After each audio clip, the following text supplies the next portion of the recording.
The school's heartthrob awakened the most useless level ability. But the moment the awakening introduction appeared, he was so thrilled he couldn't stop trembling. A hexagonal star array glowed with mysterious light as each student eagerly placed their hand on it. Every time the light burst forth, the officer's booming voice echoed across the venue. Ma Guang, combat type, full body steelification. Li Su, support type, accelerated recovery. Wang Go, life type, weapon fortification enhancement. Li Kuei, combat type, transforms into giant ape. In the audience, Chen Feng watched each awakening nervously. As a transmigrator, he knew that in this era of universal awakenings and frequent secret realms, lacking a powerful ability meant remaining at the bottom of society forever. Then the officer called out, "Next, Chuyu."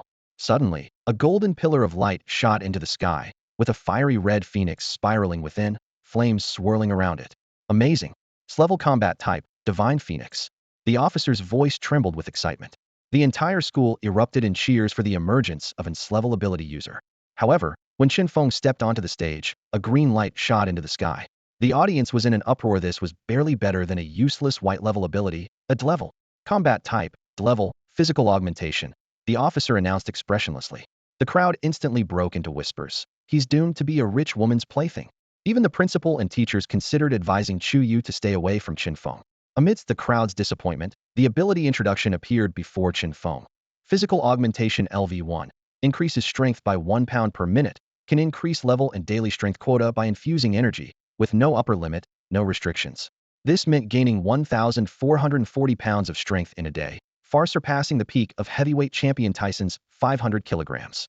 While some preferred flashy ice and fire abilities, Chen Feng had always loved the feeling of destroying everything with his fists. Level system, whether human or secret realm monster, levels range from 1 to 100, above which is the realm of gods, with 3 evolution opportunities akin to awakenings. 5 minutes passed, and Chen Feng stood on the stage, feeling an endless surge of power within him. Underneath his loose school uniform, his muscles were expanding rapidly, as if being inflated. Instead of looking dejected, a faint smile appeared on his face. The audience below erupted into chatter. A male student couldn't help but remark, "How can he still be smiling? Doesn't he know he's dragging the school down?"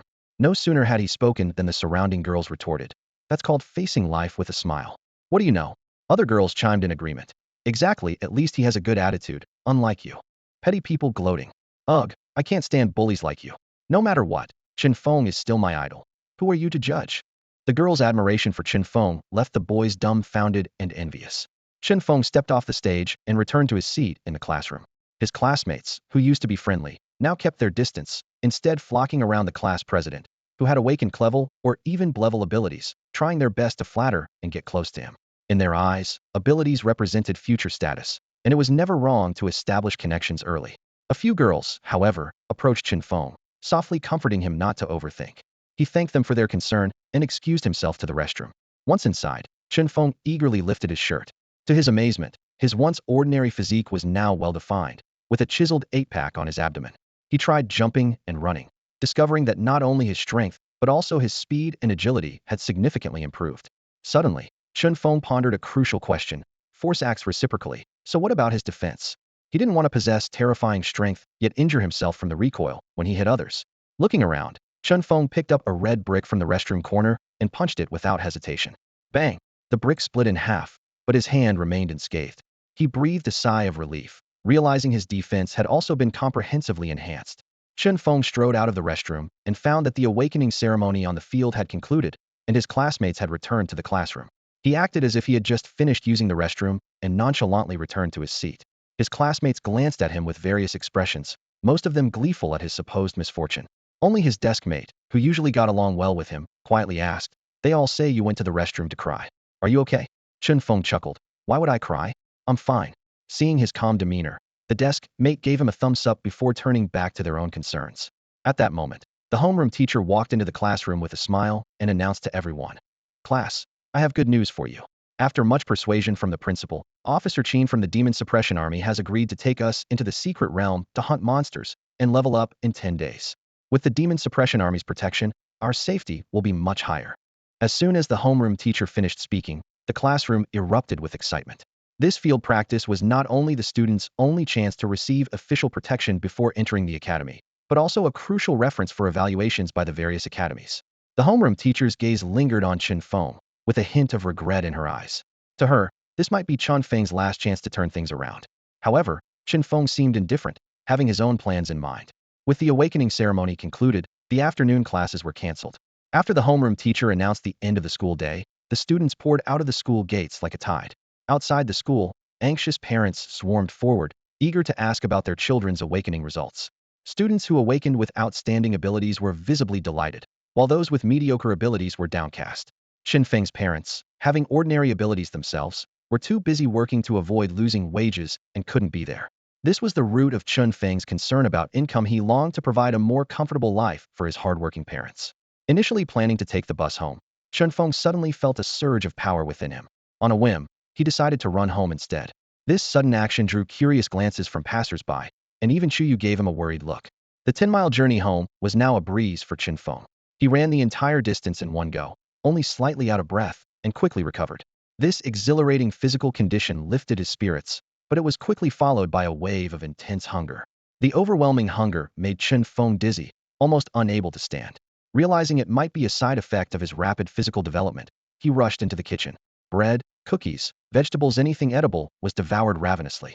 But it wasn't enough, so he cooked and ate 5 packets of instant noodles, broth and all. Finally, the hunger subsided a bit. Sitting at the table amidst the mess, Chen Feng couldn't help but smile wryly. With such an appetite, my parents probably can't afford to feed me. At that moment, a soft ding sounded, and a system notification appeared, Energy 0.5. Surprised, Chen Feng checked his ability panel and found it astonishingly simple compared to others' complex ability branches. Name, Chen Feng.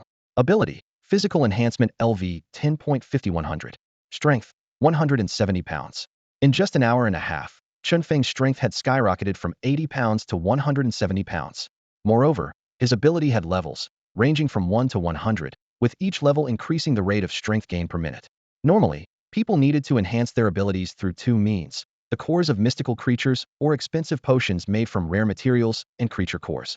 But Chen Feng was astounded to discover that he could increase his energy simply by eating. Could it be that my ability allows me to devour anything? Chen Feng murmured to himself, his eyes gleaming with excitement and anticipation. In the evening, Chen Feng's parents returned home from work. As soon as they stepped inside, his father, Chen Daqing, cheerfully called out, "Son, come see what we've got for you." Chen Feng, who had been in his room researching information about secret realms, immediately put his work aside and quickly came out. He saw his parents changing their shoes at the entrance, their faces weary yet brimming with joy. Chen Daqing, in particular, was carefully holding a small box. Upon closer inspection, Chen Feng noticed the bold letters on the box, Yongxing Pharmaceuticals. His heart skipped a beat as he recognized this product from the wealthiest conglomerate in Hung City. Although Yongxing Group dominated 60 of the city's pharmaceutical and weapon markets, they had a reputation for never selling diluted or counterfeit products. Naturally, their prices were steep. Inside the box was a vial of energy potion, a valuable item specifically designed to enhance the energy and level of awakened individuals. Chen Feng quickly calculated that this potion was worth at least 10,000 yuan. Considering that his parents' combined monthly salary was less than 6,000 yuan, with daily expenses leaving little room for savings, he felt a mix of emotions. Looking at his parents' weary, aged faces, Chen Feng said bitterly, "Mom, Dad, you didn't need to buy this potion for me." Chen Daqing and Su Malian felt a pang in their hearts. From their son's reaction, they sensed that Chen Feng's awakening ability might not be promising. Though disappointed, they tried to hide it. Forcing a smile, Su Malian said, "Son, you must be hungry. I'll go make dinner." She put down her bag and hurried to the kitchen, wiping away tears as she chopped vegetables. These were tears of guilt because she knew that awakening abilities could be enhanced with potions. If she had more money, she might have been able to buy more potions for her son, possibly unlocking stronger abilities. Chen Daqing, though equally downcast, mustered the energy to say, "Son, no matter what your ability is, today marks your coming of age. Join me for a drink." Seeing his parents' attempts to comfort him despite their disappointment, Chen Feng felt a pang in his heart. Not wanting them to worry, he quickly said, "Dad, actually, my ability is quite strong. I promise it has a bright future." Hearing this, Chen Daqing's eyes lit up with surprise, and he asked excitedly, "Really? What level is it? Clevel or Blevel?" Chen Feng lowered his head with a hint of helplessness and murmured, "It's considered level." Chen Daqing was momentarily stunned. Considered level? Did that mean it wasn't even as good as level? He awkwardly reassured, It's okay, son. Everyone has their own unique talents." Sensing his father's struggle, Chen Feng said no more. After his mother finished preparing the meal, he had a few drinks with his father before returning to his room. From next door, He could hear his mother's muffled sobs. Taking a deep breath, Chen Feng downed the energy potion in one go. He watched intently as the progress bar on his panel slowly filled up. Finally, the system notified him of an upgrade. Physical enhancement LV2, increasing strength by 2 pounds per minute. Chen Feng immediately felt his strength increasing at a faster pace. Clenching his fist, he heard the crisp cracking of his knuckles. Crack, crack. The feeling of power was absolutely exhilarating. To prevent himself from waking up hungry, Chen Feng had thoughtfully placed 4 or 5 steamed buns from the kitchen on his bedside table, within arm's reach. He fell into a deep sleep until the glaring sunlight of the next morning woke him up. Darn, I forgot to close the curtains, Chen Feng muttered to himself, but quickly shifted his focus to more pressing matters. Instinctively, he wanted to get up and check his body, fearing that yesterday's extraordinary event might have been just a dream. However, as he got up, he was caught off guard, sprang up so forcefully that his head slammed into the ceiling. Bang! A loud crash echoed as the ceiling caved in and plaster rained down. Chen Feng stood there, stunned by his own strength, yet frustrated by the damage to the ceiling. Luckily, my parents aren't home, he thought with relief. Otherwise, I'd get an earful. Meanwhile, the neighbors upstairs were startled by the sudden jolt and began to shout angrily. Little did they know that someone had just headbutted the ceiling. Ignoring the commotion, Chen Feng eagerly examined his body. Wow, he exclaimed. His body had transformed overnight, was now more robust and muscular, with clearly defined lines that exuded power. Chen Feng felt invincible, as if he could single-handedly take down a bull. He couldn't wait to check the panel. Name, Chen Feng. Ability, Physical Enhancement LV2 5300. Strength, 2,120 pounds. Holy, Chen Feng gasped. Over a ton of strength? World champions and strongmen are nothing compared to me. Just as he was about to burst into laughter, his stomach growled loudly. Quickly, Chen Feng grabbed the buns from the bedside and devoured them.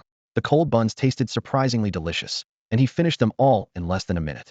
This made him realize that not only had his strength increased, but his chewing and digestion abilities had also improved remarkably. An ordinary person would have choked eating like this, but Chen Feng felt perfectly fine. Truly an all-around enhancement. Chen Feng was overjoyed, quickly dressing before heading out. As he spotted the breakfast and 300 yuan in pocket money left by his parents, an idea struck him. He devoured the breakfast in no time and then headed straight to the market, where he bought 300 yuan worth of meat, including some large bones. Back home, Chen Feng clumsily but enthusiastically began cooking, placing the meat and bones into a pot to stew. Although his cooking skills were lacking, he didn't care at that moment. While waiting, he picked up his phone and noticed the class group chat was unusually lively. Curious, he opened it and saw several active members engaged in a heated discussion, while even the class's biggest troublemaker was unusually silent. Driven by curiosity, Chen Feng scrolled up and quickly found the message that class monitor Wu Liang had sent to everyone. Class president Wu Liang posted an exciting message in the group chat. Everyone, I'm treating tonight. We'll have the best private room at my dad's Jinghua hotel to celebrate our graduation. The message instantly set the chat ablaze, with compliments and words of gratitude flooding in so quickly it was hard to keep up. However, just as everyone was still basking in the anticipation of the lavish gathering, Wu Liang sent another message that felt like a cold shower. Oh, by the way, he wrote, anyone with abilities below level shouldn't come. We won't be in the same circle anymore, so don't force it. This statement plunged the chat into silence. It was as if someone hit the mute button, and even the sound of typing vanished. Most of the class had abilities below level, and those who had just been flattering Wu Liang felt their faces burning as if they'd been slapped. Some even quietly clicked leave group, silently expressing their dissatisfaction and hurt. Watching this unfold, Chen Feng furrowed his brow but soon relaxed. He thought, Wu Liang indeed had reasons to be arrogant, a wealthy businessman father, a mother in politics, and more importantly, his own awakening of a level ability called Arrow-Man. With proper training, this ability could make him a top sniper, highly sought after by the military and major teams. Chen Feng could almost imagine the admission officers from the 4 major academies eagerly preparing to recruit Wu Liang. However, Chen Feng also realized that while Wu Liang's words hurt all his classmates, the real target was himself. Over the years, Chen Feng had consistently outshone Wu Liang, even catching the eye of the school beauty Wu Liang had long admired, who paid no attention to him but favored Chen Feng instead. Such a feeling of being overshadowed would be hard for anyone to accept. Chen Feng shook his head and turned off his phone as the aroma from the kitchen reached his nose, signaling that the meal he had carefully prepared was almost ready. Rushing into the kitchen, Chen Feng eagerly fished out a large bone from the pot. Typically, such bones required a special cleaver or even an axe to break open. Yet, Chen Feng easily crunched through it like a crispy biscuit, swallowing it down. As the bone crumbled in his mouth, Chen Feng could clearly feel a surge of energy being rapidly absorbed by his body.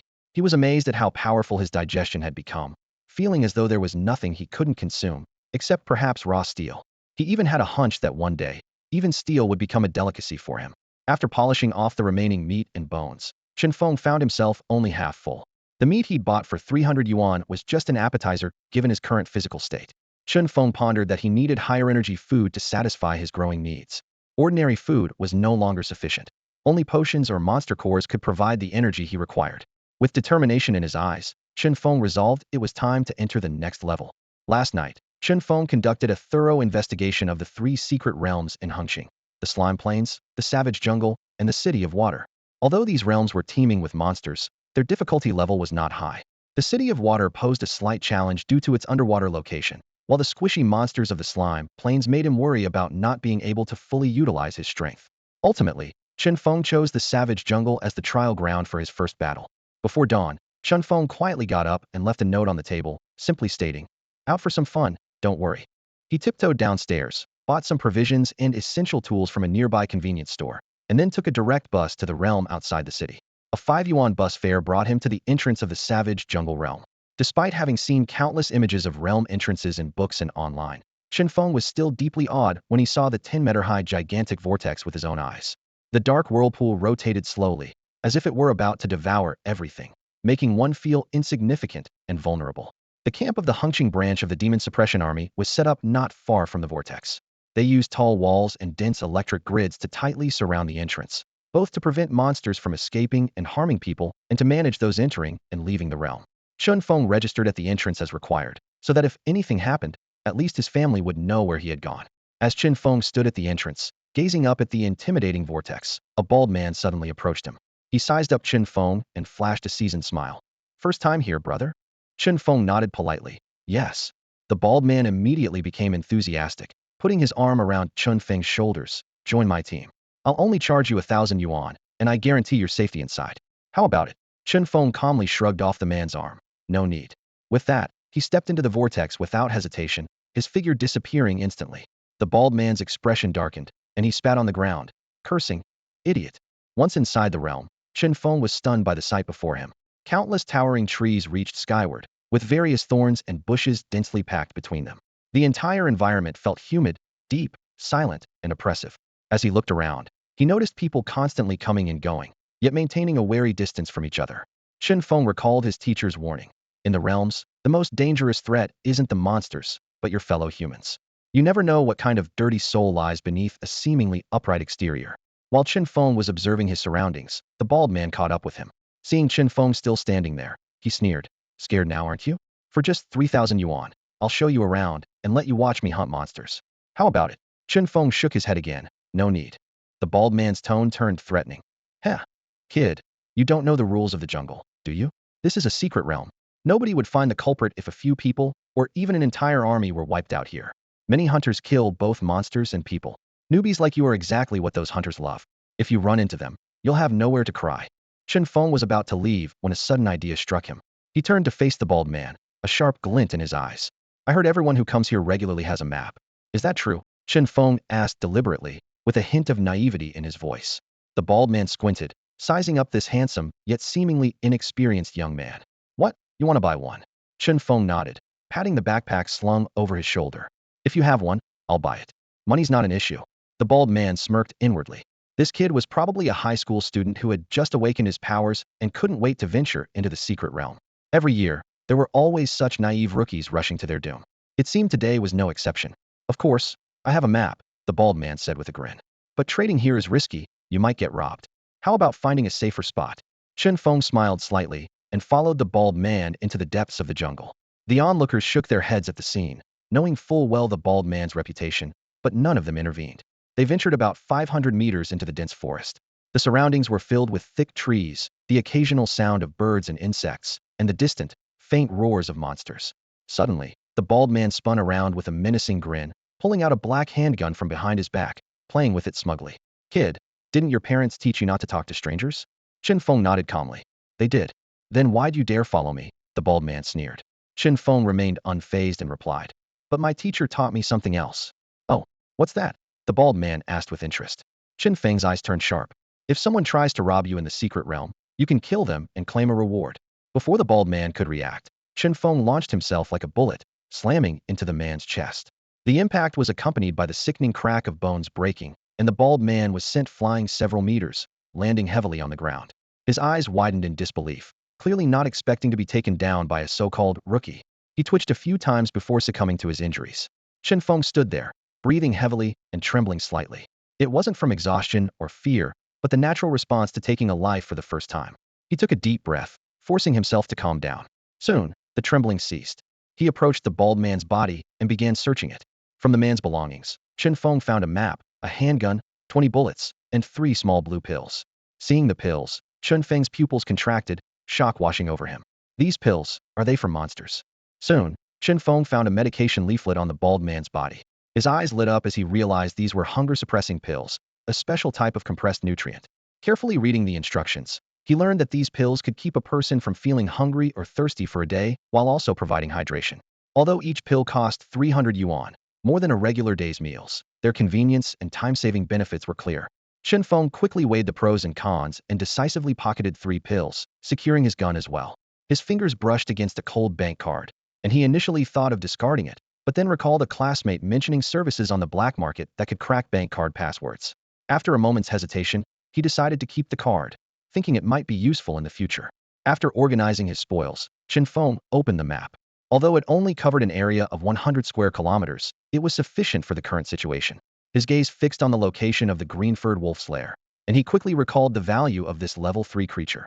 Its fur could be used to make brushes, its hide could wrap weapons to prevent rust, its bones and meat were medicinal, and its core was a crucial ingredient for agility potions.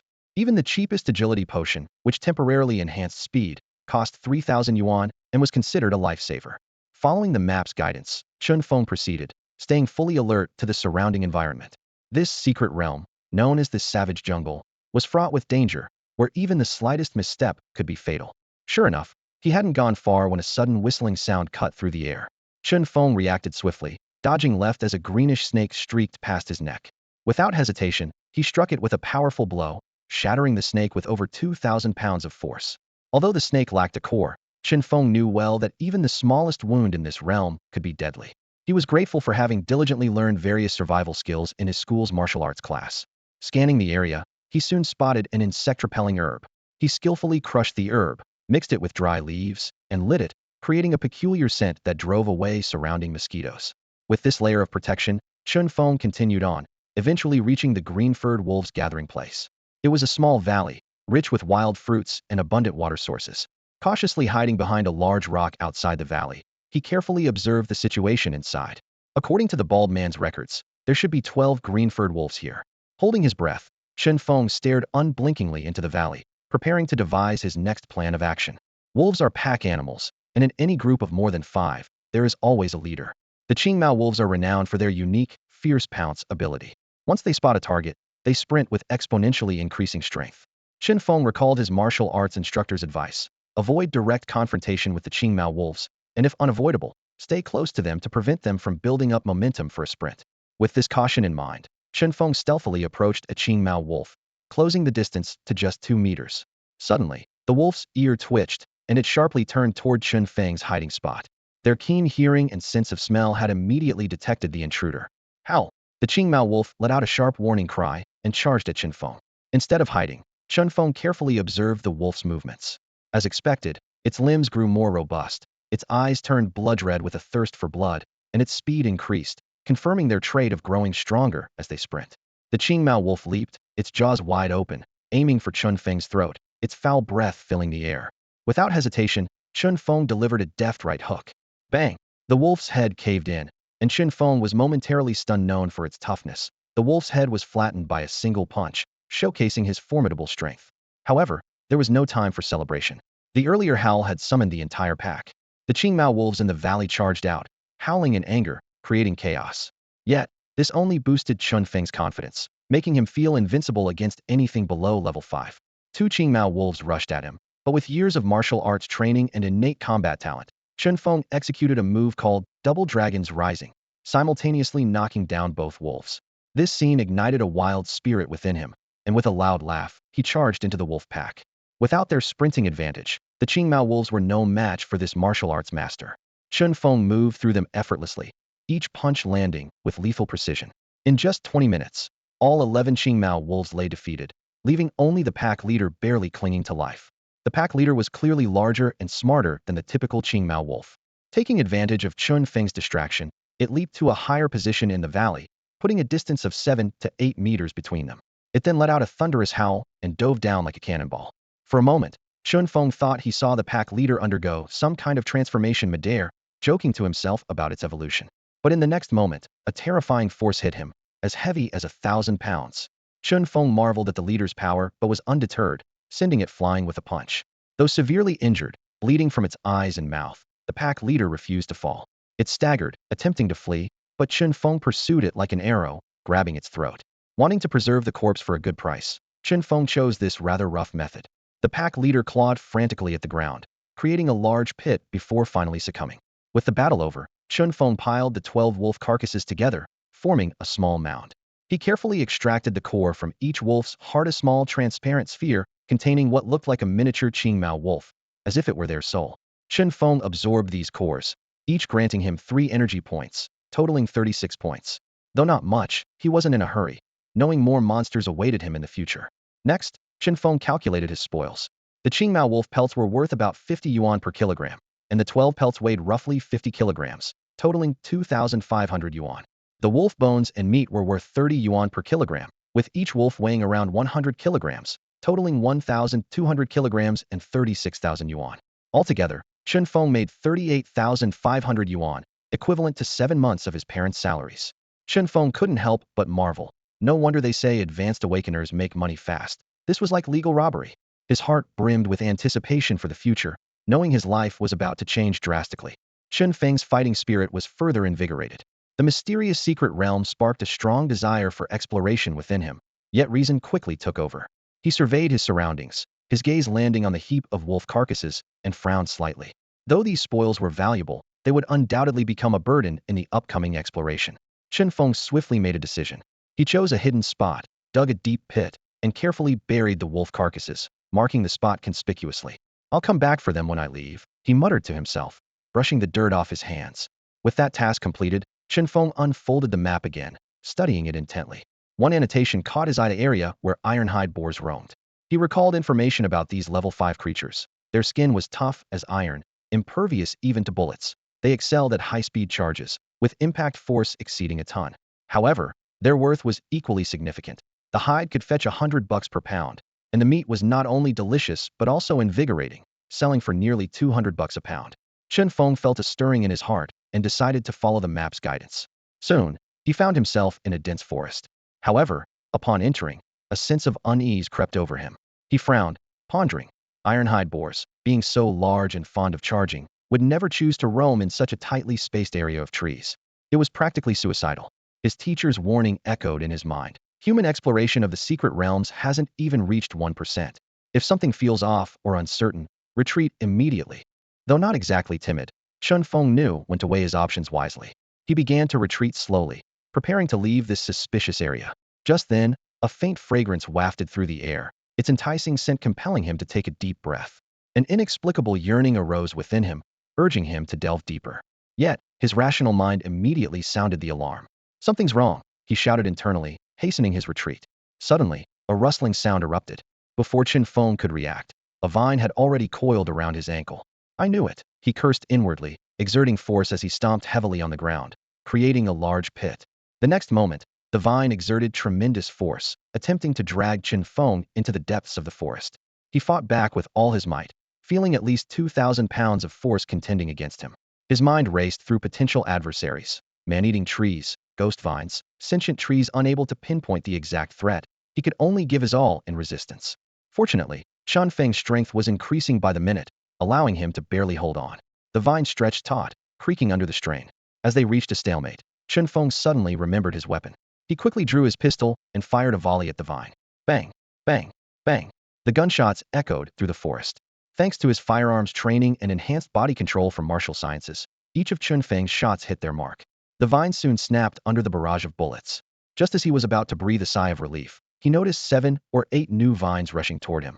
He immediately reacted, dropping his backpack and swiftly drawing a weapon from it. The battle in this mysterious forest had only just begun.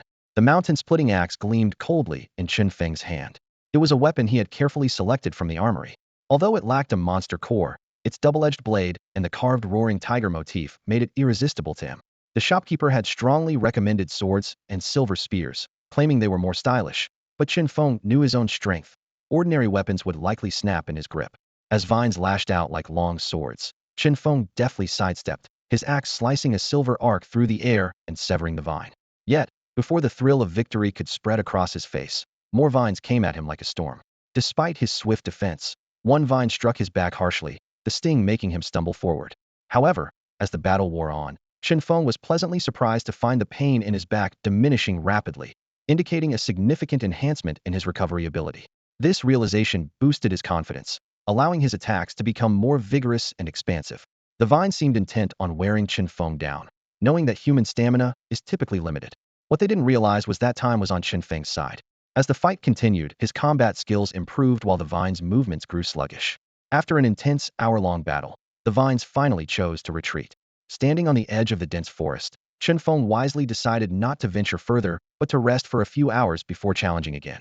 Finding a quiet spot, Chen Feng assessed his condition. His clothes were tattered, barely covering the essential areas, and his body was covered in cuts and bruises.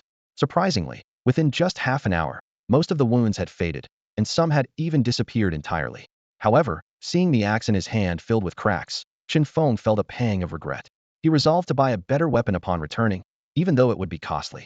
Discarding the now useless axe, Chen Feng continued his exploration. Though he failed to find the anticipated iron-hide pig, he encountered a far more dangerous creatura, giant mantis. This entirely green mantis stood taller than a person, with forelimbs that resembled razor-sharp steel blades. Chen Feng recognized it as a fifth-grade monster, the butcher mantis, notorious for its formidable combat abilities and a nightmare for many secret realm hunters. Unlike others who were fearful, Chen Feng was immediately drawn to the butcher mantis's two steel blades. His eyes sparkled with excitement as he thought, just what I needed, a weapon. This mantis is quite generous.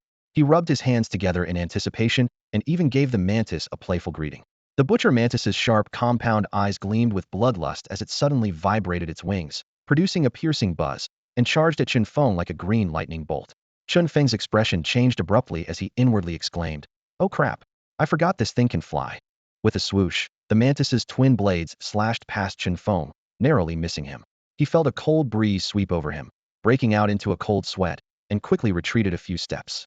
Had he not reacted swiftly, he might have been sliced into 3 pieces.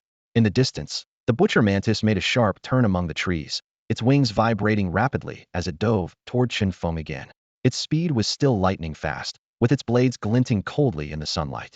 Chen Feng stood his ground, eyes locked on the rapidly approaching mantis, his muscles tense and ready. In the blink of an eye, the mantis was right in front of Chen Feng. At that critical moment, Chen Feng kicked forward suddenly. With a whoosh, leaves and dust flew into the air, obscuring the mantis's vision. It turned out that Chen Feng had discreetly planted his foot into the ground, and with a swift lift, he kicked up a cloud of debris, blinding the mantis. The mantis lost its bearings, its movements becoming erratic as it flapped its wings frantically in an attempt to escape. However, Chen Feng was prepared, swiftly grabbing onto one of its legs. The butcher mantis was known for being lethal, with sharp spines covering its legs that could easily cut an average person's hand. But Chen Feng's skin was tough, leaving only red marks on his hand. Though the mantis was incredibly fast, it had sacrificed weight and strength for agility. Despite its frantic wing flapping, it couldn't break free from Chen Feng's iron grip. Seizing the opportunity, Chen Feng exerted tremendous force, slamming the mantis into the ground. With a dull thud, the mantis was dazed, its wings barely able to flutter. Chen Feng pressed his advantage, picking up the struggling mantis and repeatedly slamming it down. Initially, the mantis could still make some feeble attempts to fight back, but it soon became as limp as a rag doll under Chen Feng's onslaught. Only after confirming that the mantis was completely lifeless did Chen Feng relax and step forward. He first tore off the mantis's 2 forelimbs. The blades were long and narrow, lined with serrated edges. Chen Feng thought to himself, these would be perfect for cutting. He then extracted the mantis's core, gaining 5 energy points.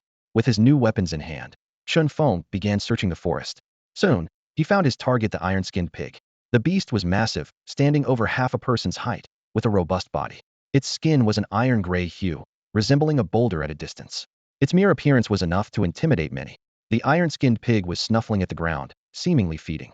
As Chen Feng approached, he gasped in shock. It was a human corpse. Although he had just killed someone earlier, The bald man at least had an intact body. The sight of this mangled corpse made Chen Feng's stomach churn, and he felt a wave of disgust toward the iron-skinned pig. He initially considered leaving, but then thought, even if I don't eat it, I could sell it for a good price. With this in mind, Chen Feng mustered his courage, tightened his grip on the mantis blades, and charged at the iron-skinned pig, striking down hard. With his ziz, the mantis blade met the pig's skin, producing a harsh metallic slicing sound. However, the attack only left a shallow mark on the pig, not even breaking the skin. The metallic boar's roar reverberated through the forest as its massive body charged toward Chen Feng at an astonishing speed. Despite its enormous size, it moved with surprising agility. Chen Feng keenly observed that its size endowed the boar with immense inertia, making it difficult for it to stop quickly. A sly glint appeared in Chen Feng's eyes as he deliberately ran to a sturdy tree, luring the boar to crash into it. As expected, the boar, unable and unwilling to stop, slammed into the tree with incredible force, snapping it in half. With a thunderous crash, the tree fell, yet the boar continued its forward charge. In a split second, Chen Feng seized the opportunity and leaped onto the boar's back. His fists rained down on the boar's head, each punch precise and powerful. The boar's pained howls echoed through the forest, startling birds into flight. To shake off Chen Feng, the boar frantically rammed into trees, scraped against trunks, and even rolled on the ground. However, Chen Feng clung on like glue, relentlessly pounding its head. Despite its thick hide, the boar eventually succumbed to the relentless assault, collapsing to the ground, gasping for breath, blood frothing at its mouth. Just as Chen Feng was about to catch his breath, a commotion arose in the distance. A group of figures quickly approached, mostly teenagers, led by a bearded young man. The aura emanating from the young man suggested a level of around 15, and the glow surrounding him hinted at combat abilities related to light. Chen Feng quickly realized this was a tutoring team. He knew that some high-level warriors offered special classes, guiding novices through secret realms to help them grow and familiarize themselves with the environment. These students likely awakened their abilities just yesterday and were eager to explore the realm under their tutor's guidance. Teacher, it's that boar. It killed Lu Su, a teenager shouted, pointing at the boar beneath Chen Feng. The strong teacher's expression darkened upon seeing the distant wreckage of a corpse. Although Lu Su wasn't a significant figure, he was still a student. His tragic death posed not only a challenge to explain, but also potential repercussions for future enrollments. The young teacher spoke little. A streak of light flashed from his palm, immediately piercing the boar's skull, leaving a charred hole. The boar collapsed lifelessly. Chen Feng had intended to finish the boar himself, but the light streak beat him to it. He glared coldly at the young man. Did you do that on purpose? Yes, that was our prey. Get lost, the young man barked, evidently in a foul mood. Chen Feng stood up slowly, his expression dark. I incapacitated this prey. What makes you say it's yours? In this forest, I call the shots. Got a problem with that, you little nobody? The young man sneered at Chen Feng. And what if I do? Chen Feng slowly drew his mantis blades from his waist, his demeanor unfriendly. The young man, seeing this, smirked disdainfully. Judging by your age, you must have just awakened too, right? Do you know who I am? A teacher at the Child of Light tutoring class, a level 15 combatant with the ability of Lightblade. You think you can take me on, kid? Chen Feng stood still, his sharp gaze assessing the situation in front of him. He silently calculated his physical capabilities, contemplating how to take down his opponent with minimal cost. Just then, a surprised female voice broke his concentration. Chen Feng. He looked up to see an unfamiliar girl staring at him. Frowning, he asked, Who are you? The girl awkwardly explained. I'm Zhao Jiahui from Class 5, Number 1 High School. I used to bring you breakfast. Chen Feng nodded slightly. Although he didn't remember her, he acknowledged her out of courtesy. Oh, it's you.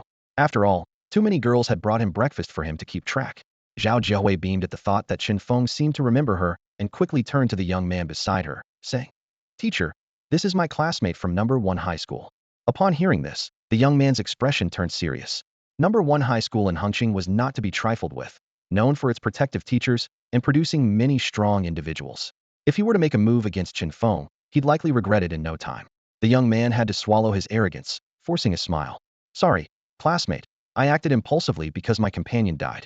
Please accept this iron-skinned pig as compensation. Chen Feng replied coldly. I was going to take it down anyway, no need. Before he could finish, an exclamation interrupted him. Whoa! The iron-skinned pig had gotten back on its feet, charging off into the distance. Startled, Chen Feng hadn't expected it to still be alive and quickly gave chase. This was valuable loot, not something he could let slip away easily. Watching Chen Feng run after the iron-skinned pig, the young man breathed a sigh of relief, glad to have rid himself of the trouble. He turned to Zhao Jiahui, curious. What ability did that guy awaken? To take on an iron-skinned pig right after awakening. Zhao Jiahui replied softly. Level ability, physical enhancement. What? The young man was taken aback, then erupted in anger, his face twisting. Damn, so he's just a nobody. With someone like that, even if you beat him up, number one high wouldn't care. He glared at Zhao Jiehui, internally cursing her for not mentioning sooner that Chen Feng was insignificant. Suppressing his anger, the young man left with the battered corpse, needing to account for it to the family. As the group walked out of the forest, they soon encountered a dead butcher mantis. Seeing it, the young man decided to flaunt his knowledge and educate the students. He approached the distraught students, saying, "Come, take a look at this butcher mantis." The students gasped at the sight of the creature. Zhao Jiahui exclaimed, "A butcher mantis? Among monsters below level 10, it's one of the top 5 in terms of difficulty." The young man nodded, launching into an explanation. Indeed, the butcher mantis is troublesome for 2 reasons. First, it's adept at low-altitude flight with incredible speed, so fast that the ordinary eye can't track it, let alone catch it. Second, its body is covered in sharp spines that cut anyone who touches it. It's naturally skilled with blades, making it a formidable opponent in close combat. Unless you possess a wide-range, elemental, or control ability, it's tough to counter. The students stood before the carcass of the butcher mantis, their expressions filled with awe and a silent resolution to stay clear of such terrifying creatures in the future. However, Zhao Jiehui keenly noticed a crucial detail. "Teacher, look at the legs of the butcher mantis." She pointed at the corpse. The young teacher followed her direction, and his eyes widened instantly. On the mantis's slender legs was a conspicuous mark of a human grip. As an experienced combat expert, he immediately examined the cause of the mantis's death. Initially, he thought it was the result of a battle between monsters, but after inspection, he gasped in shock. "My goodness, this butcher mantis was killed by someone who grabbed its leg and slammed it to death," the young man exclaimed. "Was it a humanoid monster, or did a powerful being pass by?" The other students were equally astonished and began to discuss it among themselves. Meanwhile, a familiar figure flashed through Zhao Jiehui's mind. "Could it be Chen Feng?" she cautiously suggested. "Who? That useless classmate of yours?" the young teacher blurted out, then looked exasperated. "Zhao, you know how weak a level ability is, right?" Other students cast mocking glances at Zhao Jiehui, with some even whispering "fangirl" under their breath. Zhao Jiehui felt embarrassed and hurriedly explained, "No, it's just that the knife Chen Feng was holding earlier looked a lot like the forelimb of the butcher mantis." The students paused, recalling the scene, and were surprised to find she was right. The young teacher, however, chuckled dismissively. "The mantis is right here. You can take its wings if you want. Who knows if he just scavenged it after the mantis died?" He turned to Zhao Jiehui, speaking earnestly. "Zhao, I know young girls like handsome guys. But remember, you're an awakened one now, the future of humanity. Your only goal should be to become stronger and defend our nation. And when you're powerful, what kind of handsome guy wouldn't want to be with you?" Zhao Jiehui felt utterly humiliated by his words. Seeing her reaction, the teacher didn't bother to say more. "All right, let's keep moving forward," he ordered. The group continued on, heading toward the place where Chen Feng had previously battled with the tree vines. Meanwhile, Chen Feng was in hot pursuit of a severely injured iron-skinned pig, sprinting madly. Despite its critical state, the pig ran with surprising speed, showing no signs of stopping. Chen Feng understood this might be a last burst of energy before death, but was puzzled by the pig's desperate run. Finally, the pig's strength waned, and it staggered, struggling to support its heavy body. At that moment, a cave appeared ahead. Chen Feng watched as the pig stumbled inside. Following it in, Chen Feng found the pig lying on the ground, barely alive. Its eyes were fixed intently on a nest lined with soft grass, where 4 piglets lay. Chen Feng suddenly understood. Was it trying to see its children one last time? Is this the greatness of maternal love? That it could drive a dying pig to unleash such incredible energy, rushing over 5 miles just to return to this humble nest. Chen Feng couldn't help but feel a deep respect for the iron-skinned pig. His gaze shifted between the 4 piglets and the now lifeless pig, internally struggling for a long time before finally making a difficult decision. "Let's go with roasted suckling pig. It's more delicious." Chen Feng skillfully began his preparations for wilderness survival. He first gathered dry wood and started a bright campfire, then expertly handled 2 piglets by removing their hair and skin with swift, practiced movements. Using 2 sharp knives fashioned from mantis blades, he skewered the piglets and set them over the fire to roast. As the flames licked the pigs, their skin turned a golden, crispy brown, releasing an enticing aroma into the air. Chen Feng didn't use any extra oil. The rendered fat from the pigs was enough to make the meat tender and juicy. The carcass of the man-eating pig was left mostly untouched, as Chen Feng planned to sell it later after extracting its core. Though he respected the mother pig's bravery, Chen Feng was more concerned with satisfying his hunger. He believed that if their roles were reversed, the mother pig wouldn't spare him just because he had a family waiting. Once the pork was perfectly roasted, Chen Feng took out some pre-prepared salt from his backpack. He had anticipated needing it for barbecuing in this secret realm and had prepared accordingly. The laws against setting fires in the wild didn't apply in this unique environment.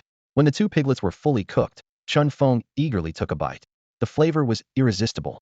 Simultaneously, he heard the system notification, energy 0.5. To his delight, just one bite provided such a rich energy boost. Ravenous, Chen Feng devoured the meal.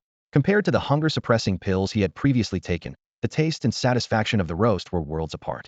Though the piglets were small, each weighed nearly 100 pounds and was packed with energy. After consuming all the meat and the core, he even leveled up again. Checking his status panel, Chen Feng saw his abilities had increased to body amplification LV 30500, with his strength reaching an astonishing 2,360 pounds. Now he could gain 3 pounds of strength per minute, a rapid growth that thrilled him. After dealing with the remaining pork, Chen Feng buried the 3 pigs together, planning to retrieve them later. He estimated their value to be on par with the pack of green-furred wolves he had previously hunted. With these tasks complete, Chen Feng moved on. Considering the territorial nature of the iron-skinned pigs, he decided against seeking more of them and instead followed the map to his next destination. After trekking through the jungle for another 2 hours, he noted it was already noon. Feeling that his haul was substantial enough, he decided it was time to head back and retrieve the buried spoils, carefully placing them into bags woven from special grass leaves. As Chen Feng passed the site of his earlier battle with the vines, he stumbled upon a corpse. Upon closer inspection, it was one of the tutoring class members he had encountered before. He couldn't help but think that the teacher of this group was notably inept, having lost yet another student. Recalling the fierce struggle with the vines, Chen Feng felt a surge of vengeance. Back then, they were evenly matched, but now his strength was nearing 3,000 pounds. Perhaps he could defeat the vine this time. Never one to hold grudges overnight, he resolved to confront the vine again. After carefully hiding the bag of loot in a large tree, Chen Feng followed his memory of the vine's direction to seek it out. To his shock, he found a trail of student corpses along the way. It seemed these unfortunate students had wandered into the vine's attack range. Once again, Chen Feng marveled at the teacher's incompetence, contrasting sharply with his once arrogant demeanor. With mixed emotions, Chen Feng continued to trace the vine's activity, preparing to face this formidable opponent once more.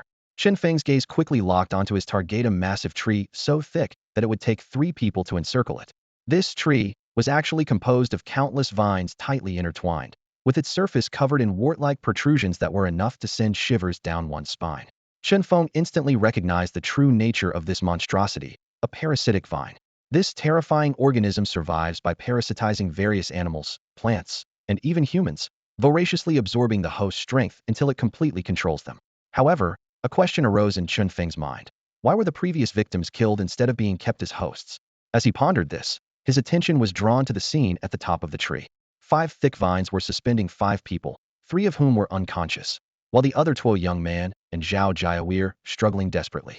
Strangely, these individuals appeared neither parasitized nor visibly harmed. They were merely held captive.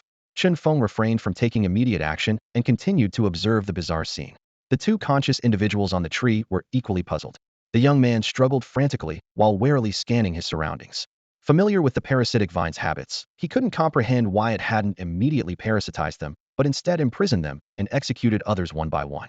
Suddenly, a realization struck the young man. He recalled the circumstances under which those other trainees were killed. They were all trying to escape, but were powerless against the vine. Now, the remaining 5 were coincidentally the strongest among them. Could it be that the vine was selecting the strongest as its parasitic targets? The young man's hypothesis seemed to be confirmed when the vine swiftly ended the lives of the 3 unconscious individuals. He made a quick decision, changing his strategy, and shouted at the vine, "Parasitize me. I'm strong." Being parasitized doesn't necessarily mean death, but being killed is certain death. Despite possessing light-based abilities, he could only create light blades and couldn't transform to escape. However, no matter how the young man shouted or tempted it, the vine remained indifferent. This creature lacked higher intelligence at the moment, acting purely on instinct, possibly believing that human form might be stronger due to earlier interactions with Chen Feng. Seeing that shouting was futile, the young man's expression changed dramatically. He realized that he didn't need to be stronger than the vine, only stronger than Zhao Jiahui. Although Zhao Jiahui was his student, in the face of survival, all morals could be discarded. The young man quietly gathered a light blade, preparing to attack the unsuspecting Zhao Jiahui. Just as he was about to strike, the vine suddenly convulsed wildly. All the vines shook violently, tossing the young man and Zhao Jiahui around like they were on a runaway roller coaster. Zhao Jiahui, already barely holding on, fainted from the tumult. Although the young man kept vomiting, he managed to stay somewhat conscious, bewildered by the vine's sudden frenzy. Amidst the violent shaking, the young man's eyes caught a glimpse of a figure darting by, gripping a vine tightly and twisting it with force. That figure was none other than Chen Feng. It turned out that during his covert observation, Chen Feng had located the vine's core, hidden within the mass of vines. Without hesitation, he charged forward, tearing through the obstructing vines with brute strength and seizing the core before the vine could react. Chen Feng knew that mere punches were ineffective against such a creature, so he twisted the vine's core like wringing a towel, contorting it into a twisted shape. The parasitic vine sensed the threat of death and struggled frantically, its remaining body winding tightly around Chen Feng, attempting to strangle him. However, Chen Feng's physical form was indestructible, and the vine couldn't inflict any effective harm on him in a short period. Instead, Chen Feng had mastered the technique to deal with the vine, using his hands to forcibly twist and break its body. The vine let out a piercing scream, the pain weakening its control over the parasitized entities around it. The young man and the unconscious Zhao Jiahui were immediately released, falling heavily to the ground. Both were severely tormented. The young man tried to get up several times, but was too weak, only able to lie on the ground and vomit continuously. With a crisp crack, Chen Feng finally snapped the vine completely. The vine let out one last scream, no longer targeting Chen Feng, but desperately trying to escape. "Where do you think you're going?" Chen Feng shouted, quickly lunging forward to grab the retreating vine. However, the vine's strength was unexpected, dragging Chen Feng along with it, and they both soon disappeared into the depths of the forest. The young man, after vomiting for a while, finally regained some composure. He looked warily in the direction where Chen Feng had vanished, a flicker of fear in his eyes. Then, his gaze fell on the unconscious Zhao Jiahui, and a hesitant expression appeared on his face.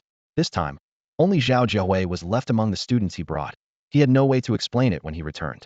The young man regretted his negligence, knowing he should have scouted the terrain and ensured safety before bringing anyone here. But who could have anticipated encountering such a bizarre creature as the parasitic vine on the forest's outskirts? A dark thought crossed the young man's mind. Should he get rid of Zhao Jiahui and frame Chen Feng? This way, he could fabricate a story upon returning, claiming that Chen Feng was controlled by the vine and deliberately used Zhao Jiahui to lure everyone away. Although he would still be dismissed from the tutoring center, at least the students' deaths wouldn't be attributed to his negligence.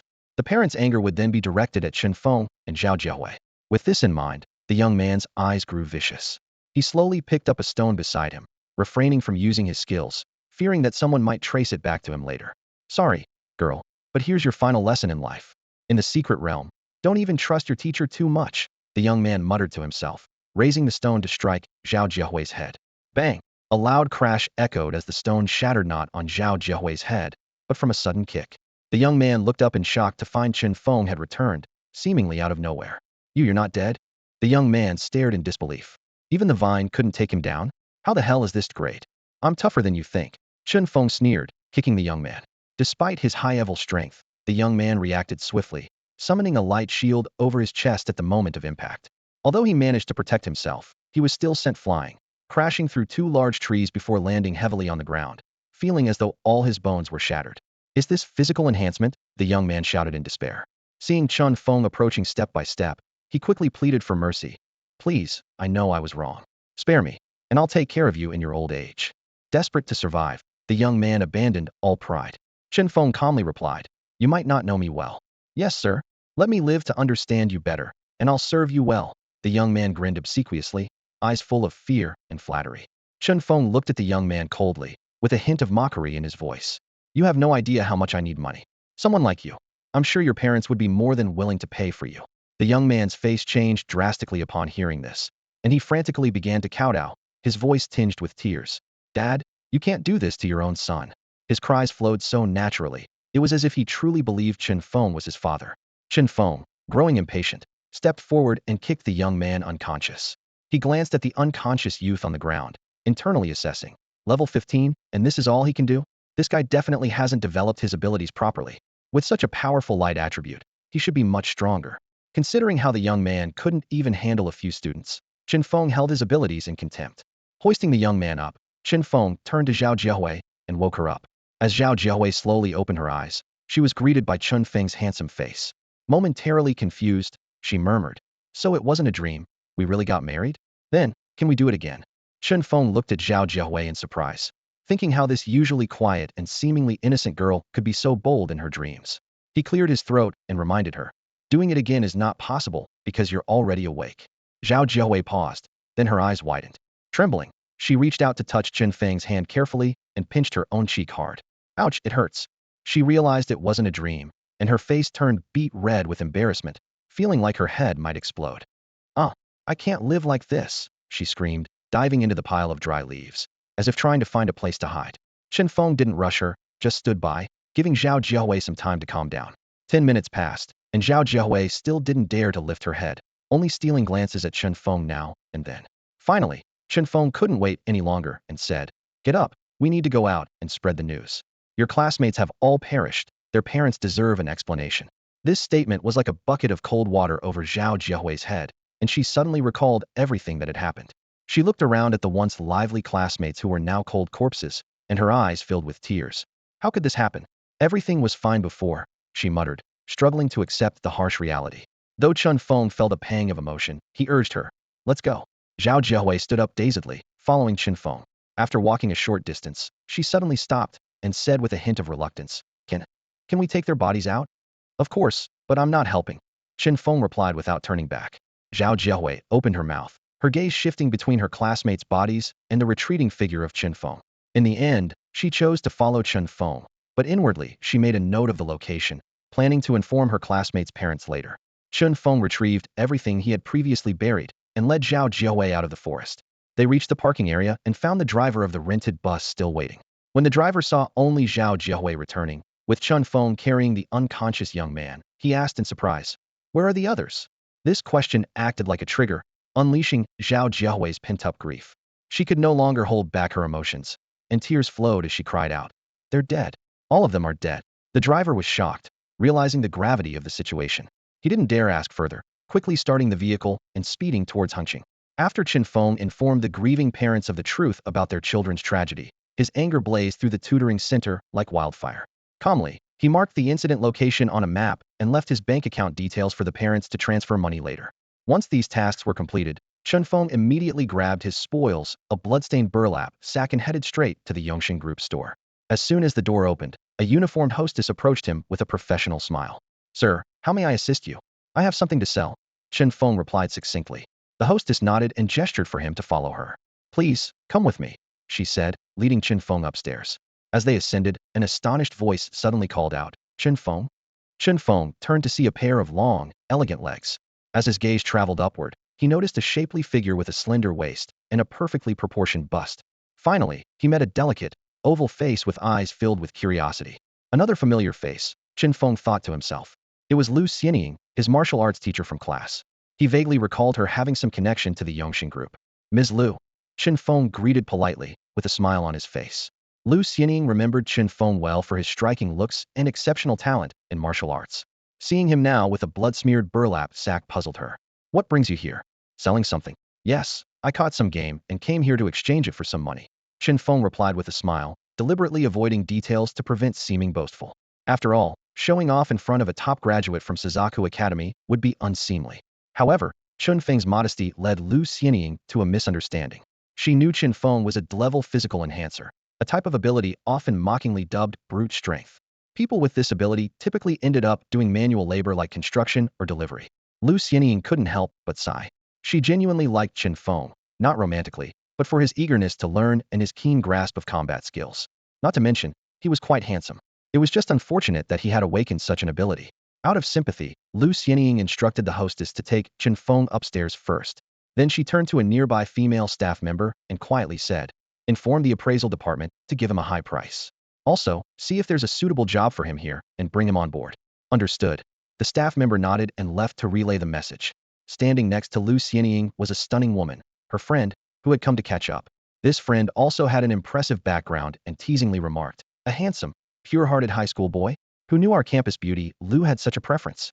Lu Xianying rolled her eyes in exasperation. "Do you think everyone is as brainless as you with your large chest? This kid is quite impressive. Judging by his academic and practical skills alone, he's the kind of talent the top 4 universities would fight over." The girl with the big chest glanced curiously at Lu Xianying, her eyes gleaming with gossip. "So, from what you're saying, his awakened ability isn't that impressive?" Lu Xianying sighed softly, with a hint of regret in her voice. "Yeah, it's a D-level physical enhancement." "That's really unfortunate," the girl remarked casually, her interest quickly waning. "No matter how good his combat skills are, it's still just support. In the mid to late stages, abilities of higher ranks are completely unmatched by physical capabilities. She lost interest in Chen Feng, thinking that someone like him could never be with Lu Xianying, and naturally, he didn't pique her curiosity. Lu Xianying glanced once more in the direction where Chen Feng had disappeared, a faint smile playing on her lips. Oh well, everyone has their destiny. Let's go shopping. The two exchanged a smile, linked arms, and walked away, the sound of their high heels gradually fading at the end of the corridor. Meanwhile, Chen Feng arrived upstairs and was led into a spacious, well-lit office. Such treatment wasn't common, but the amount of stuff he brought wasn't ordinary either. Before long, an expert from the Eternal Life Group, responsible for assessing the value of goods, arrived. An elderly man with a head full of white hair, he looked quite aged. Chen Feng guessed he might be doing this because he couldn't handle other work. The old man approached with a kindly smile, introducing himself. I'm Wang Guohua, but everyone usually calls me Uncle Hua or Mr. Wang. Chen Feng nodded slightly and then opened the bag. Please, Mr. Wang, take a look. With a clatter, a heap of items spilled out. Wang Guohua immediately stepped forward and started examining them carefully. His eyes scanned the various items quickly, occasionally exclaiming in surprise. A green-haired wolf, quite intact, looks like you're a strength-type awakener. And an iron-hide pig? That's not easy to catch. Wang Guohua commented as he inspected. Suddenly his eyes lit up. Are these the butcher mantis's blades? Excellent. And a three-eyed python. His gaze was suddenly drawn to something, and he picked up a piece of dried vine, exclaiming in surprise. Oh, what's this? A part of the parasite vine. Chen Feng explained calmly. Wang Guohua's eyes widened, his voice rising several octaves. Parasite vine? Wow, that's known as the most troublesome monster below level 10, and even many nearly level 20 awakeners fear it. It's definitely considered rare among low-level materials. Watching Wang Guohua's surprised rummaging, Chen Feng remained calm.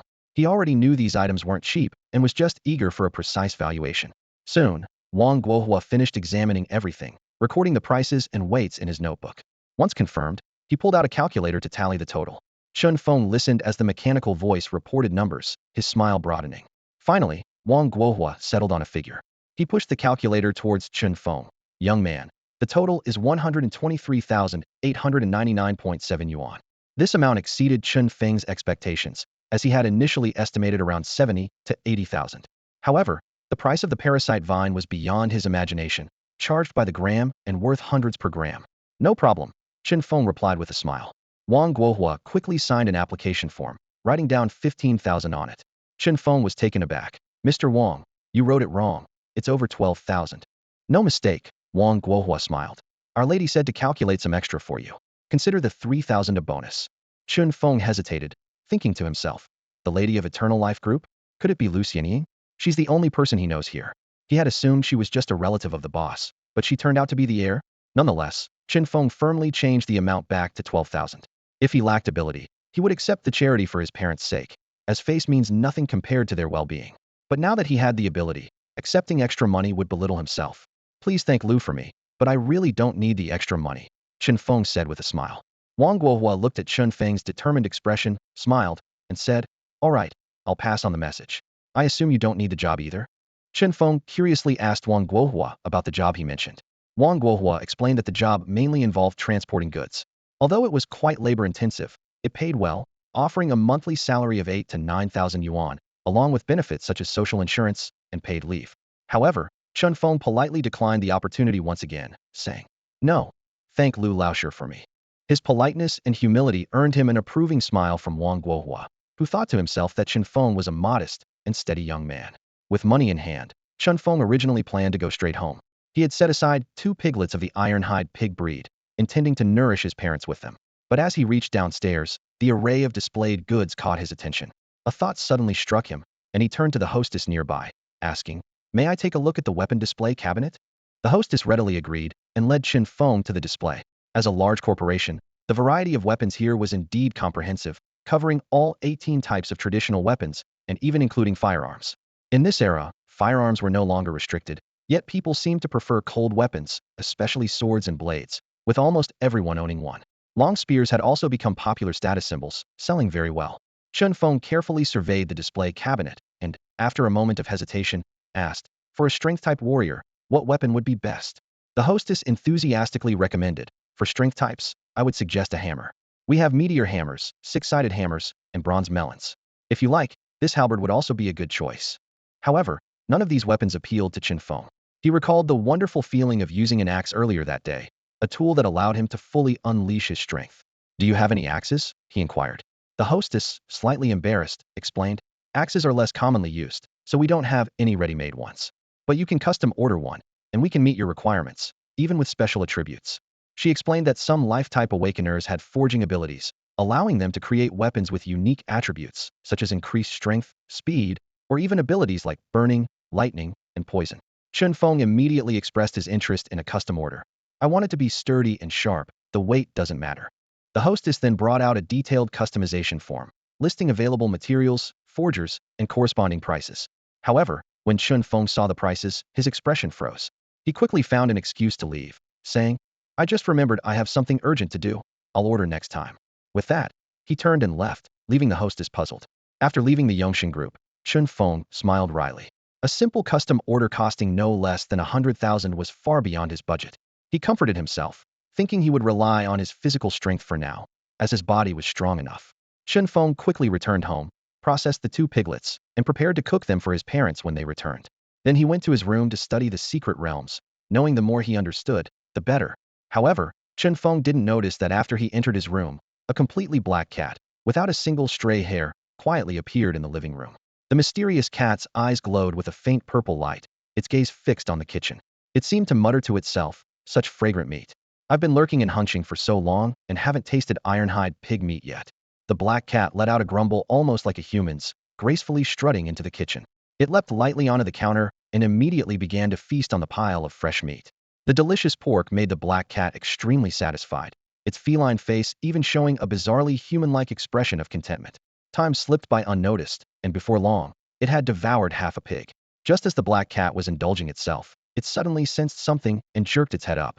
There stood Chen Feng at the kitchen door, staring directly at it. Meow, the cat's fur bristled, standing on end like needles. When did this guy show up? How did he walk without making a sound? At that moment, the black cat was filled with a murderous intent, considering eating Chen Feng right then and there. However, Chen Feng's face broke into a gentle smile. Oh, it's Leilei's cat. I thought it was a stray. The black cat hesitated, staring at Chen Feng's friendly face. It seemed he hadn't noticed anything unusual about it. Of course, a level awakened one wouldn't notice anything. With this thought, the cat's stiff tail slowly relaxed, and its bristled fur smoothed down. Meow. It pretended to let out an ordinary cat's meow. Chen Feng approached with a smile, arms open. Come here, let uncle hold you. I'll take you home. As Chen Feng moved to pick it up, the black cat immediately backed away. It could tolerate being held by Leilei, a little girl, but not by Chen Feng, a grown man, no matter how handsome he was. Don't make a fuss. If you run off, I won't be able to explain it to Leilei. Chen Feng quickly shut the kitchen door and continued to approach the cat. The black cat leaped into the air, attempting to dodge Chen Feng and escape through the door. But to its surprise, Chen Feng's earlier actions were just a feint. As the cat reached the door, Chen Feng swiftly moved back, blocking its path completely. Trapped with Chen Feng in front, the door behind, and the corner to its left, the cat had no choice but to try escaping to the right. But as soon as it moved, Chen Feng matched its movements, precisely cutting off its escape route. It was clear that unless the black cat used its special abilities, it wouldn't be able to evade Chen Feng. Yet, using its abilities would expose its identity and ruin its plans, surely leading to its demise by its boss. Realizing this, the black cat could only regret its greed. Resigned, it stood still, waiting for Chen Feng to pick it up. Being held wouldn't kill it, after all. Chen Feng picked up the reluctant cat. Though his method was peculiar, lifted it vertically. The cat's body dangled in the air, Chen Feng's left arm supporting its neck, and his right hand holding the back of its neck. This position, it felt suspiciously like a chokehold. Realizing something was wrong, the black cat tried to struggle, but it was too late. The chokehold was in place. Chen Feng's combat skills were top-notch. Once he had someone in a chokehold, escape was impossible. Moreover, Chen Feng was prepared for this. A few minutes earlier, he had been in his room playing on his computer when he heard noises from the kitchen. Since his awakening, Chen Feng's physical abilities had significantly improved. With his hearing especially sharp, could hear a pin drop. Following the sound, he discovered it was the black cat from downstairs, Leilei's pet, stealing bites of the piglet meat. He had seen this haughty little creature before and hadn't thought much of it. But watching it eat piece after piece, he sensed something was amiss. The meat of mystical creatures was incredibly potent, and a normal unawakened animal shouldn't be able to handle such energy. Eating 1 or 2 pieces should have been overwhelming.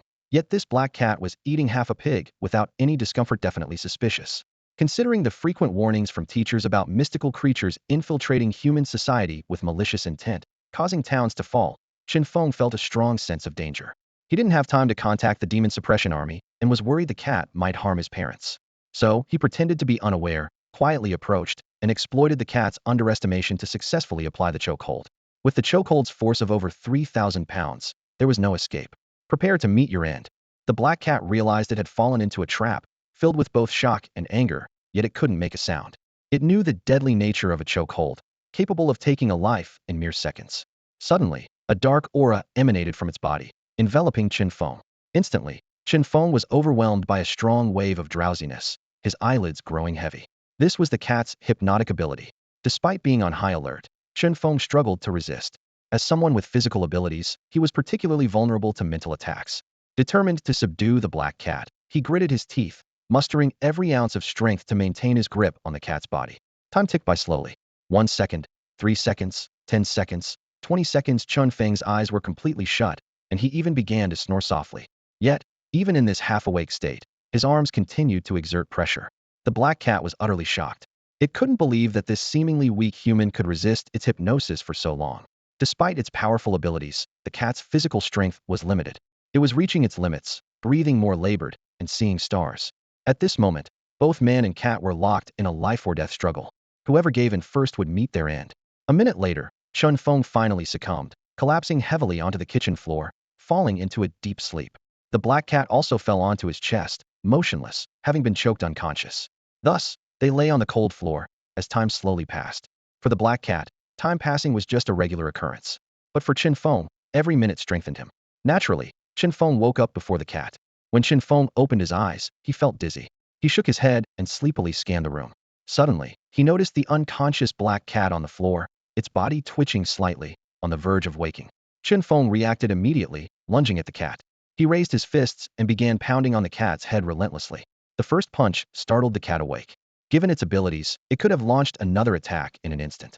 However, Chen Feng's second punch was quicker, jarring its brain and interrupting its spellcasting. Blow after blow rained down like a storm, leaving the cat's head deformed. But Chen Feng didn't stop. He knew that combat-oriented mental abilities were particularly troublesome, potentially lingering even after death. After Chen Feng smashed the cat's head to a pulp, a core fell out. The small orb emitted a faint black light, radiating around. Instantly, the drowsy feeling returned. Realizing the danger, Chen Feng quickly grabbed the core and swallowed it. No matter how powerful you are, I can at least digest you, he thought. Yet, even inside his stomach, the core continued to exert its influence. Chen Feng forced himself to stay awake, shakily taking out his phone to call the police.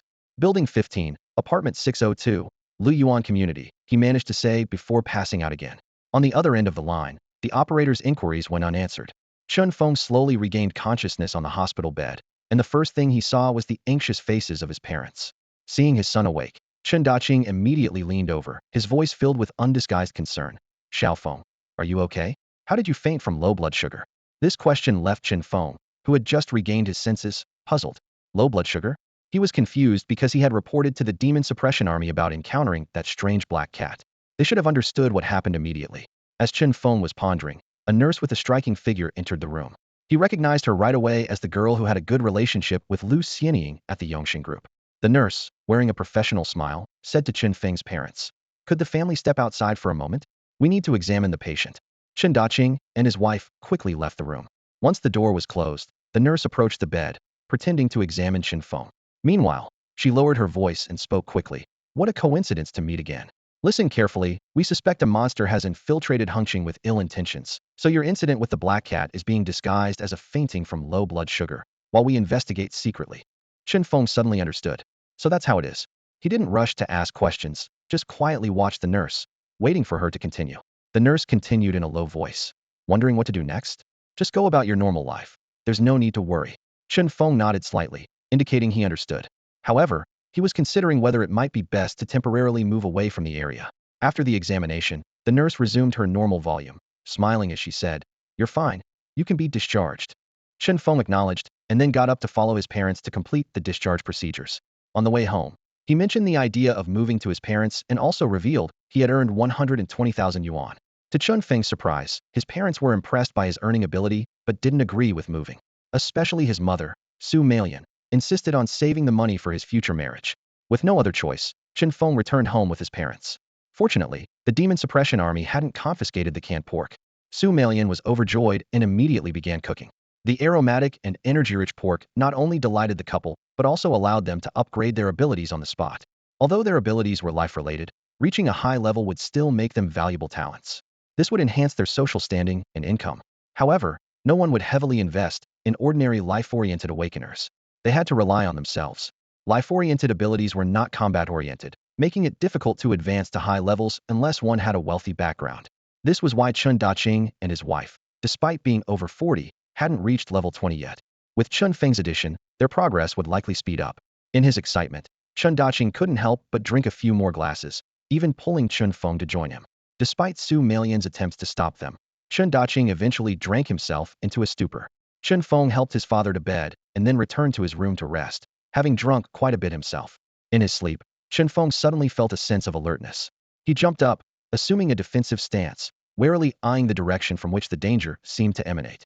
Expecting it to be the black cat's accomplice seeking revenge, he was surprised to find the nurse from earlier in the day. She was now dressed in black leather, her outfit accentuating her alluring figure. Chen Feng couldn't help but glance twice before asking, "What do you want?" The nurse's eyes gleamed with a cold light, and in her hand was a long, narrow black knife. She said coldly, "You didn't think this matter was over, did you? I've checked your records. You're only a D-level physical enhancer, while that black cat had a B-level instant sleep ability and was already level 10. How did you manage to resist its ability and kill it?" Clearly, the demon suppression army was suspicious of Chen Feng. Letting him leave today was intentional, to observe his reaction. Chen Feng openly admitted, "My abilities have mutated." There was a hint of excitement in his voice, and his eyes sparkled with confidence. In an era where secret realms emerged and monsters roamed, possessing a powerful talent meant endless opportunities. Chen Feng thought to himself that if he awakened an ability above grade B, his doorstep would soon be crowded with business owners trying to win his favor. They would offer gifts and pay visits to build a good relationship. Particularly, the major tutoring centers would spare no expense to hire him as their spokesperson. For a moment, wealth and fame seemed within easy reach. The girl with the ample chest listened to his words with an expressionless face, clearly having anticipated this. She calmly asked, "What is your mutated ability?" Chen Feng explained, "It's still a physical enhancement, but my strength keeps increasing." His tone was laced with a bit of pride, yet remained humble. The girl raised an eyebrow, clearly skeptical. She stared at Chen Feng coldly, her voice filled with caution. "Don't say I didn't warn you. Monsters are very deceptive. I know it might promise you many benefits and make you stronger, but everything it gives, you will have to repay 100-fold. Her voice grew louder, a trace of concern flashing in her eyes. "You've heard in school what happens to those who make deals with monsters, right? So, if you're on the wrong path, it's not too late to turn back. I don't want to see you go further down this road." Chen Feng sighed softly, a hint of helplessness in his eyes. "So you don't believe me?" The girl retorted bluntly. "That's right, I don't believe you." Before she could finish her sentence, Chen Feng shot forward like an arrow. Seeing this, a fierce look flashed in the girl's eyes. She thought to herself that Chen Feng indeed made a deal with a monster and had become a fallen one. Swish! A black blade sliced through the air at incredible speed. Chen Feng realized that this woman was an awakened combat-type element user, likely with wind-related powers. He quickly mobilized all his muscles, twisting his waist midair to narrowly avoid the woman's black blade. The woman's expression changed drastically, silently acknowledging that Chen Feng's combat skills were indeed as impressive as the report suggested. But she remained calm, confidently thinking, "In the face of wind power, everything is futile." "Shield," she shouted, and a wind shield instantly formed in front of her, intending to block Chen Feng's attack. As soon as Chen Feng's feet touched the ground, he bent his knees and launched himself like a cannonball. It was already midnight, and his accumulated strength had reached an astonishing 4,880 pounds. At such close range, the impact of his full force burst far exceeded that number. Bang! Chen Feng slammed into the wind shield. The seemingly indestructible shield shattered within 2 seconds. The woman was sent flying by the force, a look of shock crossing her face. What terrifying strength, she marveled internally, but her reaction was swift. A gust of wind instantly enveloped them, cushioning what would have been a hard collision with the wall. They landed safely, but the woman dared not make any reckless moves. Because at that moment, Chen Feng's hand was firmly gripping her swan-like white neck. He could end her life at any moment if he wished. In fact, if Chen Feng hadn't shown restraint, the woman would have already perished midair. The woman was tightly pinned by Chen Feng, her back pressed against the cold wall. One leg stood straight, while the other was slightly bent. Chen Feng held her throat with one hand and braced himself against the wall with the other. The pose, at a glance, resembled a classic scene from a romantic film between the lead couple. However, unlike those beautiful and romantic scenes, this moment, with Chen Feng clutching the woman's throat, was anything but picturesque. Just as Chen Feng was about to speak, he suddenly heard a sound. The woman perked up her ears, listening intently. From the next room came a faint but rapid thumping sound, accompanied by restrained panting. That was Chen Feng's parents' room. Recalling the information she had read, she instantly understood what they were doing, and her cheeks flushed. Chen Feng was equally embarrassed and at a loss. "Let go of me," she threatened in a low, embarrassed voice. Pinned down by a man, while hearing such primal sounds from next door made her extremely uncomfortable. Chen Feng quickly released her, explaining, "Now you see my predicament? With my abilities, there's no need for me to make deals with monsters." The woman scoffed. "How do I know you didn't become like this because of a deal?" Chen Feng shrugged helplessly. "How do you want me to prove it?" She pulled a syringe from her pocket and said, "Just give me some of your blood for testing. If you've made a deal with a monster, even if it's just a contract, your genes would have mutated, and we can find out." Chen Feng replied irritably. "Why didn't you say so earlier? If I knew it was this simple, I wouldn't have acted. I just wanted to test you, but I didn't expect you to be so aggressive." The woman was equally displeased. She promptly jabbed Chen Feng with the needle, swiftly drew a vial of blood, and sealed it. Turning towards the window, she reminded him, "Remember, act like nothing happened, and don't try to leave your house." Chen Feng asked, "I need to go to the secret realm to make money. How soon can you get the results?" "By noon tomorrow at the latest." Her voice came as she leaped out the window, riding the wind away. Standing at the window, Chen Feng watched as she leaped through the air, each descent cushioned by a vortex of wind that propelled her further away. Impressive, he thought to himself. No wonder everyone dreams of awakening elemental abilities. The cool factor far surpasses other types. Suddenly, a thought crossed Chen Feng's mind. He remembered an ability from an anime he had watched in a past life, moonwalk. It was achieved by stepping on air with immense force to create a hovering effect. He began to ponder whether he could achieve this with his current strength. Chen Feng started experimenting in his room. He marshaled all his strength, trying to stomp the ground. As a top student, he integrated his knowledge of physics from school, and within a few hours, he figured out some tricks. His idea was to strike the air with such speed and force that it would compress and temporarily solidify, allowing him to leverage it to soar into the sky. However, after numerous attempts, Chen Feng realized he couldn't achieve it with his current strength. He estimated he would need a force of over 50,000 pounds. At his current rate of gaining 3 pounds of strength per minute, he would reach his goal in less than 10 days. Although he couldn't achieve moonwalk, Chen Feng wasn't without gains. He discovered a new type of attack, air compression. When he executed this move, it produced effects similar to blade or sword energy. This attack not only significantly increased his destructive power, but also had a penetrating effect. Well, that woman's visit wasn't for nothing, Chen Feng thought with relief. At least it inspired me to develop a new combat technique. To quickly master this unique fighting style, Chen Feng stayed up all night practicing the new moves. His room was filled with the sound of rushing wind, occasionally accompanied by the sound of objects being sliced by the air currents. The next morning, sunlight streamed into the room through the gaps in the curtains. Chen Feng opened his eyes. Despite not having slept all night, he felt surprisingly energetic. Today, for the first time, his parents didn't go to work. Instead, they walked hand in hand, their faces glowing with happiness as they prepared to head to the Awakeners Guild. Last night's level up had left them thrilled, and this trip was to update their records. Reaching level 20 meant not only a salary increase, but also the chance to become a junior manager. Watching his parents exchange sweet smiles, Chen Feng felt a surge of happiness for them. After seeing his parents off, Chen Feng got ready for the day. His goal was clear: head to the secret realm, level up, and bring back some meat. The ancient martial arts at the High Academy were alluring to him, especially the courses focused on physical cultivation. As for the advice from the big-breasted girl last night, Chen Feng had already dismissed it. He wasn't the type to foolishly stay at home and wait. Boarding the bus, Chen Feng once again arrived at the savage jungle. As soon as he got off, his phone went crazy with notification sounds. Driven by curiosity, he checked his phone and was stunned. One transfer notification after another appeared, ranging from 50,000 to 200,000. In just a few minutes, 15 transactions had boosted his bank balance to over 1 million.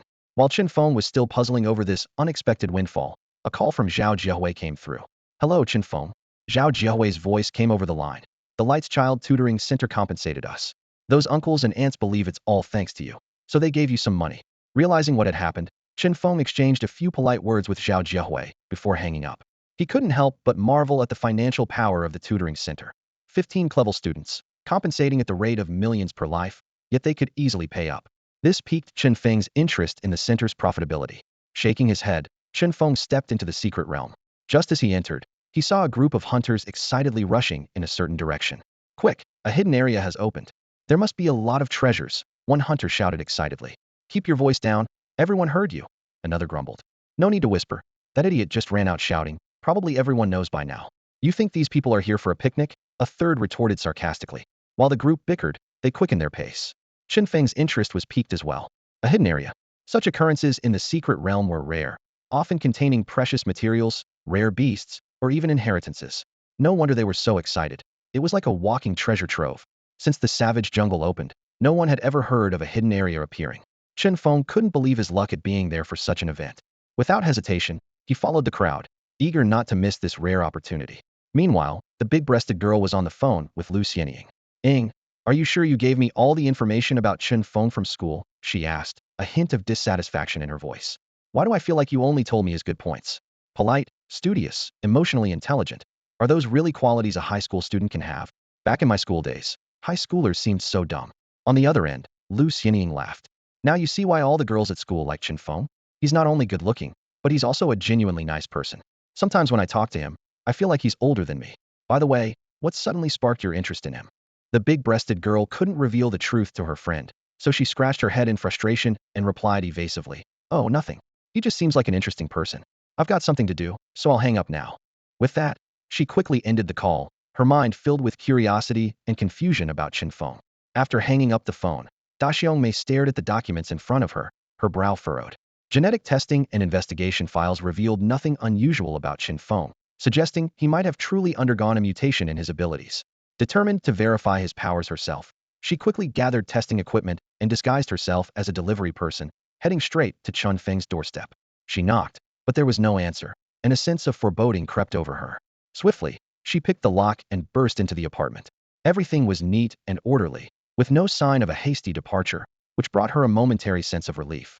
However, when she opened the door to Chen Feng's room, her expression darkened immediately. The room was empty, save for a note on the table.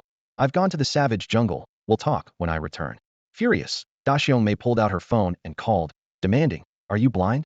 I told you to keep an eye on Chen Feng. How did you let him slip away?" A voice on the other end replied defensively, "We didn't let him go. We had people following him. The orders were not to alarm or interfere with him, not that he couldn't leave his room." Only then did Da Xiongmei realize that the order to restrict Chen Feng's movements had been her own. At the time, she believed Chen Feng posed no threat and was only concerned that his wandering might alert the surveillance team. Annoyed, she glanced at the note once more before destroying it and heading straight to the savage jungle, determined to complete the test that day. Upon arriving at the savage jungle, she learned from the surveillance team that a hidden area had emerged and Chen Feng had already ventured inside. Frustrated, she approached the entrance to the hidden area, a cave guarded by the demon suppression army. A soldier informed her that Chen Feng had entered with others before they could stop him. Resolutely, Da Xiongmei gazed at the cave entrance, steeling herself before charging inside. Regardless of whether Chen Feng was a threat, she had to retrieve him. If he was indeed a problem, she needed to uncover the motives of the creatures.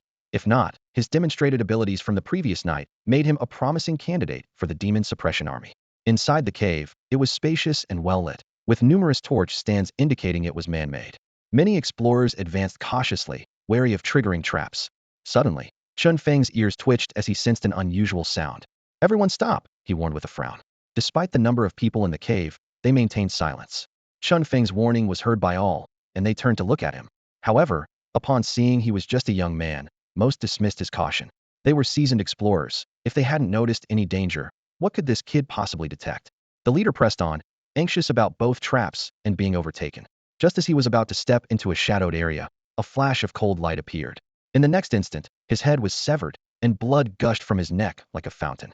"Watch out!" shouted an awakened individual from the second row, swiftly launching a fireball. This exclamation acted like a spark, igniting the battle atmosphere within the cave. Others snapped out of their daze and began to unleash their abilities. Some transformed into fierce beasts, others emitted deafening sound waves, while some morphed parts of their bodies into sharp weapons. In the chaos, Chen Feng agilely leaped into the air, clinging to the rocky ceiling. Despite the dim light, his gaze pierced through the darkness, locking onto a shadowy figure in the distancia, figure clad entirely in armor. The armor was greedily absorbing the blood flowing from the corpses on the ground, its power visibly increasing as it did so, with the plates vibrating intensely as if in excitement. The next moment, the armored figure wielded a crescent blade, charging into the crowd like a whirlwind. An awakened one, who had just cast a fireball, watched in horror as the flames hit the armor with no effect. The armored figure retaliated swiftly, killing the caster. More horrifyingly, it then pressed its visor against the wound of the fallen, draining the blood until the body was reduced to a desiccated husk. This terrifying scene shattered the psychological defenses of the group. Already uneasy due to the darkness, the awakened individuals descended into panic, scrambling to retreat. Amidst the chaos, many stumbled and fell, only to be trampled by those behind them. Chen Feng silently thanked his foresight for avoiding the turmoil. Ignoring the massacre below, Chen Feng clung to the cave's ceiling, moving swiftly like a gecko.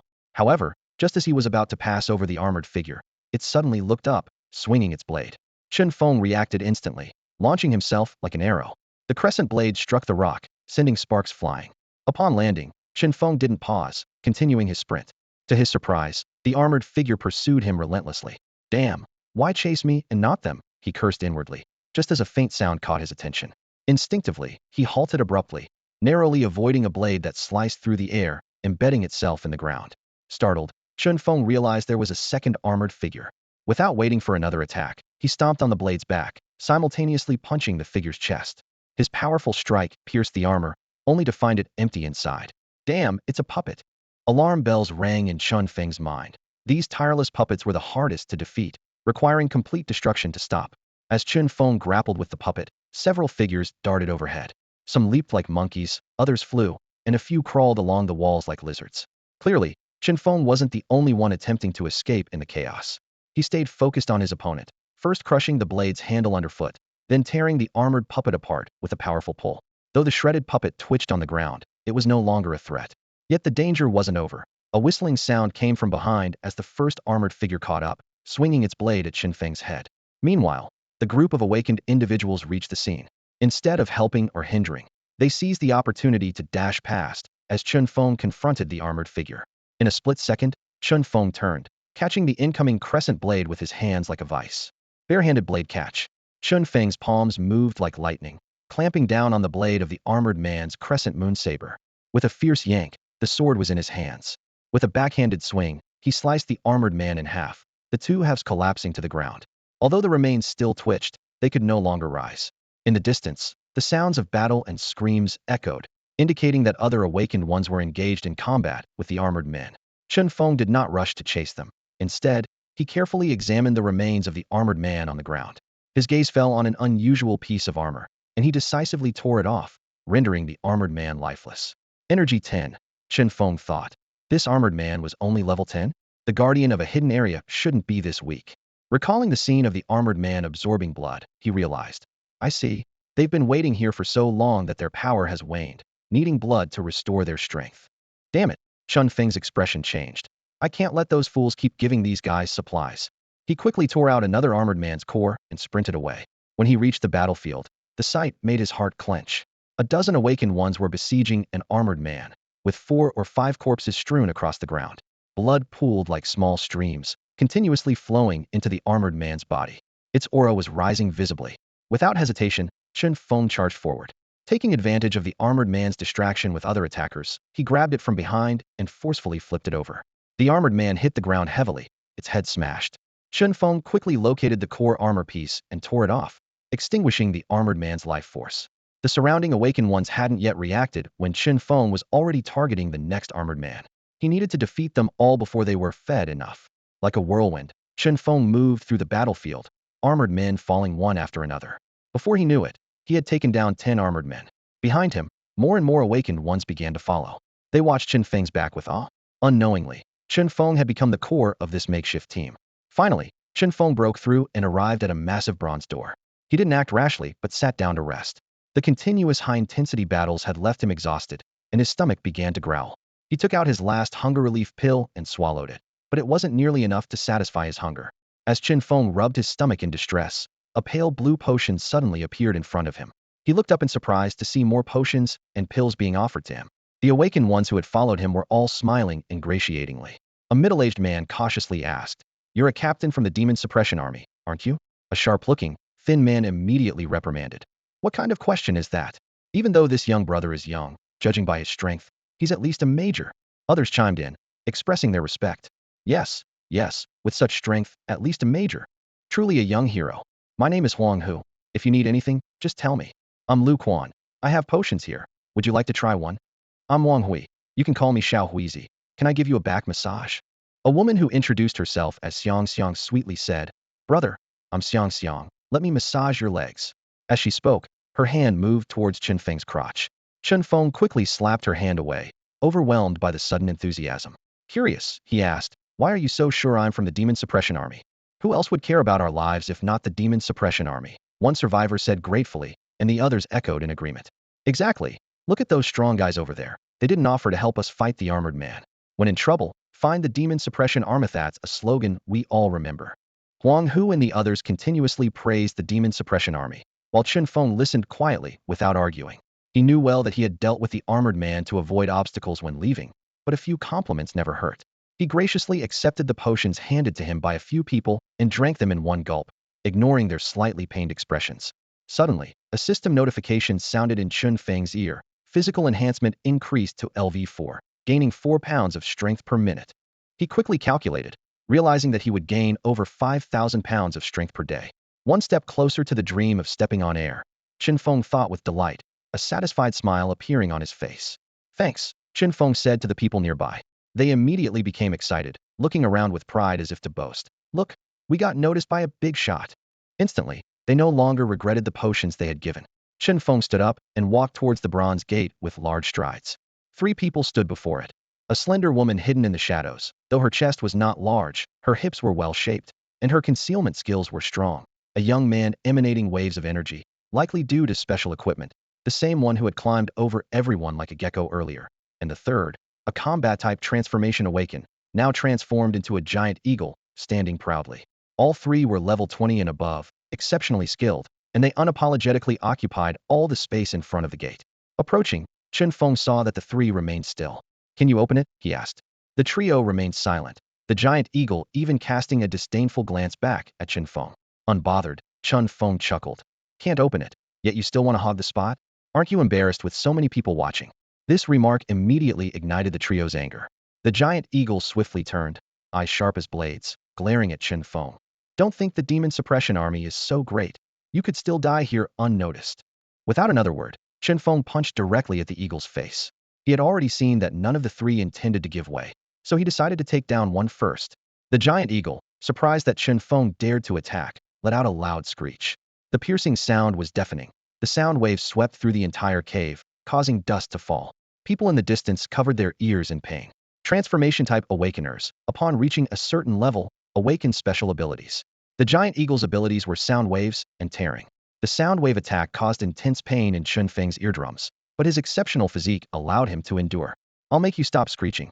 Chen Feng roared, landing a heavy punch on the giant eagle's face. Caught off guard, the eagle's spell was interrupted, its enormous beak cracking and its eyes bulging. It clearly hadn't anticipated the sheer force of Chen Feng's attack. Despite being a level 25 awakened, capable of transforming into a class sky sovereign, the giant eagle's massive form was hindered by the confines of the narrow cave. Its powerful wings flapped, and its talons gleamed threateningly as it swooped towards Chen Feng. Once its tearing ability activated, Chen Feng would be riddled with bloody wounds. However, the cave turned into a prison for the giant eagle. Its enormous size made its movements awkward and sluggish, and it severely underestimated Chen Feng's strength. Just as the eagle's talons were about to reach him, Chen Feng reacted with lightning speed. He grabbed onto the eagle's talon, his muscles tensing as he unleashed an incredible burst of power. With a swift turn, he slammed the massive creature against the hard rock wall. It was precisely 9:30 in the morning. Since midnight, 9.5 hours had passed, and Chen Feng's strength had soared from 4,880 pounds to an astonishing 6,500 pounds. The immense force of the blow left the eagle, despite its strength and formidable defense, reeling in a daze. Who would have thought that this seemingly frail young man harbored such terrifying power? With the eagle's advantage lost, any attempt to fight back was futile. Seizing the moment, Chen Feng delivered a powerful punch. The speed of his fist created a curved shield of transparent air in front of it. Bang! The punch landed squarely on the eagle's wing with a crisp crack, breaking it instantly. The eagle let out a piercing cry as its internal organs shifted from the impact, causing it to cough up blood. Chen Feng's fists continued to rain down, relentless and unforgiving. He remembered Lu Xianying's teachings. The pinnacle of combat is less talk, fight to the end. Any hesitation could give the enemy a chance to turn the tables. He gave the eagle no time to recover, let alone beg for mercy. His blows were swift and precise, targeting the eagle's vital points. Eventually, its organs were shattered, blood streaming from its 7 orifices, and it collapsed heavily to the ground, lifeless. The breathtaking scene left the onlookers behind Chen Feng in a frenzy of excitement, cheering loudly. Serves you right. That's what you get for showing off. Yeah, just because you can transform doesn't mean you're all that. Can't even take a beating, yet you dare to act arrogant. Well done, a true public service. Amidst the cheers, Chen Feng remained unfazed by the victory. He slowly stood up, his gaze sharp, focusing on the two individuals nearby, the young man and the woman lurking in the shadows. Their expressions were serious, realizing that the boy they had underestimated was every bit as formidable as they were, especially his incredible strength, which was truly terrifying. Almost instinctively, they stepped aside slightly, a silent acknowledgement of his superiority. The crowd erupted into another wave of jubilant cheers. The young man's face flushed with embarrassment at the cheers. Suppressing his anger, he said to Chen Feng in a low voice, "Control your people." Chen Feng ignored the young man's impotent rage, his attention fully drawn to the imposing bronze door before him. He tapped it lightly, the dull echo confirming its immense weight. Though annoyed by Chen Feng's attitude, the young man held back his emotions and explained, "This door is very heavy. We've tried pushing it, but it's impossible to open. There must be a mechanism." Clearly, he now regarded Chen Feng as an equal. Chen Feng examined the door closely, noticing the intricate patterns covering its surface. Upon closer inspection, the patterns seemed chaotic, with no discernible order. He stepped back a few paces, scrutinizing it from every angle before murmuring, "The door of creation?" The young man, surprised, stepped back as well, standing beside Chen Feng to take a closer look. "Where do you see words?" "I don't see anything." "Those patterns are the words," Chen Feng casually replied. "Didn't you study ancient and exotic scripts in school?" The question left the young man embarrassed. He stammered, "I wasn't great at humanities in school. Looks like you did well." "No." Chen Feng shook his head, a hint of confidence in his voice. "To be precise, very well." The young man rolled his eyes impatiently and urged, "All right, stop flaunting your grades and just tell us how to open the door." Chen Feng retorted, "Would you write the electronic code or mark the key's location on your own front door?" This question left the young man speechless. At that moment, a woman in the shadows suddenly spoke. "I've heard of the gate of creation." Her voice was elusive, as if constantly shifting, making it hard to pinpoint her location. Both Chen Feng and the young man turned to look at her. "Where did you hear about it?" Chen Feng asked. The woman replied, "I once encountered a humanoid creature in a secret realm of the savage jungle. It was incredibly powerful, and I barely managed to kill it. Before it died, it kept repeating the words, 'Gate of Creation.' I didn't know what it meant at the time, but I remembered the tone." Chen Feng pressed further. "Did the humanoid creature have any distinctive features? Anything on it that might be the key to opening the door?" "It didn't have anything special," the woman said. "But its body was very strong, just like yours, with immense strength." Chen Feng thoughtfully glanced at the bronze door, a vague idea forming in his mind. Gate of Creation sounded like the name of an ancient sect. Could it be that this sect specialized in cultivating such strong beings? The young man seemed to have a realization as well and asked Chen Feng, "Could it be that the door opens with force?" "Very possible," Chen Feng agreed. "After all, if you can't even open the door, how could you be worthy of entering the Gate of Creation?" Saying this, Chen Feng rubbed his hands together and stepped forward, placing his hands on the door. Everyone's eyes were fixed on him. "Hey!" Chen Feng shouted, exerting force with his arms. Instantly, his veins bulged like eerie patterns appearing on a blank sheet of paper, a terrifying sight. With a ripping sound, his shirt tore under the pressure of his swelling muscles, revealing his formidable physique. The crowd watched in shock as the muscles on Chen Feng's back expanded and contracted, eventually forming a menacing, ghostly face. Ghost back. Everyone shuddered, gaining a deeper understanding of Chen Feng's power. Simultaneously, the bronze door groaned with a heavy friction sound and slowly opened inward. Everyone held their breath, eagerly peering inside to see what lay beyond. At that moment, the young man suddenly attacked, wielding a long sword shimmering with an icy hue, aiming for Chen Feng's back. The sword was clearly imbued with special properties. Chen Feng, focused on pushing the door, sensed the murderous intent from behind and quickly moved to respond. In the nick of time, with a ding, a dagger appeared, blocking the young man's sword. The young man retreated with a grim expression, glaring at the woman who somehow emerged from Chen Feng's shadow holding the dagger. "Are you crazy? Take him down, then deal with the rest of them, and everything here will be ours." The woman replied coldly, "I don't trust you." The young man grew more furious. "And you trust him? Do you know each other?"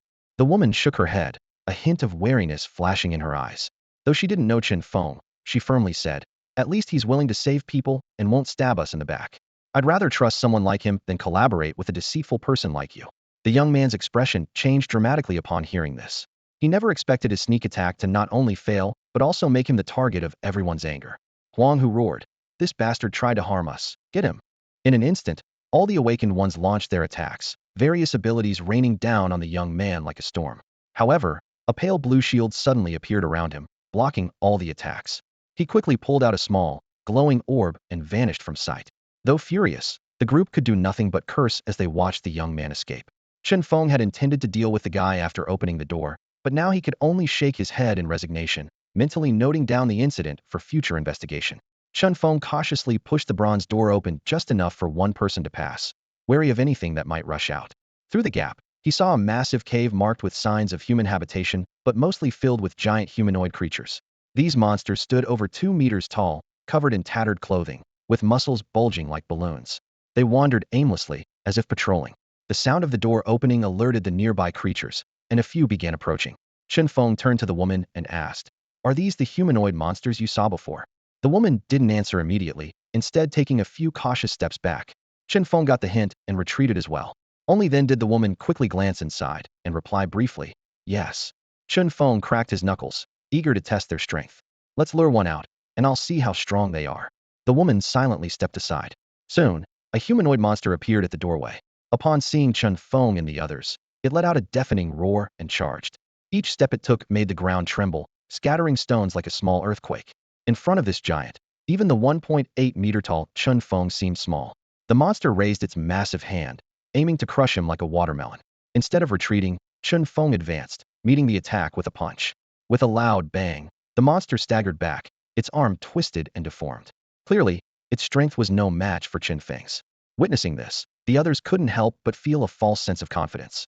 A burly man, also a combat-type augmenter, rushed forward and punched the next monster stepping out of the door. "Boss, I'm here to help." "Die, you beast," he shouted, landing a heavy blow on the monster's abdomen, only to find it as hard as rock.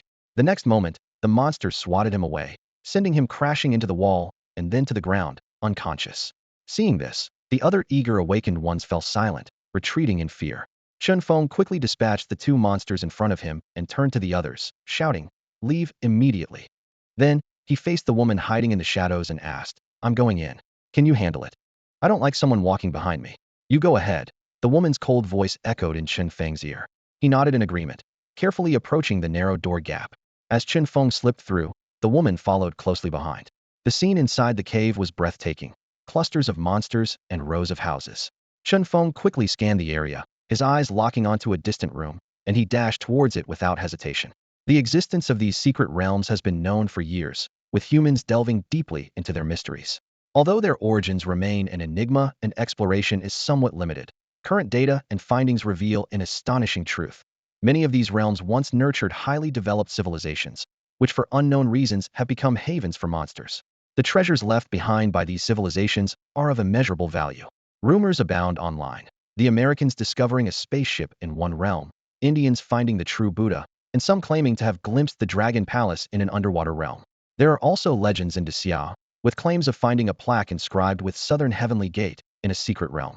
Although these tales are unrelated to the realm Chen Feng is in, besides divine inheritances, the realms also contain countless mystical martial arts techniques.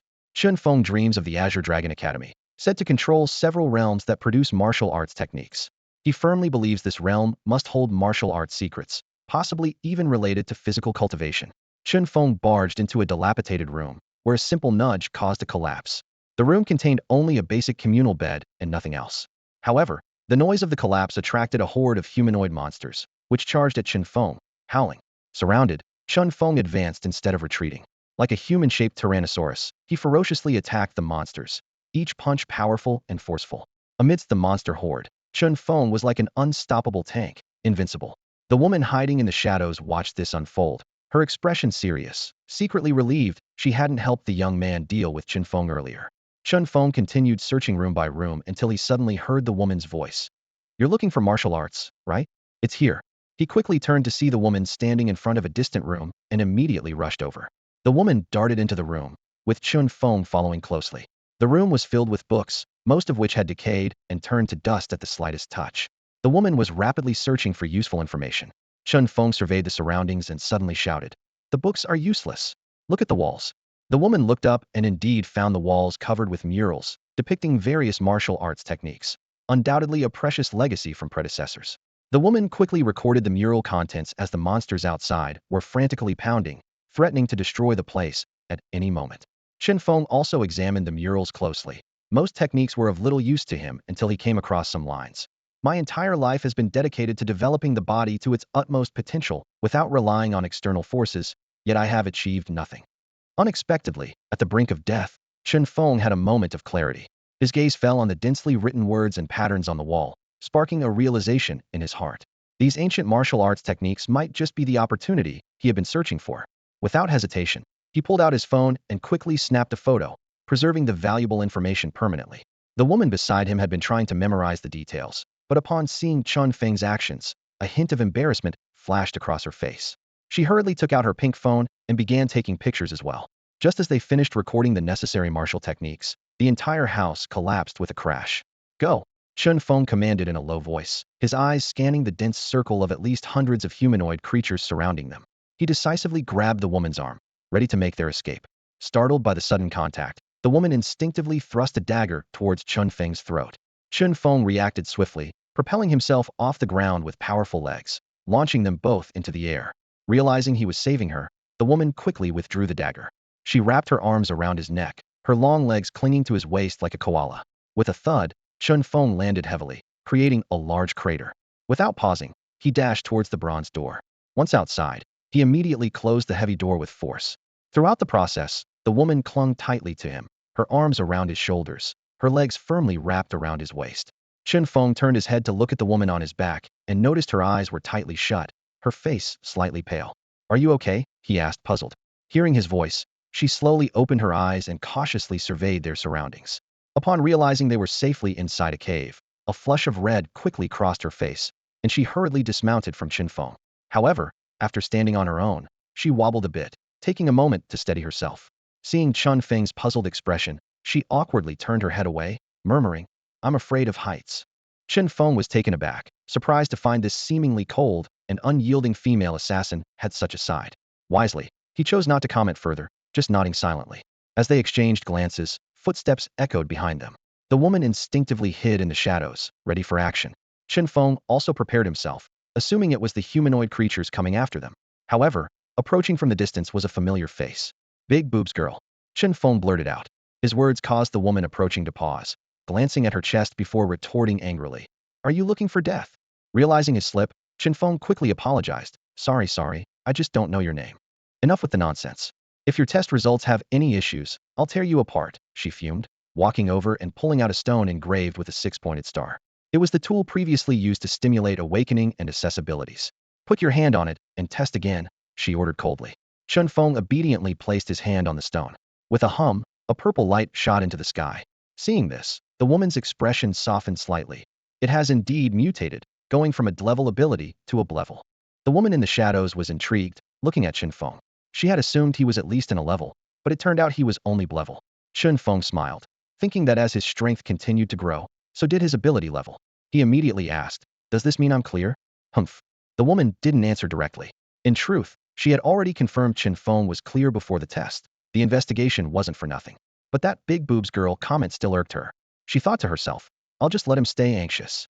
Unbeknownst to her, Chen Feng wasn't worried at all. He just disliked being constantly investigated by these people, finding them quite annoying. Chen Feng, big-chested girl, and the female assassin emerged from the cave, with the assassin keeping her distance, hidden in the shadows. Outside, the crowd that had left earlier erupted in cheers upon seeing Chen Feng. "The commander is out! The commander is out!" they shouted, their voices resonating loudly. The soldiers of the demon suppression army stationed there exchanged puzzled looks, unsure of what was happening. But seeing Chen Feng so well received, they didn't dare to question it, thinking perhaps he was the newly arrived commander from another region. Company Commander Yu Shuerong quickly stepped forward, saluted, and asked, "Sir, what's the situation inside?" Chen Feng looked embarrassed and mumbled. Big-chested girl looked at him in surprise. "Didn't you just graduate? When did you become a commander?"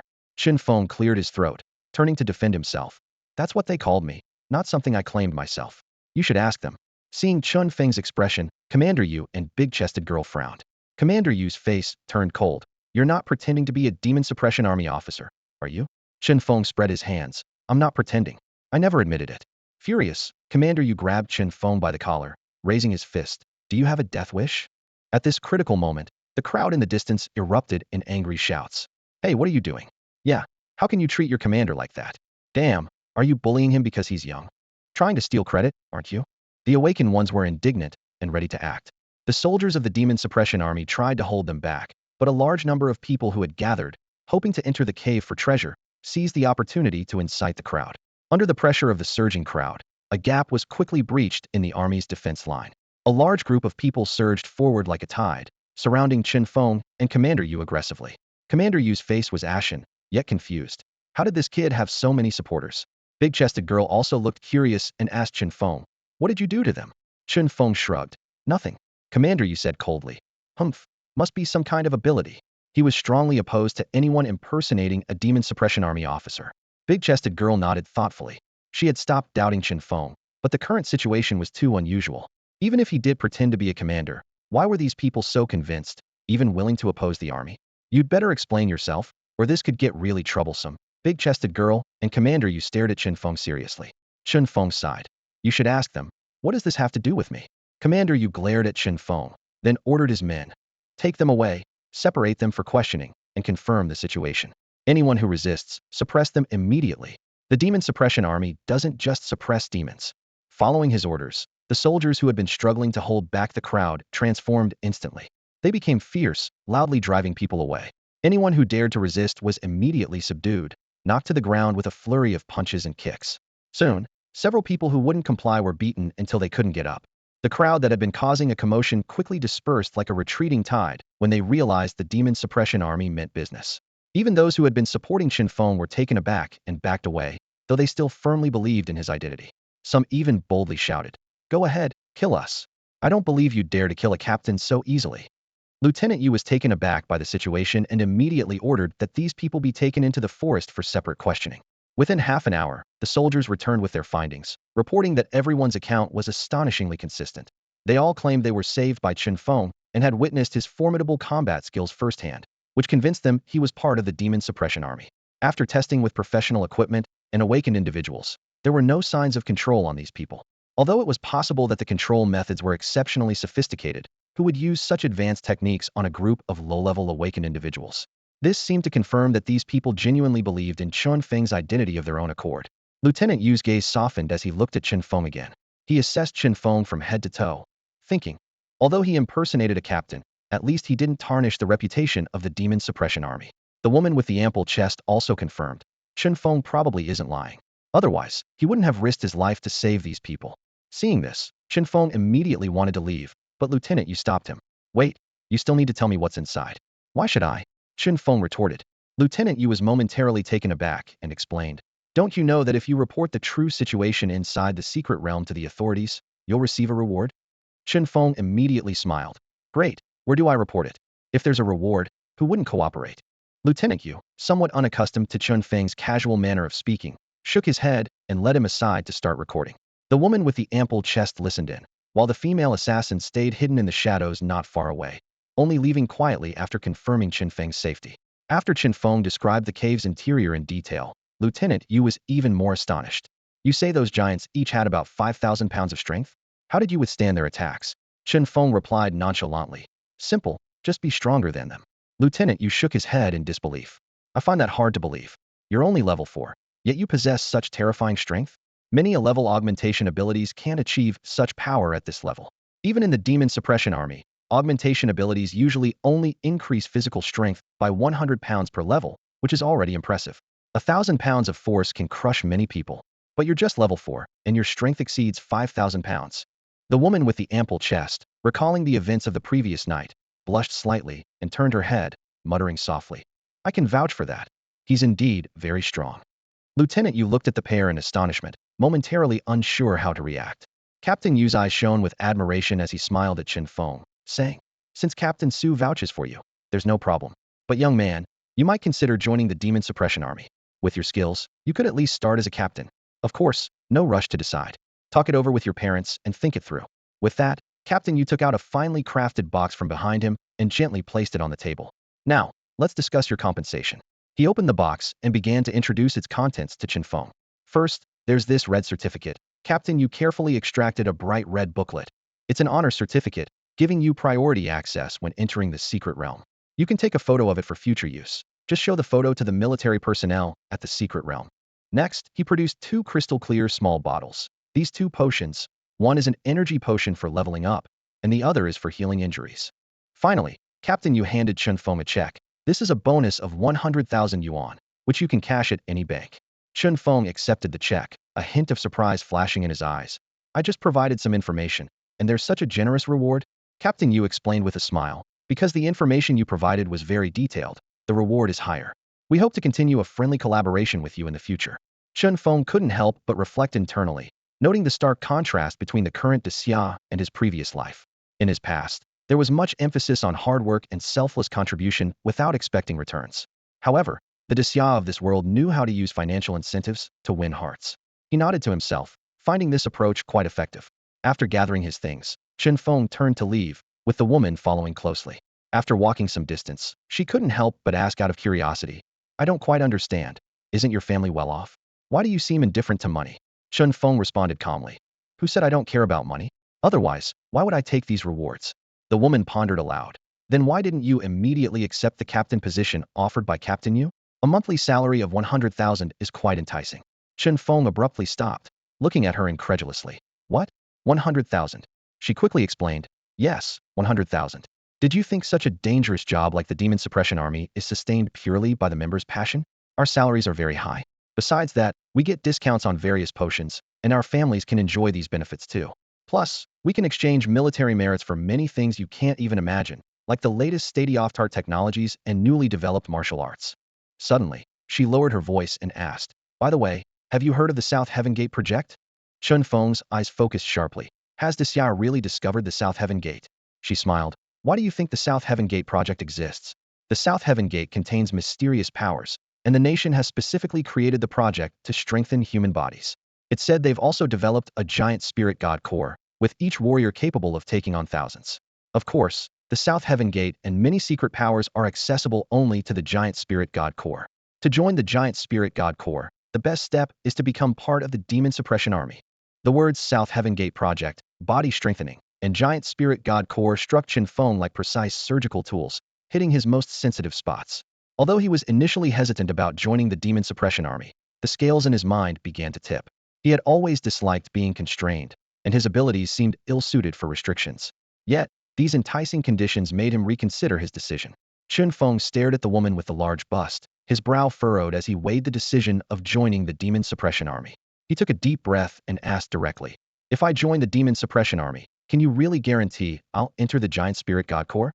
Are there any restrictions? Will I be treated like a lab rat, constantly sent on missions, or even dissected for study? The woman's eyes reflected sincerity as she leaned forward eagerly, her voice firm. I guarantee that as soon as you join the Demon Suppression Army, you'll be made a team leader. If your formidable power is real, entering the Giant Spirit God Core will be a breeze. She chuckled. As for being dissected for research, that would be self-destructive. Only a fool would do something so stupid. Chen Feng nodded slightly, feeling somewhat reassured. He also believed that the authorities of Xia wouldn't be foolish enough to do such a thing. Who would dare to serve Xia if promising talents were simply dissected for study? The top brass might have their own interests, perhaps being greedy or lustful, but they certainly weren't idiots. The woman continued to explain, the Giant Spirit God Core won't restrict your freedom and will provide various training methods and potions for free. Of course, you'll have to prove you're worthy of their significant investment, meaning your power must grow at a pace that meets their expectations. She paused and added, Moreover, the Giant Spirit God Core isn't what you think.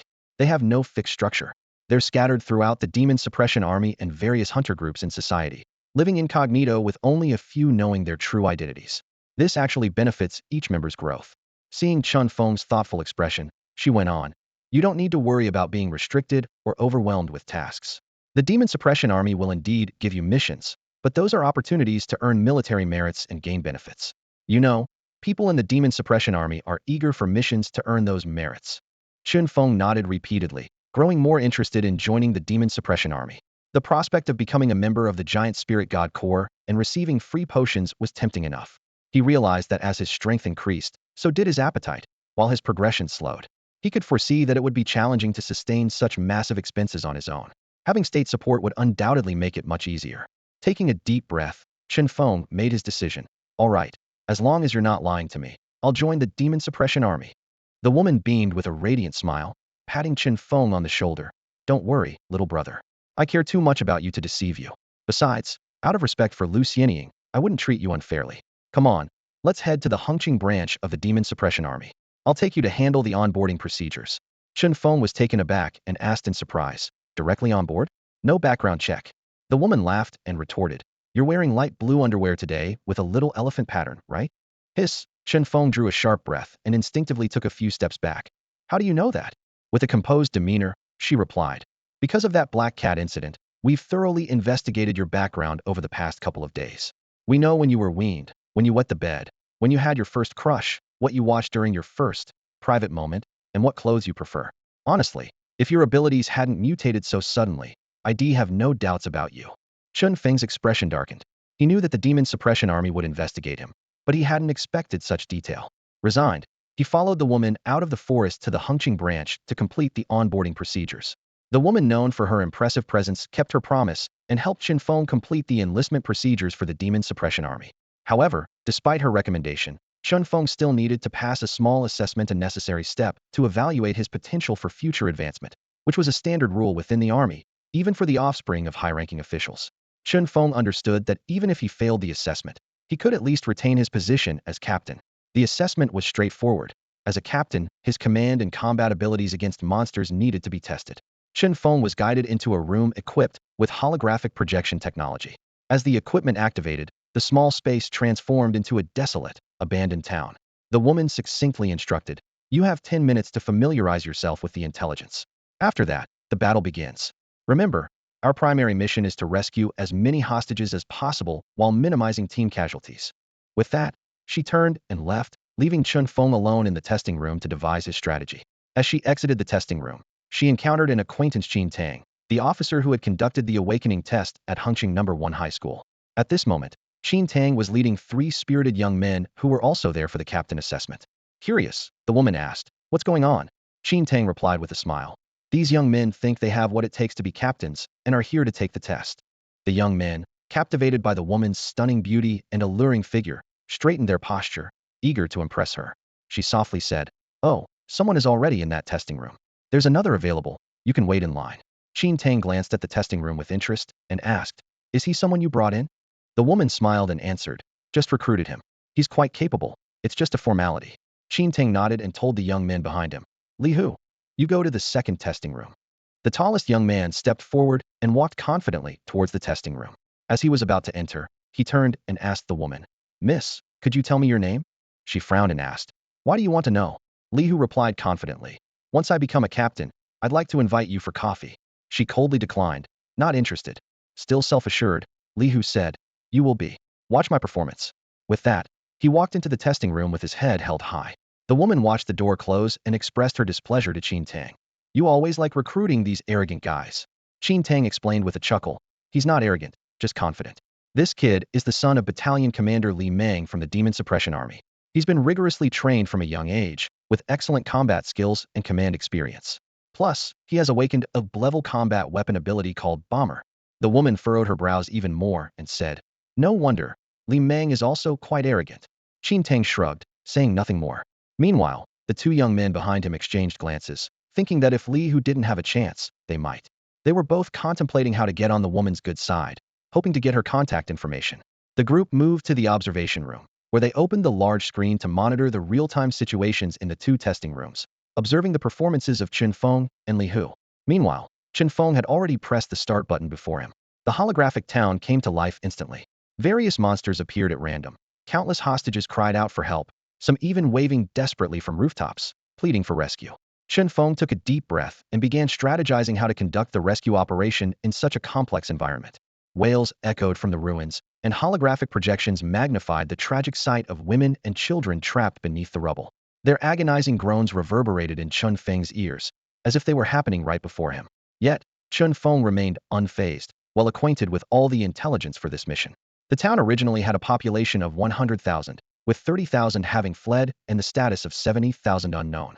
Chen Feng's task was to rescue as many survivors as possible within the given time frame while preventing the spread of danger. This was not unfamiliar to him, as he had experienced similar assessments during his martial arts classes at school, where he always performed exceptionally well. Chen Feng understood that the key to this test was whether the leader could remain calm and not let the pleas of the injured affect his judgment. He directed a team of 9, with well-matched skills, observing the rescue progress through high-altitude drone footage. Be cautious of that shaky building to the east. Evacuate immediately.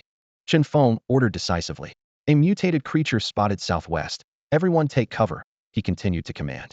There are survivors trapped at the end of the North Street alley. Send 2 people to rescue them. Chen Feng instructed efficiently. Suddenly, the drone camera shifted to a gathering point of survivors 3 streets away. Rescuing them would undoubtedly boost his score significantly, but Chen Feng chose to ignore it. He was aware that his task was confined to this street, and strict adherence to superior directives was also part of the assessment. In the observation room, Chen Tang chuckled. Su, where did you find this guy? He knows not to act recklessly. Not bad. The woman with the impressive figure replied calmly. He's doing all right. But this is just the beginning. The real test hasn't started yet. A young man behind Chen Tang couldn't help but interject. This is average. I have at least 3 tactical plans that would double his speed. Without turning her head, the woman retorted. Oh, really? The young man fell silent, embarrassed. Li Hu is starting now. Chen Tang changed the subject, and everyone's attention shifted to another screen. Li Hu's task was not rescue, but to infiltrate a monster's lair to steal an item. As the team leader, he led the charge boldly. Trained by the camp leader, his combat skills and command ability clearly surpassed Chen Feng. Chen Tang nodded continuously, asking the woman beside him, how is Li Hu performing? Given his background, not meeting this level would be disappointing, she replied dismissively. Chen Tang's gaze darted between the 2 screens. Suddenly, he appeared serious. The real test is coming. The woman also focused intently on the screen. The duration of this assessment wasn't fixed, but was determined by task progress. Despite Li Hu's later start, his rapid progress brought him to the true test alongside Chen Feng. In an instant, the holographic scenes before Chen Feng and Li Hu transformed drastically. Technically speaking, the position of a team leader is just a minor role overseeing 10 people. Both individuals had already met the standard for the first test. However, in this second test, a good performance could lead to greater opportunities for promotion and transfer. Li Hu was well aware of this, so he made every effort to showcase his abilities during the assessment, while being cautious not to make any mistakes. However, when the real assessment began with random scenarios, everyone in the observation room was stunned. The woman with the large chest couldn't help but curse, questioning whether the higher-ups were always thinking of ways to toy with the candidates. Chen Tang, though smiling wryly, kept his eyes glued to the screen, eager to see how the 2 would handle the sudden challenge. At that moment, Chen Feng, in the holographic imaging room, suddenly heard a piercing alarm. Alert! Alert! Situation out of control. A large number of monsters have suddenly gone berserk, indiscriminately slaughtering. Please respond immediately. Please respond immediately.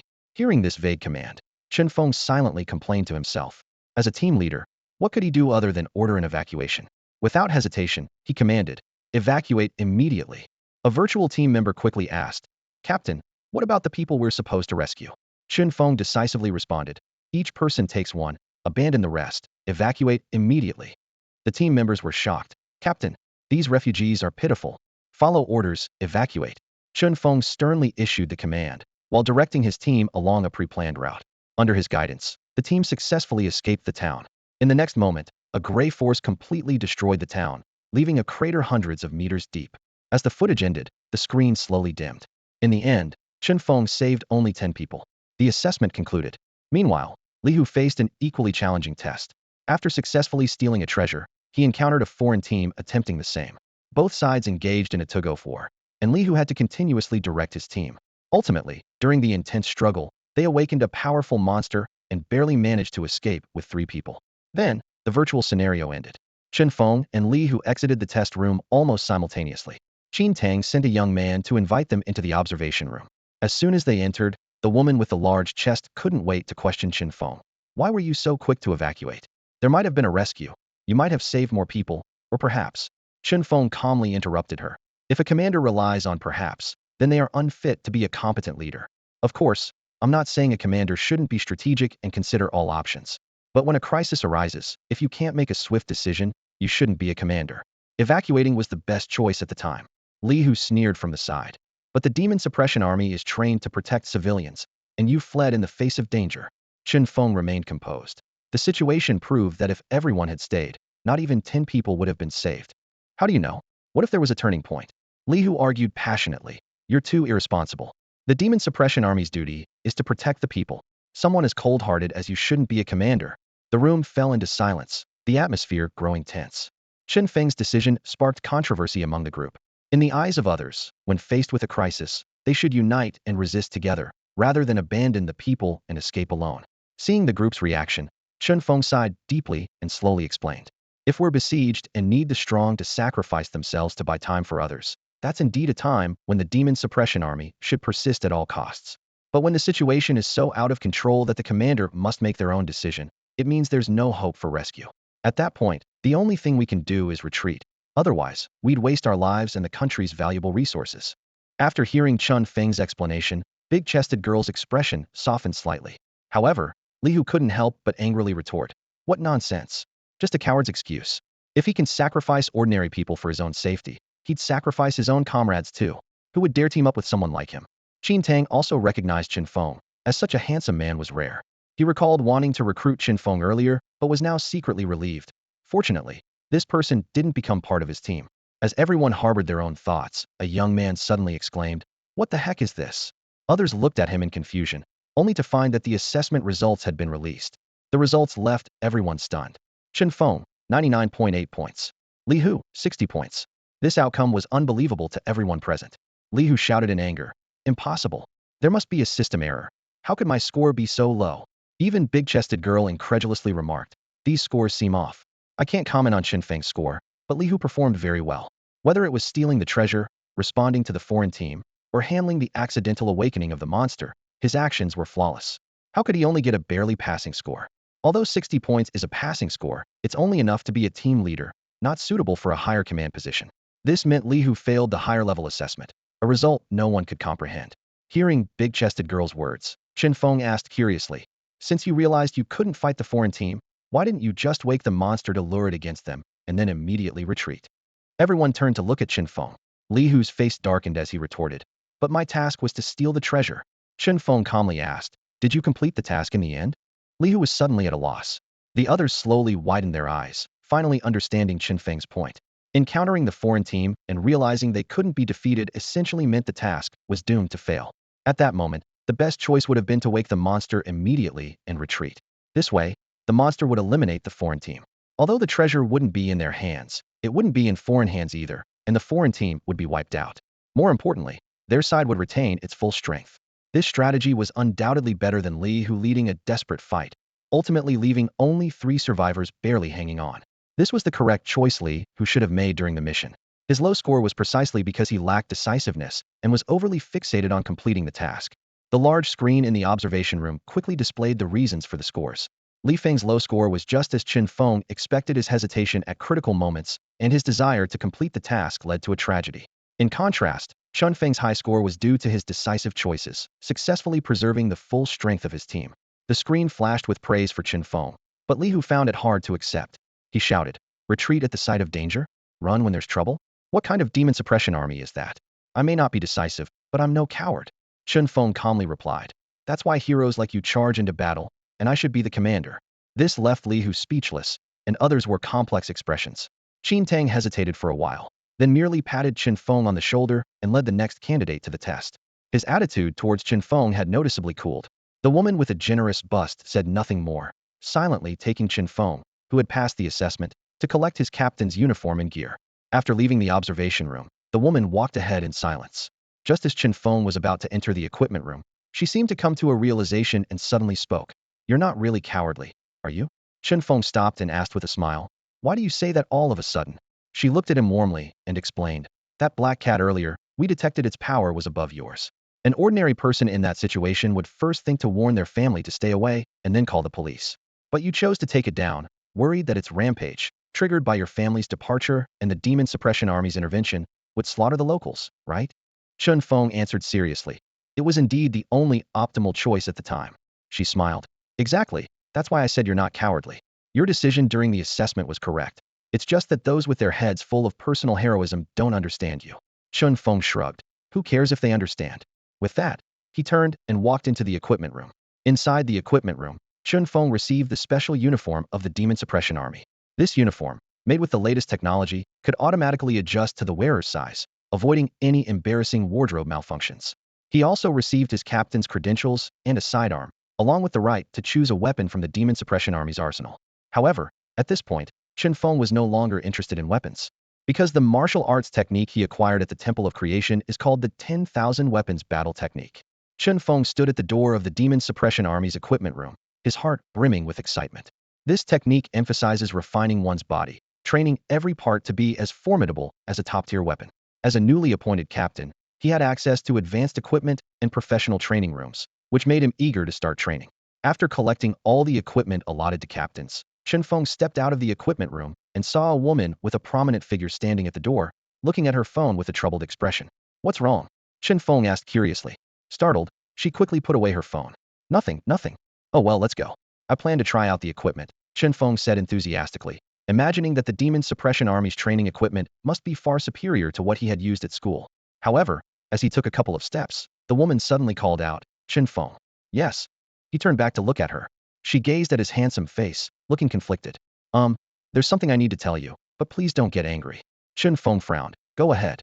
Seeing his expression change, she sighed and said softly, "Someone just started a nomination in the Hengqing Demon Suppression Army group chat, saying they didn't want to be your team member. All the soldiers in Hengqing voted in favor, so you might not be able to recruit any team members for now. I'm sorry, I know it's frustrating, but it's just a misunderstanding. I'll go explain to the higher-ups immediately and ask them to address it. Don't worry or get upset." To her surprise, Chen Feng's expression softened, and he even smiled slightly. "This is actually good news." She panicked, rushing to explain. "Don't be mad. I know it seems unfair, but—" "No, don't worry. I'm really not upset," Chen Feng interrupted, his eyes gleaming. "Not having team members means I don't have to go on missions, right? So I can focus on training internally." She was stunned. This was completely unexpected. She had thought Chen Feng would see this as bullying from the Demon Suppression Army and be furious. Yet, he seemed absolutely delighted. "Actually, if you really don't want to recruit team members, you can apply for it," she reminded him. "The Demon Suppression Army values talent in all forms. As long as you're capable, it doesn't matter if you dislike teamwork or even humanity." Chen Feng was even more excited. "Where do I apply?" "Go to the official website and find the application form," she kindly advised. "But are you sure you don't want to find team members? Many missions are incredibly complex and challenging. Without help, it could be tough for you." Chen Feng waved her concerns away, immediately pulling out his phone to log onto the Demon Suppression Army's website and begin the application process. Once he submitted the form, he eagerly headed to the training area. The training area was divided into two sections, a public training area and private training rooms.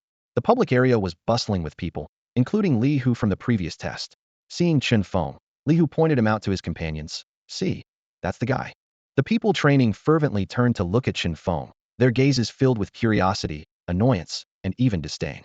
Thanks to Li Hu's stories, Chen Feng's tactics and comments during the assessment had spread throughout the Hengqing Demon Suppression Army. Everyone assumed he was selfish and cowardly. When they saw Chen Feng's fair, handsome face, they sneered, dismissing him as soft and timid. "No wonder he's so spineless," someone muttered. However, Chen Feng ignored their looks and whispers, his face lit with excitement as he approached the gravity chamber. "Wow, you can adjust the gravity to 100 times here," he marveled. "Even the best equipment at school only goes up to 10 times. He quickly placed his electronic components in the storage bag at the door and eagerly entered the gravity chamber. The indicator light outside the chamber lit up, showing it was in use. To encourage competition, the gravity chambers had a ranking system, displaying the gravity multiplier on a sign outside. At that moment, the sign for Chen Feng's gravity chamber displayed the number 50 times. This number immediately caused a stir among those nearby, as no one expected this seemingly fragile newcomer to challenge such a high gravity level right away. 50 times? Is this guy crazy? An exclamation shattered the silence outside the gravity chamber. Everyone started talking, their faces filled with disbelief. "Does he even know what a gravity chamber is? His head is going to be crushed by the pressure," someone said worriedly. "Hurry and check on him. Something might go wrong." A group of people rushed towards the gravity chamber. Although they usually looked down on Chen Feng, if something really happened to him, the consequences would be unimaginable. Outside the gravity chamber, a large monitoring screen caught everyone's attention. It was a life detection system specially installed to prevent accidents during training. Through infrared rays, the screen clearly displayed the posture of the person inside. Everyone held their breath, staring at the red silhouette representing Chen Feng on the screen. To their amazement, the figure stood straight and moved freely, seemingly unaffected by the gravity. Li Hu widened his eyes and muttered in disbelief. 50 times gravity? Can he really handle that? A burly man nearby began to analyze. "You have to understand, gravity is calculated based on a person's weight. If you weigh 70 kilograms, 50 times gravity would be equivalent to 3,500 kilograms. A person weighing over 3,000 kilograms wouldn't just walk. The pressure alone would make their lower body explode." Others started recalling their limits. "I can only handle about 15 times gravity at most," the strong man added. A skinny man interjected. "I think I've endured 18 times at most because I weigh less." The group nodded in agreement, acknowledging that in the gravity chamber, being lighter had its advantages, though limited since less weight usually meant less strength. As everyone speculated about Chen Feng's weight, someone suddenly shouted, "Look, the multiplier is increasing again." All eyes turned to the electronic display at the door. Shockingly, the gravity multiplier had soared to 60. 60 times. That would be 4,200 kilograms for someone weighing 70 kilograms. That's over 4 tons. Is he even human? Someone exclaimed. However, even more unbelievably, the numbers kept climbing. Everyone watched the display intently as the numbers rapidly increased by tens, 70, 80, 90, finally stopping at 100, the maximum multiplier the chamber could handle. 7,000 kilograms, someone gasped. And that's just our estimate. If Chen Feng weighs more, the force would be even greater. People exchanged glances, beginning to question their previous opinions of Chen Feng. Someone couldn't help but turn to Li Hu and ask, "Li Hu, are you just spreading rumors because you scored lower than him and can't stand it?"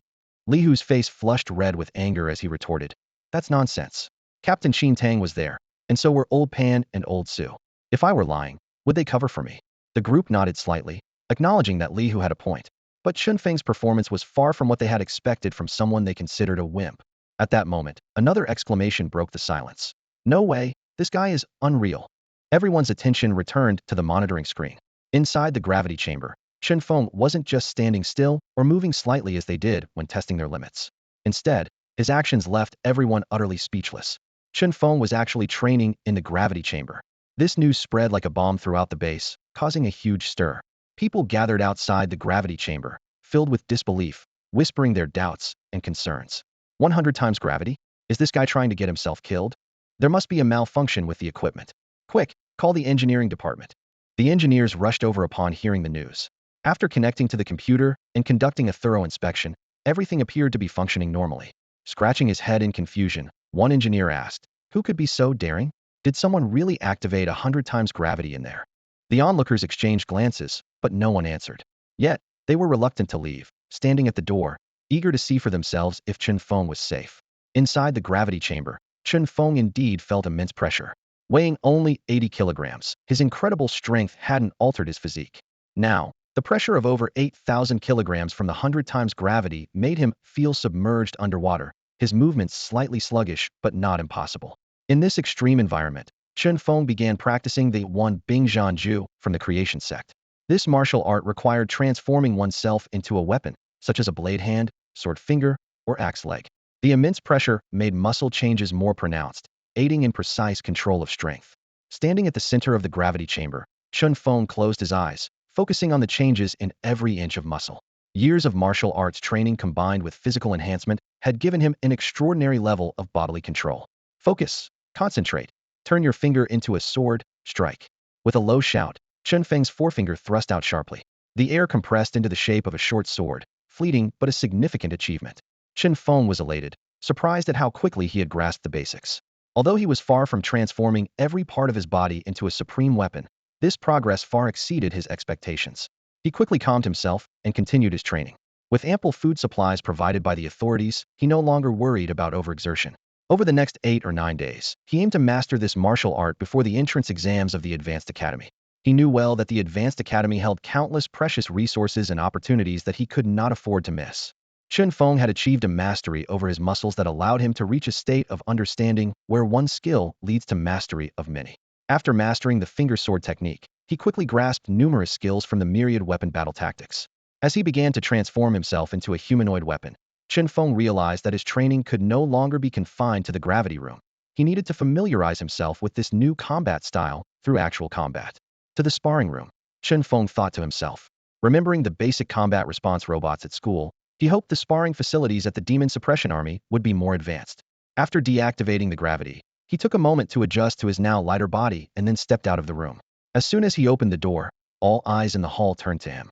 Although the others had dispersed due to his lengthy training session, they all instinctively focused some attention on him.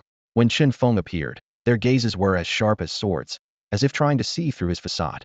Despite knowing that wishing for a teammate's misfortune was disgraceful, they secretly hoped to find some signs of injury on Chen Feng, perhaps internal bleeding or a fracture. However, apart from a few beads of sweat, Chen Feng appeared unscathed, as if he had merely done a simple warm-up. For a moment, everyone's expressions turned sour. It was 100 times gravity. Before Chen Feng, the highest record in Hengqin was 70 times, set by a passing expert. No one had broken it for 10 years, and Chen Feng had just shattered it by reaching 100 times. This new record would likely stand unchallenged for years. The crowd silently watched Chen Feng's retreating figure. Suddenly, someone couldn't help but shout, "Chen Feng, how did you do it?" Chen Feng turned back, puzzled. "What? How can you withstand 100 times gravity?" The person pressed. Everyone listened intently, not wanting to miss a word. Chen Feng smiled calmly. "It's a physical enhancement, something I was born with." "So, it's because of an ability." The crowd showed signs of disappointment. They had hoped Chen Feng had some special training method. But with such a capability, it was indeed intimidating, likely at least in a level ability. Without further explanation, Chen Feng headed straight to the sparring room. The crowd immediately followed, especially Li Hu, who was the first to reach the sparring room's entrance. Although spectators were not allowed in the sparring room, as everyone's martial techniques were closely guarded secrets, the rankings were public. The sparring room had 3 categories: evasion, offense, and defense. The evasion training used rubber bullets to enhance speed and reaction abilities. The offense category directly improved combat capabilities. The defense training was designed to develop counterattack skills under complete suppression. Li Hu paid special attention to the sparring room rankings because his father, the camp commander, held the top spot on the defense leaderboard. Others also closely watched the rankings, eager to catch any updates. Inside the sparring room, Chen Feng selected the offense mode. He intended to enhance his application of the myriad weapon battle tactics in real combat. A lifelike robot emerged from a storage compartment embedded in the wall. The robot was so meticulously crafted that it was indistinguishable from a real person and even possessed advanced learning abilities. This technology was said to originate from a secret realm with advanced technology, though most of the equipment had been destroyed. The only thing left was the robot. It moved like a human, walking steadily up to Chen Feng and speaking in a mechanical yet calm voice. "Please choose a code name." Chen Feng frowned slightly, thought for a moment, and then replied, "Number 1. He didn't have anyone specific in mind, so he randomly picked a number.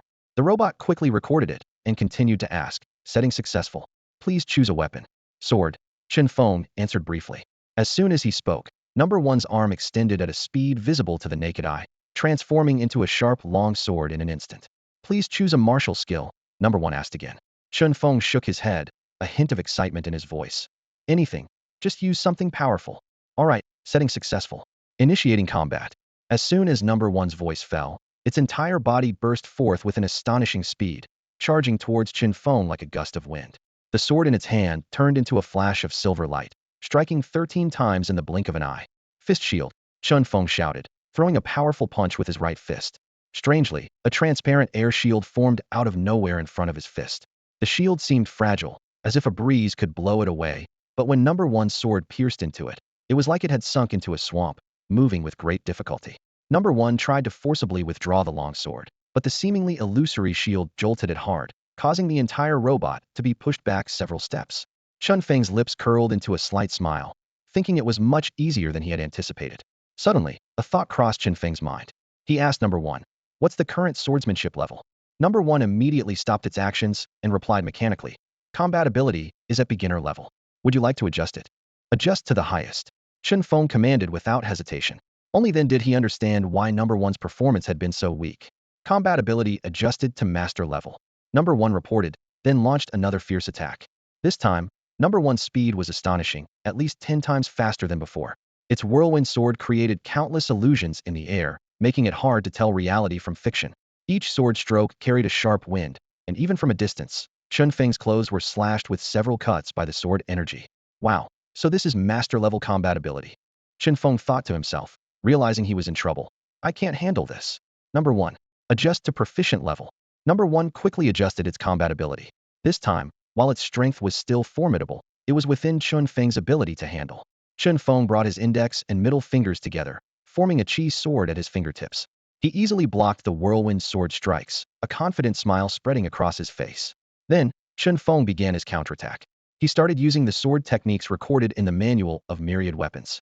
Initially, his movements were a bit clumsy, relying on his exceptional combat talent to barely parry. But as the battle continued, he gradually became familiar with these routines and began to effectively counterattack. Chen Feng had a clear goal: to integrate these moves into his instincts, rather than mechanically executing them step by step. He didn't want to become the kind of fighter who only followed patterns in real combat, only to be seen through by the enemy and suffer a crushing defeat. Outside the practice room, the faces of the observing crowd gradually turned grim. They could clearly see number 1's status display. Chen Feng was sparring with a proficient-level combat robot and had been doing so for quite some time. This guy started at proficient level. Someone couldn't help but exclaim in amazement. Li Hu couldn't take it anymore and retorted. So what if it's proficient level? I can also fight at proficient level. Am I proud? The people nearby rolled their eyes. Nonsense, someone mocked. Your father taught you martial skills since you were a kid and gave you all sorts of potions. If you couldn't handle proficient level, that'd make you a real waste. How old is Chen Feng? He looks like a young lad, and to be able to achieve this is already impressive. Li Hu realized that his words were somewhat far-fetched, and he could feel the disdainful glances from those behind him. Chen Feng's astonishing performance in the gravity chamber had already shaken others' trust in Li Hu's earlier statements. To save face, Li Hu quickly added, maybe he's a combat genius, or perhaps he relies purely on his strong physique to endure hits? This remark made the others ponder. Indeed, Chen Feng's ability to withstand 100 times gravity was impressive, as even a mastery-level robot would take considerable time to knock him down. More surprisingly, Chen Feng lasted over an hour in a mastery-level spar, with his life values remaining at peak levels. Such performance was beyond ordinary imagination. After honing his combat skills, Chen Feng did not rest, but chose to train in evasion. He wanted to test if he could use the 10,000 weapons battle technique to enhance his speed. As the evasion mode activated, the original robots retreated to the wall storage, replaced by countless dark gun barrels suddenly popping out from the walls. Rat-a-tat-tat. The barrels began firing rubber bullets. Though non-lethal, each shot could inflict intense pain. Fortunately, the system adopted a gradual approach, starting with single bullets, and even marking the barrel about to fire. Chen Feng focused intently on the designated barrel. At the moment the bullet fired, he exerted himself forcefully. Boom! With an explosive sound, Chen Feng darted away like an arrow. Although he nearly crashed into the wall, a smile spread across his face. He had finally managed to perform a move similar to moonwalking. The explosion sound was the result of him compressing and detonating the air beneath his feet, generating a powerful thrust that significantly increased his speed. Yet, Chen Feng was not satisfied. He yearned for even greater speed, aspiring to soar through the sky and traverse the earth, rivaling the sun and moon. He continually practiced this ability, even attempting to jump into the air for a double jump. In this process, he inevitably got hit by several bullets. But with astonishing endurance, he endured pain unimaginable to others, persisting in his relentless training. As time went on, the number of bullets fired from the barrels increased. From 1 to 5, then to 10, 100. Eventually, the entire room was filled with a dense barrage of bullets, resembling a swarm of humming bees. Chen Feng weaved through this bullet rain, constantly searching for gaps to slip through, dodging attacks from all directions. After mastering the 10,000 weapons battle technique, Chen Feng was thrilled to discover that not only had his muscle control improved significantly, but his awareness of the surrounding air had also become exceptionally acute. He could distinctly sense even the slightest air movement. This was clearly a positive effect of his enhanced physique. After an unknown amount of rigorous training, Chen Feng finally became proficient in performing a double jump in midair, even managing a triple jump. Although he was still far from the graceful realm of spacewalking or moving effortlessly in the air, and his strength needed further improvement, his progress was remarkable. With his improved aerial maneuverability, Chen Feng's evasion skills also underwent a qualitative leap. He was even able to dodge sneak attacks from behind, as if he had eyes on his back. These astounding advancements propelled Chen Feng directly into the top 3 of the practice room's 2 leaderboards, earning impressive scores. Chen Feng was very pleased with his training results. His offensive capabilities had seen a tremendous boost, and his evasion skills had reached an astonishing level. However, he did not stop there. Next, he chose the 3rd training project, defense. Chen Feng firmly believed that only by mastering both offense and defense could one become a true powerhouse. Amidst countless attacks, Chen Feng was still able to counter. As soon as he made a decision, 3 robots emerged from the walls and surrounded him. Using previously collected data, these robots precisely calculated Chen Feng's combat strength and reaction ability, adjusting their own states to match. In an instant, the robots unleashed a storm of attacks. Their fists and legs moved in a web-like pattern, enveloping Chen Feng. An ordinary person facing such a fierce onslaught might only be able to cover their head and barely dodge. However, Chen Feng was no ordinary individual. Although the robots could simulate his combat strength and estimate his power, they couldn't comprehend Chen Feng's extraordinary physical defense. To Chen Feng, these attacks felt like nothing more than a relaxing massage. He decided not to counterattack, allowing the robots to massage him freely. After all, he had expended a lot of energy earlier, and this was a good opportunity to recover. This action, however, resulted in Chen Feng receiving a 0 score in defense evaluation. He didn't care at all and calmly adjusted his clothes before walking out of the training room. Outside, a crowd had already gathered, including De Xiong Mei and Qin Tang, all eyeing Chen Feng with complex expressions. They had heard of Chen Feng's feats in the gravity room and were bursting with curiosity. Seeing him emerge unscathed, the crowd was astonished and checked the leaderboard again. His rankings in attack and evasion were in the top 3, yet he bore no injuries, just a few holes in his clothes. It was clearly a performance worthy of first place in all categories. Mei couldn't believe it and asked, I heard you withstood 100 times gravity and ranked in the top 3 in the training room leaderboard.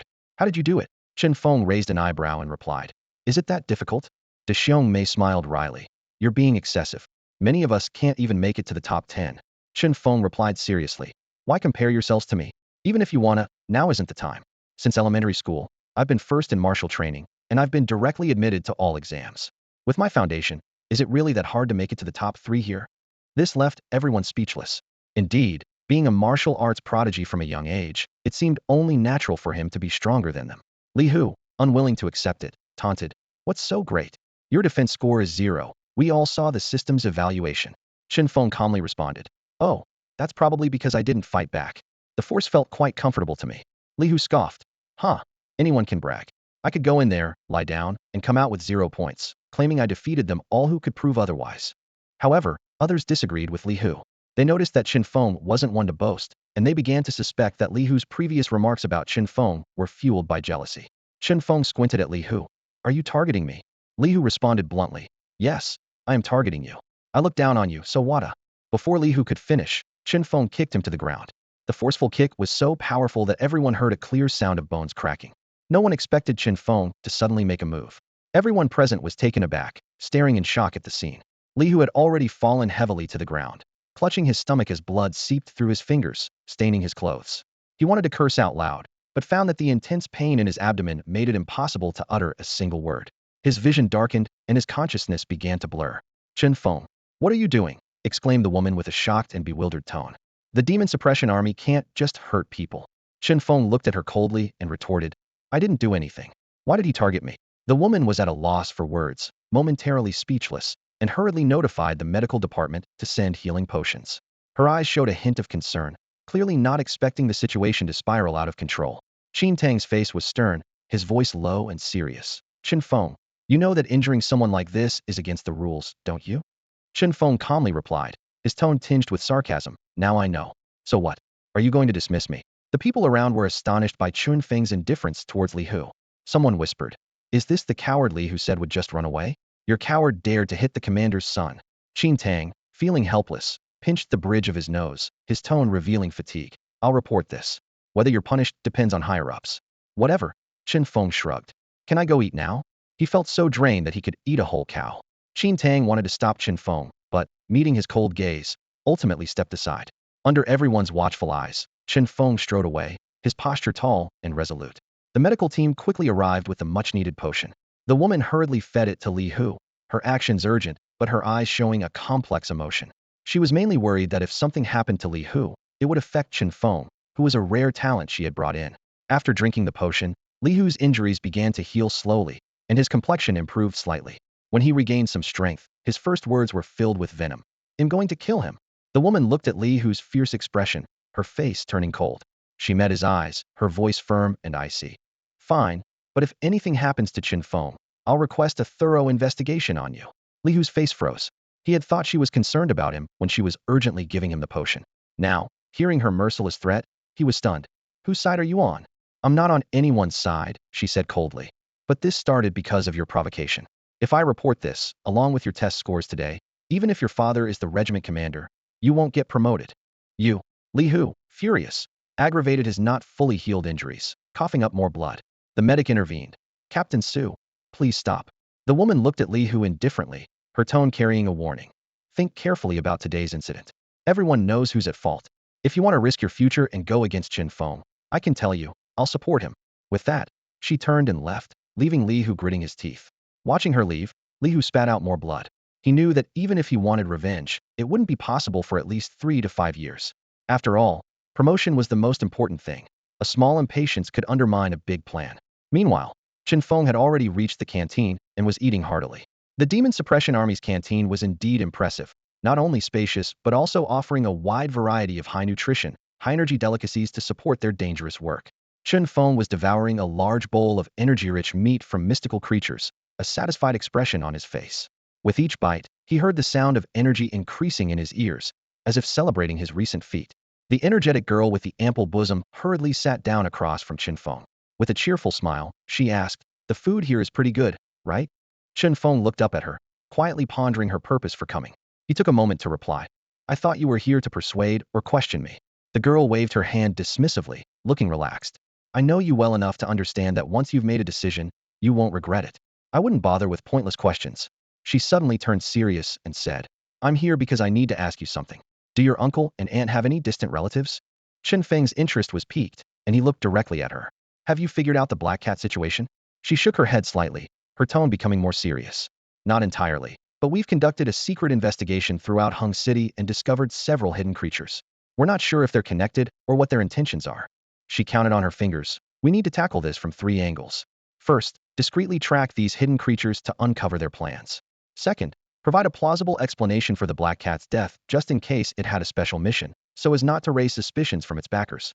Third, check the secret realms near Hung City where these creatures gather to see what they're up to." Chen Feng frowned, reluctantly asking, "Really? I just started, and I already have tasks."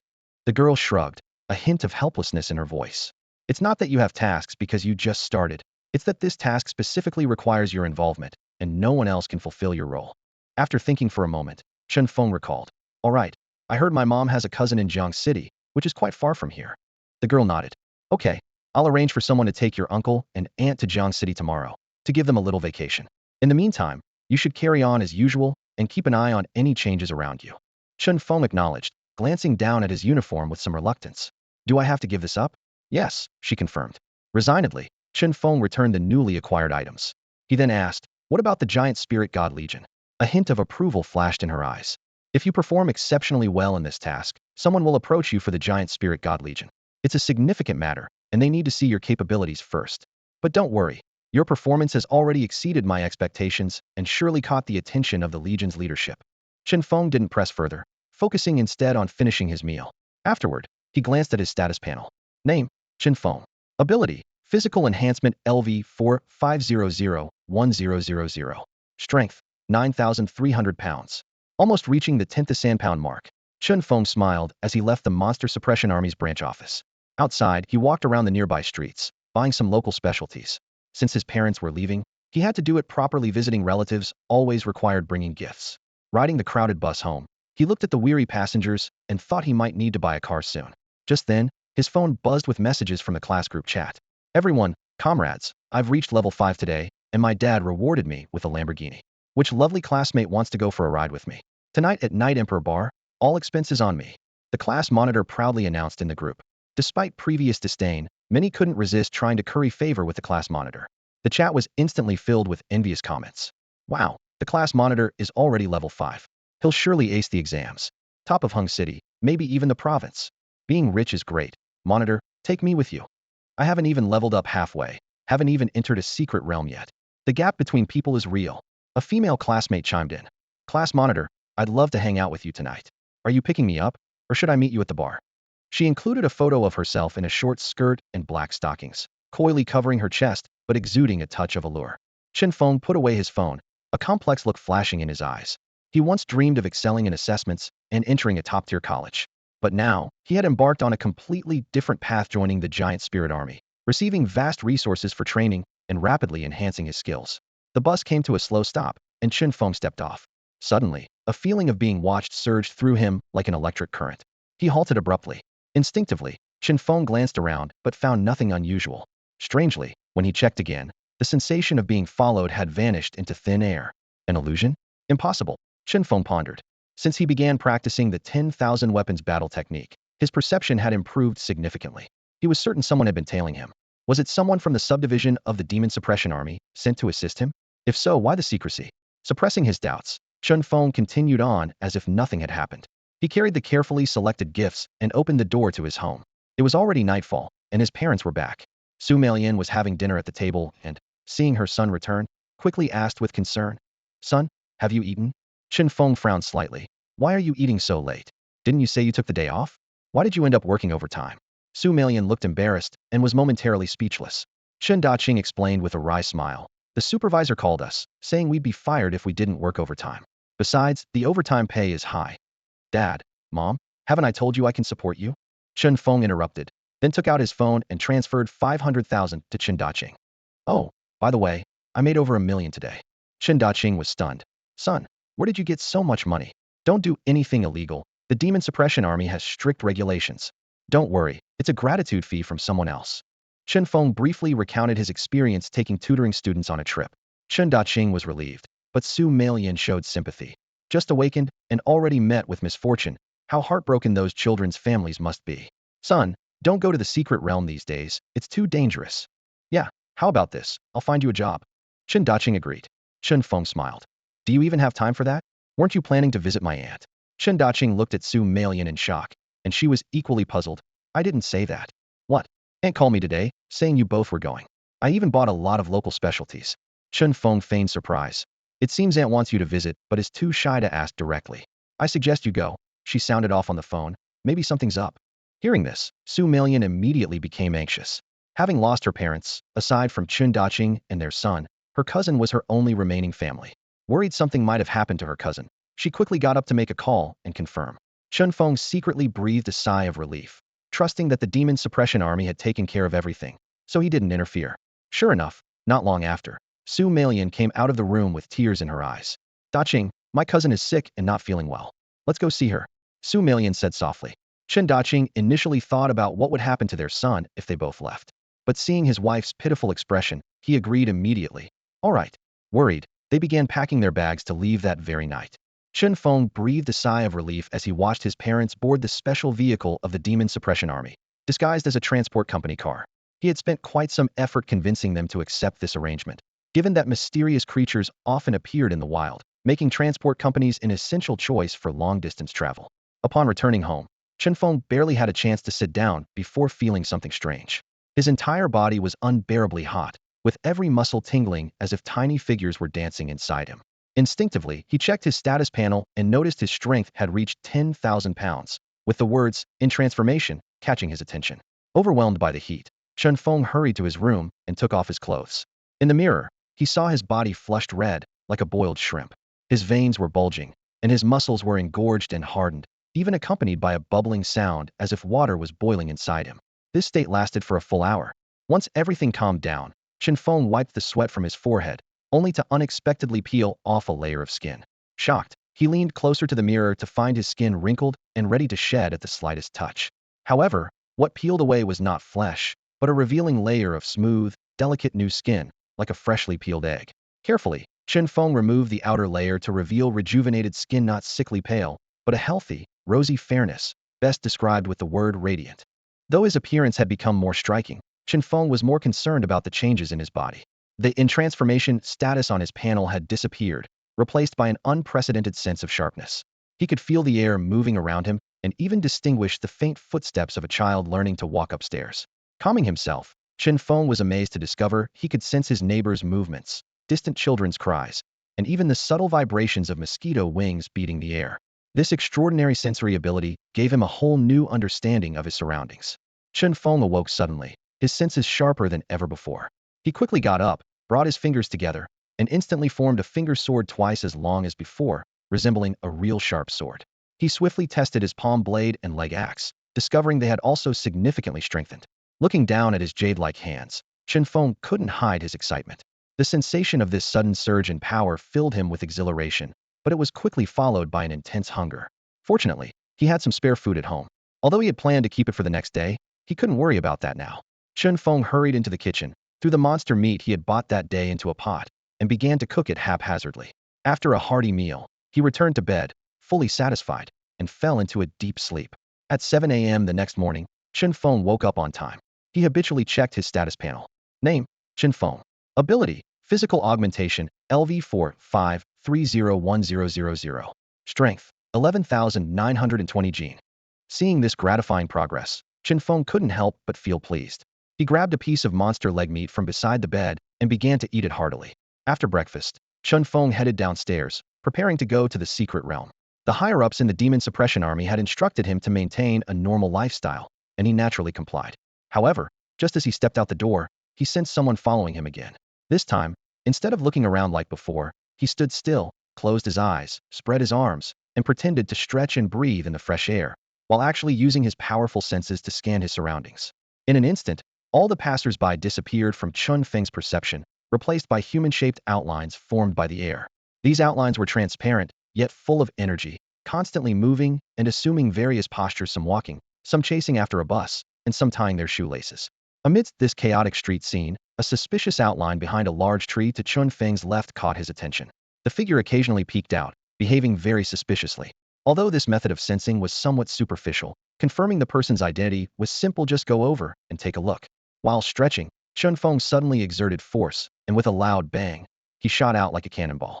This time, his speed was more than 10 times faster than before, and others could only see a blur flashing by, thinking they were seeing things. Chen Feng instantly arrived beside the tree. The person behind it was startled and instinctively tried to flee. "Stop!" Chen Feng shouted, his voice having a lion's roar-like effect. The person immediately felt as if their head had been struck by a heavy hammer, cried out in pain, and fell to the ground, clutching their ears as their head buzzed. Chen Feng approached and turned the person over, finding it was a young man he didn't recognize, seemingly not a member of the demon suppression army. He searched the man's belongings and found a wallet and a phone. Just as he was about to check the ID in the wallet, the man's phone vibrated with a new message. The phone screen lit up, and Chen Feng glanced at it to see a message from someone saved as Little Sis. "So, have you figured out which secret realm he's heading to? Let me know quickly." Chen Feng recognized the profile picture as that of the school beauty, Chu Yu. He skimmed through the chat history to confirm his suspicions. It turned out that the person who had been tailing him earlier was Chu Yu's brother. This guy, named Chu Feng, was also a combat-type augmentation ability user like Chen Feng, but his ability was level speed. He had already reached level 27 and could burst into near supersonic speeds in an instant. If not for Chen Feng's quick reflexes in stopping him, the guy would have vanished without a trace. Chu Feng's reason for following Chen Feng was simple. His sister had asked him to check which secret realm Chen Feng was heading to for training, and then pretend to run into him by chance. By now, Chu Feng, who had been on the ground, was slowly recovering, still a bit dazed. After confirming Chu Feng meant no harm, Chen Feng casually returned his belongings and briefly said, "Stop following me." With that, he quickly hailed a taxi and headed straight for the secret realm. Chen Feng believed the authorities would warn Chu Feng, given the current sensitive times. This time, Chen Feng chose the slime plains. The monsters here were known for their sheer numbers, with soft, gooey slimes spread all over. He needed lots of cores to support his progress. Stepping into the entrance of the secret realm, Chen Feng immediately felt the stark difference from the wild jungle. This was not a dark, damp place with limited visibility and a faint rotten smell, but an endless grassland under blue skies and white clouds, with a fresh grass scent carried by the breeze, free from any unpleasant odors. After all, slimes didn't need to excrete. Despite the pleasant environment, the slime plains were one of the least popular places for hunters. Instead, quite a few couples came here, drawn by some notion, looking for hidden grassy spots. As soon as he entered the secret realm, Chen Feng spotted a yellow slime slowly inching towards him from a distance. It was a blob of jelly-like substance resembling a big glob of mucus. He recalled the simple description from a book: yellow slime, earth attribute, relatively strong defense. The yellow slime took over a minute to inch 5 meters, reaching Chen Feng and attempting to envelop him with its goo. Its attack method was to smother its enemies in slime, then slowly absorb them. Sword finger. Chen Feng casually slashed. The poor slime was instantly sliced in half, meeting its end in less than a second, after taking a minute to get close. The yellow slime dropped its core upon death. Chen Feng picked it up and quickly absorbed it. Energy 5. It wasn't much, but Chen Feng didn't mind. Looking around, the entire grassland was dotted with slimes. Chen Feng's goal this time was to win by numbers. "Today, I'm going on a rampage," he resolved, charging forward towards a small group of slimes. This group included yellow, red, green, and black slimes. The yellow ones had slightly stronger defenses, the red ones could spit fire, the green ones were toxic, and the black ones could spray mud, even turning the ground into a swamp. Chen Feng dashed into the group, startling the slimes. They angrily began to slowly inch towards him. 3 yellow slimes took on defensive roles, acting as shields for their companions, spitting fireballs and mud balls from behind. Chen Feng effortlessly sliced through 3 yellow slimes blocking his path, his movements smooth and fluid. Like a whirlwind, he dashed towards a flame slime, which was about to launch a scorching fireball. "Fist shield," Chen Feng shouted, and instantly, a shield formed from the air materialized. The fireball, just as it was launched, was deflected back by the invisible shield, exploding right in the slime's mouth. Bang! The fireball detonated inside the slime. Despite its natural heat resistance, the internal explosion caused the flame slime considerable pain. Seizing the opportunity, Chen Feng, with his right hand supporting the shield, formed a sharp blade with his left hand and delivered a lethal blow. The battle wasn't over yet. Two more slimes attacked from the side, spewing toxic slime and black sludge at Chen Feng. However, all these attacks were blocked by his fist shield. After last night's enhancements, his shield could now cover half of his body, protecting his entire upper torso. With a powerful push off the ground and a loud bang, Chen Feng's figure vanished from his original spot. This force propelled him at a speed far beyond the slime's reaction capabilities. In the next second, he appeared behind the slimes, his sword-like fingers sweeping across. Swish! The sharp sword energy sliced through, instantly cutting the slimes open, their cores tumbling to the ground. Chen Feng quickly gathered the cores, absorbing their energy. Energy 4. Energy 7. Energy 2. Energy 3. Yet, this energy was far from satisfying Chen Feng. He hadn't even warmed up, and the slimes were already decimated. This left him feeling discontent, as if he was the greedy monster, eager to consume everything. The distant slimes, unaware of their impending doom, continued to fend off these intruders. A red slime launched an attack on Chen Feng, this time cleverly choosing to shoot a fireball from afar. However, Chen Feng didn't dodge. Instead, he wanted to test the power of his finger sword. Swish! The sword energy collided with the fireball, slicing it in half instantly. It works. Chen Feng laughed, swiftly closing in on the slime and slaying it with a single strike. The ensuing scene was akin to a human-shaped dragon rampaging through. Chen Feng advanced relentlessly, cutting down every slime in his path. Fireballs and sludge were effortlessly sliced or blocked by him. Newcomers training in the distance were stunned by the sight. To them, these slimes were incredibly troublesome. Even combat-focused players had to cautiously maneuver around the slime's sluggish movements, often taking 10 minutes or more to defeat one. But Chen Feng? In 10 minutes, he had already progressed far ahead. These newcomers couldn't help but wonder if a high-level player had come to the novice area to dominate. Chen Feng, however, paid no mind, continuing his path of destruction. Soon, he left the grassland outskirts and entered the central region. Here, the presence of players dwindled, as the vastness of the grasslands made encounters rare. However, the slimes here were more numerous and significantly higher in level, all above level 10. Suddenly, a slime leisurely playing ahead noticed Chen Feng. It immediately became alert and charged towards him. This was a flame slime, and before even getting close, it launched a fireball the size of a basin from a distance. The scorching heat from the fireball set the grass ablaze even 2 meters away. The air was filled with the acrid smell of sulfur, burning Chen Feng's nostrils. A satisfied smile played on his lips. This was the kind of attack he relished. With a swift maneuver, Chen Feng dodged the incoming fireball and then surged forward with explosive force. The flame slime was high-level and reacted quickly, rolling its gelatinous body to try to distance itself from Chen Feng. As it dodged, it spat out 3 smaller fireballs in quick succession, precisely blocking Chen Feng's possible attack routes. The fireballs traced 3 crimson arcs through the air, but Chen Feng sliced them apart with swift strikes from his blade.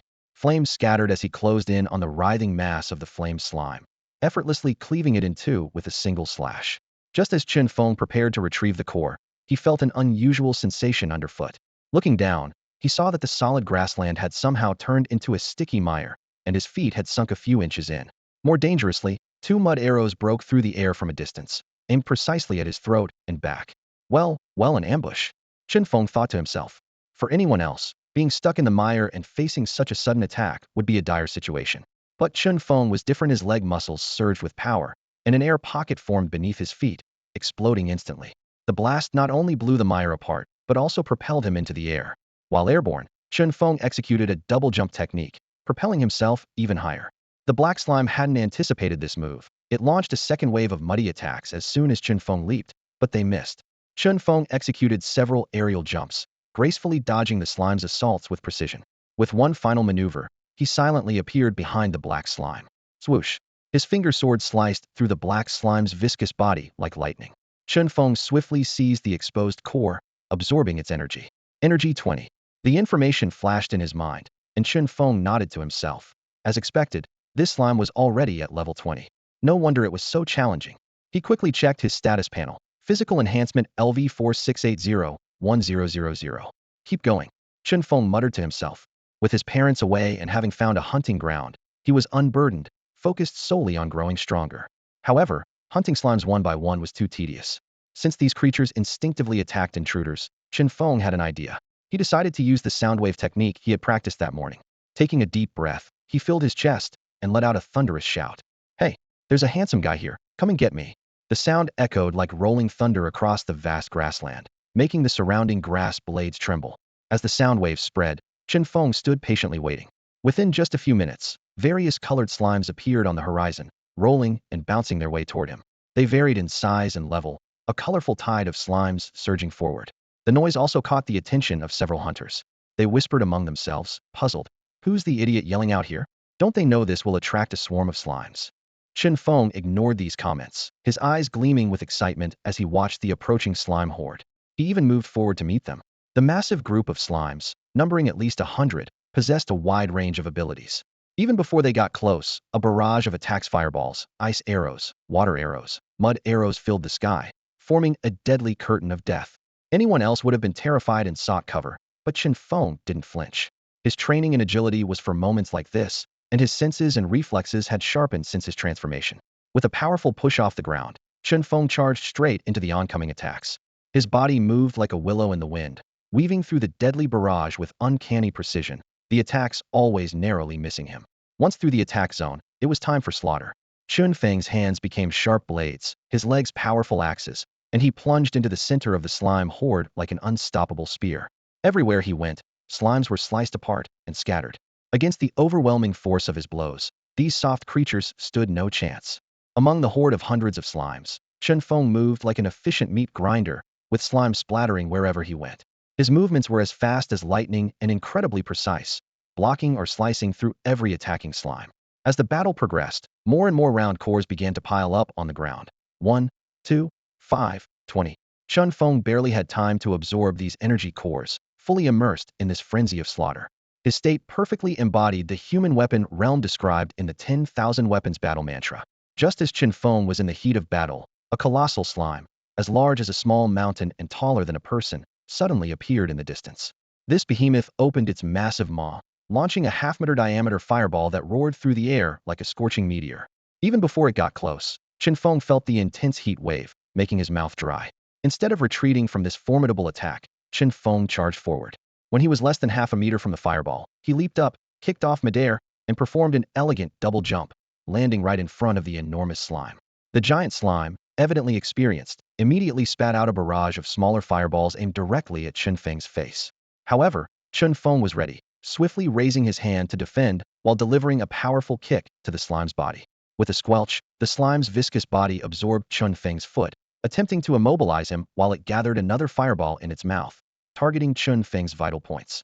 Chen Feng smirked and unhesitatingly summoned his battle axe. With a swift shhh, the sharp axe blade cleaved through a large portion of the slime's body. Although slimes don't feel pain, this one sensed fear.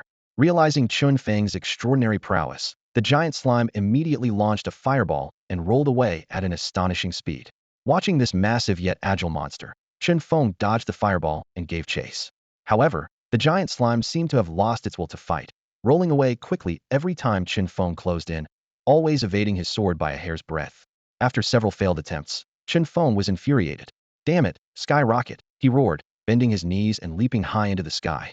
In midair, he quickly calculated the giant slime's predicted path and then plummeted headfirst, kicking the air with great force.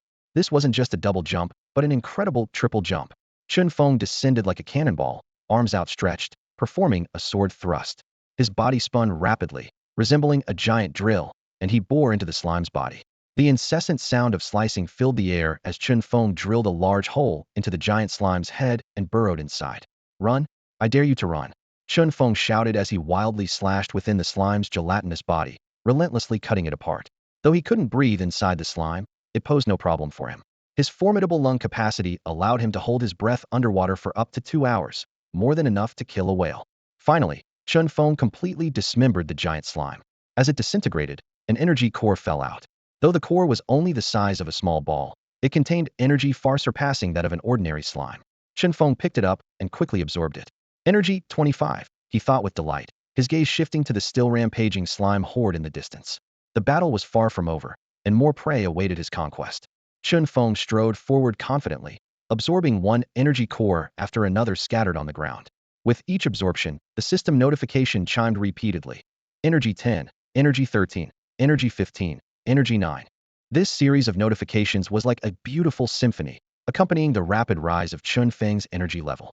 Although he had only defeated about half of the 100 slimes, the energy he gained was enough for a significant breakthrough. His attribute panel updated accordingly. Physical enhancement LV5210-3000. This meant Chen Feng could now increase his strength by 5 pounds per minute, which translated to 300 pounds in an hour, and an astonishing 7,200 pounds in 24 hours. Chen Feng couldn't help but laugh out loud, thinking to himself, wow, nearly 10,000 pounds of strength in a day. This place is amazing. Excited, Chen Feng immediately made a decision. He could continue his hunt here on the plain without returning home until he became invincible. With this resolve, Chen Feng, like the fiercest wolf of the prairie, charged deeper into the plain. Wherever he went, slimes fell, turning into nourishment for his growing strength. Naturally, Chen Feng suffered some injuries in the process, but his powerful physical regeneration ability quickly healed them. Thus, Chen Feng embarked on a wild spree of slaughter across the plain. He was completely immersed, oblivious to direction and time. When he finally came to, the sky had turned completely dark, and he had leveled up again. Physical enhancement LV6-300-5000. Fantastic. Chen Feng's face beamed with satisfaction as he surveyed the now pitch-black plain. By all rights, he should head home to prepare for the changes brought by the Black Cat. But then he remembered the Demon Suppression Army had instructed him to maintain his normal life. Wasn't this his normal life? With that thought, Chen Feng decided to continue his hunting journey. He moved forward cautiously, his ears on high alert. Suddenly, the sound of something slicing through the air reached him. Instinctively, Chen Feng reached out and effortlessly neutralized the surprise attack. Upon closer inspection, it turned out to be 3 slimes below level 10. Just as Chen Feng was about to casually eliminate these small creatures, one of the fire slimes did something unexpected. It shot a fireball into the sky, which exploded in the dark night like a brilliant firework. Chen Feng quickly dispatched the 3 slimes, but felt a twinge of suspicion. Was the fireball just a misfire? Soon, he realized something was amiss. Rustling sounds arose from all around, growing increasingly dense. Closing his eyes to sense his surroundings, Chen Feng was surprised to discover countless irregular shapes rolling towards him. Slimes, and in astonishing numbers. A thought flashed through Chen Feng's mind. Was that fireball a signal to summon allies? Could this be a slime village? Chen Feng recalled tales about slimes. Most slimes on the plains were mindless wanderers, but occasionally, a mutated individual would awaken intelligence. These awakened individuals would establish their own villages, becoming the village king, directing other slimes. If he had indeed stumbled into a slime village, the situation could be dire. The king here could control ordinary slimes with almost mindless precision, summoning them in endless waves to overwhelm intruders. There were even rumors of a slime kingdom with a powerful army that instilled fear with its might. Of course, such an awakening of intelligence usually required some treasure behind it. Seeing the slimes swarming towards him, Chen Feng's eyes burned with desire. He was determined to find and claim this treasure. Without hesitation, Chen Feng charged forward, his sword flashing like lightning to slay 2 slimes. He picked up energy cores while unleashing a fierce leg axe, sweeping through and instantly killing 7 or 8 earth-colored slimes. Thus, Chen Feng fought his way into the heart of the slime village. However, the sight before him left him stunned. In this territory stood some simple but evidently man-made structures. Wow, have these slimes really grown this intelligent? Chen Feng marveled, his fighting spirit burning even brighter. Chen Feng stared in amazement at the strange altar-like structure before him, his sword slicing effortlessly through the surrounding slimes. He cautiously ventured deeper into the tribe, alert to any signs of danger. Suddenly, a fireball shot into the sky, exploding in a brilliant display that lit up the night. Amidst the explosion, Chen Feng sensed a hint of danger. Instinctively, he stepped back as a water arrow narrowly missed him. He quickly turned to locate the source of the attack, only to find the slimes had vanished without a trace. As he prepared to investigate further, a hissing sound suddenly came from behind. Chen Feng instinctively tried to dodge, but stopped just in time to block the incoming venom with his shield. Immediately, the sound of arrows slicing through the air reached his ears, and several mud arrows whizzed by. Had he moved back, he would have been hit directly. Impressive, Chen Feng thought to himself. Not only do they ambush, but they also coordinate their attacks. He realized that this slime tribe was no ordinary adversary. Surveying his surroundings, he noticed the tall grass that could completely conceal a person. An idea struck him, and he decided to use their tactics against them. However, as soon as Chen Feng entered the grass, a barrage of fireballs rained down, setting the grass ablaze and surrounding him with flames. He had to use a double jump to escape the fire. He quickly dove into another patch of grass, only to face the same fiery fate. This time, as he tried to evade, he realized the ground beneath him had turned into a swamp. You've got to hand it to them, he thought, impressed by their tactics. The more he encountered these challenges, the more curious he became about the mysterious king of this tribe. He swiftly gathered air beneath his feet, blasting the swamp apart and bursting out before the grass could fully ignite. This time, Chen Feng chose a bolder strategy. He zigzagged directly toward the altar. That altar must be significant to these slimes, he speculated. If I capture or destroy it, they'll have to reveal themselves. True to his prediction, as Chen Feng approached the altar, the hidden slimes sprang into action. Fireballs, water arrows, and venomous attacks rained down like a storm. Yet, this only strengthened Chen Feng's resolve. He charged forward, deftly dodging the onslaught. Where evasion was impossible, he used his shield or his resilient body to withstand the attacks. Just as he was about to step onto the altar, a well-trained army of slimes emerged, surrounding him. This army was clearly specially trained, with hundreds of slimes forming a precise formation. Yellow slimes served as a shield in front, followed by venomous slimes with shorter attack ranges, then mud-producing slimes, and finally, fire slimes. The sophisticated arrangement made Chen Feng wonder if the Slime King had studied military strategy. Suddenly, the venomous squad launched an attack. A cascade of venom poured down like a waterfall. Chen Feng swung his hands, using his finger sword technique to carve a path through the venom. Though cutting through water typically causes it to flow more, this time, the curtain of venom could not immediately close. However, the danger was far from over. A volley of mud arrows and fireballs followed closely, presenting Chen Feng with an even more daunting challenge. Chen Feng stood before the slime army, his hands constantly moving and his body agilely shifting. His eyes scanned his surroundings warily, fearing a sudden attack from the slimes. Just after fending off a wave of fireballs and mud arrows, the second line of venomous slimes had regained their strength and were once again spewing venom. Seriously? A war of attrition? Chen Feng thought to himself, realizing that continuing this way would inevitably lead to exhaustion. His gaze swept across the battlefield, searching for a potential escape route. At that moment, a mud arrow detached from the main group and shot straight toward his chest. He deftly sliced it apart, but it exploded instantly, scattering mud everywhere, with several splatters landing on him. Initially, Chen Feng paid little attention to the mud splatters, remaining focused on the battle. However, he soon sensed something was amiss. His body was becoming increasingly heavy. Looking down, he was shocked to find large patches of mud on him. Worse yet, the mud was drying and spreading, as if trying to encase him in a ceramic-like shell. It's those mud splatters. That mud arrow was different. Chen Feng immediately realized the danger. Just as he considered brushing off the encumbrance, a bold idea struck him. Why not turn the tables? Pretending to brush off the now ceramic-like mud, Chen Feng noticed the slimes, seeing their tactic work, launched a more ferocious attack. A barrage of mud arrows came whistling in, doing little damage to him but rapidly spreading the mud over his body, soon encasing him like a living terracotta warrior. Feigning struggle, Chen Feng pretended to fight the mud's grip. The slimes, growing more excited, unleashed another dense volley of mud arrows. Layer upon layer of mud enveloped Chen Feng, eventually forming a 3-meter-high mound. The mound was heavy and airtight, a predicament that would suffocate any other awakened being. However, Chen Feng ceased his struggles, quietly waiting. His plan was to bide his time until the slimes assumed he was dead and let their guard down, then strike suddenly, denying them a chance to regroup. Time ticked by, an entire hour passing without a sound from outside. His senses couldn't penetrate the thick mud. Just as he contemplated his next move, he felt himself being lifted. The mound encasing him seemed to be on the move, heading in a certain direction. Although he couldn't determine the exact location, Chen Feng sensed he was moving forward. Recalling the altar's direction, he guessed, "Are they taking me to the altar?" As he pondered, he felt a jolt, clearly ascending steps. This distinct sensation only occurred while climbing stairs, and Chen Feng's heart sank. The only place with steps was the altar, indicating he was indeed being carried there. Are they planning to sacrifice me?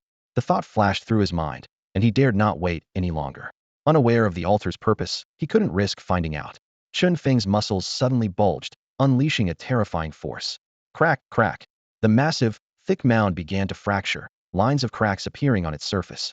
At that moment, a multitude of slimes had gathered around the altar. One stood out, a towering figure with a pale golden hue, exuding a unique aura distinct from the others.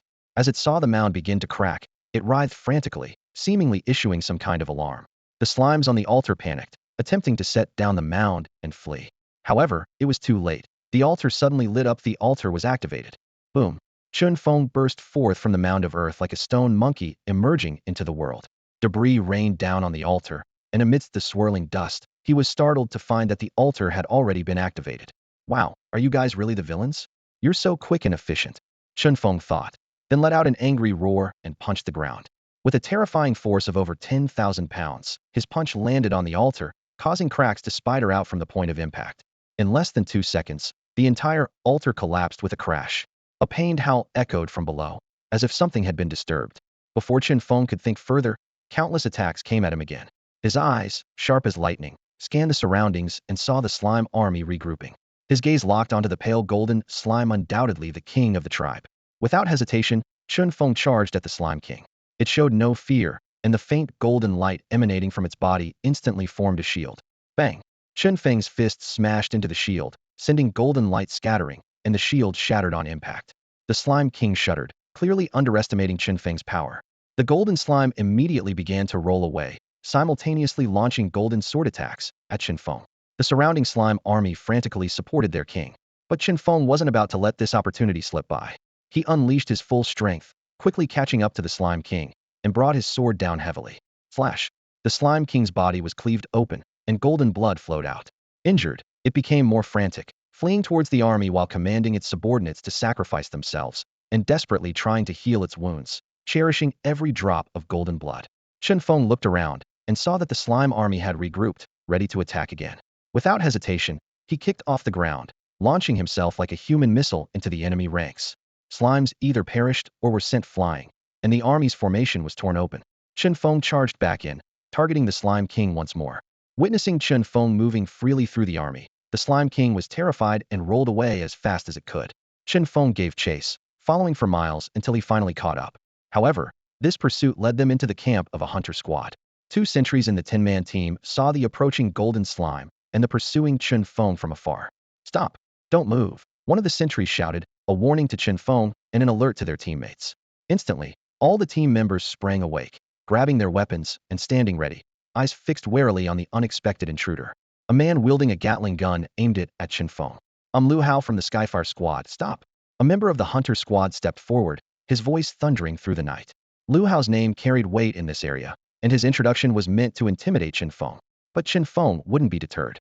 The Slime King was a mutated creature, and its core surely held treasures. Many mutated creatures' cores could even awaken a second ability in a person.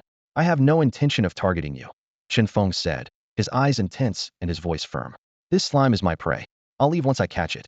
He didn't wish to make unnecessary enemies. The Skyfire squad scanned the surroundings and soon spotted a faint golden slime rolling slowly in the grass. Surprise flickered across their faces. The deputy leader's eyes gleamed as he whispered to Lu Hao, "Captain, this slime is unusual. It's likely a mutated product, worth at least millions, maybe even tens of millions." Lu Hao couldn't hide his delight. A mutated slime, and its injured like a gift from the heavens. The other members of the hunter squad were equally excited, their eyes glistening with greed. Rat-a-tat. The deputy leader suddenly pulled the trigger, unleashing a barrage of bullets from the Gatling gun toward Chen Feng. Chen Feng swiftly dodged to the left, narrowly avoiding the hail of bullets. "Not bad, you've got some skills," the deputy leader remarked coldly, seeing Chen Feng evade the attack. "But this slime is on our turf, which makes it our prey. You can leave now." 2 more hunters advanced on Chen Feng, their intentions clearly hostile. Meanwhile, Lu Hao and 3 others rushed toward the golden slime, clearly intending to intercept it. Seeing this, Chen Feng's expression darkened.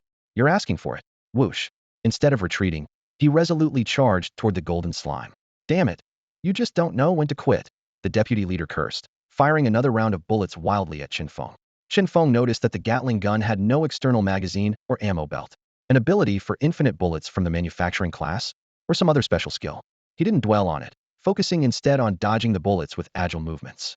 Given the distance and the thick night, even with enhanced goggles, the deputy leader struggled to lock onto Chen Feng, resorting to cursing in frustration. But as Chen Feng dodged, a seemingly ordinary blade of grass suddenly came to life, wrapping around his ankle and then petrifying instantly, trapping him in place. "Ha ha ha, you thought you could escape me? Let's see where you run now." The deputy leader laughed triumphantly, having feigned helplessness earlier.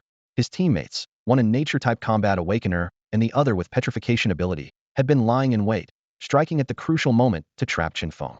It had to be said, while the individual abilities of the hunter squad members weren't particularly powerful, their teamwork was exceptionally coordinated. But they hadn't counted on Chen Feng being a true anomaly. The force he unleashed when jumping was beyond what they could control. The seemingly unbreakable petrified grass ring couldn't even slow him down for half a second. Chen Feng shot forward like an arrow, quickly reaching the Slime King and Lu Hao. "Watch out.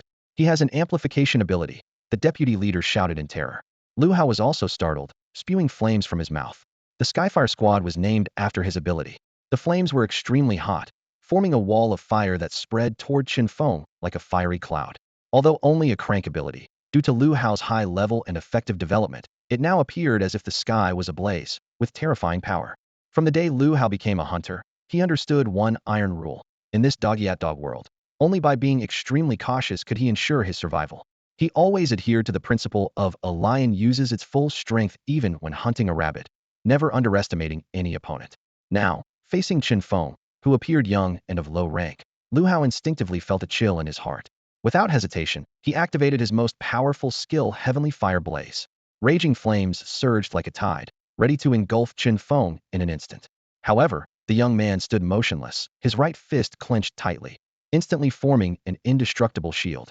That fist, as sharp as a knife, sliced through the overwhelming sea of fire and struck Lu Hao directly in the face. The immense force, weighing thousands of pounds, exploded in a moment, shattering Lu Hao's head like a watermelon. Blood and bone fragments splattered, and the level 28 captain was instantly killed by a young man. This sudden turn of events left everyone present momentarily stunned.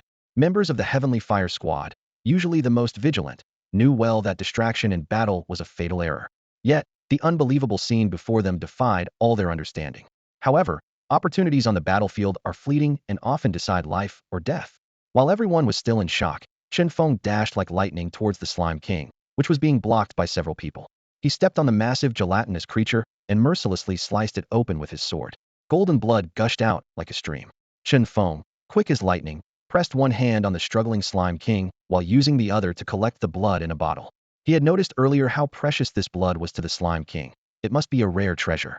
Despite the seemingly abundant golden blood, it only filled half a water bottle once outside the body. As the last drop of blood flowed out, the Slime King finally stopped moving. Chen Feng swiftly secured the blood and extracted the Slime King's core. In this split second, the other members of the Heavenly Fire Squad snapped back to reality. The deputy leader shouted, "Run!" and turned to flee. The others also scattered in panic. But how could they outrun Chen Feng? The young man, like a ghost, swiftly caught up with the escaping awakened ones. His fists moved like shadows, each strike precise. In less than 10 minutes, all the awakened ones, each over level 20, fell to Chen Feng's iron fists.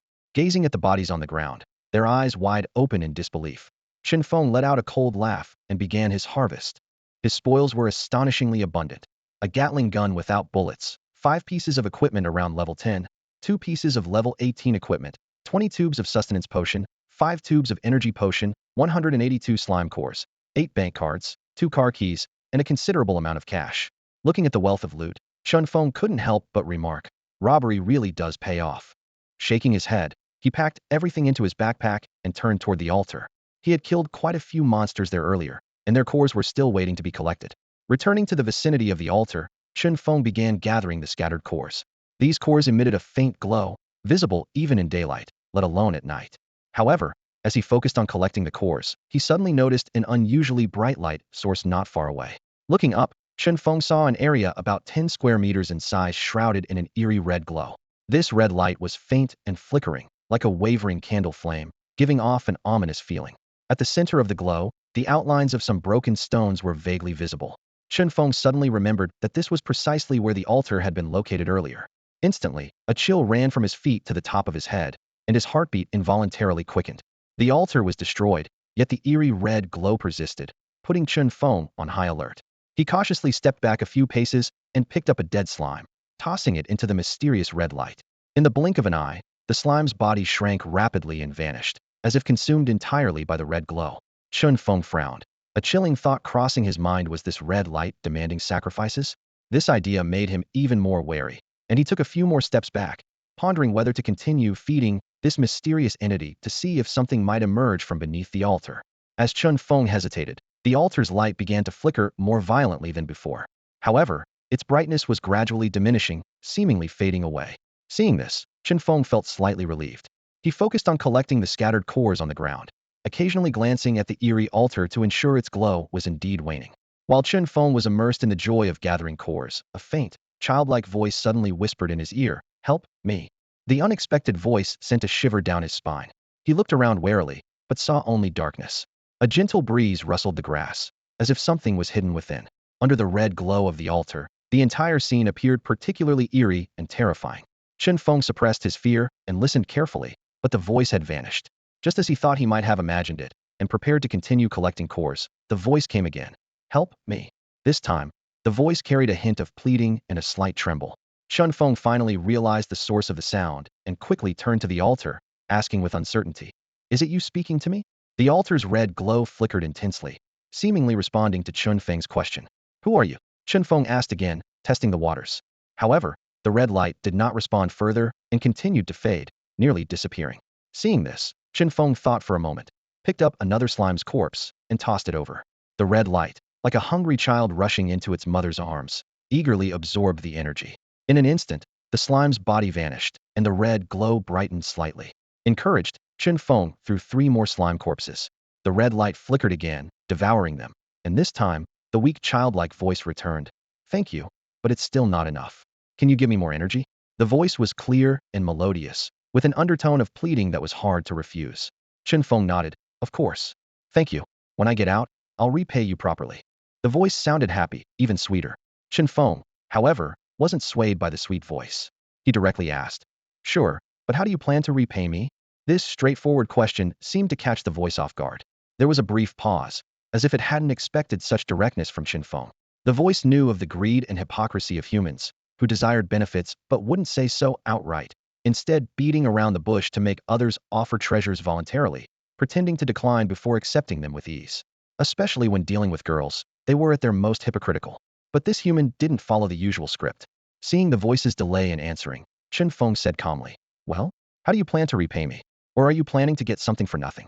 Chen Feng was well aware that anything sealed here was likely not a simple entity. To avoid repeating the tragedy of the fisherman and the genie in the bottle, he decided to negotiate benefits first. Upon hearing Chen Feng's urging, the girl showed a hint of panic in her eyes, but quickly put on a pitiful expression and asked, "What do you want from me? I've been without parents since I was little and got trapped here because I trusted the wrong people. I have nothing left." Chen Feng stared directly into her eyes and replied without hesitation, "It's okay. I don't want anything else. I just want you." Her pupils contracted slightly, and a trace of coldness flickered in her eyes. Chen Feng keenly sensed something was off, as he vaguely heard the sound of grinding teeth. He immediately became alert, quickly circling the altar and tossing all the slime corpses far away. After doing this, he took a few steps back and asked with a smile, "What's wrong? Are you angry? You don't want to come out anymore." Seeing Chen Feng being so shameless yet cautious, the girl finally couldn't hold back her anger and shouted, "You bastard! Do you think I won't eat you the moment I get out?" Feigning fear, Chen Feng exaggeratedly said, "Oh no, I'm so scared. But why don't you come out then?" As he spoke, he took a few more steps back to maintain a safe distance from the altar. In fact, Chen Feng's caution was justified. The girl's earlier display of weakness was only half true. She intentionally hid part of her strength to gain Chen Feng's sympathy and to find an opportunity to suddenly overpower and devour him. Had Chen Feng not retreated in time, the burst of red light from the girl would have engulfed the spot where he had been standing. The girl gritted her teeth in frustration, her anger boiling inside. How could this damned guy be so shameless yet so careful? She suppressed her rage and tried to regain her sweet tone. "I'm sorry, I got too upset earlier. After all, who confesses so blatantly? Aren't you supposed to start by taking me to dinner, the movies, or shopping? Shouldn't we become good friends first?" Chen Feng chuckled lightly and countered, "Good friends spend money on each other and care for each other. Since when is it one-sided?" The girl held back her anger and argued, "I never said it had to be one-sided. Cut the crap. Just tell me if you'll agree to my terms or not." Chen Feng interrupted bluntly. Unable to maintain her facade any longer, the girl burst into a tirade of curses. "You damn bastard. You pervert. Do you know how many top-tier warriors once begged to serve me, the cursed witch? You want me to follow you? Then name your price. At least offer me something in return." Despite her harsh words, the witch ultimately conceded. She knew if she didn't get out soon, she would truly perish here. Hearing the witch's words, Chen Feng's lips curled into a slight smile. "I want you to swear not to harm me once you're out, and to follow all my orders." "Impossible. What am I, your dog?" The cursed witch flatly refused. Chen Feng remained calm and coaxed. "You have to start somewhere. So what's your counteroffer?"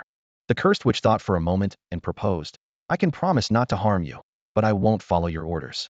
I'll do 3 things for you, provided they don't harm me, and none of these can be a demand for eternal obedience." Upon hearing this, Chen Feng pretended to be disappointed and turned to leave. "No sincerity. I'm leaving." The cursed witch panicked and quickly called out, "You asked me to counteroffer. Why are you being so harsh?" Chen Feng stopped, turned back, and stated his terms. "Fine, I'll give you a number. Stay with me for 3,000 years, obeying my every command. Once the time is up, you're free to go." The cursed witch laughed in exasperation. 3,000 years? Why not just kill me now?" Chen Feng deliberately replied. "For beings like you, Isn't 3,000 years just a blink of an eye? I'm a curse witch, not a turtle. Our kind doesn't live long, and I only have a little over 100 years left. Wait, are you trying to trick me? The curse witch suddenly realized, and a hint of annoyance flashed in her eyes. She angrily questioned, her voice trembling slightly. Chen Feng sighed inwardly, but his face showed disappointment. Quick reaction, huh? You're quite the expert at deception. He chuckled lightly, then suggested, all right, stay with me for 50 years, and I'll let you free for the rest of the time. How about that? The curse witch was furious upon hearing this. She gritted her teeth and said, 10 years. Her tone was filled with reluctance and compromise. Hearing this, Chen Feng turned and walked away without hesitation, his steps light, as if he didn't care about the outcome.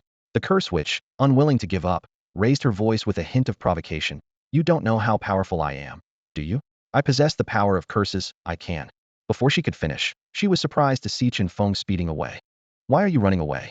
And even speeding up? Her voice was full of disbelief. Chen Feng was secretly relieved. He wasn't sure if he could resist the woman's allure, so he chose not to listen. As he ran, he shouted, either agree with me or stop talking. Chen Feng's speed was astonishing, and in the blink of an eye, he was a blur in the distance. The curse witch eventually couldn't hold out and shouted, 50 years it is. Her voice carried a hint of resignation and compromise. Hearing this, Chen Feng abruptly stopped. He turned back, his eyes gleaming with cunning. Swear it. How do I swear? The curse witch asked through gritted teeth, her tone full of reluctance. Chen Feng shrugged casually. That's up to you. Just find a way to bind yourself to your promise. The curse witch thought for a moment before saying, then I'll curse myself. If I betray you, I'll suffer severe consequences. Chen Feng nodded in agreement, a satisfied look in his eyes. The curse witch said irritably, first, give me 50 small creatures. I need to replenish my energy. Without a word, Chen Feng took a bunch of slimes from his space ring and tossed them over. On the altar, a faint red light flickered as the curse witch's voice echoed. I, Lilia, the curse witch of the Curse clan, swear not to betray. What's your name? Chen Feng.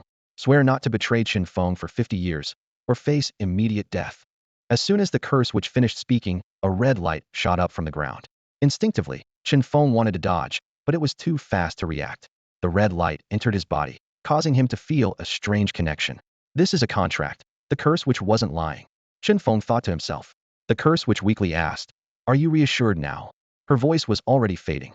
While tossing slime corpses into the red light, Chen Feng curiously asked, if you have this power, why don't you use a curse to make me obey you? As she devoured energy, the curse witch explained, curses aren't powerful. And why do we have short lifespans? Because when we curse others, we also suffer backlash. Chen Feng, speechless, remarked, what a useless ability. Useless? You dare call the Curse clan's ability useless? The curse witch was almost exploding with anger. Just wait. When I'm out, I'll make you regret it. Her voice was full of fury and resentment, as if being looked down upon by humans was a great humiliation. As Chen Feng threw all the slime corpses into the altar, the red light grew brighter, and the ground began to shake violently. Suddenly, the curse witch's voice came again, tinged with urgency. No, it's still not enough. Where's that golden blood? Give it to me. Chen Feng hesitated, looking a bit reluctant. That stuff is useless to you. Drinking it will turn you into a monster. Hurry up and give it to me. The curse witch urgently shouted. If I can't get out, you'll suffer a huge loss. Upon hearing this, Chen Feng immediately pulled out the bottle of golden blood from his pocket. A hint of wariness flashed in his eyes as he spoke steadily. My first request is that you don't lie to me. So were your words just now true? The curse witch's expression instantly turned awkward. She lowered her head, her voice carrying a trace of apology. I'm sorry, I was shameless. I deceived you. As soon as she finished speaking, the surroundings suddenly changed. The flickering red light vanished, and the ground ceased to tremble. A little girl, standing only about 1.5 meters tall, appeared in front of Chen Feng. She had her hair in 2 pigtails and wore a Gothic-style black dress, embodying the quintessential image of a demonic Lolita. Chen Feng couldn't help but take a few more glances.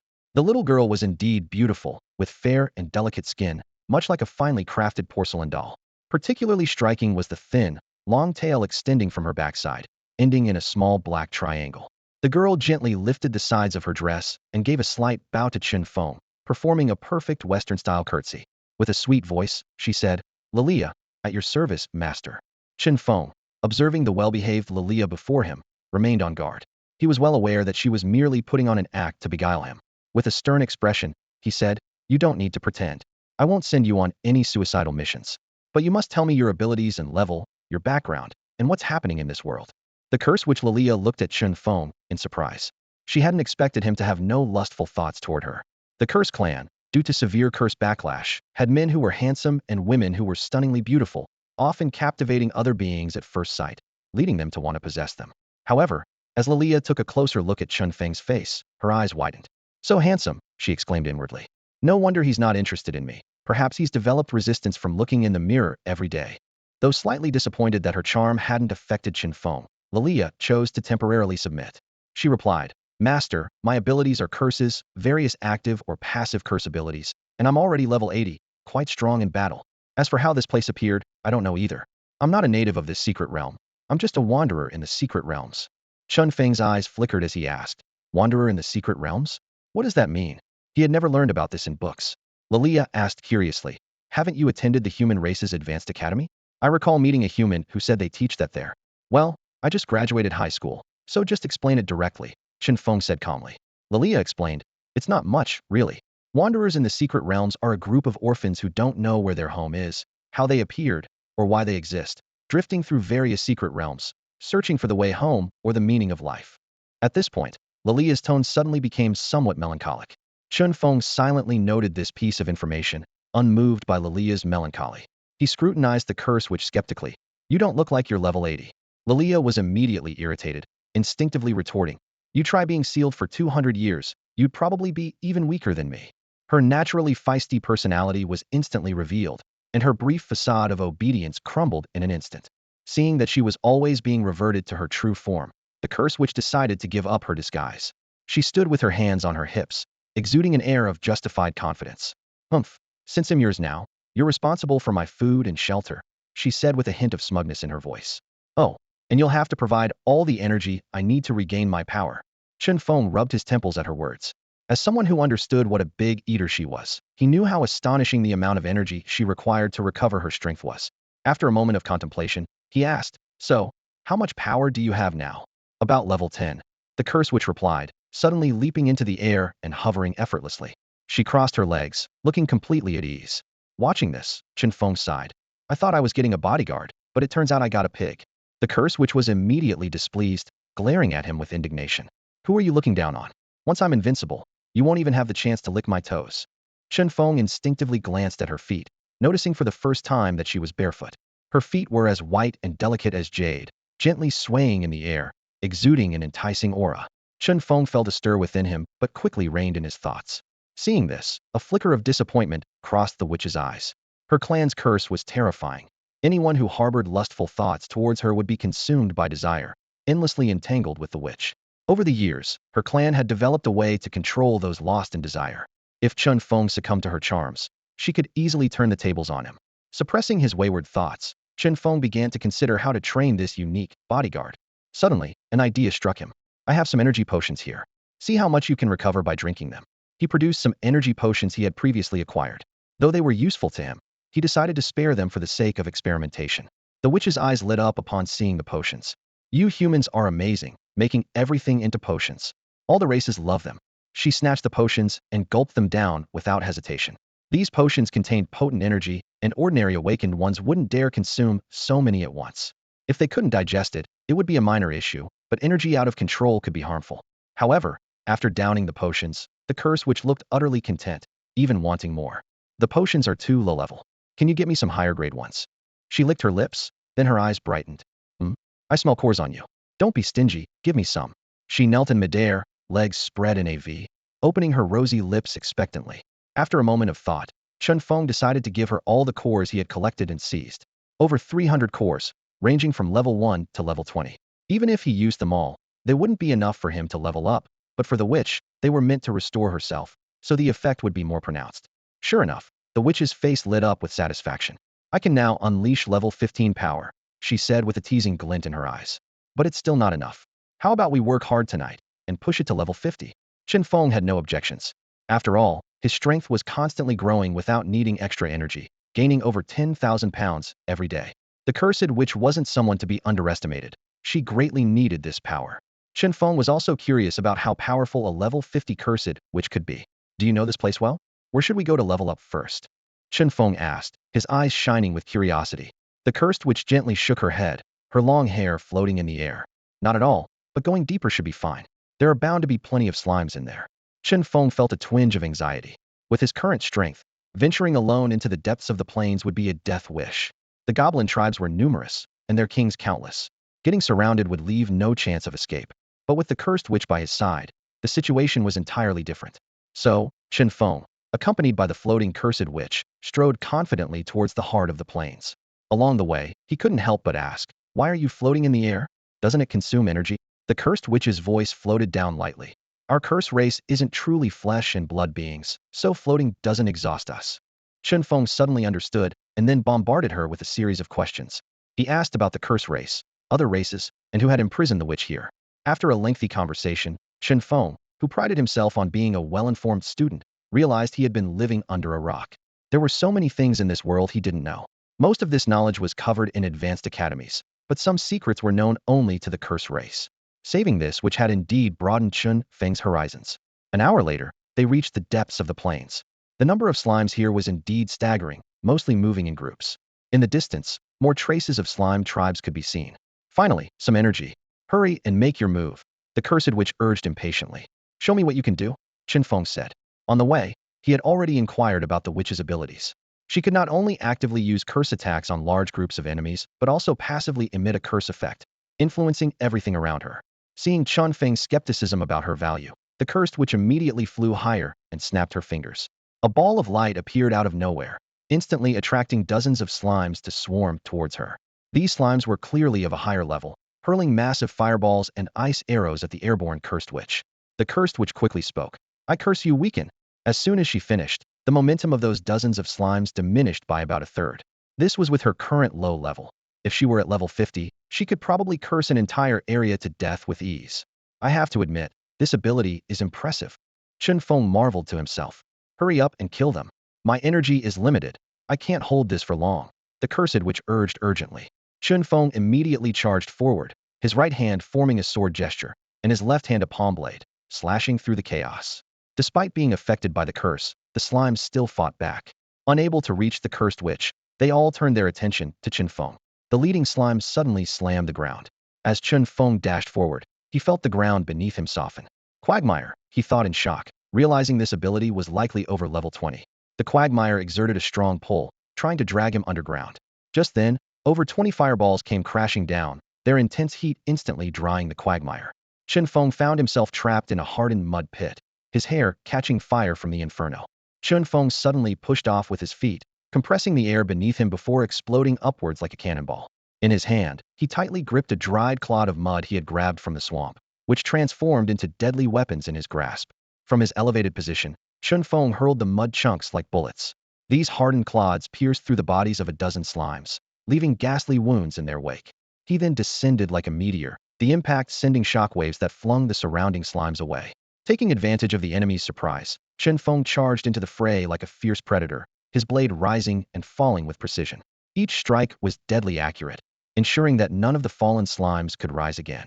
The cursed witch followed closely behind, moving like an agile cat as she quickly gathered the fallen cores and consumed them one by one. With each core absorbed, her depleted energy was rapidly replenished and her power steadily restored. As the cursed witch's strength grew, so did the power of her curse, empowering the slimes around them. This change only served to enhance Chen Feng's prowess, making the slaughter even easier. The two worked in perfect harmony, one killing, the other devouring, creating a flawless cycle of destruction. Naturally, Chen Feng also took care of his own interests, occasionally consuming cores himself, as he wasn't merely working for the cursed witch.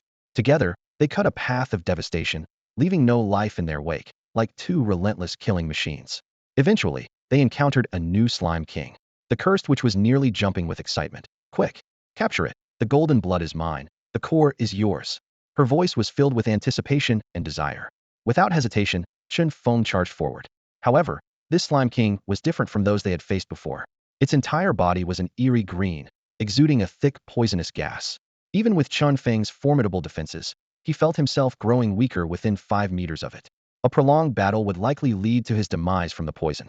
In this critical moment, the cursed witch hovered in the air, softly chanting, "I curse you." Unable to resist poison, the curse targeted the Slime King directly.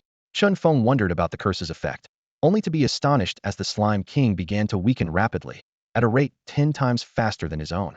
Suddenly, he understood. The Slime King had a natural resistance to poison, which protected it from its own toxins. Now, stripped of this immunity, its own poison turned against it. Realizing this, Chen Feng didn't hesitate to charge at the Slime King. He carefully avoided direct contact to prevent poisoning. With his sharp, blade-like fingers, he effortlessly sliced through the Slime King's body. With each precise cut, the green Slime King was soon reduced to a heap of fragments. Chen Feng quickly seized the core, noticing the golden blood slowly seeping from the Slime King's remains. However, he frowned. This golden blood is tainted with poison. The cursed witch was unfazed. No worries. I have a curse that grants me immunity to poison. With that, she eagerly approached, like a child indulging in a treat, and began to consume the golden blood. Watching her kneeling and focused on the blood, Chen Feng couldn't help but ask, what exactly is this golden blood? The cursed witch lifted her head, her lips stained red from the blood, and explained mysteriously, the blood of kings, possessed only by the ruler monsters of a certain tribe, very precious. Of course, I'm even more precious, so it's worth it for me to consume. She glanced back at Chen Feng warily, as if guarding against him taking it. Chen Feng chuckled, patting her shapely bottom reassuringly. Go ahead, I won't take it. The cursed witch huffed softly and continued her feast. When she finally rose, her lips a vivid red, she exuded an enchanting aura that evoked both allure and caution. The cursed witch wiped her mouth, a mysterious glint in her eyes, and said, already at level 20, young hero, keep pushing forward. I'll soon be fully restored. Chen Feng shook his head slightly, gazing up at the ink-black night sky, and asked, the one who sealed you here? They're not around, are they? Impossible. They've transcended beyond this realm. How could they be here? The cursed witch floated in midair, a slight frown on her brow.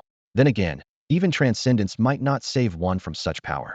Chen Feng looked at her, a hint of curiosity in his eyes. The cursed witch refused to reveal who had sealed her, claiming the entity was terrifyingly powerful, and uttering their name could draw their attention. She had no desire to be sealed again. Chen Feng refrained from further questions and turned to head towards the next village, his sword aura swirling behind him. With the level 20 cursed witch by his side, the slaughter was destined to be a breeze, and his energy surged wildly. By dawn, they had annihilated 5 villages and slain over 7,000 slimes. The cursed witch's level had risen to 30, but to advance further, she needed stronger creatures as nourishment, as ordinary slimes were no longer effective. Although Chen Feng hadn't consumed many energy cores, he had still leveled up. His physical enhancement showed as LV71300700, gaining over 10,000 pounds of strength in a day. His finger sword had extended over a meter long, and through constant battle, he had developed a new technique vibration. In vibration mode, the finger sword was not only incredibly sharp, but also had a chainsaw-like cutting effect. More importantly, Chen Feng could create wide-range vibration waves, producing earthquake-like effects, capable of altering the terrain. Chen Feng clenched his fist and struck the ground forcefully. A powerful shockwave penetrated the earth, causing a rumbling sound as a meter-long fissure opened up. Although its power was limited now, as his strength grew, he would eventually unleash truly seismic destruction. The cursed witch watched the fissure with a calm exterior, yet internally, she was deeply shaken. Just how terrifying was this man's strength? As the sky began to glow with dawn, signaling the rising sun, Chen Feng touched his stomach, feeling a bit hungry after consuming all his potions the previous night. Shall we head out? Chen Feng's leveling plan was about to be interrupted. All right. The cursed witch floated in the air, indifferent to their destination. For the next 50 years, she was bound to Chen Feng as his servant. Chen Feng turned towards the portal to the secret realm. As he was about to leave the depths of the grassland, he suddenly sensed something and looked back. In the distance, a vibrant line stretched across the grassland, spanning east to west, seemingly covering the entire area. It steadily approached Chen Feng, causing the ground to tremble. What is that? Chen Feng asked, puzzled. The cursed witch floated higher to get a better view, her expression changing instantly. Run, the slimes are rebelling. Chen Feng realized that the endless line resembling a coastline was actually a massive gathering of slimes. Run. Despite his formidable strength, surviving an endless army of monsters was no easy feat. I only wiped out a few villages. Surely they wouldn't send an army just to kill me? Chen Feng sprinted like lightning, fleeing rapidly. You overestimate yourself. This likely isn't about you. The cursed witch said, equally panicked. Slimes do have a ruler, but their control over the villages is weak. Something must be amiss with so many villages and slimes coming together. In her prime, she might have attempted to curse the entire secret realm, destroying it. But now, all she could do was escape. The seemingly endless army of slimes advanced like waves, their colorful bodies writhing across the grassland. Chen Feng ran with all his might, occasionally breaking into supersonic speed, yet he couldn't shake off the pursuing horde behind him. There were too many. They were too fast. The slimes charged forward relentlessly, sacrificing themselves. Even as they rolled on the ground, battered and broken, they never stopped. Others in the secret realm finally noticed the anomaly. Renowned awakeners from Hengqing, unnoticed adventurers, and those self-proclaimed death-defying hunting squads all plunged into a frantic escape. Some sprinted on foot, others pedaled furiously on bicycles, and a few roared past on motorcycles. The entire secret realm echoed with frantic cries, "Run! The slime army is on a rampage." This shocking news spread like wildfire from the depths of the grassland to the central area, eventually reaching the secret realm's entrance.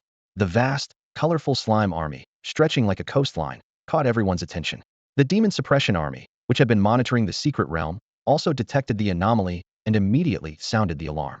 Alarm towers dotted across the grassland blared simultaneously, their piercing sounds resonating over much of the grassland.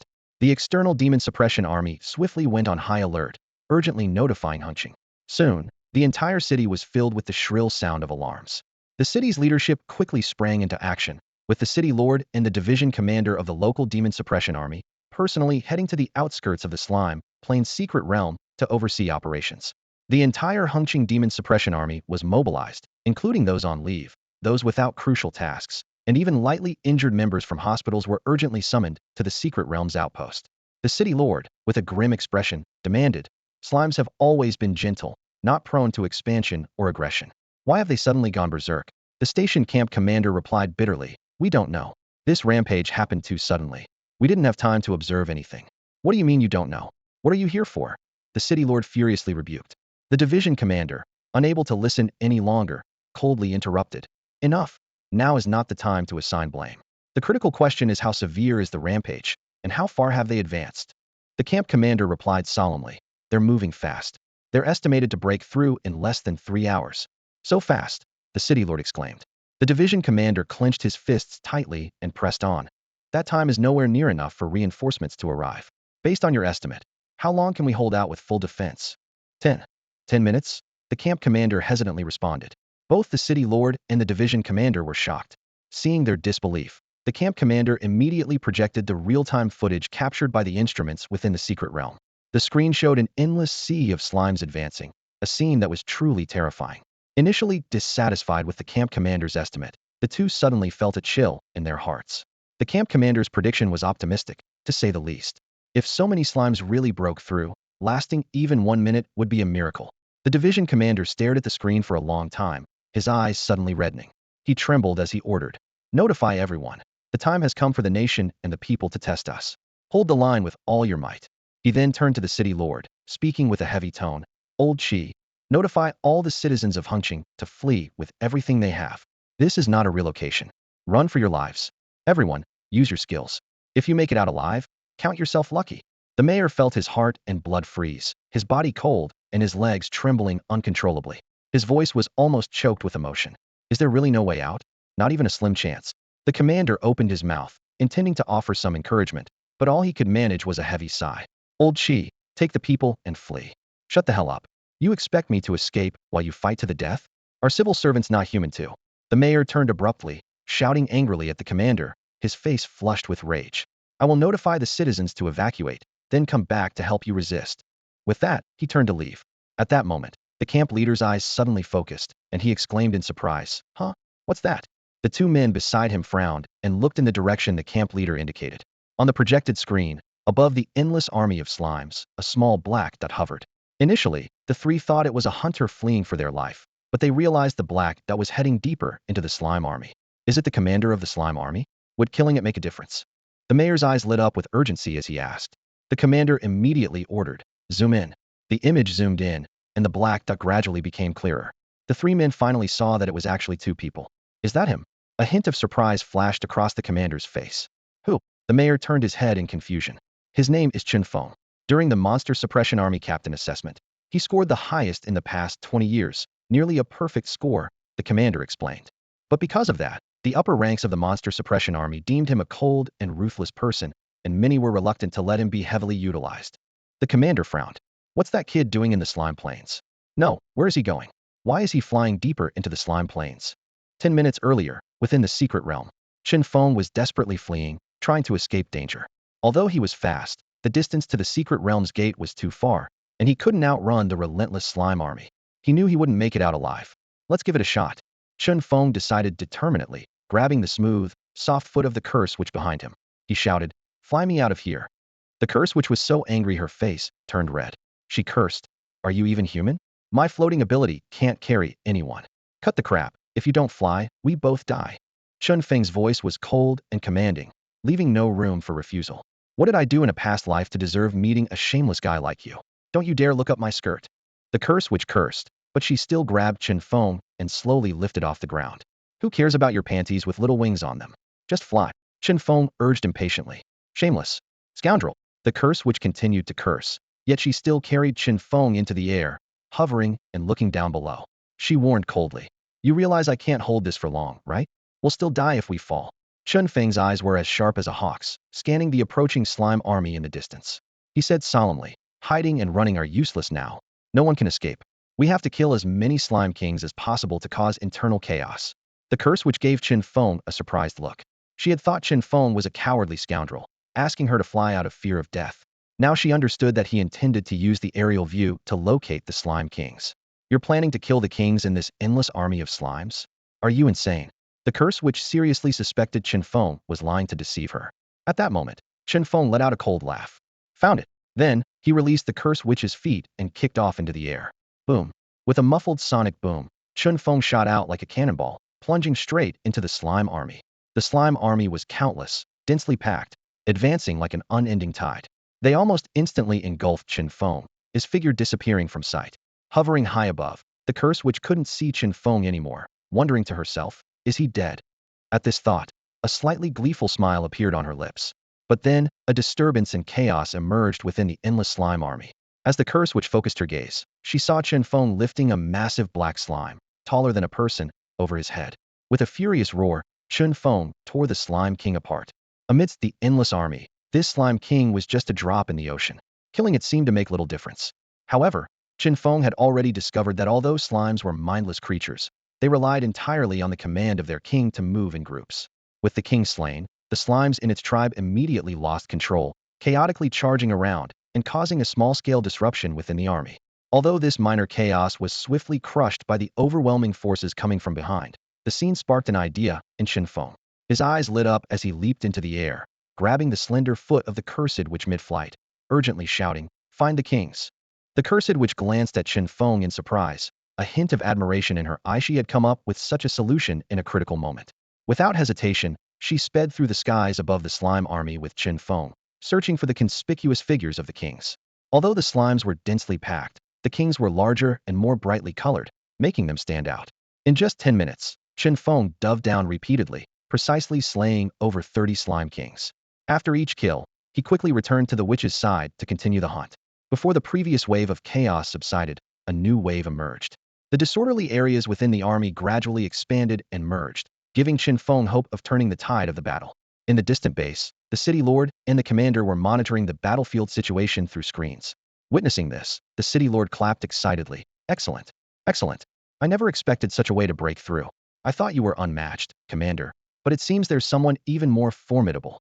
The commander reacted swiftly, immediately ordering his subordinates, "Gather all level 30 and above awakened ones who can fly, whether from the demon suppression army or hunters. Get them here to kill the slime kings, and rewards will follow." The camp commander quickly ran out to relay the orders, while the commander kept his eyes on the figure moving agilely through the enemy ranks, unable to resist saying to the city lord, "Old Chi, do you know how the higher-ups evaluate this guy?" What did they say? The city lord, being a civilian officer, was unfamiliar with the military assessments. They said he's strategic, but not fit for heavy responsibilities. The commander shook his head with a bitter smile, because he's seen as cold-hearted, only concerned with saving his own skin, making him unsuitable for leadership. So they planned to keep him as a team leader for life. The city lord was incredulous. Are the high-ranking officers in the demon suppression army out of their minds? This is what they call unsuitable for heavy responsibilities? Anyone else in that situation would have fled at the first chance, yet he thought of counterattacking the slime kings right away. He reacted faster than you, commander. The commander sighed helplessly, because during an assessment, when he encountered an unknown alert in a small town, he chose to evacuate immediately without aiding the civilians, resulting in the survival of his entire squad while all the civilians perished. Honestly, if not for losing some points on the socialist scale, that assessment would have been perfect. That's why people think he's cold. Looking at the figure on the screen, the commander spoke with a tone of self-reflection, but now it seems he simply made the most rational choice at the time, and we, a bunch of hypocrites, criticized him from a moral high ground. After all, if he were truly cold-hearted, he wouldn't be risking his life like this. He could have just escaped. The city lord felt this deeply. Watching the figure that took down enemy leaders amidst countless foes and then calmly moved on, he nodded. With such capability, he could escape easily. But he didn't, proving he's not cold-hearted, just exceedingly calm. 2. Unconventional. The city lord sighed softly. It's a pity. Society is a big melting pot, and no one can remain untouched by it. True independence requires the ability to make everyone accommodate you. Chen Feng was relentlessly slaying the massive slime kings on the battlefield, each strike hitting its mark with precision. After each kill, he carefully collected the mysterious glowing cores, handing them to the curse witch by his side to replenish her strength. Meanwhile, the golden blood that splattered from the slime king was unknowingly absorbed by Chen Feng's body as it was torn apart. Though the golden blood wasn't as rich in energy as the core, it brought about unexpected changes. It quietly infiltrated Chen Feng's bloodstream, turning his once bright red blood a shade of gold, making it thick and sluggish, like liquid metal. Flying over the battlefield with Chen Feng in tow, the curse witch suddenly felt the increasing weight and frowned, asking, "What's going on with you? You're getting heavier." Chen Feng thought it might be due to his growing strength, causing the curse witch to feel the added burden. But as he looked up to respond, she exclaimed in shock, "Whoa, what's up with your eyes? Why are they golden?" "Golden?" Chen Feng blinked in confusion. "No way, really?" The curse witch scrutinized his eyes suspiciously and asked, "You didn't absorb that golden blood, did you? You can actually absorb it." She looked him up and down, her eyes filled with doubt. "Are you even human? That stuff is alien power. Humans need to turn it into a potion to absorb it." The curse witch clearly doubted Chen Feng's true identity, as it was unusual for a regular human to possess such strength. Chen Feng himself realized that directly absorbing the golden blood was indeed extraordinary. However, with the battle raging, he couldn't dwell on it and focused on defeating the continuously approaching slime kings. Just as he shattered another slime king's core with his fist, the curse witch suddenly warned, "Others are coming." Chen Feng quickly turned to look. In the distant sky, a group of figures was flying toward them. They each had their own abilities. Some floated in midair, others had wings, and some wore jetpacks, leaving long white trails across the sky. Among them was the busty woman who had once brought Chen Feng into the demon-slaying army. She flew to his side and greeted him cheerfully. "The commander sent us to assist you." Chen Feng knew the area was under surveillance, and his every move was being watched. He wasn't surprised, just nodded briefly and said, "All right, let's kill quickly. Let's get to work, everyone," the busty woman shouted, then targeted an unusually large slime king and dove down. Her black blade was unsheathed, and with a slash in midair, countless black light blades rained down like a storm, instantly pulverizing the slime king and the surrounding smaller slimes into golden goo. The others showcased their skills. A sniper set up a special long gun, firing blue glowing special bullets. Another warrior transformed into a giant gorilla, sprinting towards a slime king and roughly stuffing it into his maw. A mage-like man wielded a gem-encrusted staff, summoning numerous fireballs from the sky, scorching the slimes into charred remains. With the addition of these reinforcements, the slaughter speed increased significantly, and chaos spread rapidly among the slime army, like a wildfire. Chen Feng was about to breathe a sigh of relief when he suddenly froze, sharply turning his head in a certain direction and shouting alertly, "Who's there?" He clearly felt a pair of eyes watching him, like prey being stared at by a cold snake. Yet, the next moment, the sensation vanished as if it had never been there. "What happened?" the busty woman asked from high above, puzzled. "Someone was watching me," Chen Feng stated. Then without another word, he charged toward the direction where the feeling had come from, each step creating small sonic booms in the air. The curse witch followed closely, watching him leap through the sky, and couldn't help but ask, "Your senses are sharp." "I don't know. It just came to me suddenly," Chen Feng replied with a serious expression, his eyes scanning for anything suspicious. Behind him, the curse witch's voice echoed, "Have you had a second awakening?" The words of the cursed witch sent a chill down Chen Feng's spine. He furrowed his brows, quickly scanning the distance within the slime army. A bizarre figure moved effortlessly, unnoticed by the slimes. Even more astonishing, some slimes passed right through it. A ghost hyena? Chen Feng's pupils contracted, and his face darkened. This creature was certainly not something that belonged in the slime realm. "Make it materialize," Chen Feng shouted angrily, descending like a meteor from the sky. The ghost hyena can enter a spectral state, ignoring all physical means. The cursed witch's sweet voice echoed in his ears. "In other words, no matter how strong you are, Chen Feng, it won't work on it. I curse you, your power." Before the witch could finish saying ineffective, Chen Feng had already landed with a loud crash, his foot precisely stepping on the ghost hyena in its spectral state. The cursed witch looked shocked, her expression full of questions. Chen Feng was equally stunned, disbelief written all over his face. The ghost hyena, on the other hand, was utterly bewildered, its eyes filled with confusion. Quickly regaining his composure, Chen Feng grabbed the ghost hyena by the throat, his voice as steely as iron. Who sent you? Woof woof, the ghost hyena responded. When I tell you to speak, I don't mean bark like a dog.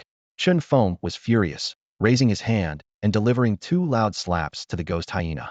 With Chen Feng's current strength exceeding 20,000 pounds, the force of these slaps was terrifying.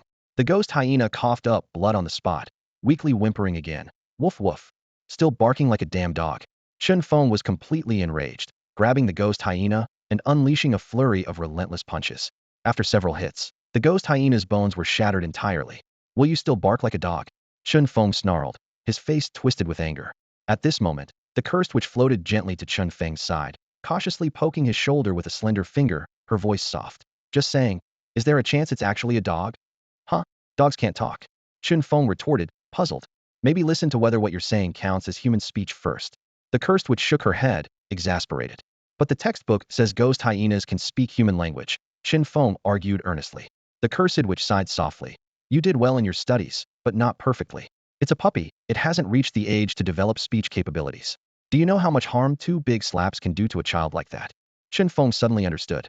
The high school curriculum didn't provide a detailed description of ghost hyenas, only briefly mentioning that they could enter a spectral state, ignore physical means, naturally control monsters, and speak human language. However, it didn't specify that ghost hyenas needed to reach a certain age to learn human speech.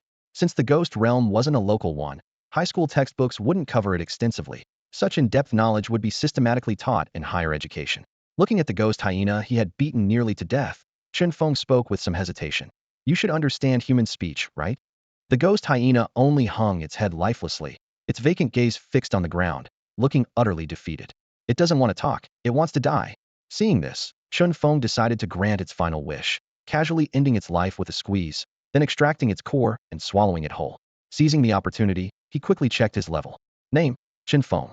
Ability, Physical Amplification LV769007000. Absolute Control LV10100. Strength, 25,800 pounds. Did I really awaken a second time? Chen Feng hurriedly clicked on the small question mark next to his ability, eagerly examining the details of his newfound power. Absolute Control. You are incredibly sensitive to yourself, able to sense all malevolent gazes, and any transformation abilities within 1 meter of you will be nullified, with a certain degree of resistance to natural abilities. Reading this ability description, Chen Feng was overjoyed. No wonder the ghostly hyena could sense him with just a glance earlier. Chen Feng suddenly understood. Previously, he could only detect being watched when someone was actively tracking him, but things were different now. He refocused, a slight smile playing on his lips. What excited him most was the effect of his new ability. His physical strength had reached a level where he could punch through a mammoth. However, no matter how powerful, he was always helpless against phantoms and ghosts that ignored physical attacks. But now, Chen Feng's absolute control could bypass their special abilities. Perfect, just perfect, Chen Feng said contentedly as he closed his ability panel. Turning to the curse witch, who looked suspicious, he directly stated, Yes, I've experienced a second awakening. The curse witch's gaze deepened instantly. She had initially thought he was just a lucky guy who managed to control her. But now, it was clear he was extraordinary. Even among other races, those who experienced a second awakening were rare. He must have hidden secrets. Without giving her more time to think, Chen Feng grabbed the curse witch and soared into the air again. He quickly found the only person he knew there, a woman with a large bust, and said gravely, Report immediately. I've discovered a ghostly hyena. This riot is definitely orchestrated. Her face changed drastically at his words. A ghostly hyena? That was a dangerous being capable of controlling monsters, explaining why the slime army moved in such organized groups. They were being herded like sheep by a shepherd dog, too scared to disobey. She quickly contacted her superiors outside the secret realm using a special communication watch. Report. Traces of a ghostly hyena have been found in the secret realm.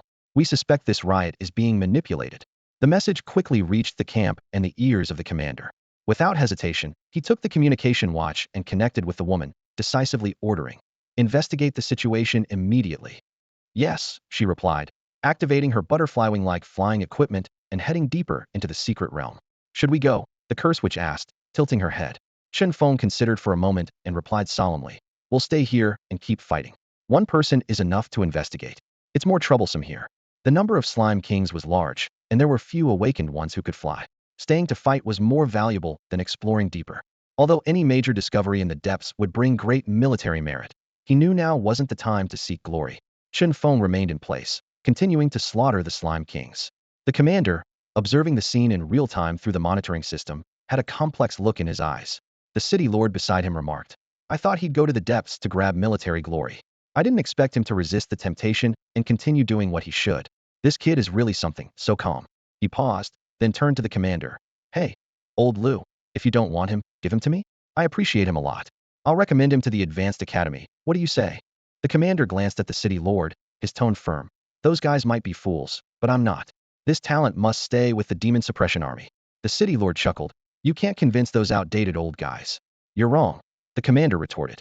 "The Demon Suppression Army may have strict hierarchies, but there's an even stricter rule. Military achievement surpasses everything. The military merits Chen Feng earns today will ensure those old guys can't block his promotion." The commander's gaze fell on Chen Feng, filled with undeniable admiration. Chen Feng and the others were engaged in a battle against the Slime King. Initially, everyone maintained a similar pace. After all, they were all experts, and with their full strength unleashed, their speed in eliminating the slimes was astonishing, each strike precisely piercing the core of those viscous creatures. However, people tire and energy depletes. Gradually, the others began to slow down, fatigue evident in their eyes. What started as a few minutes to kill one slime king turned into 10, 20, 30 minutes. Their clothes soaked with sweat, and their breathing grew heavier. Yet Chen Feng remained in peak condition, darting across the battlefield like lightning.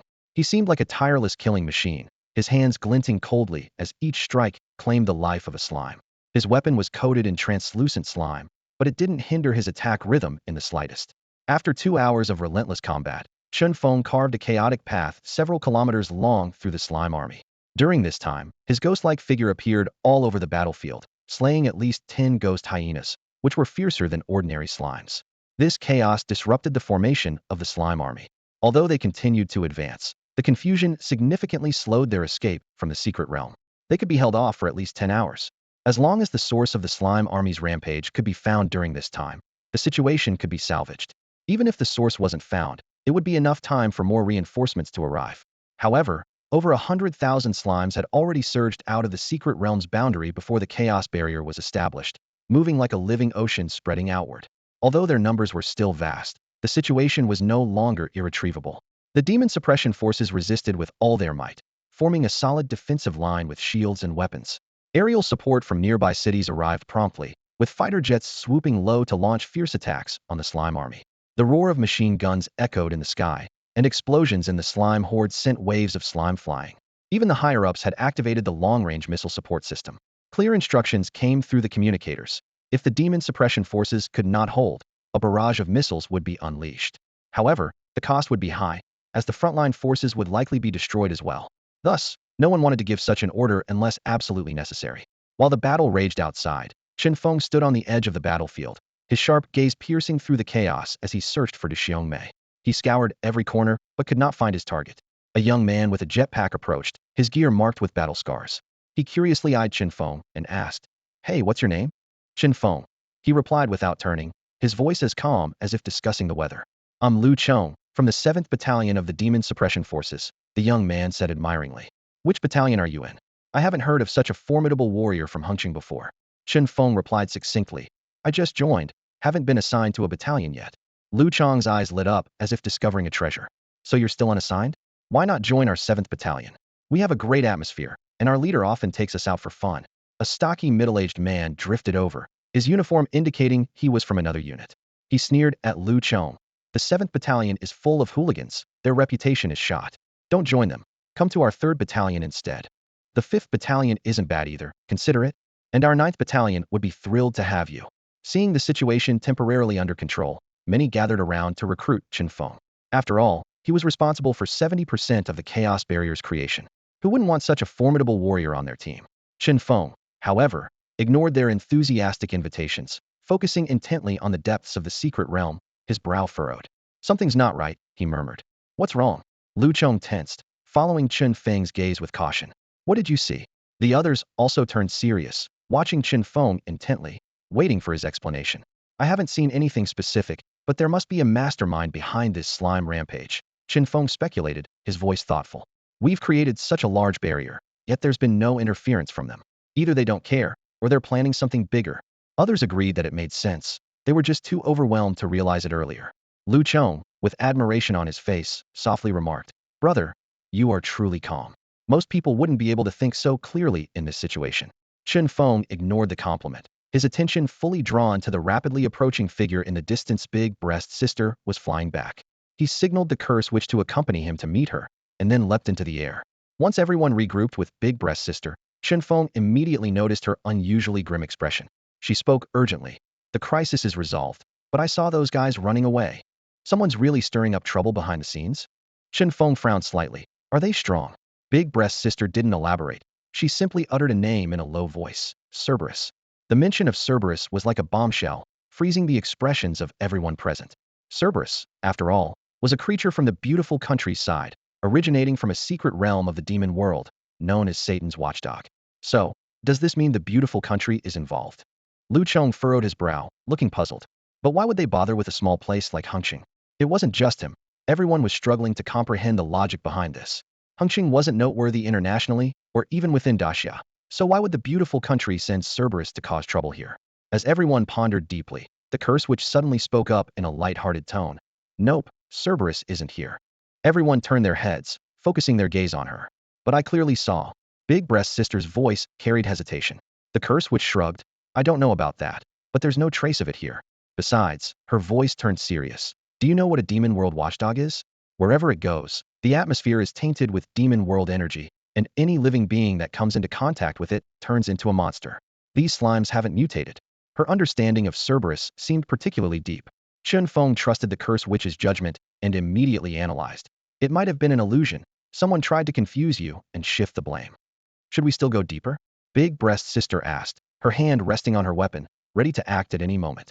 However, before anyone could respond, Chen Feng's gaze fell to the ground. He noticed that the army of slimes was gradually dispersing, no longer maintaining their previous fervent and unified state, but slowly returning to their previously aimless wandering.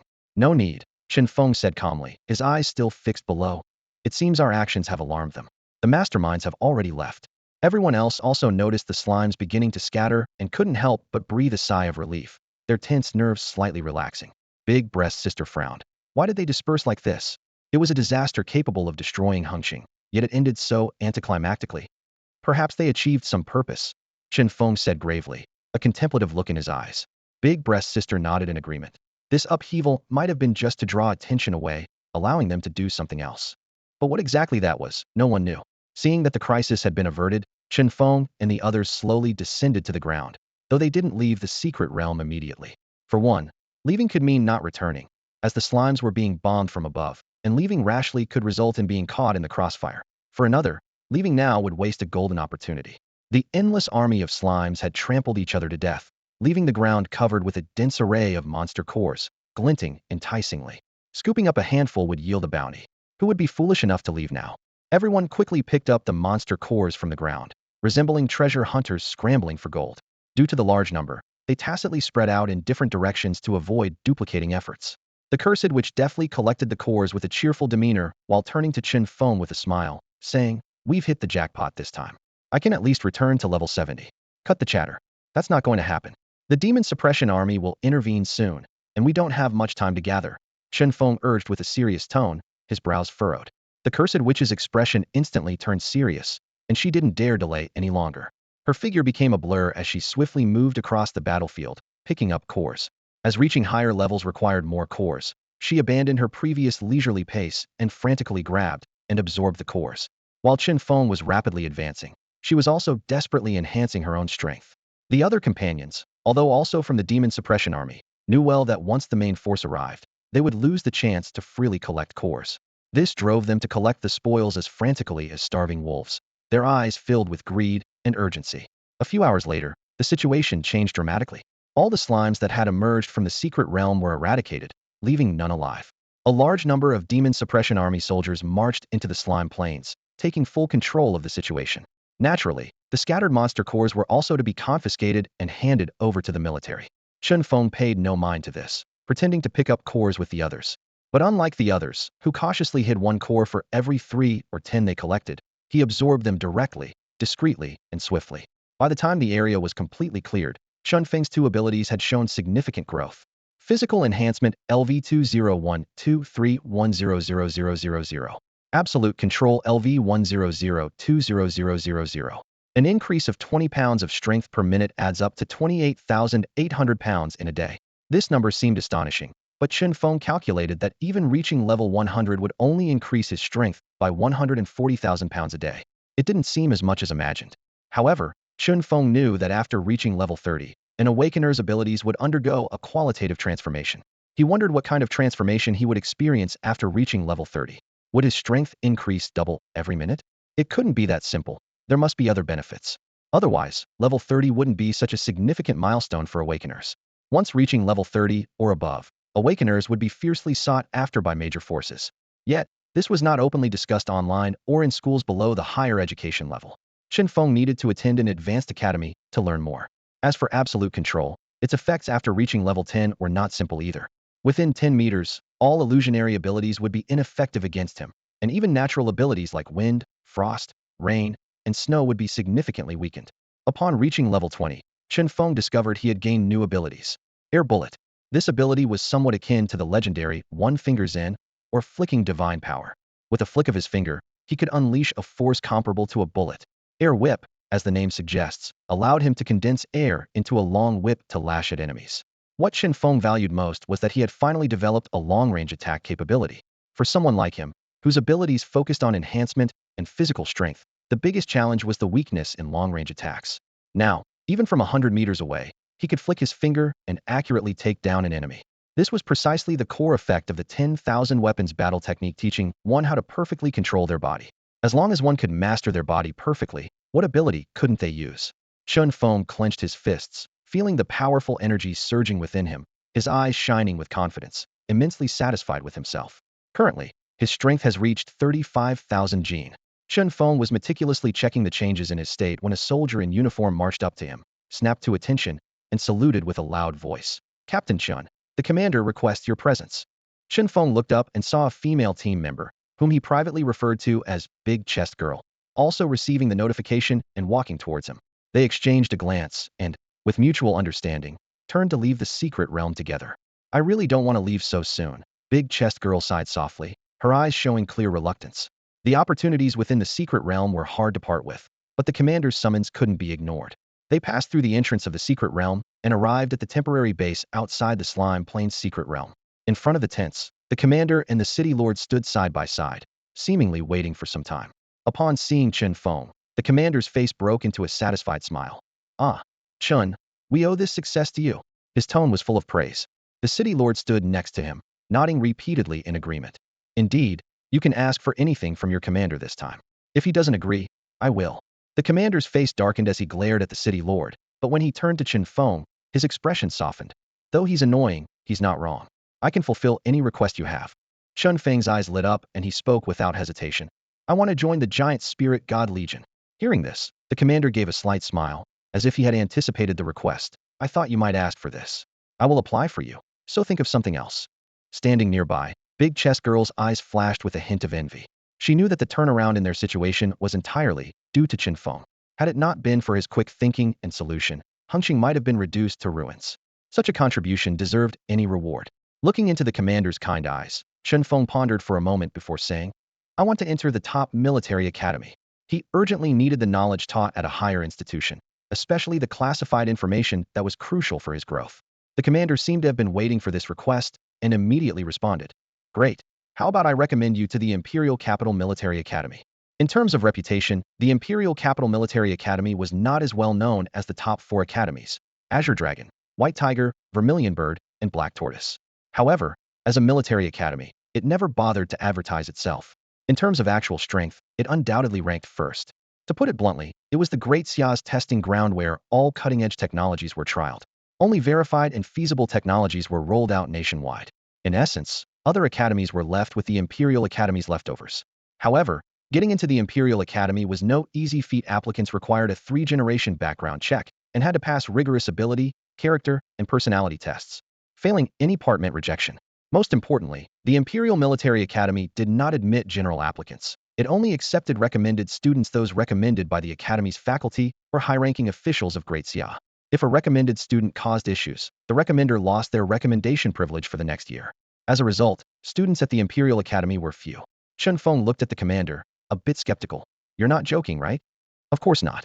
If you're willing, I'll give you this year's recommendation spot right away. The commander replied firmly, his expression serious. The city lord, standing beside them, widened his eyes in disbelief, clearly not expecting such generosity from the commander. Naturally, Chen Feng wouldn't pass up this once-in-a-lifetime opportunity and agreed without hesitation. Yes, I definitely want it. That's excellent. Take a few days to prepare. The assessment can happen at any time, the commander said with a satisfied smile. What? It's not a scheduled assessment. Chen Feng was taken aback, surprised.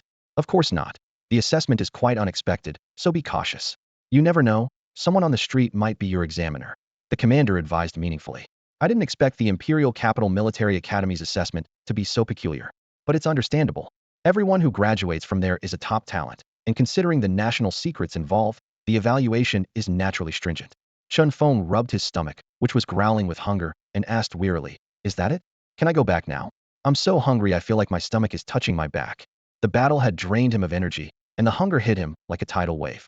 However, the commander's gaze went past Chen Feng and fixed on the barefoot, floating young girl behind him. His expression turned serious.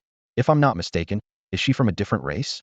The curse which leisurely sat on Chen Feng's shoulder, legs crossed, her small, jade feet swinging, and said proudly, Little thing, address me as Lady Lilia. The commander's face darkened. The city lord standing nearby suddenly had a change of expression. Lilia? Are you from the Curse clan? He explained that Lilia is a surname. The Curse clan is very secretive about their names and never reveal their real names to outsiders, using surnames instead. Lilia is a typical Curse clan marker.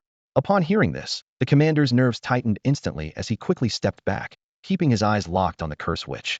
He now understood why this young girl referred to him as Little Thing. The Curse clan's lifespan, though not as long as some mythical creatures, far exceeds that of humans. This seemingly young girl could very well be over 100 years old. Noticing their wary expressions, Chen Feng hurriedly explained, We have a contract. She won't cause trouble. Who contracted whom? The city lord asked sternly. Not only can humans contract other races, but those races can also use contracts to turn humans into slaves. Chen Feng immediately turned to the proud curse witch on his shoulder and ordered, Do a backflip. Lilia's proud expression froze instantly. Then she glared at Chen Feng indignantly, sharply questioning. I'm a dignified witch, and you want me to do a flip? Do you think I'm a monkey? Do a flip, and they'll believe you.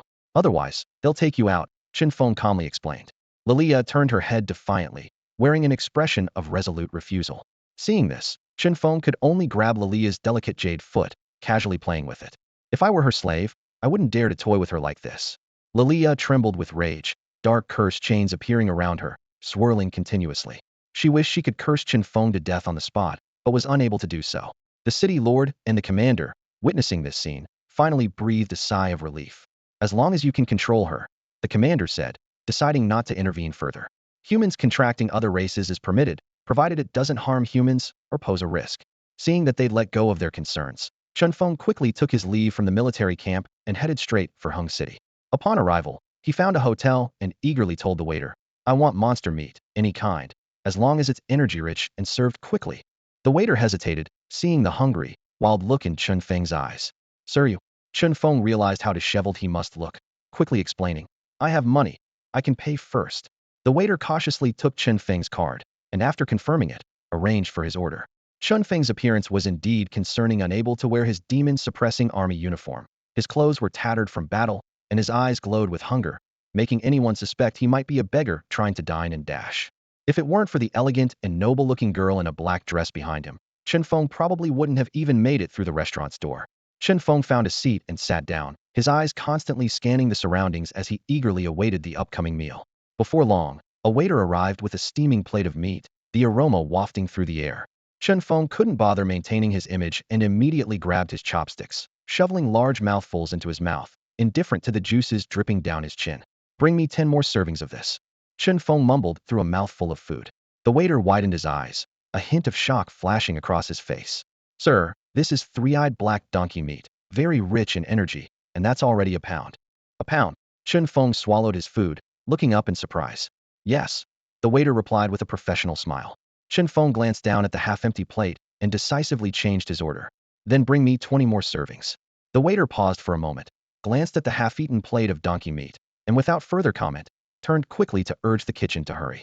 Soon, plate after plate of donkey meat was brought to the table. The surrounding diners cast surprised glances, with some even pausing their own meals to gape at the mountain of meat in front of Chen Feng. Unfazed by the curious stares, Chen Feng focused on devouring his meal with the speed of a whirlwind. Lilia sat across from Chen Feng, a stark contrast to him. She sat with her back straight, gracefully cutting a small piece of meat with her knife and fork, savoring the taste of the three-eyed black donkey meat with a serene expression. The meat of the three-eyed black donkey was indeed exceptionally energizing, and Chen Feng could feel his energy being rapidly replenished, his hunger gradually fading.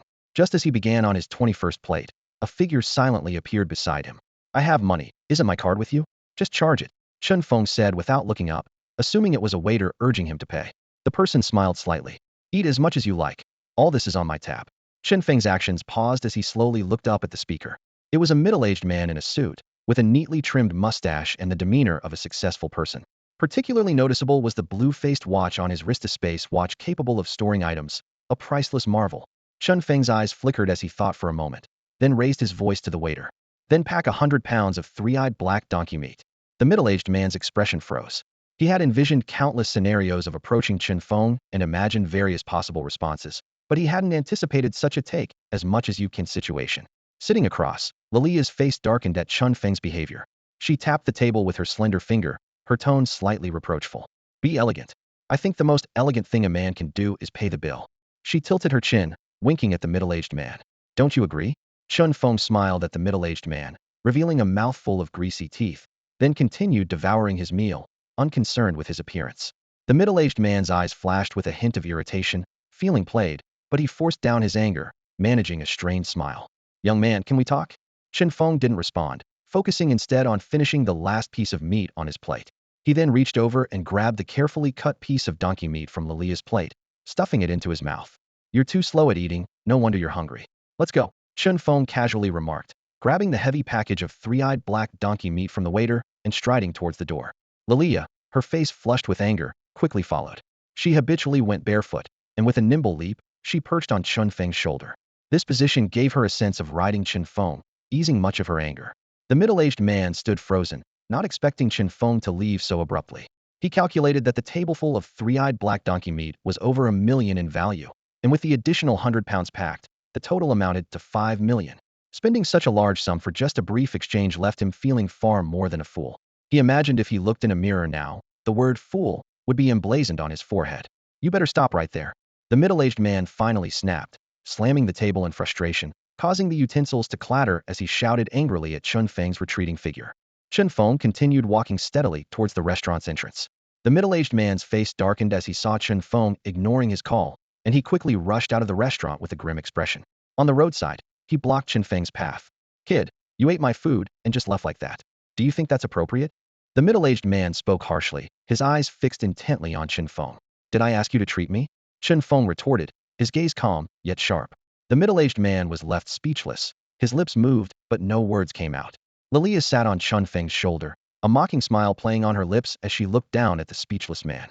Taking a deep breath to suppress his anger, the middle-aged man forced a smile onto his face. "I see you're heading home. How about I give you a ride?" he suggested, pointing towards a black Maybach parked by the roadside.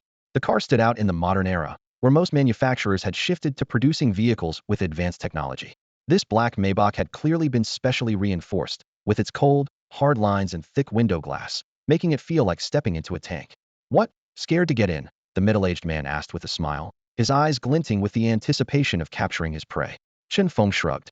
"I just don't see the need. If you have something to say, you can say it here. There are some things better discussed in private. Get in." The middle-aged man opened the car door confidently. "I have a little gift for you inside." Inside the car, a box sat quietly, open to reveal a neat stack of cash. Chen Feng's eyes flickered slightly, and without hesitation, he got into the car. Lilia slid gracefully from his shoulder to sit beside him. Chen Feng examined the money carefully, flicking through the bills with his fingers. Satisfied they were genuine, he closed the box. The middle-aged man got in, and the driver immediately started the engine. The car smoothly left the bustling street, turning onto a quieter road. The surroundings grew less crowded, and the buildings became lower. Once the environment was suitably quiet, the middle-aged man spoke to Chen Feng. "I hope you'll join us. That money is a joining bonus. Every time you do something for us, you'll be paid handsomely, much more than the Demon Suppression Army offers." Chen Feng was intrigued. How did these people know he was with the Demon Suppression Army? That shouldn't be possible. The big-breasted girl and the others were counting on Chen Feng to draw out the hidden forces behind the black cat, and his records were temporarily sealed with a gag order issued. No one outside should know about his affiliation with the Demon Suppression Army. Quick on his feet, Chen Feng immediately countered. What money does the Demon Suppression Army give me? You saved Hengqing, and the Demon Suppression Army didn't invite you to join? The middle-aged man scrutinized Chen Feng, his eyes sharp like an eagle's, clearly trying to detect any flaw in Chen Feng's expression. Chen Feng realized. These people knew about the slime's secret realm incident, understood Chen Feng's strength, and assumed the Demon Suppression Army would recruit him. It made sense. The secret realm's turmoil had spread, and Hengqing had explained it on official social media accounts. These people were trying to recruit him, knowing he had resolved the issue. But were they informed by someone within the Demon Suppression Army, or were they also monitoring the secret realm? The Demon Suppression Army did promise, but only mentioned merits, saying merits could be exchanged for anything. Chen Feng fabricated a lie on the spot. The middle-aged man chuckled. That's exactly what the Demon Suppression Army loves to say. I'm more straightforward. I just throw money. I can see that. Chen Feng nodded, glancing at the box of cash. It seems you're interested. Let me introduce you to our peace society. The middle-aged man leaned forward, his tone becoming enthusiastic. We advocate for peace between regions, peace between nations, peace between humans and monsters. As he spoke, his eyes shone with an almost fanatical light. Chen Feng frowned at this. Peace between humans and monsters? How?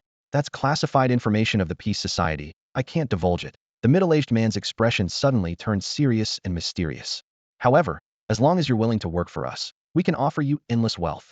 The middle-aged man waved the check in his hand, a confident smile on his face, expertly using money to pave the way. Chen Feng squinted his eyes, scrutinizing the person in front of him. Naturally, he liked money, but the purpose of this peace society sounded anything but simple. Seeing that this guy was unwilling to say more, he decided to change the question. Why did you come to me? Because you're strong and smart. The middle-aged man leaned forward, eyes fixed on Chen Feng. You were the one who stopped the slime army, weren't you? We need talent like yours. As he spoke, his voice turned serious and urgent. Chen Feng frowned, suddenly realizing something. Wait a minute. You just mentioned hoping for peace between humans and monsters. What role did your peace society play in this uprising? Of course. The middle-aged man turned to glance out the window, ensuring the surroundings were remote, a barely noticeable smile playing on his lips. We managed to persuade the Slime Emperor to mobilize the army. Just as I thought, Chen Feng sneered, his fingers tapping lightly on the table. You don't seem like a good person. In fact, when the middle-aged man approached him, offering gifts and money so generously, Chen Feng had been suspicious. He thought this guy was either involved with the slime uprising or had something to do with the murdered black cat. The middle-aged man, however, spread his hands nonchalantly. But our intentions are good. Good intentions? Chen Feng's expression turned cold, his voice icy. Do you realize the consequences of the slimes coming out? They'll occupy Hengqing, and initially, some humans might get hurt, the middle-aged man said nonchalantly. But once they settle in Hengqing and with our mediation, they can coexist peacefully with humans. Eventually, sacrificing a few will ensure countless generations of humans enjoy peace. Isn't that good? He spoke earnestly, his eyes glinting with fervor, as if he genuinely intended to achieve this goal. Chen Feng's eyes widened, his fingers unconsciously clenching. What kind of nonsense is this? Not to mention, who are you to decide who dies for your ideals? How can you be sure the monsters will listen to you? Only kill a few people. His voice grew louder. What if they want to take over the whole world and destroy everyone?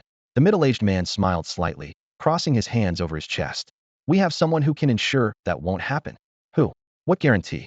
Chen Feng frowned, his body leaning forward involuntarily. Have you heard of the God Awakened? The middle-aged man asked with pride, his eyes shimmering with an unusual light. Chen Feng's expression stiffened, his body noticeably tensing. The God Awakened? The one with the legendary God-level ability. Awakened abilities typically range from E to S level. S level is exceedingly rare, 1 in a billion. A level is better, but still uncommon. That's why the 4 top academies only require B level or above for enrollment. These levels, though rare, do exist. But God-level ability is above S level. From the first recorded awakened in human history to now, only one person has ever awakened such an ability. That person is known as the God Awakened, said to possess the power of a god. But what the true ability is, no one knows. Because the moment of awakening, he killed everyone present who knew about his ability, including his own parents, and vanished. This event shocked the world, and Daxia sent countless strong individuals in a frenzy to find him. Yet, they found nothing. When news of the God Awakened resurfaced, it was because he had challenged all the top war gods in the world and remained undefeated. Thus, the God Awakened was labeled the most wanted criminal, aside from monsters. Chen Feng never expected to hear about the God Awakened here. He even founded the Peace Society? But someone who slaughtered classmates and teachers of over 10 years, even his parents, just to keep his ability a secret and leave no weaknesses, certainly could have created such a twisted organization like the Peace Society. Is the Oracle your leader? Chen Feng asked, staring directly into the eyes of the middle-aged man. No, he is the divine messenger guiding us towards the light. The middle-aged man's eyes sparkled with fanaticism. He can hear the guidance from the true God, telling us what to do. Other organizations also listen to his guidance. He leaned closer to Chen Feng, lowering his voice. Join us. With your abilities, you might climb to a higher position than mine in the future. As the middle-aged man spoke, his face was full of loyalty and reverence for the Oracle, his fanaticism evident. But Chen Feng caught onto another key piece of information, his brows furrowing slightly. So the Oracle controls more than one faction? Chen Feng calculated internally. Or maybe that's just a lie. Anyone can boast. Your goal is to release all the creatures in the secret realm to invade human territories, right? Chen Feng calmly confirmed. The middle-aged man immediately frowned, raising his voice. It's coexistence. Sharing, not invasion. A mocking smile played on Chen Feng's lips. Then why don't you share your wife and daughter with me? The middle-aged man's face darkened instantly, a flicker of anger in his eyes. Are you trying to pick a fight? Yeah, and I'm about to split your skull. Chen Feng retorted without hesitation. Didn't you say sacrificing some people for world peace is okay? Just send your wife and daughter over, and I'll join you guys for world peace. I promise to work wholeheartedly. Chen Feng's voice dripped with sarcasm. The middle-aged man's eyes glinted with cold fury, his fists clenching involuntarily. So, you don't want to have a proper conversation? Truly a bunch of fools. You see, even if I slept with your wife, I might not agree, Chen Feng pressed on. So why do you think those creatures will coexist peacefully with humans after seizing human lands? Each of Chen Feng's words pierced through the middle-aged man's flawed logic like a sharp knife. Frankly, you shouldn't call yourselves the Peace Society. You should be called the Surrender Society, the Lackey Society. Aren't you just acknowledging the creature's strength, thinking you can't win, so you help them suppress humans? Then, once the creatures take over the world, you become their most loyal lackeys to save yourselves. The middle-aged man's face turned ashen, fury boiling within him. Chen Feng's words cut straight to the truth, because the truth is the sharpest blade. Yet the middle-aged man still refused to admit his mistake, quickly pulling out a gun and pointing its dark muzzle at Chen Feng, shouting, "Will you join the Peace Society or not?" "I'll join," Chen Feng smiled slightly. Though Chen Feng was smiling, the middle-aged man instinctively sensed something was wrong and pulled the trigger in desperation. Bang! The gunshot was exceptionally loud in the enclosed car. However, Chen Feng just tilted his head slightly, effortlessly dodging the whistling bullet with a graceful, stylish move. At the same time, he waved his hand as if swatting away an annoying fly. Quick reflexes, you were toying with me all along, the middle-aged man cursed, ready to fire again. But no sound came. He looked down and his pupils contracted sharply. Huh, why is my hand only half there? And the gun too. With over 20,000 pounds of force and a special vibration technique, Chen Feng's finger, sword easily sliced through a gun. Finally, he transformed his left hand into a blade, striking the driver's seat with force. The driver, who attempted to control the weapon system, isolate Chen Feng in the back seat, and release gas, was instantly killed. The car immediately lost control, swerving wildly.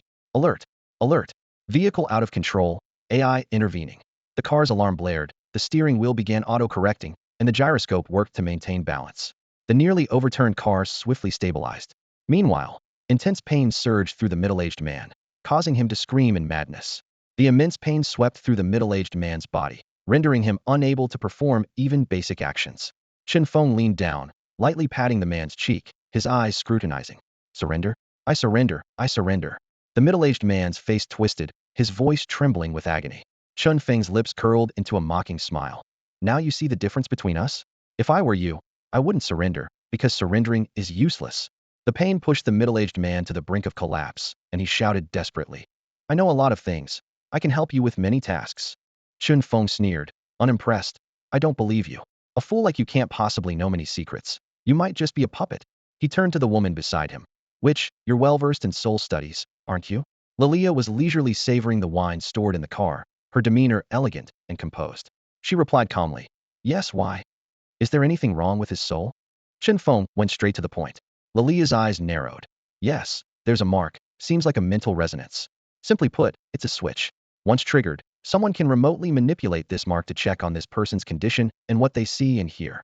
She tapped her wine glass, suddenly alert. The mark has been triggered. Someone is observing us remotely. It seems it was set to trigger upon his surrender.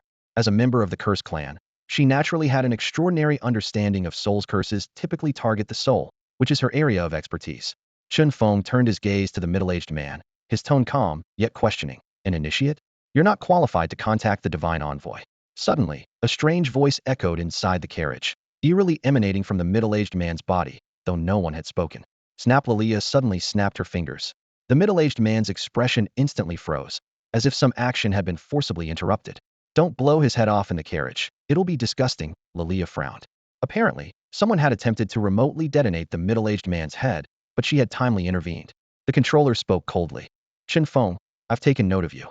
If you join the Peace Society, you can have access to all the resources this body has in Hung City. Otherwise, I will slaughter you and your entire family. Chen Feng's face turned icy, and he glanced at Lilia. Lilia pouted, muttering something under her breath, then gently placed her palm on the middle-aged man's forehead. The controller on the other side seemed to sense something was amiss, immediately falling silent, attempting to sever the connection with the middle-aged man. Unfortunately, it was too late. In the next moment, two anguished screams emanated from the middle-aged man's body, one belonging to the man himself, the other to the remote controller. All right, I've severely damaged that guy's soul. He's a vegetable now, Lilia said, looking fatigued. But if someone adept in soul tracking comes along, they should be able to find me soon. Using a single mark to conduct a remote attack was still quite taxing for her at this stage. Chen Feng gently stroked Lilia's head, then ordered the car's system. Stop the car. Control failed. You do not have permission to control the vehicle. The cold electronic voice replied inside the car. Then go to 19, Fuguwei Road. Chen Feng changed tactics. Control failed. This is not a taxi. The car continued to refuse. Sword finger. Control failed. No such function. Swoosh. Chen Feng's sword finger pierced through the center of the dashboard. Vehicle damaged, automatically stopping. Useless car, as dumb as its owner, Chen Feng remarked disdainfully. Please use civil language. The car emitted a broken electronic voice, its main computer destroyed, completely rendered useless. Chen Feng stepped out of the car and surveyed the empty surroundings, not a soul in sight. Without hesitation, he pulled out his phone and dialed to Xiong Mei directly. Hey, send a car to pick me up and inform the leaders. I've found the reason behind the slime creature's uprising, and I might have located the controller of that black cat too. Chen Feng stated calmly, as if recounting something utterly mundane. What? Where did you find this? Xiong Mei's voice rose in shock from the other end of the line. We'll talk when you get here. Chen Feng coolly ended the call and quickly sent his location to Xiong Mei. The response from the Demon Suppression Army was swift. In less than half an hour, a black military vehicle roared up to him. As the door opened, Xiong Mei and Lu Xianying stepped out one after the other. Lu Xianying's eyes landed on Chen Feng, filled with a mix of surprise and suspicion. How come you two are together? Chen Feng asked, glancing between them. I got promoted and invited Yinging out to celebrate. Xiong Mei replied briefly, her attention quickly drawn to the smoking luxury car by the roadside. What happened here? Chen Feng pointed to the smoking car. It belongs to the Peace Society, loyal to the enlightened ones. They tried to recruit me, and when that failed, they attacked. I fought back. There was also someone using mental resonance to control them from a distance. I turned him into an idiot. Inform the higher-ups to investigate if anyone in a high position in Hengqin or nearby cities suddenly became an idiot. Hearing this, Xiong Mei immediately turned away to report the situation and requested a professional team to handle the scene. Lu Xianying approached Chen Feng, her eyes scanning him from head to toe, her brows furrowed. You seem different from before. Different how? Chen Feng raised an eyebrow. Lu Xianying tilted her head thoughtfully. I guess you seem more charismatic? Her tone was uncertain. At that moment, the previously silent Lilia spoke up. Careful now. Even in our open-minded Curse tribe, teacher-student relationships are frowned upon. Lu Xianying had intended to chat with Chen Feng a bit more, but her cheeks flushed at Lilia's comment. Though she privately found Chen Feng attractive and had discussed this with her friends, she never had any inappropriate thoughts. Lilia's teasing made her consciously keep her distance, though she was irked by it. Humph. Only people from your Curse tribe are this disgusting, Lu Xianying retorted. Lilia was unfazed, downing the last drop of wine before gracefully landing on Chen Feng's shoulder. I'm going to take a beauty nap. Don't disturb me, she said, resting her arm on his head, supporting her chin, and closing her eyes. Being as light as a feather, Chen Feng felt no discomfort. Lu Xianying quickly warned. Be careful. People from the Curse tribe are cunning and deceitful, easy to fall for their tricks. Thanks for the warning, teacher. I'll be careful, Chen Feng replied with a slight smile. At this point, Xiong Mei returned from her call. Chen Feng, what is the Peace Society? I've never heard of them. Neither have I, but they sound like a big organization. Chen Feng shrugged, looking indifferent. Lu Xianying frowned slightly, seemingly searching through her memories. I think I've heard of them. 3 years ago, before I graduated, my teacher mentioned a group of foreigners in the South calling themselves the Peace Society. They were actually a bunch of degenerates.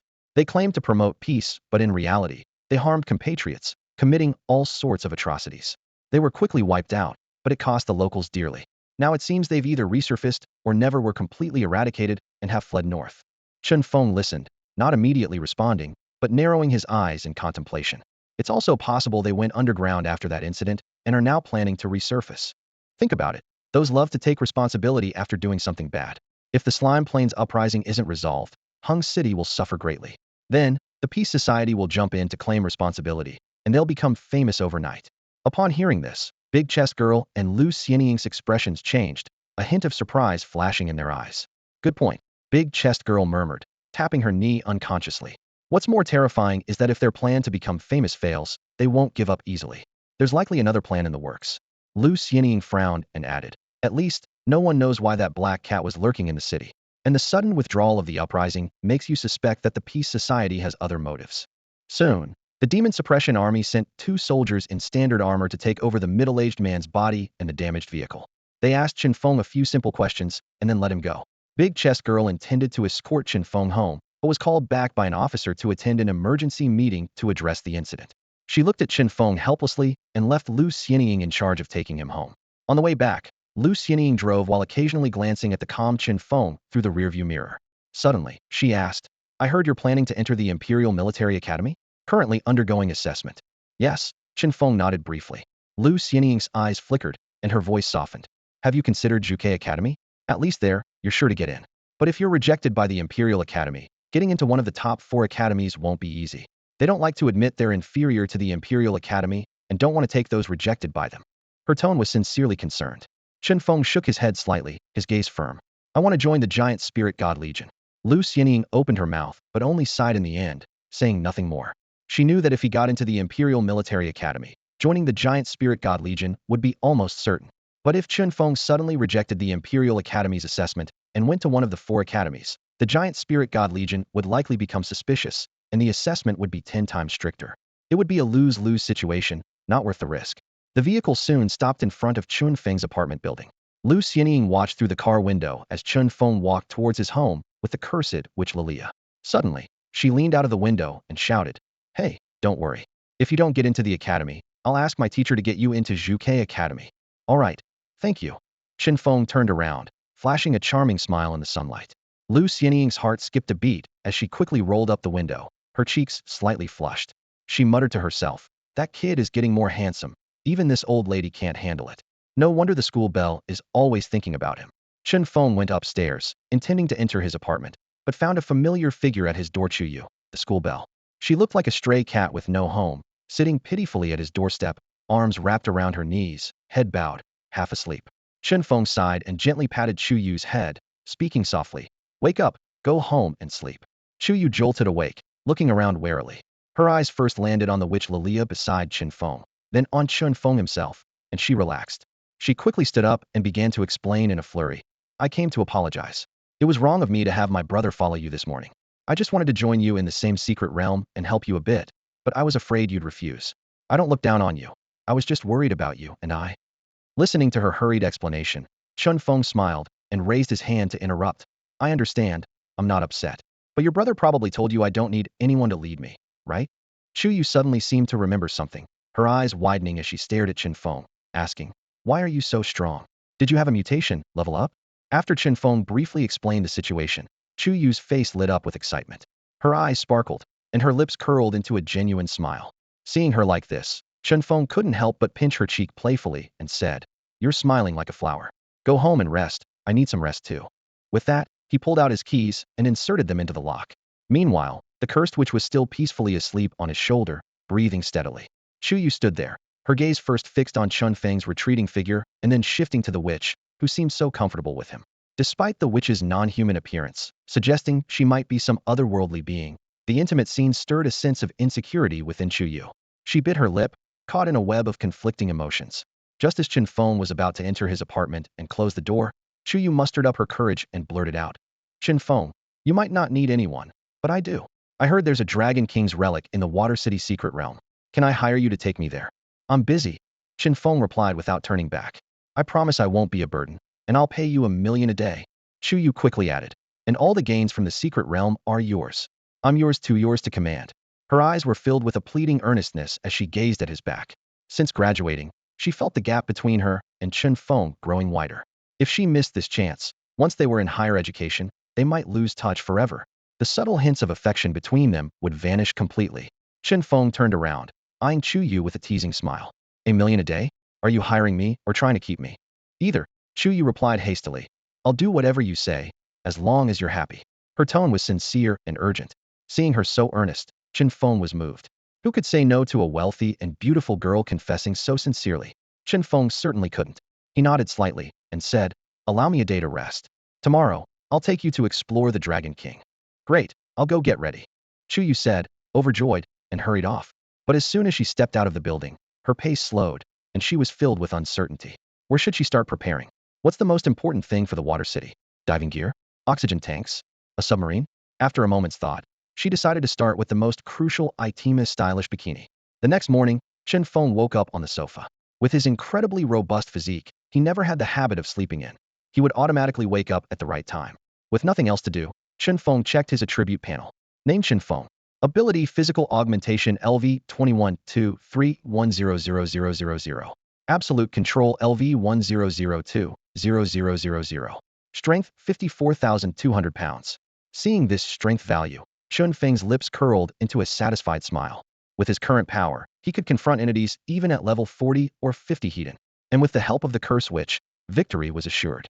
Chen Feng got up, intending to check on the Curse Witch, but his hand accidentally pressed on something unusually soft. Whoa! Chen Feng quickly realized what happened and turned around. Sure enough, on the small sofa, the Curse Witch was sleeping on the inner side. He hurriedly withdrew his hand from her clothes, a look of shock and anger on his face. "What are you doing?" The Curse Witch sleepily opened her eyes and looked at Chen Feng. "What's wrong? Didn't I give you the room to sleep in last night and came to sleep on the sofa? Why are you here again?" Chen Feng immediately put some distance between himself and the Curse Witch, silently praying she hadn't noticed his inadvertent move. The Curse Witch sat up and stretched lazily. "Last night, I felt someone was watching this place, so I came to keep you company." Chen Feng suddenly understood. It must have been the forces behind the Black Cat checking on the situation here. But then he realized the Curse Witch wasn't the type to help him out of kindness. She would rather see him perish quietly. Chen Feng's eyes flashed as he asked, "You're afraid of that guy too, aren't you?" "Ridiculous, afraid? Me?" The Curse Witch retorted irritably. "It's just because we have a contract. During this time, you can have bad luck, but you can't die. Otherwise, it would greatly affect me too." Chen Feng finally understood why the Curse Witch often sabotaged him, but always helped when real danger arose. "All right, let's eat first." Chen Feng's stomach was already growling. He reheated the black donkey meat he packed last night and shared it with the witch, Lilia. Due to his unique physique, every bite he took came with an energy 10 prompt in his ear. Out of 100 pounds of black donkey meat, he consumed 98 pounds, gaining 9,800 energy points. At this rate, leveling up wasn't slow at all. Satisfied, Chen Feng went out, ready to fulfill his promise to Chu Yu. Chu Yu was already waiting downstairs. Today, she wore a tight sports bra, perfectly highlighting her bust, revealing her delicate collarbones and slender waist, paired with straight jeans that accentuated her long, straight legs. She exuded a vibrant, youthful energy, like a true sporty beauty. "Have you been waiting long?" Chen Feng greeted her. "No, I just got here too." Chu Yu replied with a smile, discreetly rubbing her sore legs. Chen Feng nodded, his gaze shifting to the sports car parked nearby. "Is that yours?" "Yes, since we can't drive into the water city, I didn't bring the SUV from home." Chu Yu said with a hint of nervousness in her voice. "Don't like it? I can go switch it now if you prefer." Chen Feng couldn't help but marvel. "It's nice to have money." Chu Yu explained. "It's not like that. It's just that I'm my mom's only daughter, and since she rarely spends time with me, she likes to compensate with money." "I really like your mom," Chen Feng blurted out sincerely. "Huh?" Chu Yue turned her head abruptly, staring wide-eyed at Chen Feng in surprise. Seeing her reaction, Chen Feng quickly waved his hands and explained, "Oh, don't get me wrong. I mean, I wish I had a mom like that who just throws money around." Chu Yue's cheeks turned a shade of pink, but internally she was secretly delighted, pondering, "Want to share a mom with me? Is that a roundabout confession?" Just as she was lost in these sweet musings, Chen Feng suddenly frowned and asked, "Wait, you just said it's only you and your mom at home? Then what about the guy who claimed to be your brother yesterday?" "Oh, that's my cousin," Chu Yue replied nonchalantly. Chen Feng nodded in realization and then got into the car. Although Chu Yue had just graduated high school, she was already skilled at driving. The roar of the engine was accompanied by envious glances as the sports car sped off toward the Water City's secret realm. However, as they left, a pair of eyes hidden behind the curtains of a window below Chen Feng's house were fixed on them. Even more strangely, several more pairs of eyes were stealthily observing this mysterious watcher from behind another set of curtains across the street. Soon, they arrived at the Water City secret realm. The entrance, like other secret realms, was a tall, deep black hole. After locking the car, Chen Feng, with the witch Lilia perched on his shoulder and Yue by his side, all entered the Water City together. Although they had seen photos of this place in books and online, witnessing it firsthand was an unparalleled experience. The reason this secret realm was called Water City was that it was essentially a complete metropolis submerged in water. There were office buildings, malls, houses, streets, and even buses and private cars, just like any city in the outside world. The only difference was that 90% of the city was underwater. Only a few very tall buildings rose above the water's surface. The entrance to the secret realm was conveniently located at the top of one of these skyscrapers. From the rooftop, one could clearly overlook the surroundings. The water was unusually clear, allowing a view of the submerged cityscape, dense aquatic plants, and countless swimming water demons. Among these water demons, the males were grotesque and fearsome, while the females, despite their blue skin, appeared alluring and seductive. If someone had a penchant for the exotic, they might feel like they had found paradise here. On the rooftop, there were shops specifically renting and selling small boats and diving equipment. Yue was evidently prepared, retrieving 3 sets of diving gear from her storage watch. This so-called diving gear was quite simple, consisting of just an oxygen mask and tank, without any special equipment. After all, wearing cumbersome diving suits would severely hinder combat abilities, especially for someone like Chen Feng, who relied on hand-to-hand combat. I am not affected by the environment. The witch Lilia coldly declined the mask. A spirit form? Yue asked with a hint of envy. A spirit form refers to a state similar to a soul, unaffected by physical influences. Since Lilia always floated on Chen Feng's shoulder, ignoring gravity, Yue naturally made this assumption. Lilia couldn't be bothered to respond to Yue. In fact, she didn't even want to interact with Chen Feng, only doing so reluctantly due to their master-servant relationship. However, Yue misunderstood, thinking that the witch Lilia was being dismissive because she liked Chen Feng, and her impression of Lilia worsened instantly, causing her to snort and turn away. You hold on to it for now, and I'll borrow it when I can't breathe anymore. Chen Feng also declined the oxygen mask. Can body enhancement help you breathe underwater? Yue asked in surprise. Chen Feng smiled and explained, no, but it can increase the time I can hold my breath. I can hold it for about 3 to 5 hours now. Carrying this would be cumbersome, so I don't need it for now. Hearing this, Yue showed a hint of envy in her expression and obediently put on her diving gear. As for her clothes, since there were too many people around, she didn't take them off, not wanting anyone other than Chen Feng to see the bikini she had carefully prepared. Chen Feng stood at the edge of the building, his eyes scanning the floating debris on the water, plastic bottles, bodies, and wooden objects scattered everywhere. In the distance, some hunters were leaping across these floating objects, searching for other footholds in the Water City. Suddenly, the water rippled as a crocodile, camouflaged as a piece of driftwood, opened its massive jaws, and snapped up a hunter who was at least level 20. The crocodile dragged its prey underwater, executing a death roll, ending the hunter's life in an instant. The people around were unfazed, as if this was a common sight. Chen Feng turned to Yue and asked, where are the Dragon King's remains you mentioned? Underwater, in a very dangerous place with lots of water demons. Yue replied with a serious expression. She had initially intended to use this as an excuse to get close to Chen Feng, not expecting him to seriously consider investigating. Chen Feng frowned. When the Dragon King's remains appeared, didn't other forces know about it? Why has no one come to investigate? The remains are too valuable. They should have attracted countless people despite the danger. He had anticipated a crowd when he arrived this morning, but the number of people present was surprisingly low. You're out of the loop.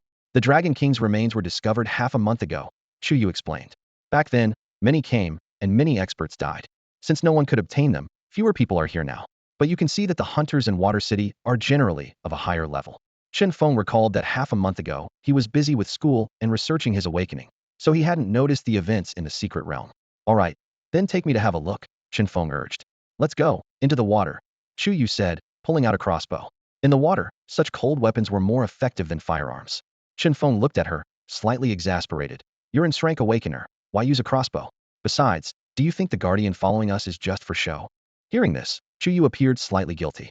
As Enhanced Awakener, the entire Hung City had its resources focused on her. Not only were many of Hung City's leaders nurturing her, but she also had high-level guardians secretly following her when she went out.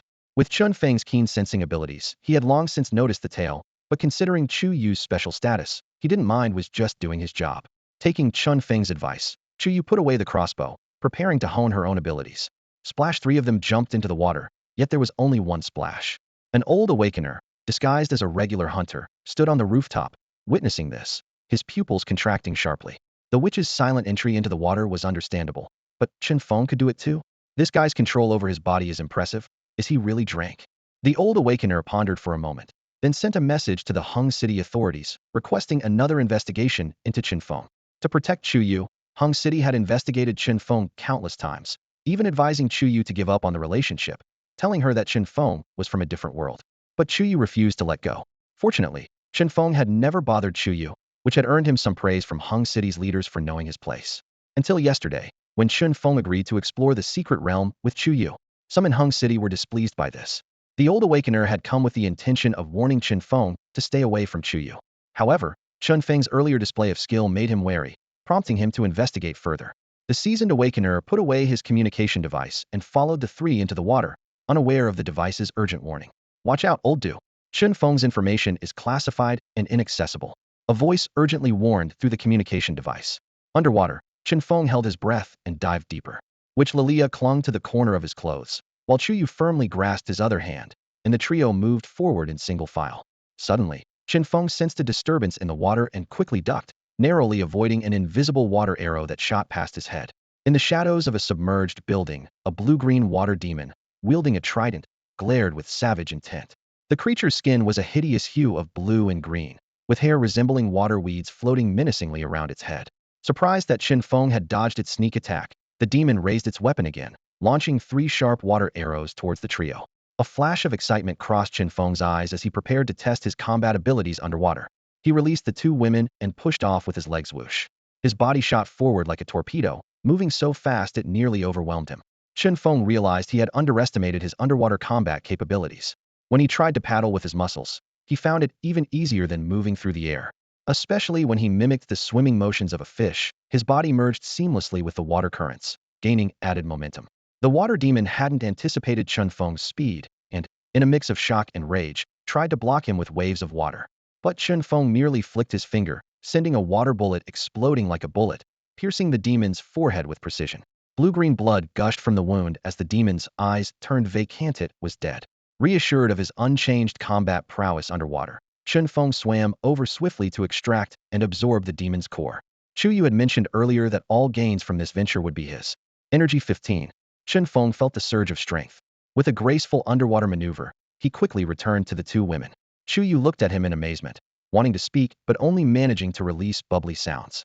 Her eyes were filled with confusion. How had Chen Feng become so powerful in just a few days? Chen Feng offered no explanation and continued leading the women towards the Dragon King's remains. Along the way, they navigated through submerged buildings, encountering several water demons. These demons were as fragile as toys in front of Chen Feng, who dispatched them effortlessly with a flick of his fingers. Witnessing Chen Feng's formidable skills, a growing admiration sparkled in Chu Yu's eyes. Meanwhile, the old awakener following behind pondered deeply. To effortlessly defeat those level 10 water demons, one's strength must be at least level 30. Wasn't this kid newly awakened? Even Chu Yu and Shrank had only reached about level 13 with the protection of several masters in the secret realm. Could he really be a Drank Awakener? There must be some mistake. As the old awakener pondered, his expression suddenly shifted, and he looked up sharply. A stunningly beautiful female water demon was approaching rapidly, a colorful scale shimmering on her forehead.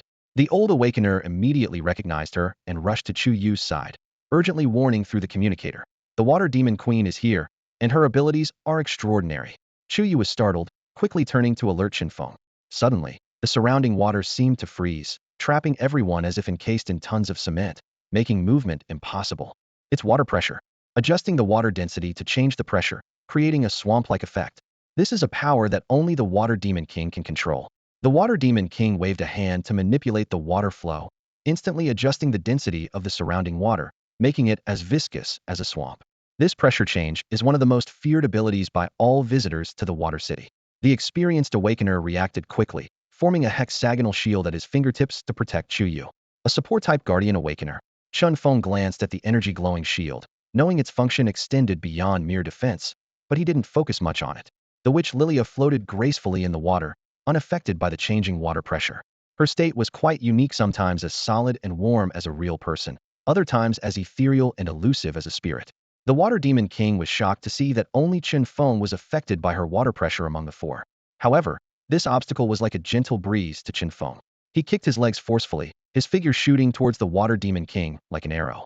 No matter how powerful the Water Demon King was, it was difficult to manipulate tens of thousands of pounds of water pressure. Moreover, Chen Feng possessed a second ability, absolute control. This ability could counter natural abilities within a 10-meter radius, and water pressure fell into this category. At this moment, absolute control had already reduced nearly 2/3 of the pressure for him. Chen Feng appeared in front of the Water Demon King like a spear gun, delivering a direct punch. The Water Demon King was astonished, not expecting Chen Feng to move so freely within her domain, and at such an incredible speed. Splash! A water shield quickly formed in front of the Water Demon King. However, when Chen Feng's fist struck, the shield shattered instantly without even a moment's resistance. The Water Demon King's expression of horror intensified as she retreated frantically, continuously forming new water shields for defense. Water arrows attacked from the side, waves crashed from above, and swirling undercurrents entangled from below. Various attacks persistently targeted Chen Feng. For an ordinary awakener, even an entire team would find themselves in a chaotic predicament unless their level far surpassed the Water Demon King or they possessed abilities that countered hers. However, Chen Feng moved like a bulldozer across a bumpy road, effortlessly overcoming the obstacles.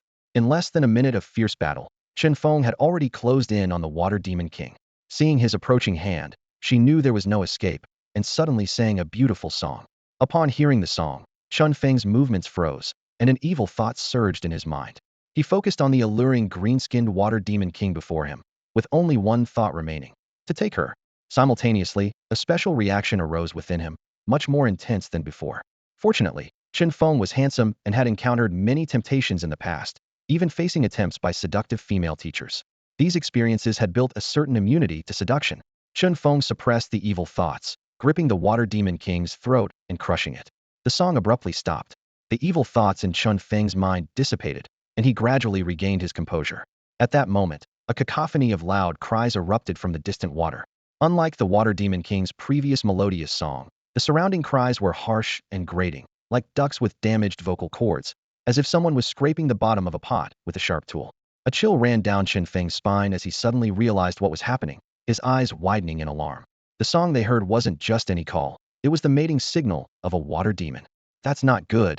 It's a mating call, the seasoned awakener said gravely, a hint of wariness in his eyes. The female water demon has an insatiable desire, and a single male is never enough. Every time she sings, it draws in a horde of males eager to mate. That dreadful noise just now was their response. Let's go. Before the old awakener could finish speaking, Chen Feng was already on the move. With a swift motion, he slashed through the Water Demon Queen's head with his sword, executing it cleanly. As blood splattered, he quickly retrieved a glowing blue core from the body. Strangely, the colorful scale on the Demon Queen's forehead continued to shine brightly, undimmed by her death. A valuable find. Chen Feng's eyes lit up as he carefully removed the scale. At that moment, the witch Lilia floated gracefully beside him, her pale hand extended as she spoke in a clear, unwavering voice. The usual deal. The scale for me, the core for you. Chen Feng's expression turned serious as he looked directly at the witch. No one gets something for nothing. Lilia suddenly dropped her assertive demeanor, her youthful face showing a hint of distress, her voice tinged with a sob. But you promised to take care of me forever. Standing nearby, Yu felt a pang of sympathy for the witch's tearful expression. Yet, she quickly felt sorry for herself just as she managed to get close to Chen Feng again. A formidable rival appeared out of nowhere. Chen Feng, however, remained unfazed by the witch's act, his attention sharply focused on the distant water surface. He sensed the subtle ripples and saw dozens of white lines speeding towards them, the male water demons. More than 30 in all, drawn by the mating call. Even more dangerous, their combat abilities would skyrocket during mating season. The male water demons approached, and upon seeing the dead queen, they let out piercing wails of sorrow and rage. A metaphor flashed through Chen Feng's mind. It was like a devoted admirer who had finally received an invitation from his goddess, rushed over in excitement, even enhanced himself with a little blue pill to make a good impression. But upon arrival, he found his goddess had become a cold corpse. The despair and anger were unimaginable, especially with the enemy right in front of him. He would unleash all the effects of the blue pill on them. The male water demons were in such a state. Furious, they didn't attack directly but circled the group, churning the water. As they spun faster, countless water lines crashed around them, creating a massive underwater vortex. Not good. The old awakener immediately shielded Yu, preparing to get her out of danger. Ninth Master, take Chen Feng with you. Yu shouted anxiously, her eyes full of concern. The one called Ninth Master hesitated, glanced at Chen Feng, then gritted his teeth. Alright, let's go. His decision to save Chen Feng was partly because he recognized the young man's potential and felt it would be a waste for him to die here. But mostly, he feared Chuyu would hold it against him later. After all, bringing one more person wasn't much of a burden for someone of his level. However, when Ninth Master beckoned Chen Feng, he was stopped by him. Chen Feng turned to Chuyu, speaking sternly. Always thinking of running when there's trouble, aren't you wasting your level potential? When will you unlock your true abilities? His gaze was sharp as a blade. Awakeners have different levels, but even those with lower abilities can become incredibly powerful by fully developing their skills. And level like the Divine Phoenix must have much more potential to unlock. Regular training helps, but nothing accelerates growth like facing danger. Chuyu blushed with shame at being scolded in public. Ninth Master shouted angrily. She's too low level. Developing now is no different from suicide. But you're here to protect her, right? Chen Feng countered coldly. Was your mission just to keep her from taking risks? Then why not lock her up at home as a trophy? If you feel inadequate, don't worry. I'll protect her too. He turned to Chuyu, his tone firm. Remember, you're level, wielding the power of a divine beast. In a place like this, you should be unstoppable. You, Ninth Master was livid, his face ashen, but he couldn't refute Chen Feng's words. As they argued, the underwater vortex had fully formed. The massive whirlpool unleashed a terrifying suction, causing a nearby building to collapse under the immense force. Countless debris and stones spun rapidly within the vortex, their speed and impact rivaling cannonballs. Chen Feng unleashed his domain of absolute control, immediately feeling the whirlpool's influence on him significantly diminish. Beside him, the witch Lilia appeared completely at ease, as the high-speed flying stones passed right through her body, as if she were merely a phantom projection. Inside the shield, Chuyu quickly scanned her surroundings, her brow furrowed as she pondered a solution. Seeing her hesitation, Chen Feng directly addressed Ninth Master. Drop your shield. She'll die. Ninth Master retorted angrily, his face ashen. Chen Feng's gaze was unwavering. With me here, she won't. Ninth Master looked down at Chen Feng with disdain, his eyes full of contempt. Who do you think you are, and why should I trust your assurance? Any slight goodwill he had felt towards Chen Feng had now completely vanished. Chen Feng glanced at the witch. Lilia immediately flashed a sweet smile, her voice as smooth as honey. Master, does this count as me lending you a hand? Chen Feng casually tossed her a scale from the Water Demon King. Lilia caught it effortlessly, then turned to Ninth Master, her voice suddenly sharp and piercing. Let go of the girl, you brat. Ninth Master was livid, about to unleash a tirade, when he suddenly clutched his abdomen, his face turning pale. He doubled over in pain, a mix of shock and anger in his voice. Did you poison me? No, just cursed you with a stomachache, Lilia replied swiftly, leaving the scene not out of fear of Ninth Master's retaliation, but to avoid the imminent mess. Chen Feng's expression shifted slightly, and he muttered Lilith under his breath, before turning to Chuyu with urgency. Act quickly, or we'll be knee-deep in filth. With a sudden whoosh, Ninth Master lost control. The unexpected, explosive situation caused his shield to falter. Chuyu was startled, her face turning pale. At that moment, a clear phoenix cry resonated from within her. The divine sound of the phoenix carried its own majesty. The phoenix's cry reverberated instantly, causing the frenzied water demons in the distance to clutch their ears in agony, writhing in pain. Although they could no longer sustain the whirlpool, the vortex already in motion continued to spin rapidly, not dissipating immediately. As Ninth Master's shield vanished, stones in the vortex shot towards Chu-Yu's frail form. The most perilous was a cast-iron manhole cover swept into the vortex, hurtling towards her at lethal speed. Made of solid iron, it could cause severe injury under normal circumstances, and with the vortex's acceleration, it could even kill an elephant on impact. Despite her training, Chuyu was flustered and unable to react in time. Just as the manhole cover was about to strike her, Chen Feng, prepared for this, swiftly moved in front of her. Chuyu's eyes widened in panic, exclaiming, "No!" In her imagination, following the script of a drama, Chen Feng would shield her with his body, gravely injured and near death.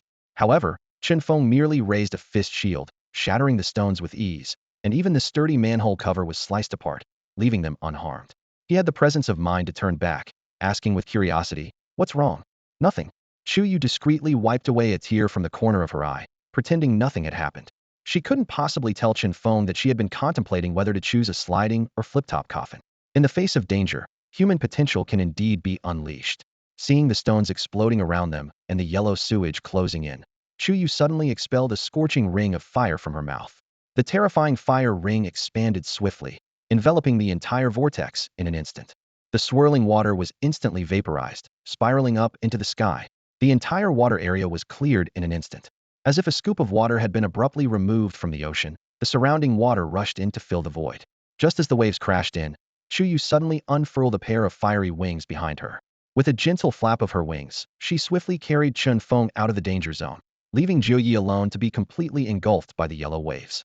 Once they were safely out of harm's way, Lilia returned to Chen Feng's side, casually tossing him a few glistening cores, the spoils from the male water demons they had just encountered.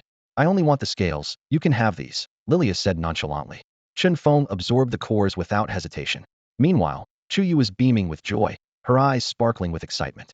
In truth, she had already mastered the ability she had just displayed. After all, Hung City had many renowned teachers and important figures helping her develop her powers. The awakening ability of the Divine Phoenix wasn't new, and many skills had already been developed. However, mastering a skill and being able to execute it proficiently are two different things. It's like how some students always score high in regular exams, but stumble during crucial exams like college entrance exams. It's a matter of mindset. Chuyu had been overly protected, not because those around her genuinely cared for her or the future of humanity, but because they knew that if anything happened to her under their watch, they would be in deep trouble. To safeguard their own futures, they chose to protect her, even if it meant turning a blind eye to the fact that this would only make her a paper tiger. After Chen Feng absorbed all the male water demon's cores, his energy index gradually increased, and he finally advanced again. Physical augmentation, LV 21-1512000, while absolute control didn't upgrade, as the energy was only enough to boost one ability. Subsequently, Chuyu led Chen Feng further to the location of the Dragon King's remains. They did not wait for Jiuyi, but instead traversed half the city to reach the deeper parts of the water city. The ruins became more abundant here, the water pressure increased, and the number of water demons surged. Chen Feng refrained from intervening, allowing Chuyu to face the challenges alone. It must be said, an S-class is indeed an S-class. How fire and water are incompatible. She, a fire phoenix, could unleash terrifying destructive power underwater. With each battle, Chuyu's tension and fear of monsters gradually dissipated, and her use of various abilities became more and more adept. Chen Feng and Lilia were quite relaxed. Chuyu fought the monsters, while they collected cores and scales. It's great to have a rich lady around, Chen Feng thought with amusement. I'm not only working for free, but also getting paid. Just as Chen Feng was lost in his cheerful musings, a heavy pressure suddenly descended upon them. There really are dragons. Is this the dragon's might? Lilia exclaimed in surprise. Chen Feng immediately scanned the surroundings with heightened alertness, but found nothing unusual. This inexplicable increase in pressure could only originate from the lingering dragon's might on the Dragon King's remains, Chuyu had previously warned. Chuyu pointed to the distance and whispered, "The Dragon King's remains are over there." In the depths of the water city, the water was dimly lit, likely due to increased obstructions above. But with his robust physique, Chen Feng squinted and soon spotted a slender object suspended vertically in the dark waters. It looked like a telephone pole at first glance, but its thickness and length far exceeded any conventional pole, so it could only bait a Dragon King's remains. It's just floating there upright? Chen Feng was utterly shocked. I must say, upon closer inspection, the scene is truly awe-inspiring. A massive dragon, at least 1,000 meters long, hovers in the dark waters, its head held high as if challenging the heavens. Although the dragon's body has been lifeless for many years, its imposing presence still weighs heavily on the surroundings, deterring all creatures from approaching and preventing any signs of decay. It stands alone and unparalleled in the depths of the sea. As the three approached, a clear phoenix cry suddenly resonated from within Chuyu, followed by an indescribable aura of majesty emanating from her slender frame, matching the dragon's terrifying power in a balanced confrontation. Though the Divine Phoenix's power was still relatively weak, it managed to hold its own against the long-deceased Dragon King. Chen Feng and Lilia instantly felt the mountainous pressure lift from their shoulders, and their path forward no longer seemed arduous. A hint of joy flashed in Lilia's eyes as she lightly patted Chen Feng on the shoulder, whispering, "Bringing her along was your best decision." Chen Feng didn't argue, simply nodding in acknowledgement. According to Chuyu's earlier explanation, the main reason why other powerful figures failed in their attempts to explore the Dragon King's remains was nearly always due to the suffocating pressure of the dragon's presence. Ordinary people couldn't withstand it, and even those below rank couldn't get close. Even if Chen Feng had come alone, he likely wouldn't have been able to approach this colossal creature. He roughly estimated that it would take a force of at least several 100,000 pounds to forcibly approach the Dragon King's remains. As the trio moved forward slowly, Chen Feng keenly turned his head toward the dark waters in the distance. He sensed someone watching them from the shadows, the subtle sound of water movement clearly audible. It was evident that someone had been keeping an eye on the Dragon King's remains, waiting for an opportunity to approach or for those who could get close to appear. Now that the three of them had successfully approached, they had caught the attention of those with ill intentions. Chen Feng feigned indifference and continued onward. As they closed the distance, the dragon's presence grew even more intense. Chu Yu's forehead glistened with sweat, quickly dispersed by the water currents. To avoid being swept away by the currents generated by the divine confrontation, she mustered the courage to grab Chen Feng's hand, finding immense comfort in his reassuring grip. Her face flushed slightly, and she cautiously glanced at Chen Feng, who not only didn't mind but also held her hand in return, filling her heart with sweetness. Finally reaching the dragon's side, Chen Feng reached out to touch the cold remains. The dragon's scales were as hard as iron, with edges sharp like blades, and the entire body was completely rigid. He attempted to slice through them with his finger blade, but the sound of impact echoed without leaving a single mark on the scales. The witch Lilia rolled her eyes and remarked bluntly, "Get it straight. This is at least a level 100 dragon king, comparable to your human race's war god. If a small fry like you could harm it, the dragon king wouldn't be much of a big deal, would it?" Chen Feng understood it was just a test. As the saying goes, even a starved camel is bigger than a horse, and this dragon king was not something he could covet at his current level. But just because he couldn't cut through the body didn't mean something else couldn't be taken. He led Chu Yu to the dragon's head. The enormous head was as grand as a 3-bedroom apartment, with a single eye larger than a person.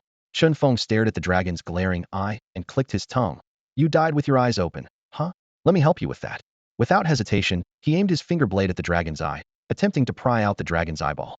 The sword-like finger that could cut through steel merely caused ripples when it struck the dragon's eye. The Dragon King was indeed formidable. Even its weakest spot was invulnerable. Chen Feng frowned, the light on his fingers sword flickering.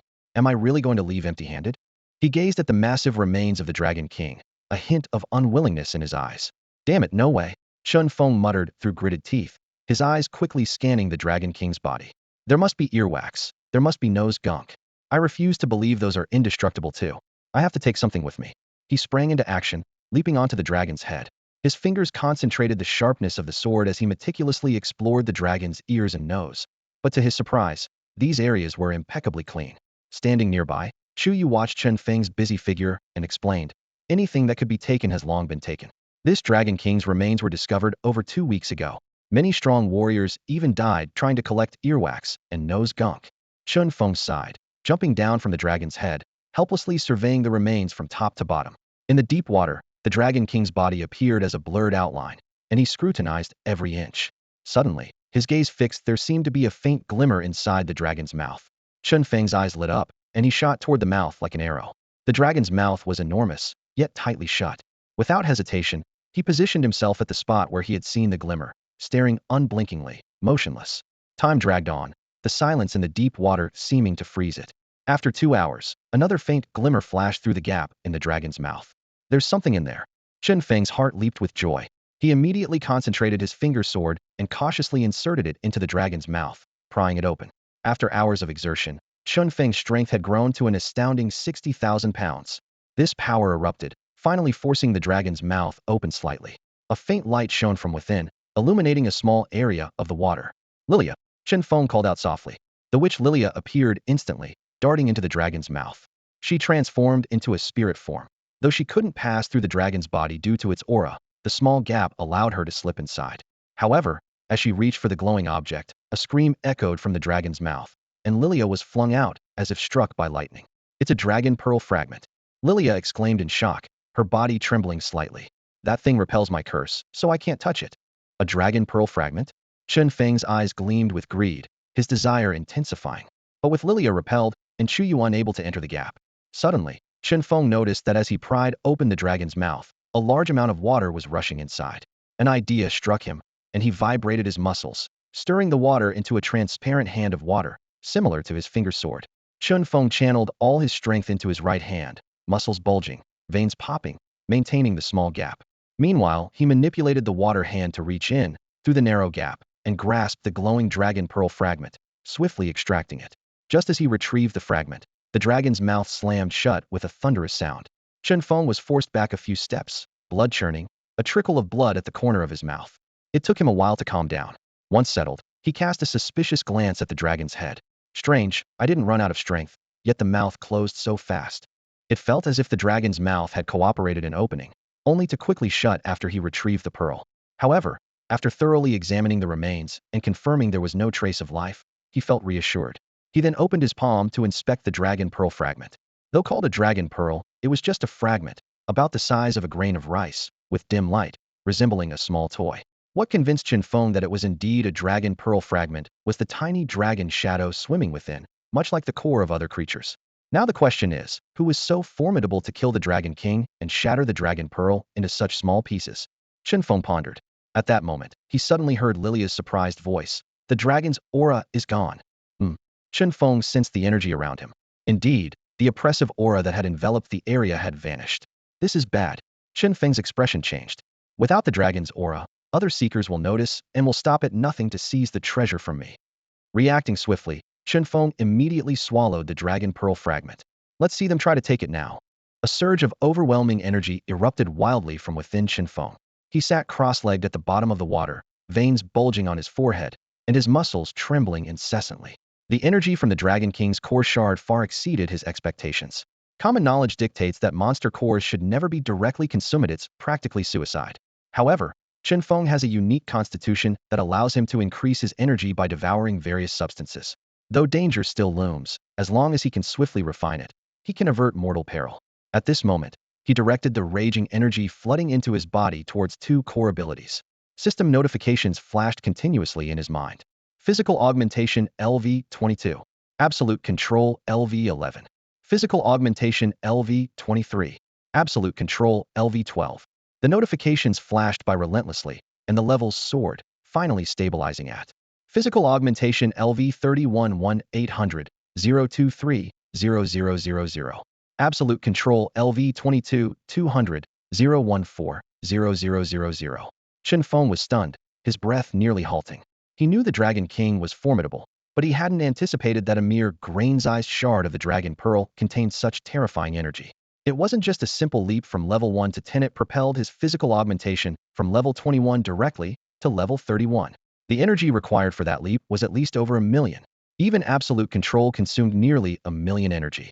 Combined, it was close to a terrifying 3,000,000 energy value. This surprising revelation gave Chen Feng a clear understanding of how fearsome a god-level entity above level 100 truly is. After breaking through level 30 in physical augmentation, subtle changes began occurring in his body. However, before he could delve into these changes, lines of water rapidly approached them. These were the various covetors who had been secretly watching the Dragon King's remains. Water demon kings, human hunters, mutated sharks, crocodiles. Over 100 enemies from different species quickly surrounded Chen Feng and his two companions. Despite their diverse backgrounds, they all shared a common goal at that moment. Greedy eyes fixated on Chen Feng and his companions, searching for any treasures they might have obtained. Chu Yu clutched Chen Feng's hand nervously, her knuckles white from the pressure. Lilia, on the other hand, sat leisurely on Chen Feng's shoulder, unfazed by these small fry. Chen Feng's face showed no trace of fear as he spoke in a calm voice, as if discussing the weather. Are you all looking for a fight? Cut the chatter. Hand over what you got if you don't want to die. A human hunter barked, his voice piercingly sharp underwater. That's right. I saw you take something from the dragon's mouth just now. Another hunter said coldly, glaring at Chen Feng. Don't want to waste words? That's easy enough. Chen Feng's eyes turned cold as he abruptly raised his right hand. The surrounding water swiftly converged, transforming into a giant hand of water that slammed down fiercely toward the two who had spoken. The two hunters didn't expect Chen Feng to act so decisively. Their faces changed drastically as they hurriedly organized their defenses. One, a combat-type weapon awakener, immediately wielded a large knife to slash at the water hand. The other, a combat-type augmentation awakener, had his fists swell threefold, punching fiercely at the water hand. They were well aware that Chen Feng's ability to approach the Dragon King's remains and obtain treasures meant his strength was extraordinary, so none dared to underestimate him. However, Chen Feng's power far exceeded their imagination. The massive force of over 60,000 pounds slammed into them. They didn't even have time to scream before a spray of blood erupted from their mouths, and they passed out on the spot, slowly sinking into the water. The oxygen tanks on their backs became the perfect weights, dragging them further down. Chen Feng's attack also shattered their oxygen masks completely, allowing water to flood in. Drowning seemed inevitable. Seeing Chen Feng effortlessly defeat two opponents, the faces of the surrounding enemies turned slightly pale. Those familiar with the strength of the two 29th level combat awakeners were particularly shaken. These two were usually sought after by various groups and hunter squads in hunting, yet they couldn't withstand a single move from Chen Feng. Even though everyone had tried to overestimate Chen Feng's abilities, they clearly underestimated him. Unnoticed, they took a few steps back, but no one actually fled. After all, there were over 100 experts gathered here. If they all attacked at once, not even someone as strong as Chen Feng could handle so many enemies at once. Just as tensions were rising, Jiu suddenly appeared beside Chu Yu and addressed the crowd with a cupped fist salute. Everyone, this girl is an S-level awakener from Hengqing No. 1 High School and is not involved in this matter. I will be taking her away. Hengqing No. 1 High School, S-level awakener. These identities struck the enemies present like a hammer. They were full of apprehension, and no one dared to speak out against it. Moreover, many had witnessed Chen Feng swallow that glowing object, so the treasure was likely with him now. Opposing an S-level awakener would be unwise. If they angered her, and the Hengqing army was called in, no one could resist. Seeing no one stop them, Jiu immediately pulled Chu Yu, preparing to leave. Chu Yu, however, struggled fiercely and said directly, I want Chen Feng to come with us. He can't leave. If he hadn't swallowed that thing, I could have called people from Hengqing to protect him. But now he's been selfish, and nobody from Hengqing would want to protect him. Jiu Yi responded coldly. Hearing this, Chu Yu clung stubbornly to Chen Feng's arm. Then I'll stay here too. Surely no one would dare touch him with me here, right? You? Why are you being so stubborn? Jiu Yi frowned deeply. What's so good about him? Just because he's a bit good looking? Do you know how fast his level grows? Don't be fooled by the fact that he's a bit higher level than you now. Once you're in a higher academy with resource support, you might level up once a month or even every 10 days. By then, the gap between you will only grow wider, and you'll have nothing to talk about. Jiu Ye's voice rose as he grew more agitated. Besides, you're destined to become a war god, but him? He'll be lucky to reach level 60. Can you guarantee there won't be any feelings of disparity? That he won't feel inferior? I've seen too many awakened couples fall apart because of level differences, living in suspicion and arguments. Trust me, I've been around longer than you have. A princess marrying a pauper won't lead to happiness.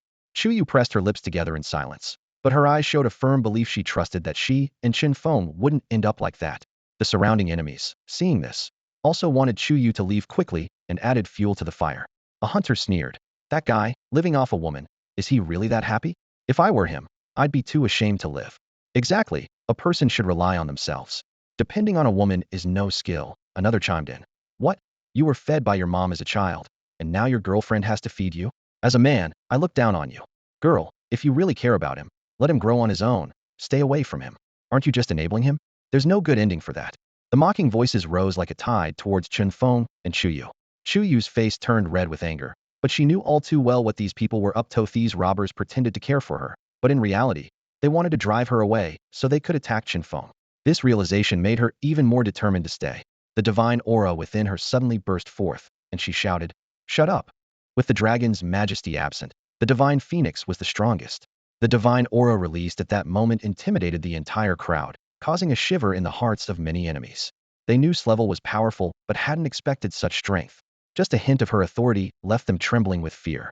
Chen Feng looked at those who scorned him, stretched his muscles, and a cold smile appeared on his lips. Just in time, I wanted to test my state after reaching level 30. You all came at the perfect moment. Chen Feng stretched his muscles, facing numerous enemies. The distant water demon kings were extremely displeased to see him acting like a hero on their turf. Whoosh whoosh whoosh. Several water arrows shot out from afar, aiming to ambush Chen Feng from behind. With a gentle twist of his body, Chen Feng narrowly dodged them, the water arrows exploding into tiny splashes beside him. He then pushed off with his feet, creating a circle of white ripples in the water beneath him, and shot forward like a bolt of white lightning. His speed was so extreme that even the water demon kings, who prided themselves as the rulers of the waters, couldn't track his movements. Control the water, the three water demon kings shouted in unison, extending their webbed hands to collectively seal the surrounding waters. The water quickly solidified into a semi-transparent barrier, as strong as steel, capable of withstanding military gunfire. Chen Feng didn't slow down at all, charging forward and delivering a powerful punch. He didn't use his ultimate control ability, relying solely on the physical strength amplification that granted him over 60,000 pounds of force to strike the enemy. The additional effect gained after reaching level 30 in physical strength amplification triggered at that moment a critical hit. The punch unleashed a random critical hit multiplier of 3 times, releasing an explosive force of 180,000 pounds. The water barrier shattered under the massive impact, bursting into countless droplets. Seizing the opportunity, Chen Feng dashed into the midst of the 3 water demon kings, his fingers forming a sword that sliced through their slick, thick skin, leaving deep, bone-revealing wounds. Blood spread through the water, forming dark red clouds.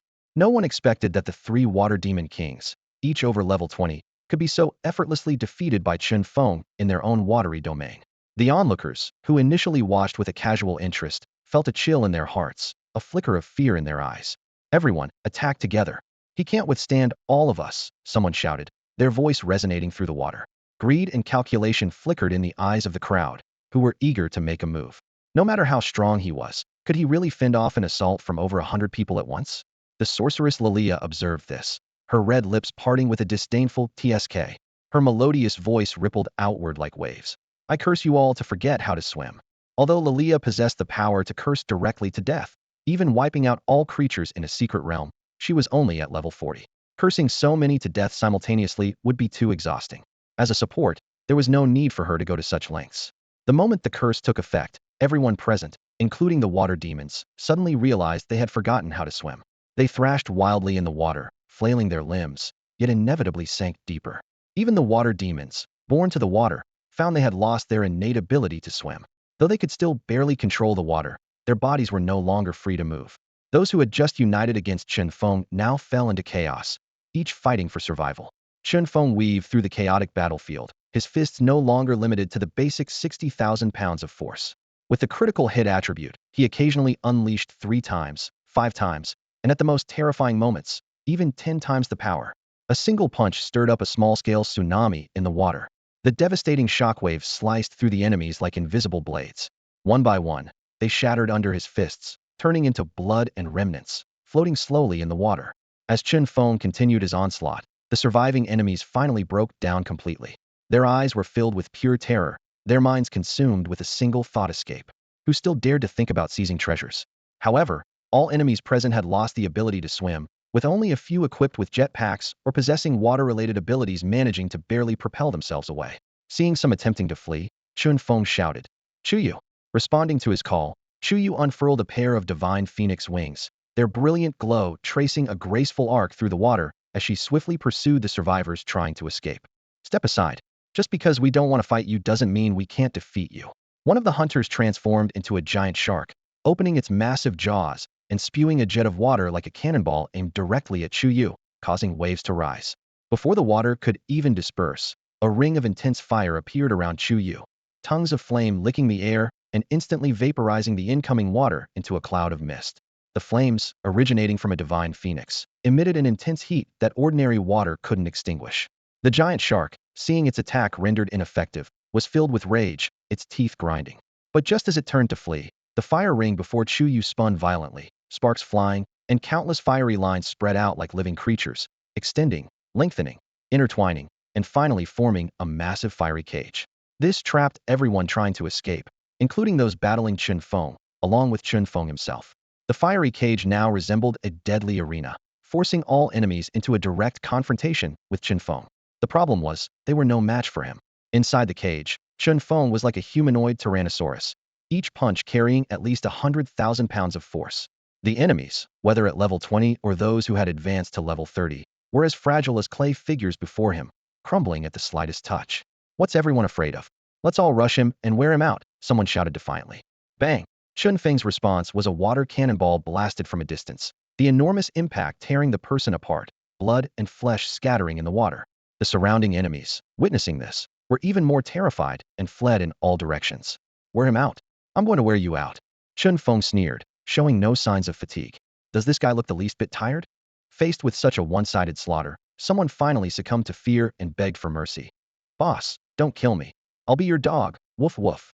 You're barking too badly.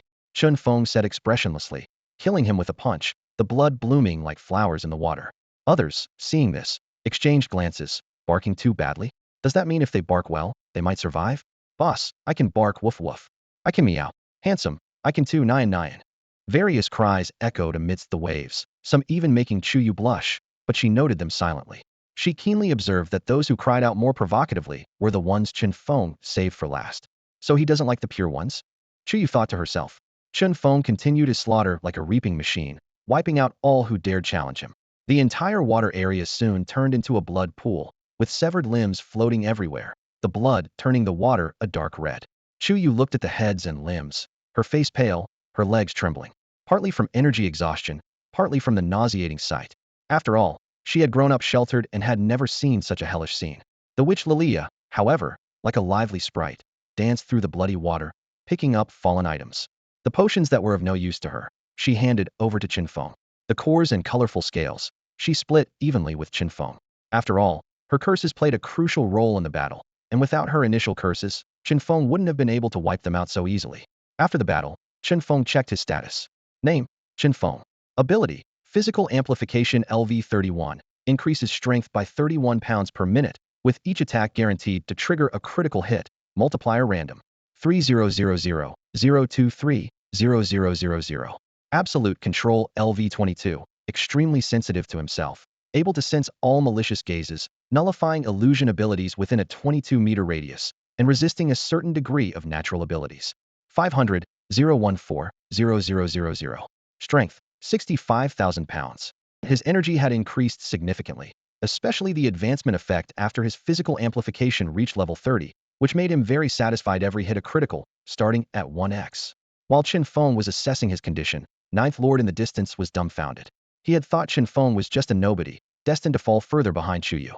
Yet this man had effortlessly wiped out over 100 level 20 and 30 awakened ones. Even in class powerhouse couldn't achieve such feats before reaching level 50. Ninth Lord suddenly felt like a clown, inwardly smiling bitterly. Chen Feng and Chuyu are such a perfect match. Who am I, a mere monster, to oppose their love? Clap, clap, clap. A sudden burst of applause shattered the silence of the water, causing everyone to look up in surprise. A refined middle-aged man appeared in view, walking slowly from above, encased in a special bubble. Inside the bubble was as dry as land, with the surrounding water unable to penetrate it. Protected by this bulky shield, the man moved through the water with ease, each step steady and assured. He walked directly up to Chen Feng and allowed a meaningful smile to play on his lips. Congratulations, you've passed the test. Chen Feng was momentarily stunned, his thoughts racing before realization dawned. Are you from the Imperial Military Academy? Yes, I've been sent to assess you. The middle-aged man confirmed with a nod. Your performance just now was excellent, more than enough for admission to the Imperial Military Academy. He looked Chen Feng straight in the eye. So, are you interested in continuing your studies at the academy? He paused deliberately, lowering his voice. Just a reminder, there are many martial skills there that the outside world doesn't have. Things even the god of war would covet. This was exactly what Chen Feng had hoped for. He had always longed to attend a prestigious academy, a place that held the true secrets of the realms, cutting-edge human research, and a wealth of rare resources unearthed from the mystical domains. For him, it was an opportunity with no downsides. Yes, Chen Feng replied tersely. The middle-aged man nodded in satisfaction. Once you leave the water, put on this satellite watch. It will bind to your iris and blood, recognizing you as its sole owner. The admission letter is also stored in the watch's space, which you can use to reassure your family. His tone suddenly turned serious. Because once you enter the Imperial Military Academy, you might not be able to return home for a long time. The training there is quite grueling. Chen Feng's eyes widened in shock. They give out space storage equipment right at the start. The Imperial Military Academy has few students, and those who are admitted are treasures. Giving out equipment is nothing. The middle-aged man said nonchalantly. You'll understand once you get there. It's a paradise for everyone. His gaze deepened. Of course, it's also everyone's hell.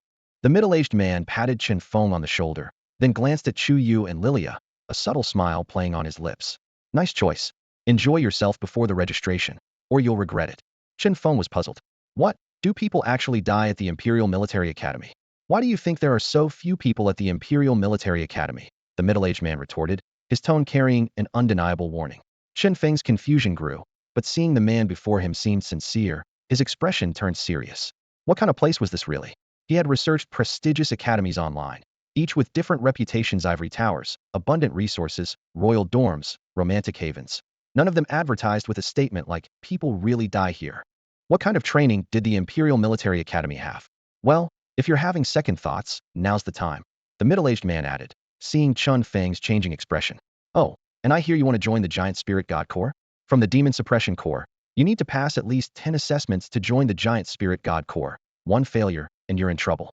But at the Imperial Academy, if you meet the requirements, you can join directly without assessments. He lowered his voice, full of temptation. Remember, the Giant Spirit God Corps trains saviors, and you'll have access to countless resources. For free. Though the middle-aged man seemed to offer Chen Feng a chance to refuse, every word was an enticement to accept. Chen Feng had already made up his mind and nodded without hesitation. Of course I'll go. Excellent. The middle-aged man said with a satisfied expression, turning to the Dragon King's remains. He effortlessly collected the massive remains into his space equipment. Seeing this, Chen Feng quickly asked, do I get a share of the Dragon King's remains? The middle-aged man shook his head slightly, his tone calm. Young man, the Dragon King's remains aren't something you discovered. But haven't you already got the dragon pearl? The middle-aged man asked with a sly glint in his eye. Chen Feng spread his hands with a hint of pride in his voice. Well, I took the dragon pearl and erased its dragon might. So that's a kind of help, right?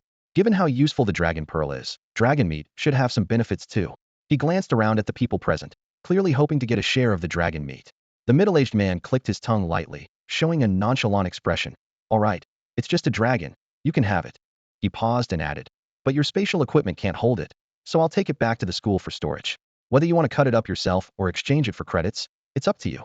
Suddenly, his tone became serious. But remember, the remains of this dragon king won't be of much value to you in the future. Not to mention, the flying dragon's secret realm is full of these things. Chen Feng was once again astounded by the wealth of the Imperial Capital Military Academy. He was just hoping for a little benefit, and now he had the whole dragon? What surprised him even more was that the academy had a secret realm full of dragons. This made him look forward to the academy even more. I'm leaving now, the middle-aged man said, turning away and leaving behind a silent expanse of water. Lilia, already familiar with the academy's ways, made no comment. Chen Feng was still processing this information, while Chuyu looked worried, feeling that the Zhu Ke Academy she had enrolled in was no match for the Imperial Capital Military Academy. Jiao Yi was completely stunned, repeatedly muttering Imperial Capital Military Academy. Even though the Dragon King's remains were taken away, Chen Feng was there at Chu Yu's invitation to help her with practical training. So they continued to explore the Water City for quite some time. Chu Yu, feeling increasingly anxious, devised a plan to send Jiao Yi away. He dared not refuse Chu Yu and Chen Feng's request to level up, so he quickly left. After he was gone, Chu Yu pretended to say, "It's so hot. Chen Feng, don't you feel it?" Chen Feng looked at her strangely. "Do you know how deep underwater we are? Do you see the frost on the buildings over there?" Chu Yu felt embarrassed, her face turning red, but she stubbornly said, "It's just hot. Unbearably hot. I'll take off my clothes." Chen Feng was even more confused, wondering what she was up to. The next moment, Chu Yu blushed, closed her eyes, and with a determined look, unzipped her outfit to reveal a sexy bikini underneath. Chen Feng gasped, accidentally swallowing several mouthfuls of water. He was surprised to find that Chu Yu, who usually seemed unremarkable, was actually quite stunning. All right, stop shivering. I get it. You have a great figure." Chen Feng finally understood why Chu Yu was undressing. She was trying to seduce him. Which Lilia, seeing this, asked, "Should I give you some privacy?" "Ahem, no need. Doing anything underwater could lead to illness." Chen Feng coughed awkwardly. Which Lilia rolled her eyes. Chu Yu didn't put her diving suit back on, remaining in her bikini, her body graceful and flawless. As she swam, she resembled a mermaid, alluring and captivating. One had to admit, the pure school belle looked much more seductive after shedding her clothes. During the subsequent leveling process, the atmosphere between the two became subtly flirtatious. Which Lilia found Chu Yu's behavior incredibly distasteful. She thought to herself, "I only take off my clothes with the lights off." Finally, the leveling ended, and Chu Yu dressed again as the three of them surfaced. Chu Yu looked at Chen Feng with some shyness and asked, "Where are you heading next?" Chu Yu wanted to take things further with Chen Feng, not in the sense of rushing into a physical relationship, but by going on a date to confirm their feelings for each other. Wearing a bikini to show off her figure was already pushing her limits. If it weren't for her mother's encouragement, she wouldn't have been so bold. Her mom even chose the bikini for her. Unfortunately, before she could speak, a group of people appeared in the distance. The demon suppression army had arrived to investigate the Dragon King's remains. Chen Feng watched as their jet skis approached and glanced back at Chu Yu, speaking calmly. "Let's talk later when we have time." Chu Yu nodded softly, unable to hide her disappointment. Watching Chen Feng's retreating figure, she felt the distance between them growing. She feared that if she missed this opportunity, their budding relationship might never blossom. "Chen Feng, would you be my boyfriend?" Chu Yu suddenly mustered the courage to ask, her voice clear but trembling. Chen Feng stopped abruptly and turned around, surprised. "What did you say?" The sorceress Lilia rolled her eyes and floated away from Chen Feng's shoulder, retreating quietly. Chu Yu's face turned crimson, overwhelmed with shyness, yet she spoke with a trembling but resolute voice. "I like you. Would you be my boyfriend? I know you're focused on becoming stronger, but don't worry, I won't hold you back. I'll work hard to grow. I'm in class, so my growth will be fast." Chen Feng looked at the girl before him, shy yet determined in her confession, puzzled. "Why? Just because I'm handsome?" "No." Chu Yu shook her head, her eyes sincere. "I admire your dedication in martial arts class, your seriousness in academics. I like your smile, your frown, the way you walk, everything about you." Chen Feng met her earnest gaze, and Chu Yu was already in a panic. She didn't know what more to say, but knew she had to speak from the heart. In the distance, the approaching jet skis were blocked by Lilia's curse. No matter how the demon suppression army tried, they couldn't get within 100 meters of the pair. In this small world, it was just Chen Feng and Chu Yu. Chen Feng didn't mind. Chu, what normal guy would reject a beautiful girl? Besides, she met his criteria: pure, attractive, and diligent. All right, Chen Feng nodded in agreement. Really? Chu Yu's face lit up with joy. Really? But you have to promise me you'll become at least a war god in the future, Chen Feng said with a smile. Okay. Chu Yu was at a loss for words, her beautiful eyes misty. She felt like crying, for reasons unknown. Perhaps it was the relief of her long, unrequited crush finally being reciprocated, or maybe she was naturally timid, and now felt the fear of what could have happened if Chen Feng had rejected her. They might not even remain friends. Do you guys want to kiss or something? Lilia's voice called from afar. Stop with the nonsense. We'll do that privately later. For now, let them through, Chen Feng replied, exasperated. In the distance, the busted girl on a jet ski circled them rapidly, almost flying, with black smoke billowing from the back. If they weren't let through soon, they might resort to force. Curse lifted. The demon suppression army rushed over immediately. The girl with the ample bosom looked suspiciously at Chen Feng and the crying Chu Yu, asking, "What's going on with you two?" Chen Feng remained calm, his tone indifferent. "It's nothing. You came here for the Dragon King's remains, right?" The Imperial Capital Military Academy took them. Upon hearing this, the girl gave a bitter smile, her long hair swaying slightly. "We know about that. I'm here to find you. They're discussing your situation up top." "My situation? What about it?" Chen Feng's brows furrowed in confusion. She smirked. "Your performance in the assessment didn't satisfy the higher-ups initially. They weren't planning to promote you. But no one expected you to pass the Academy's assessment so effortlessly. Now, they're thinking of ways to curry favor with you. They're likely going to promote you."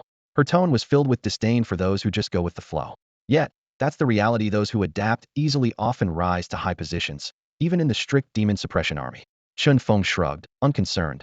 "I'm about to join the Imperial Capital Military Academy. What's the point of a promotion?" "Don't say that," the girl said, a hint of envy in her eyes. "The demon suppression army has plenty of resources. If they promote you and give you a raise without expecting you to do anything, wouldn't you be happy?" "Is there really such a good deal?" Chen Feng's face was full of skepticism. She replied seriously, "You're underestimating the influence of the Imperial Capital Military Academy on the demon suppression army. Even if you were to die a day after enrolling, Hung City would celebrate with fireworks for 3 days, and the demon suppression army there would remember your name forever." Chen Feng rolled his eyes. "Why would you set off fireworks if I died?" But her words gave him a rough understanding of the situation. He, Chen Feng, had now become the pride of Hung City. "Hop on, I'll give you a ride out. A lot of people are waiting to treat you to dinner," she urged, pointing to the jet ski beside her. Chen Feng grabbed the edge of the jet ski and flipped himself onto it. Chu Yu quickly followed, scrambling on in a bit of a fluster. The witch Lilia wrinkled her nose in disdain, as if Chen Feng was exuding the stench of love, choosing to float in the air as she followed. Just as they were about to leave the secret realm of the Water City, Chen Feng glanced back. He felt as though someone was watching him, though he couldn't quite explain why. Ordinarily, with his absolute control, any spying would make him feel uneasy. Yet now, it was merely an inexplicable intuition, nothing certain. Unbeknownst to Chen Feng, a huge eye was fiercely watching him from the depths of the water. Only when he completely left did the eye slowly fade into the darkness. Outside the secret realm of the Water City, a black Rolls-Royce waited silently, its license plate boldly displaying 001. "The City Lord's car?" Chen Feng raised an eyebrow. "The City Lord and the Commander are hosting a banquet for you at the Golden Country Hotel. Many of Hung City's elites are there too," the girl explained. "They want to congratulate you. You should go, as they've prepared a lot of gifts." No reason to refuse them. Chen Feng suddenly understood. Although he wasn't accustomed to such occasions, he decided to go. After all, his parents would be staying in Hung City, and they'd need the support of the demon suppression army and these influential figures. He promptly took Chuyu by the hand and got into the car, heading straight for the Golden Country Hotel. In front of the Golden Country Hotel, a large crowd eagerly awaited. Above the hotel's main entrance hung a huge banner. "Congratulations to Hung City No. 1 High School's Chen Feng on being accepted into the Imperial Capital Military Academy." The banner attracted the attention of countless passers-by, many of whom stopped to watch. Who didn't know how prestigious the Imperial Capital Military Academy was? They all wanted to see for themselves what kind of outstanding young talent could join the academy and bring glory to Hung City. This achievement was even more dazzling than being the top scorer in the province. Outside the Jin Country Hotel, the crowd was bustling. Wu Liang stood behind his father, his face a complex mix of emotions. Just a few days ago, this class president and rich second-generation kid had awakened his level abilities and proudly announced a party to his classmates, not forgetting to look down on those with lower abilities, especially Chen Feng. For years, Chen Feng, with his humble background, had overshadowed Wu Liang simply with his outstanding looks. The class beauties were all smitten with him. Now, Wu Liang had finally regained his lost confidence. Ability combined with wealth is truly unbeatable, he thought. as the flattery from classmates and the vanity from flaunting his wealth kept him invigorated every day. However, his joy was short-lived. Chen Feng had suddenly joined the Imperial Military Academy. Although Wu Liang had received an admission letter from Qinglong Academy, it paled in comparison to the Imperial Military Academy. Jealousy gnawed at Wu Liang like a viper, yet his father insisted on bringing him to congratulate Chen Feng, hoping to use their classmate bond to get closer. As more onlookers and former classmates arrived, Wu Liang, wanting to avoid public embarrassment, turned to leave. His father, Wu Jinghua, grabbed his arm and whispered, "When everyone presents their gifts later, give Chen Feng the Lamborghini I bought for you." "What?" Wu Liang's face turned pale with anger. "I begged you for 3 years for that car, and you only gave it to me after I awakened my Blevel abilities. I've only driven it for 2 days. Do you know what that car means to me?" Wu Jinghua paused and nodded. "You're right." Hearing this, Wu Liang's expression softened. His father still loved him and wouldn't give away his favorite car. Wu Jinghua continued, "You've already driven it, so giving him a second-hand car would be disrespectful. I'll buy a new one for Chen Feng." "Damn it." Wu Liang's eyes reddened with tears. He felt he might be forever suppressed by Chen Feng, with no hope of turning the tables. The crowd grew larger, and for safety, the demon suppression army had been deployed to maintain order. Soon, the car carrying Chen Feng arrived slowly, and the crowd became agitated. People eagerly took out their phones to capture the moment Chen Feng stepped out of the car. Some even pushed forward, hoping to touch him for good luck. As Chen Feng stepped out, the crowd erupted in gasps of surprise. No one expected him to be so handsome. A man both dashing and capable, he instantly captured the hearts of countless young women. The girls' screams echoed, leaving everyone's ears ringing. It wasn't until Chuyu stepped out after him that the crowd quieted slightly, her stunning beauty captivating them. The instructor and city lord quickly approached, warmly greeting. "Congratulations, Chun. Congratulations." They shook Chen Feng's hand enthusiastically, offering their congratulations. Chen Feng politely smiled and exchanged a few words before being led into the hotel. Along the way, many people came forward to congratulate him, and the instructor and city lord introduced these individuals to Chen Feng. The introductions weren't saved for a private room because not everyone was qualified to join the inner circle. The purpose of introducing these people in advance was, of course, to give them a chance to present gifts. The commander and the city lord were finding ways to help Chen Feng make money. Chen Feng walked into the private room, his gaze sweeping across the interior. Though the space wasn't large, it accommodated several of Hengqing's top figures. The city lord sat at the head of the table, his expression stern. The commander of the demon suppression army sat beside him, his gaze sharp. Wu Jinghua, the owner of the Jinghua Grand Hotel, wore a welcoming smile. The owner of Eternal Life Pharmaceuticals appeared composed, and there was also teacher Lu Xianying, as beautiful as ever. 2 other well-built men were present. One was the captain of Hengqing's Divine Tiger team, his muscles knotted. The other was the master of the Zhenghua Martial Arts School, exuding a remarkable presence. Outside the private room, a line of carefully selected beautiful waitresses stood neatly, with Wu Liang inconspicuously among them, his face ashen. He gritted his teeth, nearly crushing them once a wealthy second generation, now reduced to serving tea and water to Chen Feng. But his father's warning echoed in his ears. If he dared to disobey, he shouldn't expect another penny, and the business might even go to that illegitimate child. "Chen Feng, I submitted your information to the Imperial Capital Military Academy, but I didn't expect you to pass the assessment so quickly." The commander spoke up as soon as he sat down, a smile on his face. "What? Are you claiming credit now? Even without your recommendation, Chen Feng could have gotten in." The city lord interjected bluntly, his eyes flashing with disdain. The commander glared at him fiercely, but the city lord remained unfazed. "Yes, thank you for the recommendation, Commander." Chen Feng quickly tried to smooth things over. The commander finally smiled with satisfaction. "No, no, I should thank you for bringing glory to Hengqing. After all, our city hasn't been this honored since the city lord came." The city lord's face darkened instantly at these words. If not for Chen Feng's presence, he might have already slammed the table. Seeing the tension between the two, Wu Jinghua seized the opportunity to step in. "Chen Feng, it's quite a coincidence that my son, Xiao Wu, is in the same class as you." As he spoke, he quickly pulled Wu Liang in front of him. Wu Liang's face turned beet red, unable to meet Chen Feng's eyes, his lips moving but unable to utter a sound. "Speak up. Where's your usual spirit?" Wu Jinghua clenched his fist, urging in a low voice. Wu Liang glanced at Chen Feng's calm demeanor, then at Chu Yu and Lu Xianying sitting nearby. One was the school beauty he had pursued for 3 years, the other his former crush, a beautiful teacher. In such a situation, he found it impossible to flatter Chen Feng against his will. Gritting his teeth, he turned and ran. Wu Jinghua was momentarily stunned, then his face turned ashen with rage. He had hoped his son could make a connection, letting Chen Feng become the image ambassador for his hotel. But seeing his useless son, that hope seemed dashed. Chen Feng noticed Wu Liang's embarrassment, but didn't mind, smiling as he greeted, "Hello, Mr. Wu." Wu Jingwa quickly forced a smile. "Ah, hello, Chen Feng. Are you interested in becoming our—" "Oh, Mr. Wu. Today is just for celebration, nothing else. Let's drink." The commander interrupted, raising his glass. He didn't want Chen Feng to agree to anything rashly. A student from the Imperial Capital Military Academy had a promising future and shouldn't be held back in a small place like this. Wu Jingwa wanted to say more, but seeing everyone else had already stood up to toast, he had no choice but to join in with a forced smile. The meal was enjoyed by all. During the dinner, Eternal Life Pharmaceuticals, leveraging Lu Xianying's presence, subtly suggested Chen Feng join the company for a high-paying idol position.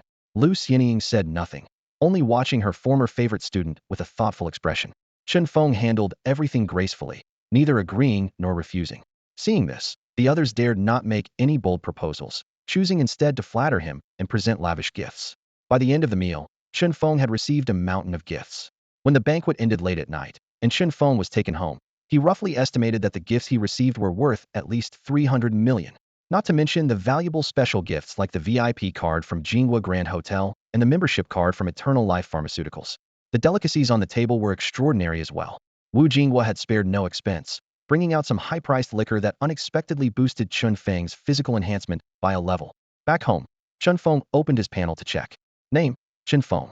Ability: Physical Enhancement LV32, increases strength by 32 pounds per minute, and each attack guarantees a critical hit with a random multiplier.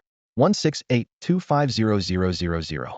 Absolute Control LV22, highly sensitive to oneself, can sense all malicious gazes, nullifies illusion abilities within a 22-meter radius, and resists certain natural abilities. 500, 014, 0000.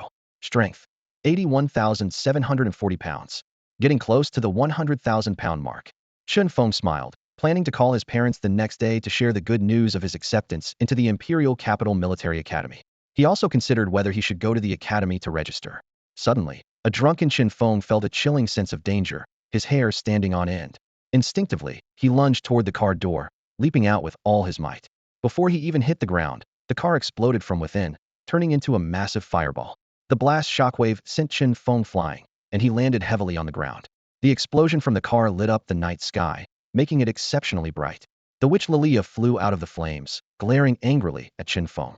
Her long hair was swept by the air, and her eyes sparkled with fury. "Heartless, don't you know how to save me?" Lilia questioned, a hint of reproach in her voice. Chen Feng stood up from the ground, dusting off his clothes. He responded expressionlessly, "You're a spirit. How could you get hurt?" The aftermath of the explosion revealed the driver's corpse inside the car. This explosion not only claimed a life, but also triggered the city's satellite monitoring system. Inside the city defense department's observation room, alarms blared incessantly. Since humans awakened, incidents of power misuse have been all too common. Consequently, the state strictly prohibits the use of destructive powers within the city. If satellites detect any abnormal activity, the city defense department immediately dispatches personnel to handle it. In the distance, two uniformed security officers hurried over. They hadn't even approached before drawing their guns, aiming at Chen Feng and Lilia. "Who are you?" one of the officers shouted sternly. Chen Feng calmly pulled out his credentials. Demon Suppression Army, Chen Feng. His recent admission to the Imperial Capital Military Academy had already spread, naturally exposing his identity as part of the Demon Suppression Army. He hadn't expected to be targeted on his first day of exposure. The two security officers differed in height. The shorter one pointed his gun at the witch Lilia, while the taller one cautiously approached Chen Feng. "Put your credentials on the ground, then step back," the taller one ordered. Chen Feng complied. The taller officer examined the credentials carefully, his expression softening. "So it's Captain Chen. Here's your ID." He respectfully handed back the credentials. As Chen Feng took back his credentials, the taller officer quickly retreated, snapping his fingers. Instantly, the credentials in Chen Feng's hand exploded into a massive fireball. But Chen Feng was prepared. Just before the explosion, he threw the credentials away and disappeared from his spot. The taller officer barely had time to relax before feeling a powerful hand on his back, immobilizing him. Terrified, he turned to face Chen Feng's stern expression. "You," he began, but Chen Feng swiftly gripped his throat, ending his life in an instant. "This person's abilities are too strange. It's best to eliminate him," Chen Feng thought. Not far away, the shorter officer realized something was wrong and fired several shots at Chen Feng. Chen Feng reacted quickly, using the taller officer's body as a shield while rapidly closing in on the shorter one. Seeing Chen Feng approaching, the shorter officer immediately used his ability, transforming into an eagle and soaring into the sky. "Combat-type shapeshifter?" Chen Feng mused. He leaped into the air, propelling himself like a missile towards the airborne officer, performing a triple jump midair. Despite the eagle's speed, Chen Feng landed on its back. The shorter officer, spewing blood, crashed heavily to the ground, with Chen Feng landing shortly after, pinning his head down with his foot. The witch Lilia floated over to Chen Feng, puzzled. How did you know there was something wrong with them? She hadn't noticed anything unusual about the two before. Chen Feng replied coldly. They arrived too quickly. How could security officers be so efficient? They wouldn't conduct themselves so methodically, nor speak so politely. Lilia listened, nodding thoughtfully. The shorter security officer, pinned to the ground, was filled with regret and anger. They never expected that their diligent act would give them away. Chen Feng looked down at the security officer beneath his foot, his voice icy. Who sent you? And what is your purpose? The short-statured security officer reverted to his human form, his eyes glinting with venomous hatred. He glared at Chen Feng, his voice hoarse. For peace, you must die. Before he finished speaking, a stream of blue liquid spewed from his mouth. Chen Feng reacted swiftly, dodging the lethal attack in a flash. The blue liquid hit the ground, instantly corroding it into a pitted surface, with black smoke and a pungent odor rising. Chen Feng felt a chill in his heart, thinking to himself how poisonous it was. Looking again at the short officer, he was already down, his head mostly corroded from the mouth. With a grave expression, Chen Feng analyzed. Judging by his words, he's from the Peace Society? Looks like they have targeted me. Just then, a police car screeched to a halt nearby. 3 officers jumped out, guns aimed at Chen Feng, shouting, "What are you doing? Hands on your head, squat down." Chen Feng turned to face them, calmly taking out his credentials. "I'm with the Demon Suppression Army." "Enough talk. I told you to squat down. Did you hear me?" The lead officer impatiently interrupted. "Why talk to him? Just shoot," another officer shouted. 2 gunshots rang out, bullets whizzing past Chen Feng's feet. Unfazed, Chen Feng turned to Lilia beside him with a smile. "It seems this time it's real, showing off their security officer authority without caring about the truth. That's the essence of a security officer." Lilia sneered, coldly commenting, "Humans are indeed despicable." Chen Feng shrugged, casually tossing his ID towards the officer's car window. "See for yourselves." The officers eyed the ID warily, hesitant to approach. Finally, a newcomer cautiously picked it up to check, then gasped, "Oh my, it's Chen Feng." "Chen Feng? Who's that?" another officer asked in confusion. "The guy who got into the Imperial Capital Military Academy. Remember we helped maintain order at Jinghua Hotel today?" the newcomer explained. "Oh my, it's him. Put the guns away." The officers' expressions changed instantly, rushing forward with apologetic smiles. Chen Feng took back his ID with a stoic face, his voice cold. "No more nonsense. These 2 were from the Peace Society. They planned the explosion, killed the driver, and impersonated you to deceive me. Investigate their information and hand it over to the Demon Suppression Army. Can you do that?" "Yes, yes." They nodded repeatedly, bowing. After dealing with the officers, Chen Feng immediately called the big-breasted woman. "I was just ambushed by the Peace Society." The woman, just home and about to sleep, was startled awake. "What? Are you okay?" "Not injured. A driver died. Give more compensation." Chen Feng briefly explained, then said seriously, "But the previous incident about the black cat's death you covered up as its disappearance, and the Peace Society member approaching me, but getting killed, it's probably not going to be hidden anymore. The Peace Society coming to kill me must mean they found out. Next, they'll surely try all kinds of ways to get close to me. I don't mind, but I hope you can help protect my parents." The woman immediately assured, "Of course, protecting the family of every Demon Suppression Army soldier is our duty. But where you're living now isn't safe either. Before leaving Hengqin for the Imperial Capital Military Academy, why don't you stay at the Demon Suppression Army's internal dormitory?" Chen Feng hesitated, planning to leave the next day, not out of avoidance. He thought that after going to the Imperial Capital Military Academy, the troubles from the Peace Society might lessen. But the woman suddenly added, "Actually, there's something I've been meaning to tell you. We've been closely monitoring Hengqin these days, and discovered those lurking demons seem to be planning something, and they're going to act in the coming days. Hengqin might become more chaotic then." Hearing this, Chen Feng dismissed the idea of leaving. The Peace Society had repeatedly caused trouble. If he could teach them a lesson before leaving, it would be a relief. Moreover, if he could use this opportunity to uproot the Peace Society's forces in Hengqin, it would also ensure his parents' safety. Chen Feng immediately hit the streets, hailing a taxi straight to the Demon Suppression Army division. After he left, the officers stopped cleaning up the bodies. Unwilling to handle these dirty things, they called in temporary workers. However, they didn't notice that these so-called temporary workers were professionally and skillfully examining the damage to the bodies, quietly transmitting the information. Target 1 deceased, throat crushed directly. Target 2 used an ability but was caught. Footprints on the back suggest being stomped down from the air. A temporary worker quietly reported. Based on past performance, Chen Feng can float by stepping on air, has excellent dodging ability, estimated strength between 50,000 to 70,000 pounds. Information about Chen Feng was swiftly uploaded. The temporary workers quickly received new orders.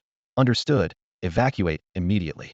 For the next 6 days, Chen Feng stayed in the dormitory of the Demon Suppression Army. As a new member of the Imperial Capital Military Academy, he enjoyed all the benefits of the Demon Suppression Army: lavish meals, advanced equipment, and unrestricted freedom. However, Chen Feng did not indulge in this comfort. He dedicated all his energy to training, tirelessly day after day. The most exhilarating aspect was the rapid increase in his strength. Now, his physical enhancement had reached level 32, with his strength increasing by 32 pounds per minute. This meant a gain of 1,920 pounds per hour and an accumulation of 46,080 pounds per day. Over 6 days, an astonishing 276,480 pounds of strength surged into his body. Coupled with his initial base, Chen Feng's total strength had surpassed the 300,000-pound mark, reaching a staggering 358,220 pounds. On Chen Feng's ability panel, the physical enhancement section prominently displayed LV32, with a strength increase of 32 pounds per minute, and every attack guaranteed to trigger a critical hit with a random multiplier. The progress bar showed 120, 000 to 50, 000. Meanwhile, his absolute control ability was also impressive. LV22, providing extreme sensitivity to himself, allowing him to sense any malicious gaze, nullifying illusion abilities within a 22-meter radius, and resisting a certain degree of natural abilities. The progress bar showed 110, 000 140, 000. Aside from intense training, Chen Feng's greatest daily joy was staring at this panel with a silly grin. With over 300,000 pounds of strength and guaranteed critical hits, the power was simply unimaginable. What thrilled Chen Feng even more was the qualitative leap his body experienced upon reaching the milestones of 100,000 pounds and 300,000 pounds. When his strength hit 100,000 pounds, his bones began a comprehensive evolution. They constantly made creaking sounds, and although there was no pain, Chen Feng could clearly feel his bones becoming indestructible. He used the Demon Suppression Army's equipment to conduct an examination, and the results left the military doctors speechless. Chen Feng's bone density was comparable to refined steel. Had they not seen it with their own eyes, the doctors might have thought Chen Feng had awakened a mechanical augmentation ability and turned himself into a mechanical warrior. When his strength surpassed the 300,000-pound mark, the transformation shifted focus to his internal organs. While they didn't turn to steel, the surface of Chen Feng's organs was covered with a miraculous membrane. This membrane not only enhanced the flexibility of his organs, but also significantly increased their thickness. Chen Feng understood that this evolution was necessary. It ensured that he wouldn't harm himself while wielding such immense power. After all, if his own body couldn't withstand it, how could he harm his enemies? In other words, Chen Feng could now easily withstand impacts of over 300,000 pounds. He estimated that even a direct hit from a solid cannonball might not budge him a bit. As Chen Feng contemplated his next plan, his former martial arts teacher, Lu Xianying, suddenly visited. In Lu Xianying's memory, Chen Feng was always a child who needed care. However, when she stood before him again, she couldn't help but be astonished. The current Chen Feng gave her an unprecedented sense of danger, as if she was facing a prehistoric beast that had been lying dormant. Lu Xianying couldn't help but look Chen Feng up and down, her voice tinged with undisguised shock. What? What have you done? Chen Feng casually replied. Nothing special, just regular training, like sit-ups, push-ups, that sort of thing. Oh, and I go for a jog occasionally. He wore a faint smile, yet he didn't reveal to Lu Xianying that his so-called jogging was actually to test his speed limits, finding that he could now easily break the sound barrier. Lu Xianying stared at Chen Feng in confusion, her eyes filled with disbelief. She considered herself a genius, having made quite a name for herself at Zhuke Academy. However, Lu Xianying reflected on her 4 years of college and 3 years as a high school teacher to reach her current level. In contrast, Chen Feng, in just a few days, made her feel inadequate. His astonishing talent made her question whether her previous assessments were wrong, thinking that such ability might be beyond even its level. Lu Xianying stared at Chen Feng, momentarily speechless. Sensing the silence, Chen Feng cleared his throat and asked, Teacher, is there something you need? Oh yes. Lu Xianying snapped back to reality and quickly said, Today, students from several high schools in Hengqin are starting their assessments, planning to enter the slime plains. Are you going? Chen Feng raised an eyebrow, understanding the situation. This assessment was crucial for most students, as their performance would directly impact admissions to major higher education institutions. There had even been cases where a clever awakened individual was exceptionally admitted to one of the top 4 universities due to outstanding assessment performance. This made the assessment a stage where low-level ability users could shine. If his physical enhancement hadn't mutated and he hadn't been accepted into the Imperial Capital Military Academy, Chen Feng might have participated. But now he was uninterested. I'm not going. I'd just steal their thunder, Chen Feng said with a smile. Lu Xianying had anticipated this, as Chen Feng was already worlds apart from those students. She was merely informing him to avoid any misunderstanding. All right, I'll be off then. With that, she turned and left. After Lu Xianying left, Chen Feng continued his training. It was clear that Hengqing placed great importance on this assessment. The Demon Suppression Army's local branch was almost entirely mobilized to maintain order and ensure everything went smoothly. This was understandable, as recent monster activity and Secret Realms disturbances had everyone worried they might cause trouble during the assessment. Hengqing's caution was also a responsibility towards the examinees. Chen Feng, however, felt quite irritated. Wasn't the big-chested girl saying the monsters were restless these days? Why hadn't they acted yet? He calculated that as soon as the monsters appeared, he could take the opportunity to eliminate some monsters and members of the Peace Society, maybe even uproot the Hengqing Peace Society, and then leave. While Chen Feng was deep in thought, the witch Lilia floated out of the dormitory. For the past 2 days, she had been binge-watching shows to fill the void of being suppressed for years. Chen Feng, I can't shake off this uneasy feeling. My right eyelid keeps twitching. We might be in trouble, Lilia said with a worried expression. Chen Feng scoffed. Stop watching so many TV dramas. Right eyelid twitching is just a superstition. But left eyelid twitching means fortune, and look, my left eyelid is twitching. I guess I'm about to strike it rich. The witch Lilia, hugging her tablet, disdainfully replied. How can a mere mortal like you understand the beauty of those domineering CO idol dramas? Boom, boom, boom.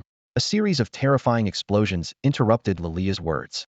Chen Feng felt the earth shake, and the Demon Suppression Army's building collapsed instantly. Not good. Monster attack. Just as this thought crossed Chen Feng's mind, he was buried under the rubble. Outside the Demon Suppression Army's building, 4 figures stood. A middle-aged man in a suit, a teenage boy in a school uniform, a large black dog, and a snake with a triangular head. Hengqing's pride, a promising student of the Imperial Capital Military Academy. Yet we took him down so easily, the school-uniformed boy sneered disdainfully. The black dog cautioned. Be careful, he possesses immense strength. He won't be easy to kill. What's there to fear? Didn't we plan this out? Bombardment, building collapse. Even with immense strength, he can't survive, the school-uniformed boy retorted. The suited middle-aged man remained silent, as did the black dog and the snake. The school-uniformed boy was instantly displeased. TCH, if you want to play it safe, stay here. I'm going to see if there's a chance to strike at Miss Chu, the campus belle.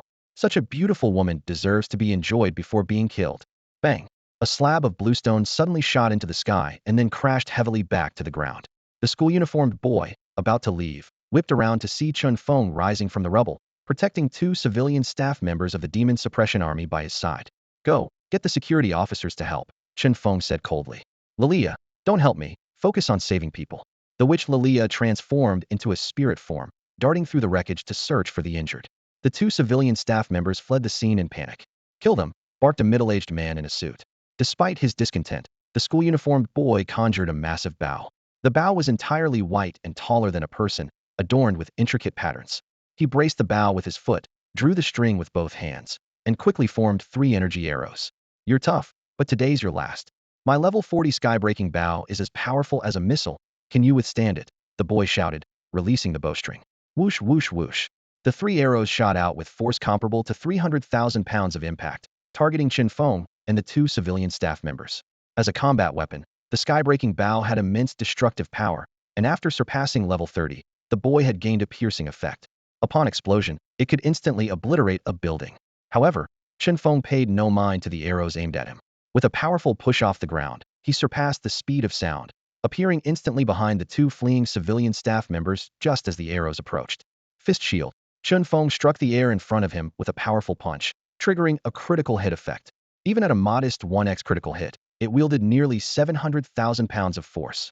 A shield of air materialized, effortlessly blocking the 3 arrows, nullifying the piercing effect. What? Impossible. The school-uniformed boy was both shocked and furious. Thousands of pounds? That's ancient history. Chen Feng's voice reached the boy as he charged forward. The boy's face turned pale with fright, losing all previous arrogance, and he screamed desperately, "Help me!"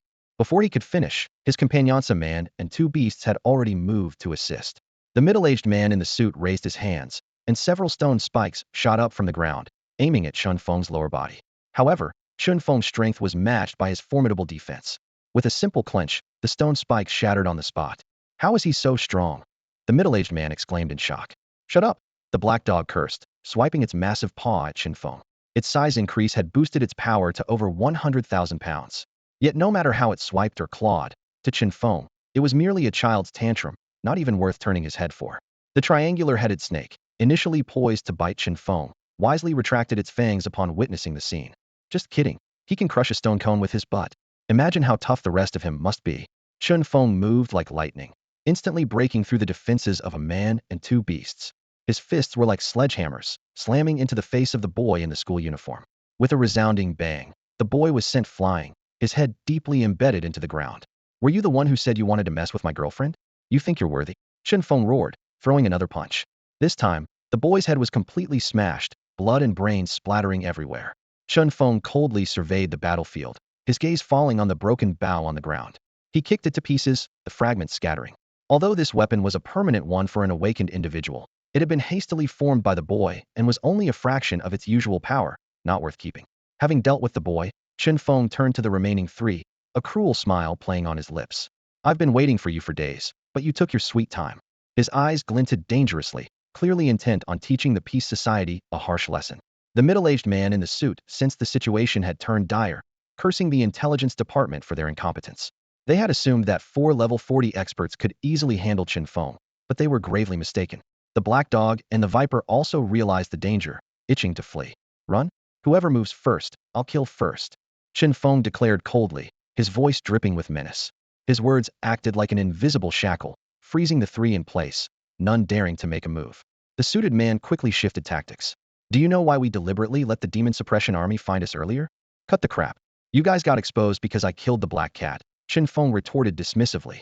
Unfazed by being called out, the suited man continued to threaten. Yes, we were exposed due to the black cat. But our subsequent actions were intentionally shown to the demon suppression army. They think our long-planned scheme targets the students undergoing evaluation. But that's not it. Our real aim is to throw Hengqin into chaos and eliminate the genius students not participating in the evaluation. If you go now, you might still save a few. As if to prove his point, explosions suddenly echoed from within Hengqin. The demon suppression army was either in the secret realm or nearby, unable to respond in time. So what do you think? Is it worth it to let so many die while you tangle with us? Oh, and your girlfriend is also being hunted. The suited man continued to taunt Chen Feng, trying to force him to leave and save others. Chen Feng nodded slightly, a glint of frost in his eyes. You make a good point, so I should kill you all quickly. Before he finished speaking, Chen Feng vanished like a gust of wind. His speed surpassed the sound barrier, making it impossible for anyone present to track his movements. The suited man cursed, quickly forming a stone fortress around himself and burrowing underground. This was an ability he had gained after reaching level 30, and he believed that once underground, Chen Feng wouldn't be able to catch him. Damn it, once I escape this time, I'll definitely get back at this guy. If I can't beat him, I'll go after his family. The suited man thought as he fled, already plotting his revenge. The middle-aged man in a suit sneered as he tried to escape underground, unaware that death had already arrived silently. Chen Feng smashed through the stone fortress with a punch, then struck the ground heavily. The tenfold critical hit unleashed a colossal force of over 3 million pounds in an instant. Boom. Centered on Chen Feng's fist, the ground within a 5-meter radius collapsed with a thunderous crash, forming a massive bowl-shaped crater. A harrowing scream echoed from below, and the soil at the bottom of the pit was gradually stained deep red by the seeping blood. Under this terrifying impact, the body of the middle-aged man in the suit was instantly reduced to a bloody pulp.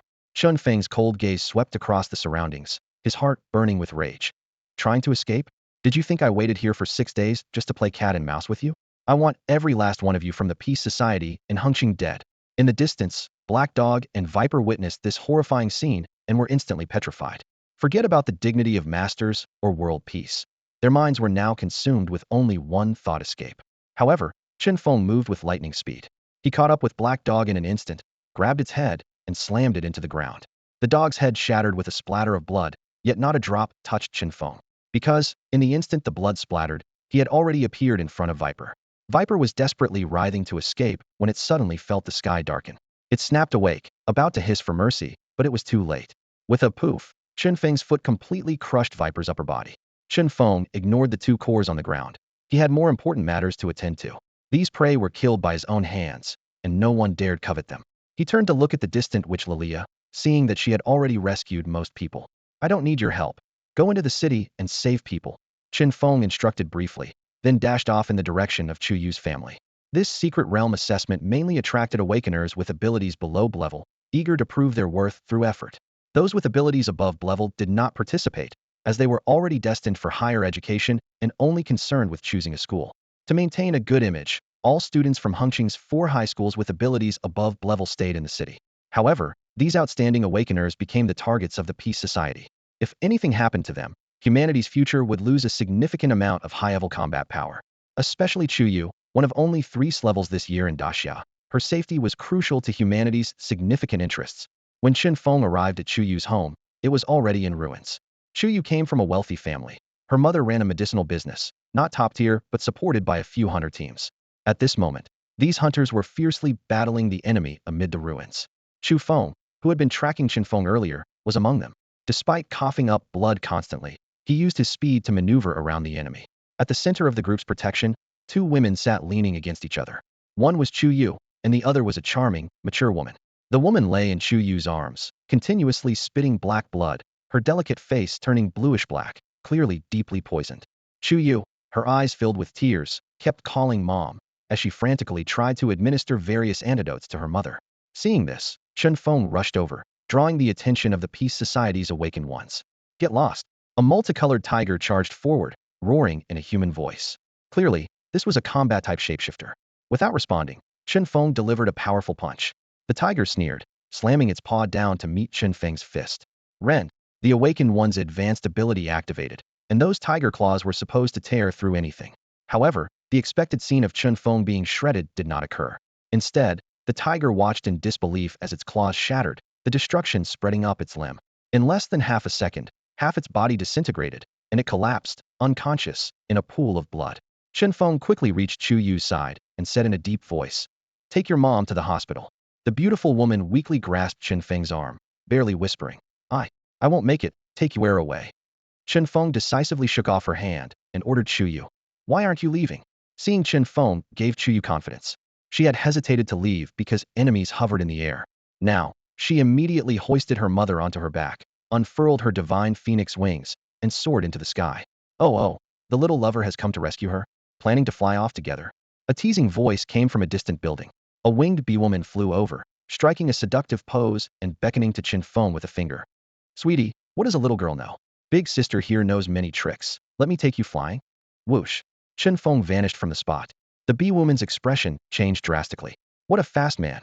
Her ability was to shoot venomous stingers, but it required locking onto her target. Chen Feng suddenly appeared behind her in midair, delivering a powerful aerial kick. Leg axe! The bee-woman screamed as she was torn in half, blood raining down from the sky, stunning the Peace Society members. They all looked up at Chen Feng in shock. Chen Feng glanced in Chu Yu's direction. She had already flown swiftly towards the Chu family hospital. Some tried to pursue. Chen Feng kicked off the air, propelling himself like a supersonic jet towards a massive green eagle soaring in the sky. Screech! The green eagle let out a piercing cry, its terrifying sonic ability spreading wide. This level 42 entity's advanced power could make enemies feel a sledgehammer-like impact, causing dizziness, deafness, or even blasting them away. Yet Chen Feng simply covered his ears with his thick hands to shield his eardrums from the sound waves, then rammed into the green eagle. The sonic attack had no effect on him, as no sound wave could match the impact of hundreds of thousands of pounds of force. The green eagle was killed instantly and plummeted to the ground. In the distance, a white crane descended majestically from the sky, blocking Chu Yu's path. Its sharp claws aimed directly at the beautiful woman on Chu Yu's back, intending to tear her apart. Chu Yu was already on guard. She seemed focused on flying, but was secretly vigilant. As the white crane attacked, she suddenly flipped, shielding her mother beneath her and using her own body to block the crane's claws. The crane's claws pierced Chu Yu's chest, and blood gushed out. The crane sneered. "So what if you're a phoenix? Using your body to block my attack? What a fool." "You're the fool." Chu Yu grimaced in pain, but wore a victorious smile. The white crane suddenly realized something was wrong and tried to flee, but it was too late. The white crane had always been wary of Chu Yu's phoenix fire, but it never expected such a perfect fusion between Chu Yu and the divine phoenix. Chu Yu's blood contained the nirvana fire capable of burning everything, and it had now latched onto the crane's claws, spreading rapidly like an insidious parasite. The white crane let out a pained scream, frantically thrashing its body in an attempt to rid itself of the deadly flames. However, the nirvana fire clung tightly and quickly engulfed half of its body.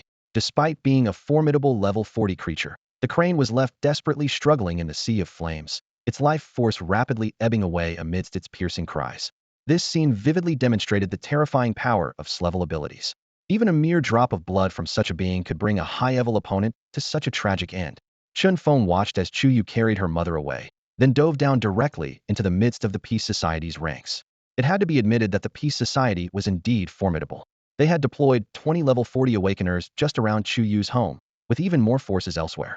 It was worth noting that the entire city of Hung might not be able to muster so many level 40 fighters.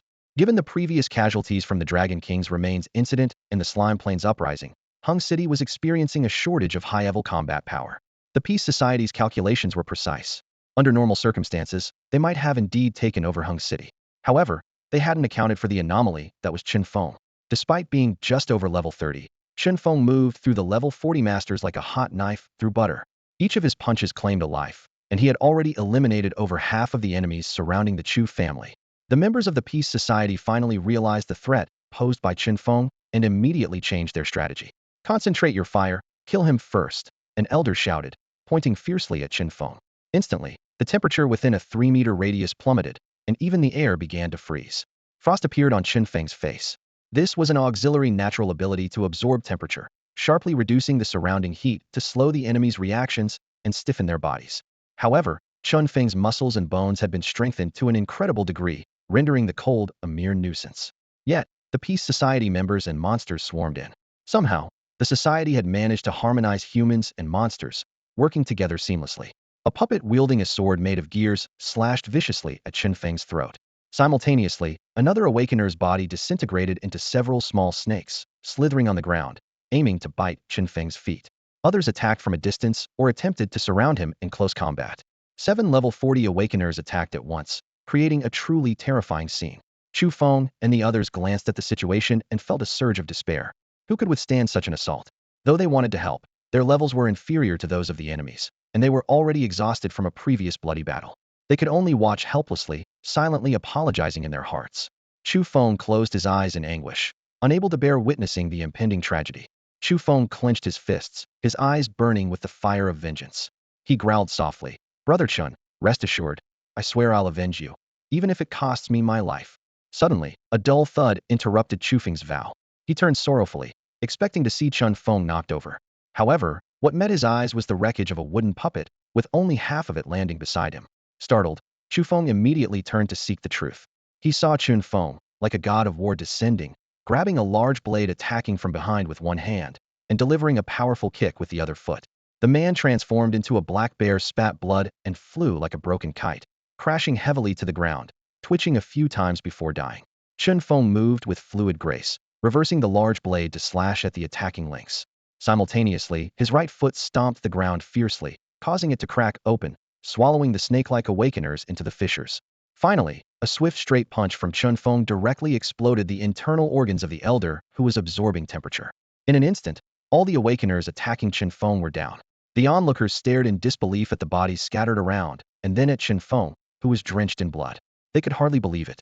They had struggled for so long without success and were nearly defeated, yet this young man ended the battle in less than 5 minutes. Was he even human?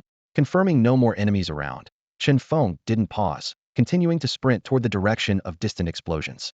If he said he would wipe out the Peace Society, he meant it. This time, he would utterly crush them, making them realize he was not to be trifled with. After Chen Feng left, a hunter helped Chu Feng up and couldn't help but ask, "Brother Feng, who was that? He's incredible." Chu Feng weakly replied, "He's a classmate of yours." "Oh, no wonder he came to save us." "Wait!" the hunter suddenly exclaimed, drawing puzzled looks from everyone. Oblivious, he shrieked, "Brother Feng, did you say he's Miss Yu's classmate? A high school student? A newly awakened high school student?" The surrounding people, upon hearing this, widened their eyes in disbelief. This group of hunters, averaging in their 30s and 40s, were saved by a high schooler? It was unbelievable. Seeing their disbelief, Chu Feng sighed and said, "Yes, he awakened less than half a month ago." Everyone was floored. Truly, comparisons were odious. Meanwhile, Chen Feng arrived at a nearby explosion site, closest to Chuyu. This area, also a villa district, was under attack, involving an 11 Awakener from Hengqing No. 2. During this awakening wave, this 11 Awakener had also shone brightly. But now, he was being hunted down miserably. His family and guards laid in pools of blood, only his father still struggling to hold on. The father had 5 arrows stuck in him, his right hand severed, Yet he had tied a long sword to his bloody stump and was desperately swinging it to fend off the attackers. Run! Run to the school! The father yelled hoarsely. There were still some martial arts teachers at the school who hadn't left, possibly offering protection. The young level awakener, tears streaming down his face, could only flee desperately. He couldn't let his family's sacrifice be in vain. He had to survive, grow stronger, and avenge these beasts. However, no matter how strong, the father couldn't withstand the siege of over 10 enemies. A burly man in iron armor from the Peace Society stepped forward, his war blade severing the father's longsword, then plunging into the father's abdomen with another strike. Despair filled the father's eyes, blood gushing from his mouth, yet he continued to mutter, "Run, quickly.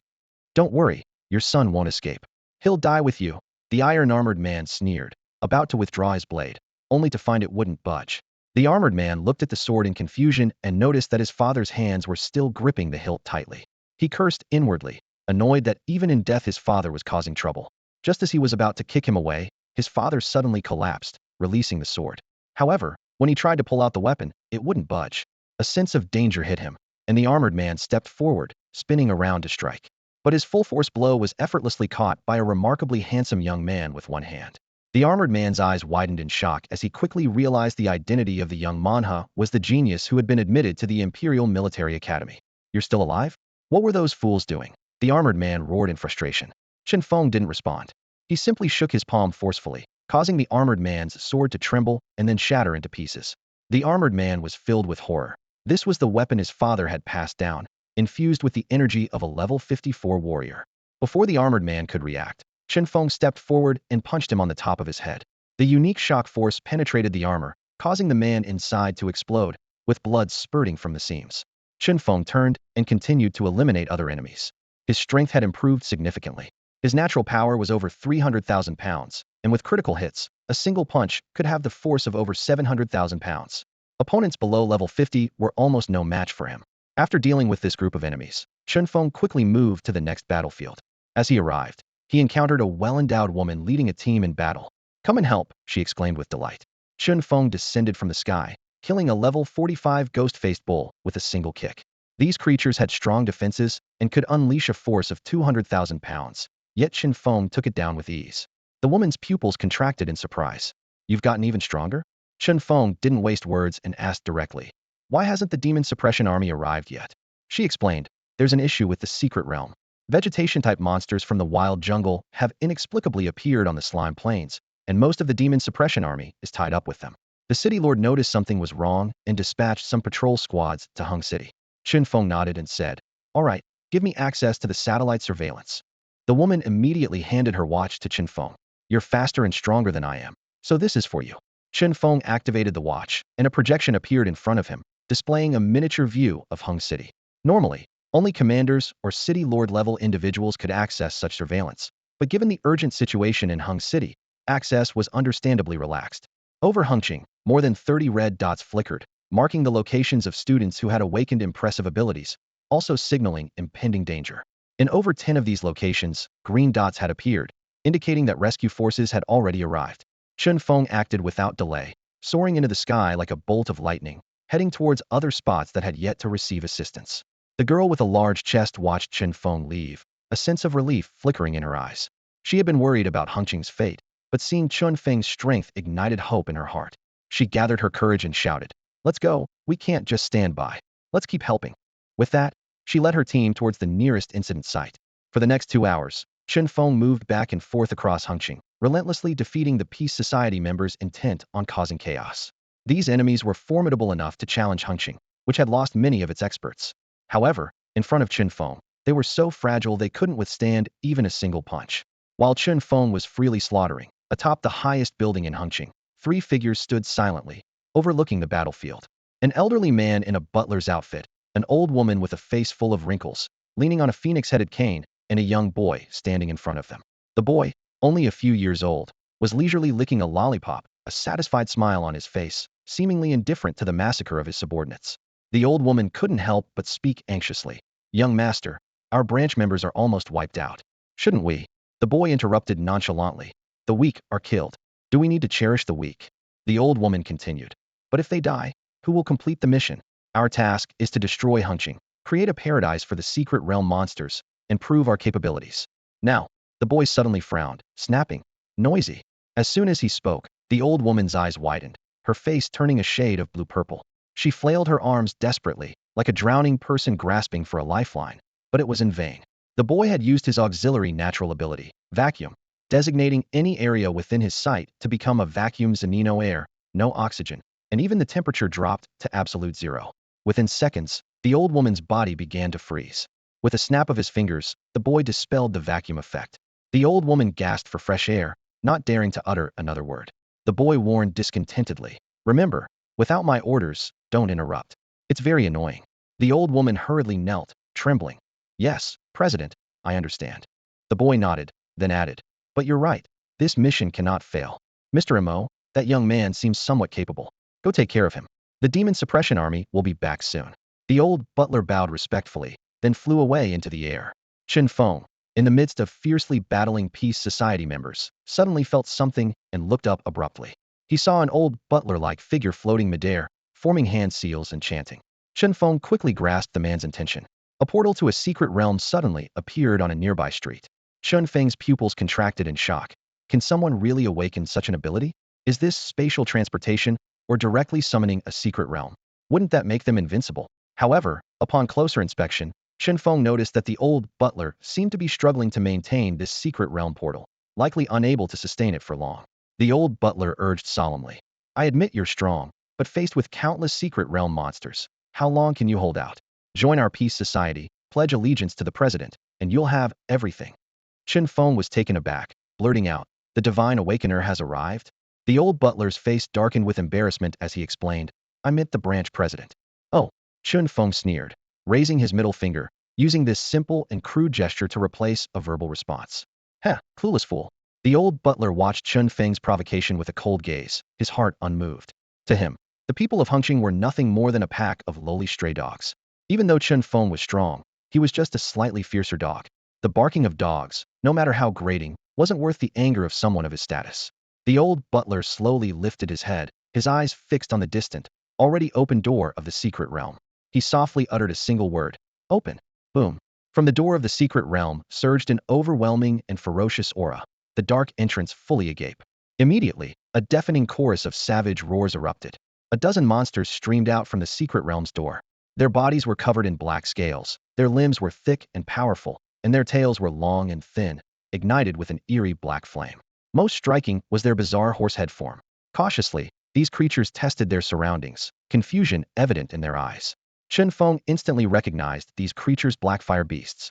They were native to the distant Miyuan secret realm, renowned for their speed, strength, and destructive power. Rumor had it that these monsters were once pets or war mounts for some powerful beings. Beefing City, far away, had attempted to tame the blackfire beasts and had indeed seen some success. However, Hengqin knew nothing of the taming methods. Now, the intense wildness within these newly freed blackfire beasts drove them to destroy everything around them. Pedestrians on the street, upon seeing these terrifying monsters, were horrified and fled in all directions, screaming. The chaos only fueled the beasts' instincts, and they roared violently, as if calling for more companions. Sure enough, more blackfire beasts poured out from the secret realm's door. These long-imprisoned creatures, full of pent-up frustration and anger, sought only to crash into the towering buildings and trample the fleeing crowd. As the creatures emerged, the old man quietly entered the secret realm, skillfully avoiding any possible attack from Chen Feng. Behind Chen Feng, the recently rescued wounded bore expressions of despair. Despite witnessing Chen Feng's strength firsthand, they knew that even the strongest person would tire. After a prolonged battle, Chen Feng was likely already exhausted. And now, with the secret realm wide open and an endless stream of monsters emerging, who could possibly fend them off? They were certain they were doomed, that Hengqin would collapse today, and humanity would lose yet another ground. Everyone was heartbroken, tears streaming down their faces. At that moment, dozens of figures rushed against the fleeing crowd. Upon closer inspection, it turned out to be the teachers from the 4 schools of Hengqin, including both martial arts and academic teachers. United, they charged to the entrance of the secret realm, standing shoulder to shoulder in a line. The principal of the first school sighed with relief, glad we made it in time. Then, he turned to Chen Feng with an apologetic tone.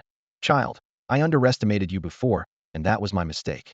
Chen Feng casually shook his head. "I don't mind." The principal sighed. "You're a good kid. It's a pity you were born in the wrong place, here in Little Hengqin. You should escape while you can.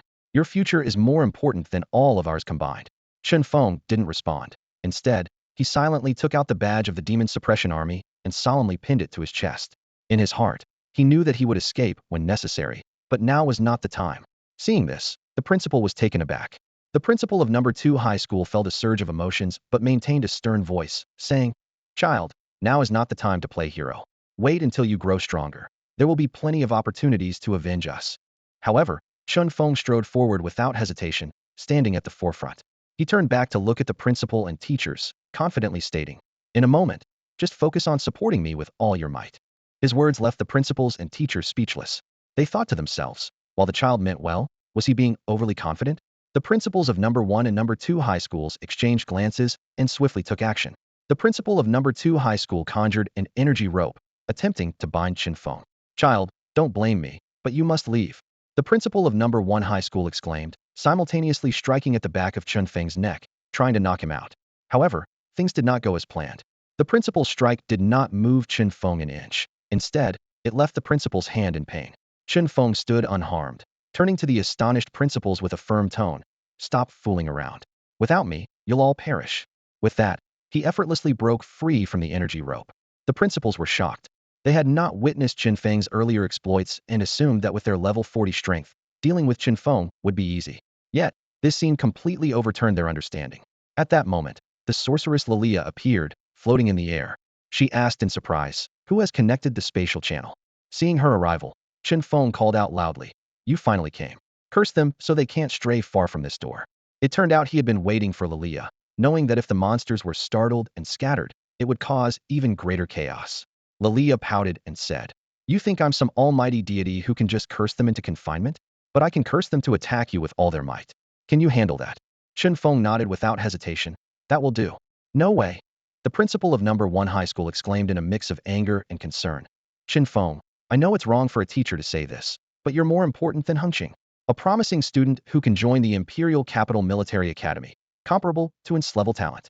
If someone like you dies in such a small turmoil, it would be a huge loss." "Enough talking." Chen Feng impatiently charged forward. "Let's begin." Lilia, rarely serious, clasped her fingers together in front of her chest with a devout expression. She began to cast the curse. "I curse Chen Feng. You will be targeted by all alien races." As Lilia's enchanting voice fell, a strange mark descended from the sky, marking Chen Feng's head. Instantly, the previously restless Blackfire beasts all turned to Chen Feng, their eyes fierce and agitated. Roar, roar, roar. All the Blackfire beasts could no longer hold back and charged towards Chen Feng. The principals and teachers present felt a deep sense of frustration. As elders and educators, they were forced to watch a child face such danger alone. "Brave ones, follow me." With the principal's shouts, all the teachers rushed forward to support Chen Feng. However, when they reached the front line, they were stunned by the scene before them. Chen Feng seemed to be in an unstoppable mode, taking down each beast with ease. The towering Blackfire beasts, some over 2 meters tall, fell like paper under his fists.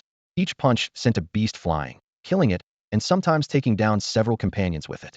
"Is this really a Blackfire beast?" A martial arts teacher muttered in disbelief. "Aren't they supposed to have immense strength from birth, reaching tens of thousands of pounds when fully grown?" The teacher tentatively swung a blade at a heavily injured Blackfire beast. Clang! Sparks flew, but the beast remained unharmed. Instead, it kicked back in fright, sending the teacher flying over 10 meters, knocking him out instantly. The teachers stood in shock, staring at the scene before them. Their colleague lay on the ground, while Chen Feng moved through the beasts as if they were nothing, each punch effortlessly taking down a Blackfire beast. The immense difference in power made them gasp in astonishment. The principal of Yizhong School gave a wry smile and said, "Let's fully support Chen Feng." The other teachers suddenly realized the strategy and shifted their approach, focusing on assisting Chen Feng rather than attacking directly. Whenever Chen Feng's punch didn't completely finish off a beast, they stepped in to deliver the final blow. This coordination was remarkably effective and helped the teachers regain some confidence. After all, they were part of the effort to defeat the Blackfire beasts. Chen Feng moved through the beasts like a precise combat machine, each motion packed with destructive force. His attacks, whether finger swords, palm strikes, cannon punches, leg axes, arm spears, or even the invincible whirlwind, continuously felled the monsters. Every step brought him closer to the entrance of the secret realm, with a clear goal to enter the realm and eliminate the old man, as the door's duration was uncertain. Meanwhile, on a distant rooftop, a young boy showed a look of impatience. "It's just killing a dog. Why is it taking so long?" he remarked disdainfully. An old woman standing beside him cautiously asked, "President, should I go and help?" The boy's eyes sparked with interest. "Go ahead." I quite like that witch. Bring her back for me to play with. I'll go have some fun with that divine phoenix first. His tone was innocent, as if he were simply going to buy a beloved toy. The old woman hesitated. But she's in Slevel Awakener. The deity has ordered us to bring her to him. I only said to play, not to play to death, the boy interrupted coldly. Yes, yes, enjoy yourself. The old woman hurriedly knelt, not daring to say more. After the boy left, satisfied, the old woman slowly stood up, her eyes burning with rage, focusing all her dissatisfaction on Chen Feng. She decided to teach this young man a lesson. She gently tapped her phoenix-headed cane, and instantly, countless roots sprouted from the base, embedding deeply into the building. At the same time, the phoenix head rapidly grew into a massive vine stretching across the sky, extending toward Chen Feng. Numerous tendrils branched out, forming a giant cage to trap Chen Feng. Chen Feng punched the vine, and although his strength was formidable, he couldn't break the tendrils. These tendrils were interconnected, cleverly dispersing the impact. The old woman, riding a giant leaf like a high-speed zipline, approached quickly, her cackling echoing in the air. Boy, you think you're something special with brute force? My vine can siphon your strength into the ground. You'll tire yourself out before breaking it. However, Chen Feng remained expressionless, forming a finger sword in his hand and easily slicing through the vine cage. The old woman's laughter abruptly stopped. Really? You've been spying on me all this time and didn't notice I have martial skills? Chen Feng asked disdainfully. In truth, his absolute control ability had long detected someone watching him. He just hadn't expected the observer to be so foolish. The old woman wore a sullen expression, a flicker of displeasure in her eyes. Her aged, cloudy eyes failed to detect Chen Feng's concentrated sword formed from air, as it was invisible and intangible.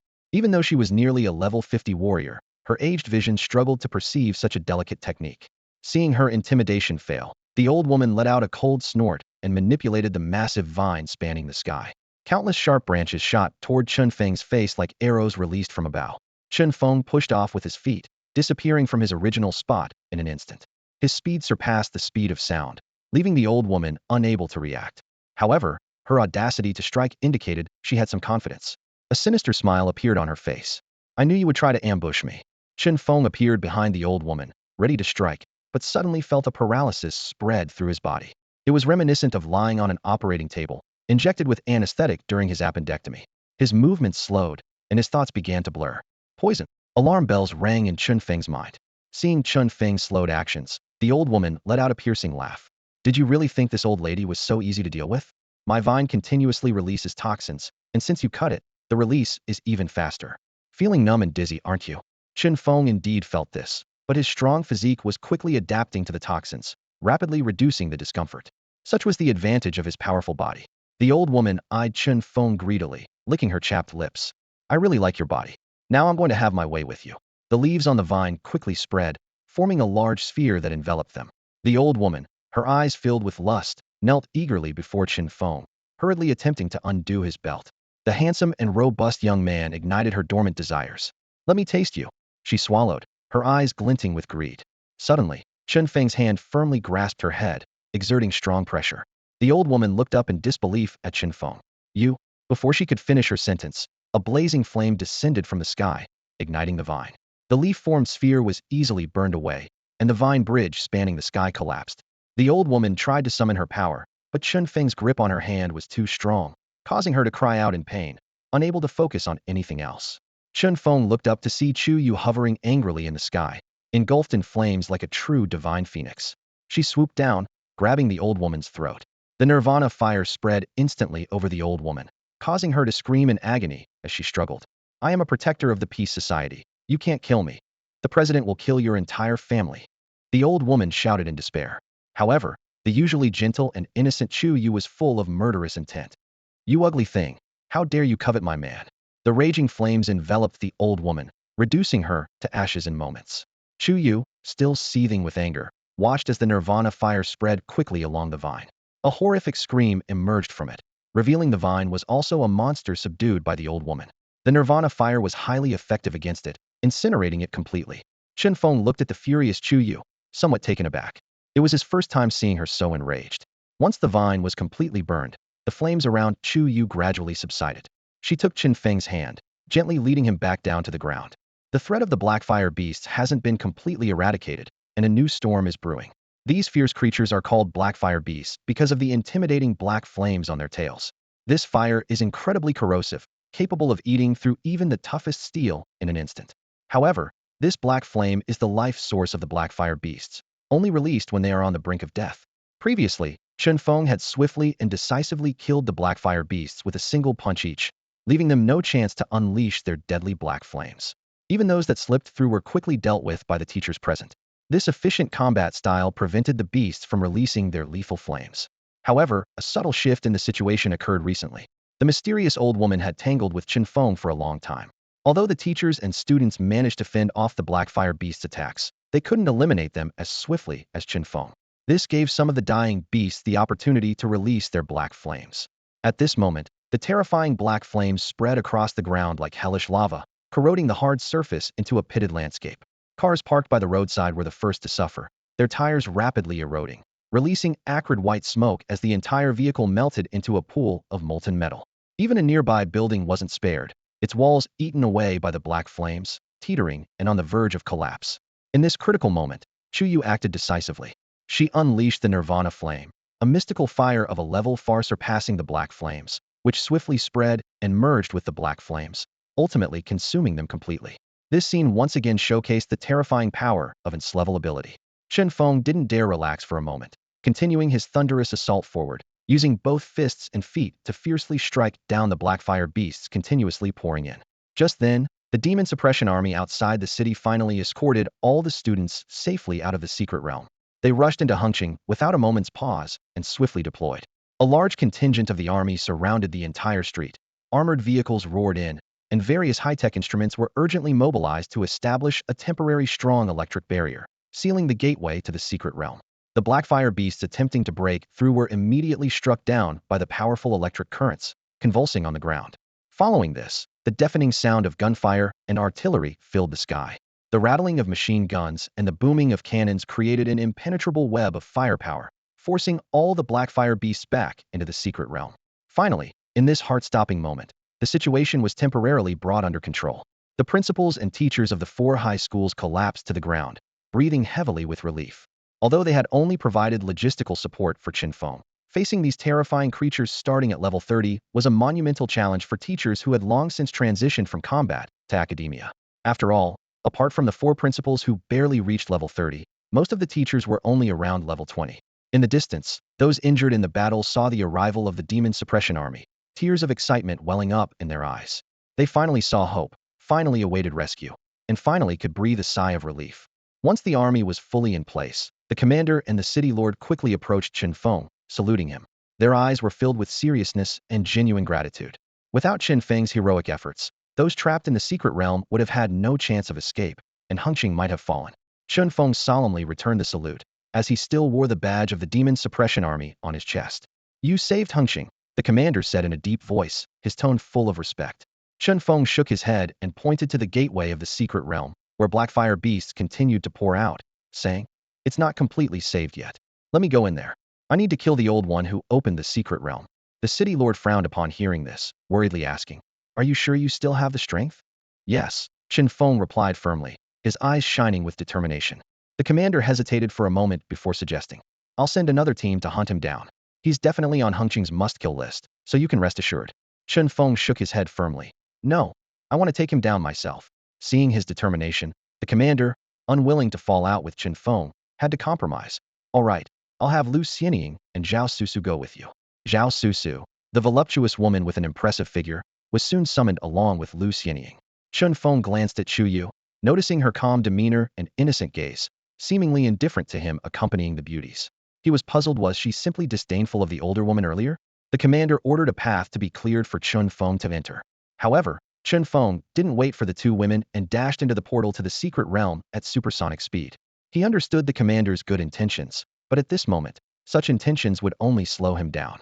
"Chen Feng," the commander shouted anxiously, but Chen Feng had already vanished into the secret realm. Inside the secret realm, Chen Feng found himself amidst a vast ruin. Among the crumbling walls, large enclosures were faintly visible. At that moment, he understood why this place was called the pasture. Secret realm. It was clearly the remnants of an ancient ranch. A horde of Blackfire beasts was surging towards the gate. The witch Lilia had lifted her curse on Chen Feng, so the beasts no longer focused their attacks on him. Scanning his surroundings quickly, Chen Feng suddenly spotted the retreating old steward. Clearly, The steward realized the tide had turned and was attempting to flee. Chen Feng smirked, propelling himself off the ground like a human missile into the sky.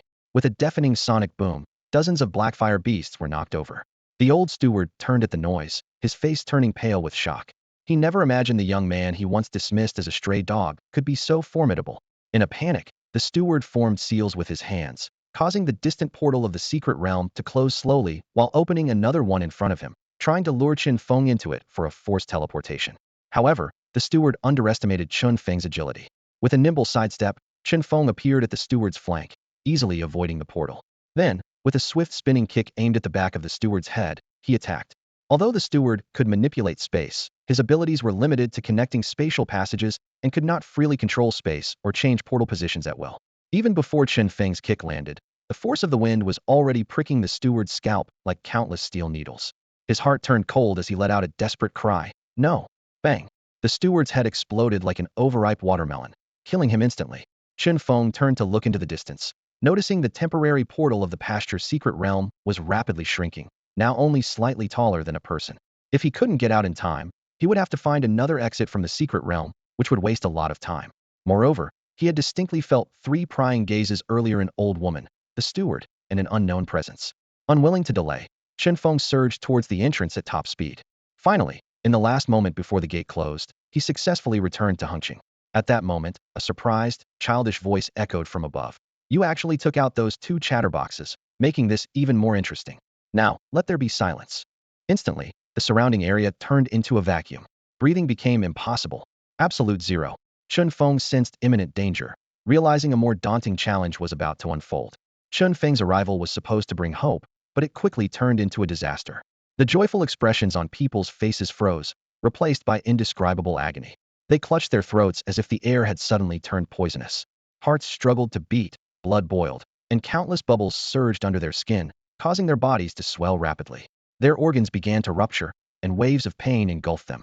Even more terrifying was the cold that spread at an alarming speed.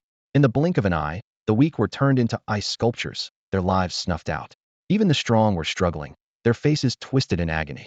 Even Xu Yu, An's class fighter, was not spared. She spat out blood and collapsed, clutching her heart. The other soldiers of the demon-slaying army fared no better, falling like wheat, completely powerless to resist. Had the monster not paused its attack, this elite unit might have been wiped out entirely. Even so, their lives were rapidly slipping away, and within a minute, none would likely survive. In the sky, the Instigatora small boy watched the horrific scene with great interest. He laughed loudly, his eyes shining with a sick excitement. Indeed, I love seeing all beings in pain. It's so much fun. However, his revelry was abruptly interrupted. A figure suddenly appeared before him. Chen Feng. Even in the vacuum environment, his swift movement made no sound. The boy's smile froze, and he shrieked in disbelief. How can you be unharmed? Chen Feng wasted no words and launched a punch straight at the boy's face. Despite the boy's formidable abilities, he was inexperienced in real combat. Faced with this thunderous blow, he forgot to dodge. Fortunately for him, the protective gear prepared by the Peace Society activated just in time. A golden shield unfolded instantly in front of the boy. With a thunderous crash, he was blasted away like a cannonball, slamming into a distant building. Although the shield protected him from severe harm, the impact sent him far from the ground, lifting the vacuum's effects on those below. The survivors, like drowning people finally breaking the surface, gasped for air. Though the frost on their bodies was slow to melt, and the pain was still unbearable, they had at least survived. Chen Feng followed closely, appearing in front of the building's ruins in an instant. The boy climbed out of the rubble, his face a mix of anger and fear. Pointing at Chen Feng, he screamed hysterically, "Vacuum!" In an instant, the air around Chen Feng was completely sucked away. This absolute vacuum did affect Chen Feng, but his absolute control ability reduced the damage by 40%, allowing him to barely hold on. Chen Feng launched another fierce attack, his fist striking like lightning at the boy. The mysterious golden shield flared up again, somehow withstanding the immense force of his blows. But a cold glint flashed in Chen Feng's eyes. He doubted the shield could hold out indefinitely. Sensing the danger, the boy panicked and took to the air, attempting to flee. Chen Feng's punch missed as he watched the enemy swiftly escaping the building. He quickly analyzed. The boy had at least 2 pieces of equipment, one aiding his flight at considerable speed, the other being the defensive shield with impressive power. Clearly, the boy had lost his earlier arrogance and just wanted to escape. Facing a formidable opponent who could ignore his attacks, he no longer cared for any games. Chen Feng chuckled coldly and surged forward in pursuit. You're fast? Let's see if you're faster than supersonic. As he spoke, The floor shattered beneath his feet. In the next moment, Chen Feng appeared like a specter behind the fleeing boy. The little boy felt the strong wind behind him, trembling with fear. He shouted angrily, "Vacuum! Vacuum! Damn it, I really—" Before he could finish, Chen Feng landed another heavy punch, slamming the boy into the ground. Most of his body was buried in the dirt, leaving only his head and shoulders exposed. Chen Feng, like a god descending from the heavens, was instantly beside the boy. Just as the boy tried to escape, Chen Feng pinned him down, raining punches on him relentlessly. "Vacuum! Vacuum! You like vacuuming, huh? Is it fun? Do you enjoy it?" Chen Feng roared, each word punctuated by a punch. Boom, boom, boom. Chen Feng's fists were like a pile driver at 10 times speed, leaving only countless afterimages. His attack was so fierce it whipped up a storm around them, creating a whirlwind. The boy lay on the ground, a golden shield still protecting him. But faced with Chen Feng's frenzied assault, he felt unprecedented fear, struggling desperately to get away. Just as the boy was about to escape, a faint cracking sound emerged from the onslaught. He shuddered and stared wide-eyed as a crack appeared in the golden shield. Terrified, the boy screamed, "Are you kidding? This is a divine blessing." "A divine blessing? Even if it were a god, I'd show you." Chen Feng roared, shattering the golden shield with a punch. "Don't kill me!" the boy wailed in terror. In the next instant, Chen Feng's fist struck the boy's head, causing it to explode. Blood and brain matter splattered everywhere, forming a gruesome pattern on the ground. Chen Feng slowly retracted his strength, panting as he surveyed the area. Suddenly, a soft sound caught his attention. Plop! A small orb rolled out from the boy's shattered head, coming to a stop after a few turns. A core. Chen Feng looked at the orb in surprise. Was this boy a monster too? Or perhaps an alien? As Chen Feng picked up the core to examine it, the witch Lilia suddenly appeared, excitedly exclaiming, "A divine blessing?" Chen Feng recalled the boy mentioning it. "So this is what triggered that golden shield," he mused. "I must have thrown over 1,000 punches to break it." What did 1,000 punches mean? Chen Feng had a strength of over 300,000 pounds, with each punch being at least a critical hit. That's 700,000 pounds times 1,000. Not to mention the countless times he triggered 3x, 5x, or even 10x critical hits. The fact that it could withstand such terrifying power showed the strength of the divine blessing. "This thing is precious. Do you want it?" Chen Feng asked. Lilia nodded eagerly. "Yes. If I absorb it, I can instantly return to level 60. Chen Feng looked at the core in his hand, thinking if Lilia could recover to level 60, maybe he could use it too. Seeing his thoughts, Lilia quickly said, "You can't use it. It's a divine blessing, meaning if you use it, you'll carry the mark of that deity forever. If it tries to control you, you'll be affected." Chen Feng raised an eyebrow. "And why are you willing to use it? Did you forget? I'm the cursed witch, covered in curses. The divine mark would probably be negated as soon as it touches me," Lilia said proudly. Chen Feng stared at her. "Don't lie to me."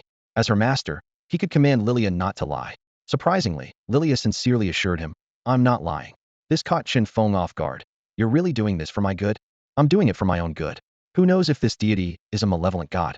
If you fall into its grasp, I'd be in trouble too," Lilia said, pouting with a charming expression. The words of the witch, Lilia, plunged Chen Feng into deep thought. He scrutinized the blessing of the deity and felt a twinge of unease. The sinister face at the core mirrored the violent image the young boy had just displayed. It was no coincidence. Chen Feng realized that this eerie core had twisted the boy's mind. As Chen Feng stared at the core, a powerful wave of greed surged in his heart. He quickly tossed the core to Lilia, who eagerly caught it and immediately began absorbing its energy. At that moment, an evil chuckle echoed around Chen Feng and Lilia. Lilia's lips curled into a wicked smile as her gaze wandered, as if seeking something amusing. Suddenly, Lilia's body trembled violently. An angry roar erupted from within her. "The cursed clan! Damn cursed clan! Who dared to give my blessing to these cursed creatures?" A sweet smile appeared on Lilia's face, and she softly said, "So it's the god of deception? No wonder that kid was so twisted, hee hee." "Who are you?" The god of deception shouted furiously. "Even the beings of the cursed clan wouldn't be as cursed as you." "Me?" Lilia's innocent, youthful face looked guileless. "A witch. A witch? It's you." The god of deception's voice was suddenly filled with fear. "You're not dead. Those Eastern gods couldn't kill you." Then, his voice quickly faded away. Chen Feng looked at the witch, Lilia, with suspicion. He had initially thought she was just a minor character sealed away, but now even an evil god feared her, leaving Chen Feng perplexed. "Are you really just an 80-level witch?" Chen Feng asked doubtfully. Lilia pouted her red lips and replied, "I really am level 80, but I'm a bit special, so some gods aren't my match. Of course, that annoying three-eyed freak is an exception." Her tone was full of discontent and apprehension. Chen Feng frowned in thought. From the god of deception's words, he speculated that Lilia might have been sealed by Eastern deities. Among them, Few had 3 eyes. Several possibilities flashed through his mind. Ma Wangya, Wen Zhong, Wang Lingwan, and the renowned war god of the heavenly court, Erling Shun. If it was the latter who had sealed Lilia, then it made sense why a god would be so fearful. Chen Feng looked directly at Lilia and tentatively asked, "Do you know Erling Shun?" Lilia immediately changed the subject, floating to Chen Feng's shoulder, crossing her legs, and pretending to sleep with her hands supporting her head. "Oh, what lovely weather today. Perfect for a nap." Seeing her clumsy evasion, Chen Feng shook his head helplessly. Just then, Chu Yu approached with a light cough, interrupting Chen Feng before he could probe further. Turning to her, Chen Feng noticed her pale face and asked with concern, "Is it serious? Do you need to go to a hospital?" Chu Yu responded with a wry smile, "It's quite serious. If I were to die outright, it might not be as big of a problem." Chen Feng didn't understand her meaning at first, so Chu Yu explained, "My nirvana flame can resurrect me, and after revival, all ailments vanish." Chen Feng suddenly understood. For Chu Yu, death might actually be a relief. Of course, resurrection wasn't without its limits. Otherwise, Chu Yu would have chosen to end her life to alleviate her suffering long ago. At that moment, the witch Lilia suddenly spoke up. "I can help you lessen the pain, you know, with a curse that transfers pain." She seemed to have lost interest in pretending to sleep now that Chen Feng wasn't pressing her with questions. Chu Yu looked at the witch Lilia with some surprise. "A curse can actually help someone?" Lilia explained with a smile. "Power itself isn't inherently good or bad. It depends on how you use it. However, this curse is indeed a bit troublesome. When it transfers pain, it amplifies it tenfold. But Chen Feng's strength can handle it, so there's no need to worry." However, Chu Yu firmly refused after hearing this. "Forget it. I won't transfer it." Lilia was puzzled why. Chu Yu answered resolutely, "Because I don't want Chen Feng to endure such intense pain, and others wouldn't be able to bear it either. So there's no need to transfer it." Lilia was still confused, but his physical body is strong and can handle it, and he recovers much faster than you. Isn't this maximizing the benefit? Chu Yu replied seriously, "Not everything can be exchanged for benefits." Lilia was completely baffled. As a member of the Curse clan, she had emotions and desires, but her need for emotional connections was very minimal, making it hard for her to understand Chu Yu's perspective. Chen Feng gently stroked Chu Yu's pretty face, not suggesting she transfer the pain to him. He understood that if she did, Chu Yu might never get over it mentally. She had worked hard to prove she wouldn't be a burden to him. If her pain was transferred to him, all her efforts would be in vain. Chen Feng smiled and said, "It's okay, the Chu family is in the pharmaceutical business, so they must have a lot of medicine. She'll recover quickly." Chu Yu also smiled and playfully said, "Yeah, do you want some? I can take care of you." Chen Feng, feeling hungry, said, "I wouldn't mind, but I eat a lot." He had expended a lot of energy earlier, and with his strength constantly increasing, he always felt hungry. In the distance, many members of the demon suppression army had already recovered, and a large number of doctors had arrived to help. Seeing no need for his assistance, Chen Feng took Chu Yu to the hospital and then went to find a place to eat. At the Jinghua Hotel, as soon as Chen Feng walked in, he flashed his VIP card and bank card, loudly saying, "Bring me the most energy-rich meat and spend all the money in there." The receptionist, seeing the VIP card, didn't dare to delay and quickly informed the kitchen. Soon, a large pile of black dragon meat was brought out. This so-called dragon meat was actually from a sub-dragon species, which looked somewhat like dragons, but was far less powerful. However, it was full of energy, being the meat of level 30 monsters. Chen Feng took a big bite, and his energy levels immediately soared. He didn't care how much the meat cost or whether he was overspending. He just ate voraciously. Plate after plate of meat was devoured as if a storm had swept through, with waiters continuously bringing in new plates and taking away empty ones. Chen Feng ate with such abandon that he lost track of how much he had consumed. He only knew that he had leveled up twice. He checked his ability panel. Name, Chen Feng. Abilities. Body Amplification LV34. Increases strength by 34 pounds per minute, and each attack is guaranteed to land a critical hit with a random multiplier. 70, 000, 300, 000. Absolute Control LV22. Extremely sensitive to himself, can sense all malicious gazes, and nullifies illusion abilities within a 22-meter radius, with resistance to certain natural abilities. 110, 000, 140, 000. Strength, 400,000 pounds. Chen Feng felt immensely satisfied as he watched his strength continue to increase. Just then, a waiter came to deliver more meat, and he casually said, "No more, just bring the bill." The waiter nodded and quickly brought the bill, smiling as they said, "You owe us a total of 5.42 million." Chen Feng was stunned. Chen Feng stared at the waiter with an incredulous look on his face. His brows were furrowed, and his eyes were filled with doubt. The bank card he handed over had a balance of over 30 million. How could it be spent, and even have millions owed? No matter how extravagant the Jinghua Hotel was, it couldn't possibly brazenly extort its guests like this, could it? As Chen Feng was mired in confusion, he glanced over at the witch Lilia, who was casually enjoying her steak. Her slender fingers elegantly held the knife and fork as she took small bites of the juicy, tender meat, seemingly indifferent to everything around her. Her demeanor silently conveyed, Chen Feng, your debt is none of my business as a mere servant girl. The waiter, seeing Chen Feng's skeptical expression, hurriedly handed over the bill. Chen Feng took it and examined it carefully. Suddenly, his pupils contracted sharply and his breathing became rapid. The black dragon meat was priced at over 10,000 per pound. Chen Feng cursed inwardly, thinking how audacious it was to charge such a price just because it had the word dragon in it. However, Chen Feng quickly realized that he had been too reckless. Ordering without checking the menu was indeed thoughtless. His mind raced, pondering how to gather the 5 million needed to settle the debt. Just then, the door to the private room was flung open. Wu Jinghua rushed in, his face full of urgency and anger. He immediately fixed his gaze on the waiter handling the bill and unleashed a tirade. Are you blind? Do you not know who this is? Didn't I say before that whenever Captain Chen comes to Jinghua Hotel, everything is on me? Have you all forgotten? A bunch of pig-brained fools. The waiter was stunned by the sudden outburst, his face filled with confusion. He murmured to himself, wondering when such instructions were ever given. After berating the waiter, Wu Jinghua's demeanor changed dramatically. He turned to Chen Feng, his face plastered with a sycophantic smile. Captain Chen, my dear student, why didn't you let me know you were coming? It's unforgivable that these blind fools gave you trouble. Chen Feng looked at Wu Jinghua's smile, calculating silently. He replied, no need to be so polite. I will pay the debt. I killed quite a few monsters this time and obtained many cores. They should more than cover it.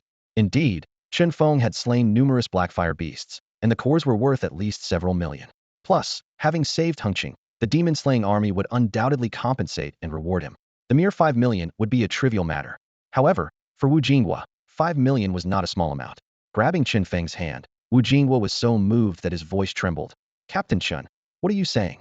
Although I'm a businessman, I'm also patriotic and respect heroes. You saved Hengqing, making you the savior of all of us. Forget this time, you're welcome anytime. Eat as you please. If I ever charge you a penny, I'll change my last name to yours. Chen Feng was taken aback by Wu Jinghua's enthusiastic attitude, unsure how to respond. Just then, a staff member entered and snapped a photo of the two shaking hands. Wu Jinghua chuckled. Let's take a photo. I'll put it up in the lobby so everyone can see it. Let's see who dares trouble you again.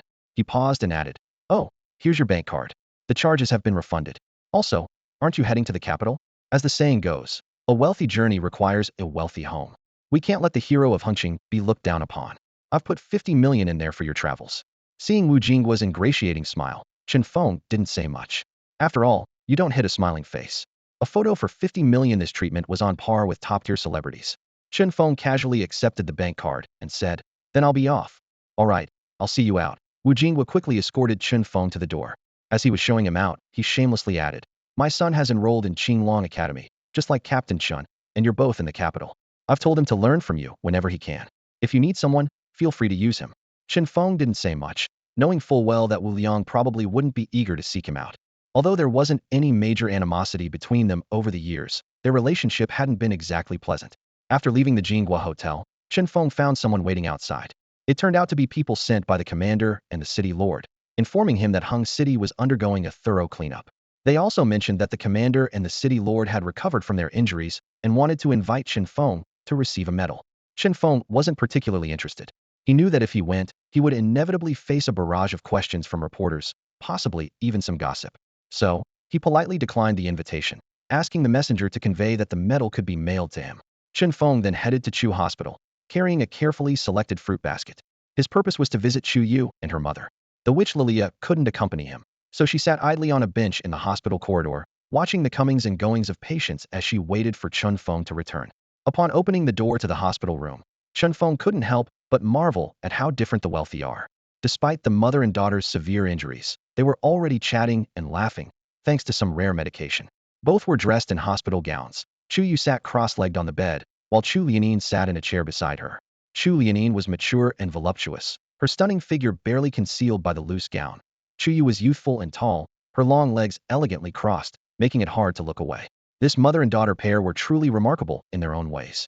However, upon closer inspection, Chen Feng realized something odd. The mother and daughter didn't look much alike. Typically, a child resembles either the mother or father in some way, but Chu Yu and her mother each had their own distinct beauty. Chen Feng recalled that Chu Yu always used her mother's surname and had never mentioned her father. Just as Chen Feng was lost in thought, Chu Yu noticed him and exclaimed in surprise, "Chen Feng? Why didn't you come in?" Chu Lianin also turned to him, her beautiful face breaking into a gentle smile. "Ah, Chen Feng, come in, have a seat." Chen Feng stepped inside, placed the fruit basket on the table, and then fell into an awkward silence. He was unbeatable in a fight, but making conversation was a different story. He certainly couldn't take action against his future mother-in-law, so he sat there, waiting for someone else to speak. Sitting beside him, Chu Yu couldn't help but chuckle at seeing Chen Feng so uncharacteristically reserved. Chu Lianin deliberately remained silent, appraising Chen Feng, the man her daughter often mentioned. She had to admit, Chen Feng was indeed handsome. Though Chu Lianin considered herself past interest in men, seeing Chen Feng brought her a sense of relief for her daughter for having found such an outstanding man. Chen Feng grew even more uncomfortable under Chu Lianin's scrutiny, unsure where to place his hands. Fortunately, Chu Yu finally broke the silence. "Chen Feng, both my mom and I are almost fully recovered. Zhuke Academy has been urging me to return, so shall we head to the capital tomorrow?" Chen Feng immediately agreed. "Sure, I'm free to leave anytime." Chu Lianin asked warmly, "What about your parents? If they're available, we could have a meal together before you leave."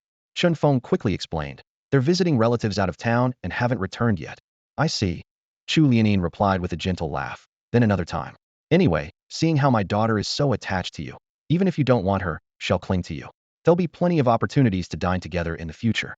Chu Yu blushed with embarrassment, tugging at her mother's hand playfully. Yet, she felt a sweet satisfaction in her heart, knowing her mother approved of Chen Feng. After all, who wouldn't want their love to be recognized and blessed by their family? Chen Feng left Chu Lianin's hospital room without lingering. Although Chu Lianin had been detoxified, she still needed various examinations, which often required undressing, making it inappropriate for him to stay. Chu Yu escorted Chen Feng to the hospital entrance, holding his hand reluctantly as she softly said, "My mom arranged a private plane for us. Just wait at home tomorrow, and I'll have the driver pick you up." Chen Feng nodded in agreement and turned to leave. The Demon Suppression Army's branch was being rebuilt, so he went straight back home. Despite his parents' absence, the presence of the witch, Lilia, kept the house from feeling empty. With a playful smile, Lilia asked, "You're going to the Imperial City tomorrow, a place full of powerful beings. Are you nervous?" Chen Feng calmly replied, "Why would I be nervous? I'm actually eager to see the true strong ones of this world. Hengqin is too small, there aren't many real geniuses or strong figures here." Lilia's expression turned serious as she looked at him and said, "It's good that you think that way.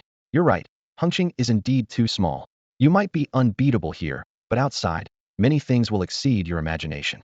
Those numerous secret realms, countless alien races, the true power of this world. You haven't even scratched the surface." Curious about her serious demeanor, Chen Feng asked, "Have you been to the Imperial City?" Lilia shook her head. "No, but I've seen the world. Let me put it this way, do you know how many gods Xia has?" Chen Feng immediately answered, "8, according to the legends and textbooks." Lilia scoffed, "What if I told you those are actually the weakest 8 in Xia?" "What?" Chen Feng was astonished. "Then what about the other gods? Why not mention them? If the people of Xia knew there were many gods, wouldn't that greatly boost the people's morale?" Lilia rested her chin on her hands, her chest slightly pressing against the table, her bright eyes blinking at Chen Feng as she spoke words that sent a chill down his spine. "That's because there are even more alien gods." Despite Lilia's usual haughty demeanor and tendency to trick Chen Feng into giving her resources, she was not one to lie about serious matters. This was likely true. "How many?" Chen Feng couldn't help but ask. Lilia fell silent, leaning back in her chair, resting her bare feet on the table, crossing her legs as she leisurely gazed at the ceiling. Her haughty expression clearly showed she expected something in return for her answer. But no matter how long she waited, Chen Feng didn't speak. When she looked up, she found him staring at her flawless feet in a daze. A dangerous glint flashed in Lilia's eyes, but she deliberately extended her feet toward Chen Feng. "Do you like them? Want to play?" Startled from his thoughts, Chen Feng quickly pushed away her delicate foot, retorting, "I'm not that perverted, I was just thinking." "That's a shame." Lilia revealed her mischievous little fangs. "You might not be a pervert, but I am. Just say the word, and I'll indulge you." Chen Feng ignored her teasing. He was indeed pondering. The secret realms invading the world must have a deeper reason. The alien races are intelligent. They must have their own motives. The truth of this world seemed far more complex than he had imagined. Chen Feng once again questioned Lilia about the origins and intentions of the outsiders, believing that since he had received divine blessings, he deserved to know these secrets. Lilia impatiently put her feet down and replied coldly, "How would I know? I'm just a small fry." Chen Feng retorted, "A small fry that can defeat gods? Lilia shrugged indifferently and said, "There are plenty of strong beings out there. Who am I in comparison? Unless I actually become a god, I might know the secrets. So, young man, take good care of me, and when I become a goddess, I'll have your back." She continued trying to entice Chen Feng into working for her for free. Chen Feng ignored her sweet talk, but his desire to become stronger grew even more intense. He thought to himself, "Damn it, I've got 50 million, keep eating." However, he decided not to return to the Jean Country Hotel anymore. For one, he had eaten all the exotic meats there, and secondly, it seemed too opportunistic to stay there just because he heard the food was free. He decided to order takeout and didn't overlook the demon-suppressing army either. Chen Feng called them, requesting they deliver some energy-rich meat.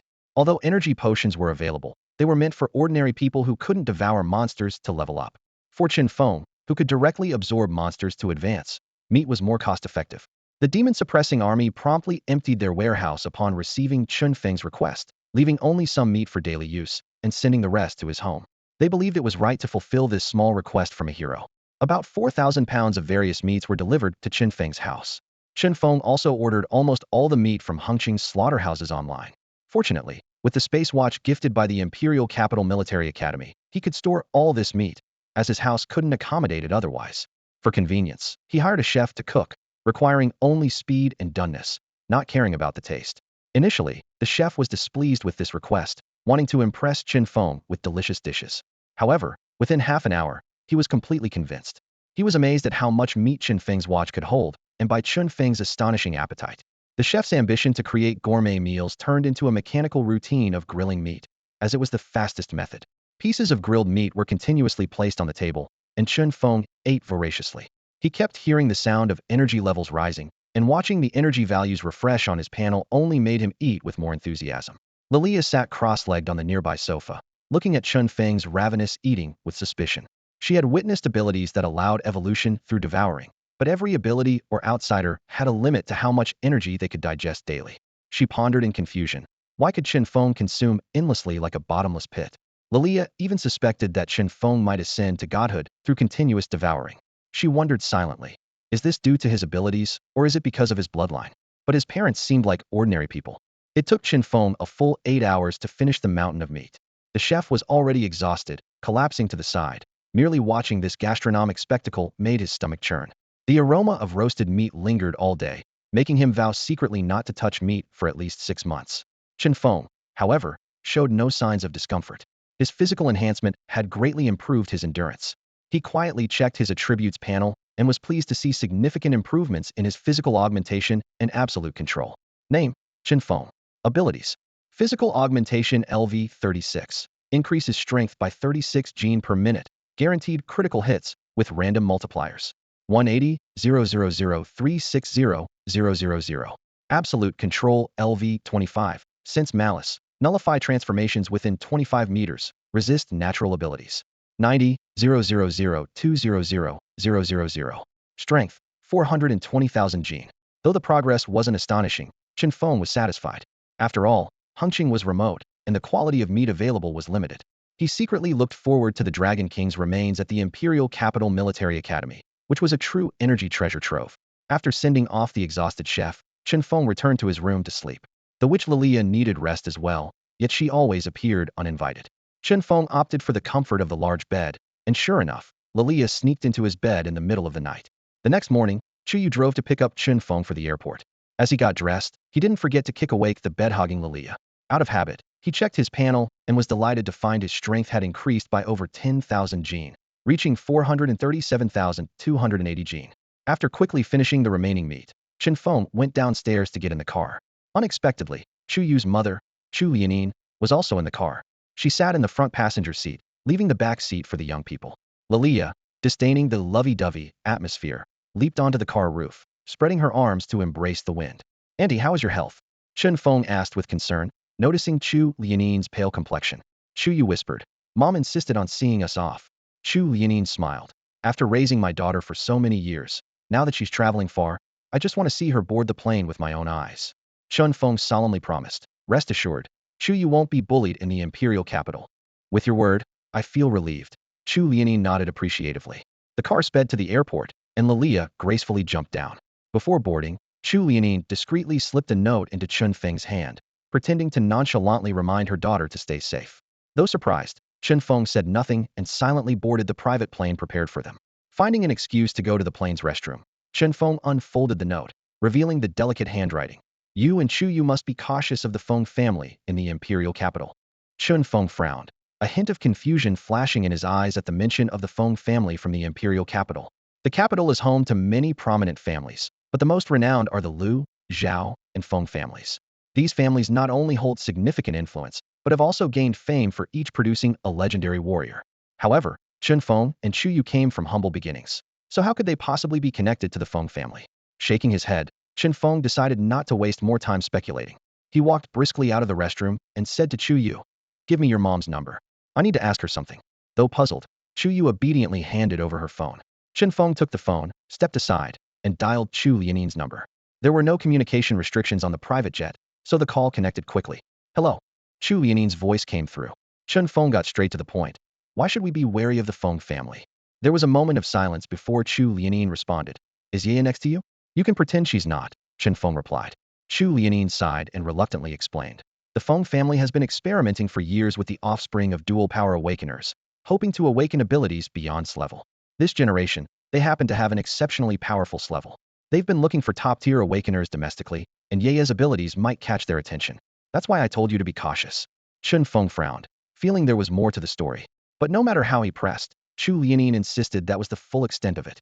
Eventually, Chen Feng had to relent, promising that Chu Yu wouldn't be taken away before hanging up. Chu Yu sat down next to Chen Feng, her cheeks slightly flushed, and declared firmly, "Don't worry, I only love you, and no one can take me away." Chen Feng wrapped an arm around Chu Yu's slender waist, confidently replying, "I won't let anyone take you away either." Meanwhile, the witch Lilia was sipping her wine and couldn't help but cover her eyes in exasperation, thinking how these two were showing their affection everywhere they went. Just then, the captain's slightly panicked voice came over the intercom. "Miss Chu, Mr. Chun, there's a group of creatures ahead, and the plane might experience some turbulence." Chen Feng and Chu Yu exchanged glances, concerned but not overly worried. With secret realms appearing frequently, monster sightings had become common, even in midair where floating islands, known as sky realms, existed. Sure enough, the plane began to shake violently as the captain maneuvered to avoid the creature swarm. Through the window, Chen Feng and Chu Yu saw a flock of massive bird-like creatures resembling pterosaurs flying by. The birds seemed to be migrating or wandering, showing no signs of aggression. However, just as the flock was about to pass by the plane, an accident occurred. One of the giant birds accidentally collided with the wing, letting out a piercing screech. Hearing their injured comrade, the distant flock circled back, crying out as they returned to assist. The largest bird, apparently the leader, angrily launched a wind ball at the plane, hitting the engine. The captain's panicked voice came on again. "Bad news, engine failure. The plane can't continue flying. Everyone prepare to parachute." The crew rushed over in a frenzy, hurriedly helping Chen Feng and Chu Yu with parachutes. In the chaos, the two were separated and pushed toward different exits. The crew behind Chen Feng kept urging him to jump, even beginning to shove him. In that critical moment, Chen Feng suddenly turned back, noticing a troubling detail: none of the crew members were wearing parachutes. Chen Feng turned to face the crew, his gaze as sharp as a blade, causing everyone to shiver involuntarily. The chief flight attendant mustered the courage to give Chen Feng a hard shove, urgently shouting, "Get off!" However, his strength was as futile as an ant trying to shake a tree. A flicker of coldness passed through Chen Feng's eyes as he swiftly grabbed the chief attendant and a nearby stewardess, effortlessly lifting them as if they were chicks and placing them outside the open cabin door. The howling wind at high altitude made it impossible for them to keep their eyes open, their faces distorted by the pressure, and their terrified screams echoed continuously. "Why force me to jump?" Chen Feng's voice was icy. "Whoever tells the truth first gets to live." In a panic, the chief attendant shouted, "Let me back in. Killing is illegal. Let me back in." Chen Feng replied calmly, "If I kill you all, then no one will know it was me, right?"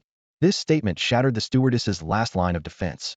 "Someone paid us to throw you off mid-flight," the stewardess screamed in terror.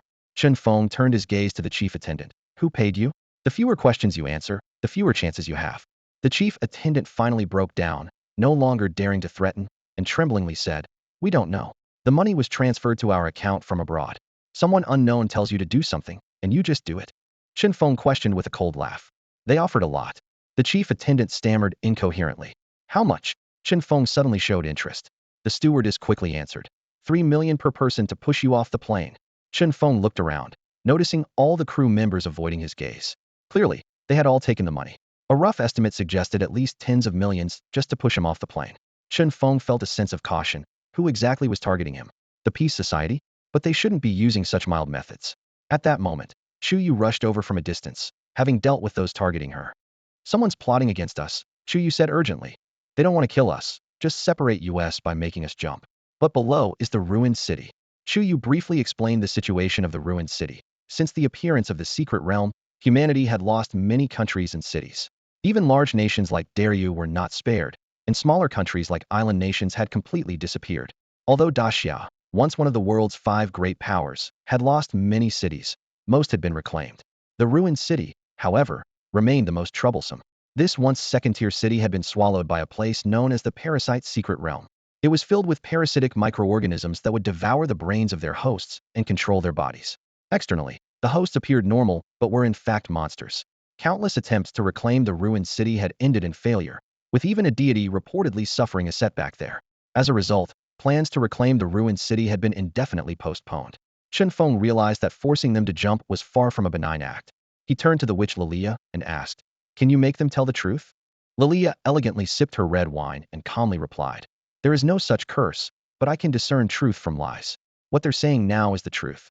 It was clear that Chu Yu had long since noticed the crew's lies, so she remained silent. Chen Feng picked up on this and turned to Chu Yu, asking, "Can you fly a plane?" Chu Yu hesitated for a moment before replying, "A little. I learned with my mom in Hawaii when I was a kid." Chen Feng made a quick decision. "All right, you'll fly the plane later." His sharp gaze swept over the other crew members as he coldly said, "Don't say I'm not fair. Strap on your parachutes and get off." The chief steward panicked, his voice trembling. "What? No. We'll definitely die in the wasteland." Before he could finish, there was a crack, and Chen Feng crushed the steward's throat. Blood poured from the steward's orifices as he silently fell, a sight that drew screams from the other crew members. Chen Feng looked at them coldly, his tone leaving no room for doubt. "Jump, and you might live. Don't jump, and I'll make sure you die."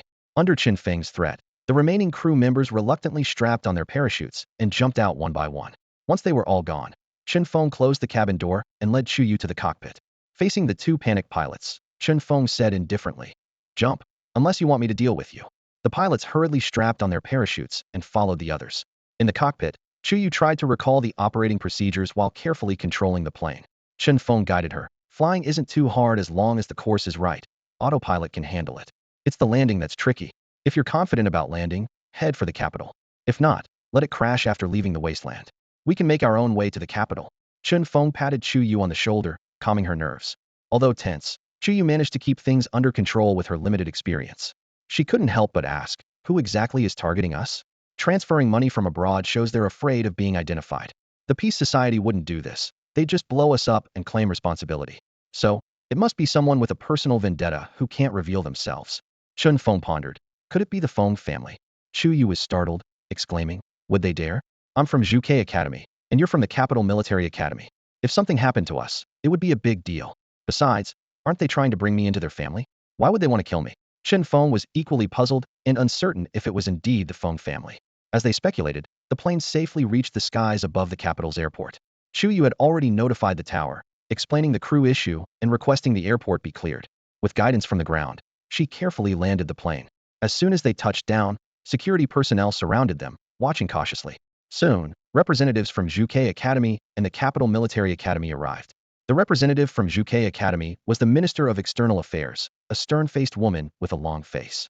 She looked Chu Yu over and asked with concern, "Are you hurt? Did they give you any trouble?" Chu Yu quickly shook her head. "No." The woman relaxed slightly but then firmly stated, "Good, come back to school with me. Rest assured, whoever did this will be punished."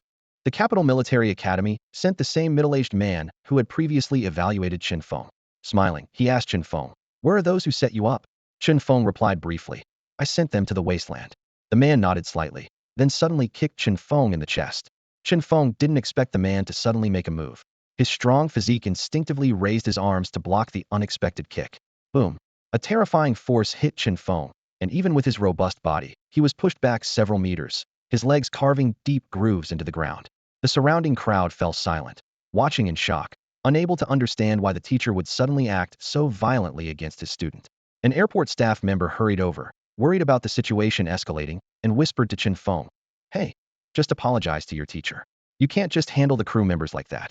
Chen Feng stared coldly at the middle-aged man and retorted defiantly, Why can't I? The staff member sighed helplessly. Oh, come on, just lower your head a bit. He wanted to say more, but held back, knowing that students from the Imperial Capital Military Academy were not to be trifled with. At that moment, Chuyu tried to rush over, only to be stopped by a woman with a long face. Chuyu's eyes blazed with a fiery determination, wings spreading behind her, as she urgently shouted, "Teacher, let me through." The long-faced woman, aware of the power of the Nirvana fire, looked slightly alarmed but still stood firmly in Chuyu's way. A layer of pale blue light quickly enveloped her as she coldly said, "Chu, calm down. This is a matter for the Imperial Capital Military Academy." Chuyu, undeterred, had her wings whirling rapidly, attempting to bypass the long-faced woman. But he attacked Chen Feng, and that's my business too. He's my man. The long-faced woman, left with no choice, conjured a pale blue barrier to contain Chuyu. As Chuyu tried to break through, the middle-aged man approached Chen Feng and asked expressionlessly, "Do you know what you did wrong?" "I don't," Chen Feng replied coldly. The middle-aged man said sternly, "You shouldn't have left those people in the ruined city." Chen Feng was about to argue, but the man interrupted bluntly. "You should have brought them back and dealt with them in front of everyone, showing those who scheme behind your back what it means to cross you." Chen Feng was taken aback, momentarily at a loss. Even in an era of nationwide awakening, with monsters everywhere, publicly killing people seemed like it would still warrant legal consequences. The middle-aged man patted Chen Feng's shoulder and said earnestly, "This is your first lesson from me. Remember, once you're in the Imperial Capital Military Academy, even if you poke a hole in the sky, as long as you're right, you'll be fine." The long-faced woman seemed to have anticipated this, merely smirking without saying much. Chuyu also ceased her attempts, surprised by the scene. Could the Imperial Capital Military Academy really be so audacious? Chen Feng scratched his head, his anger dissipating, and hesitantly asked, "What if I insulted the god of war?" The middle-aged man chuckled. "If you can manage it, even killing the god of war is fine. The Imperial Capital Military Academy has no shortage of gods of war."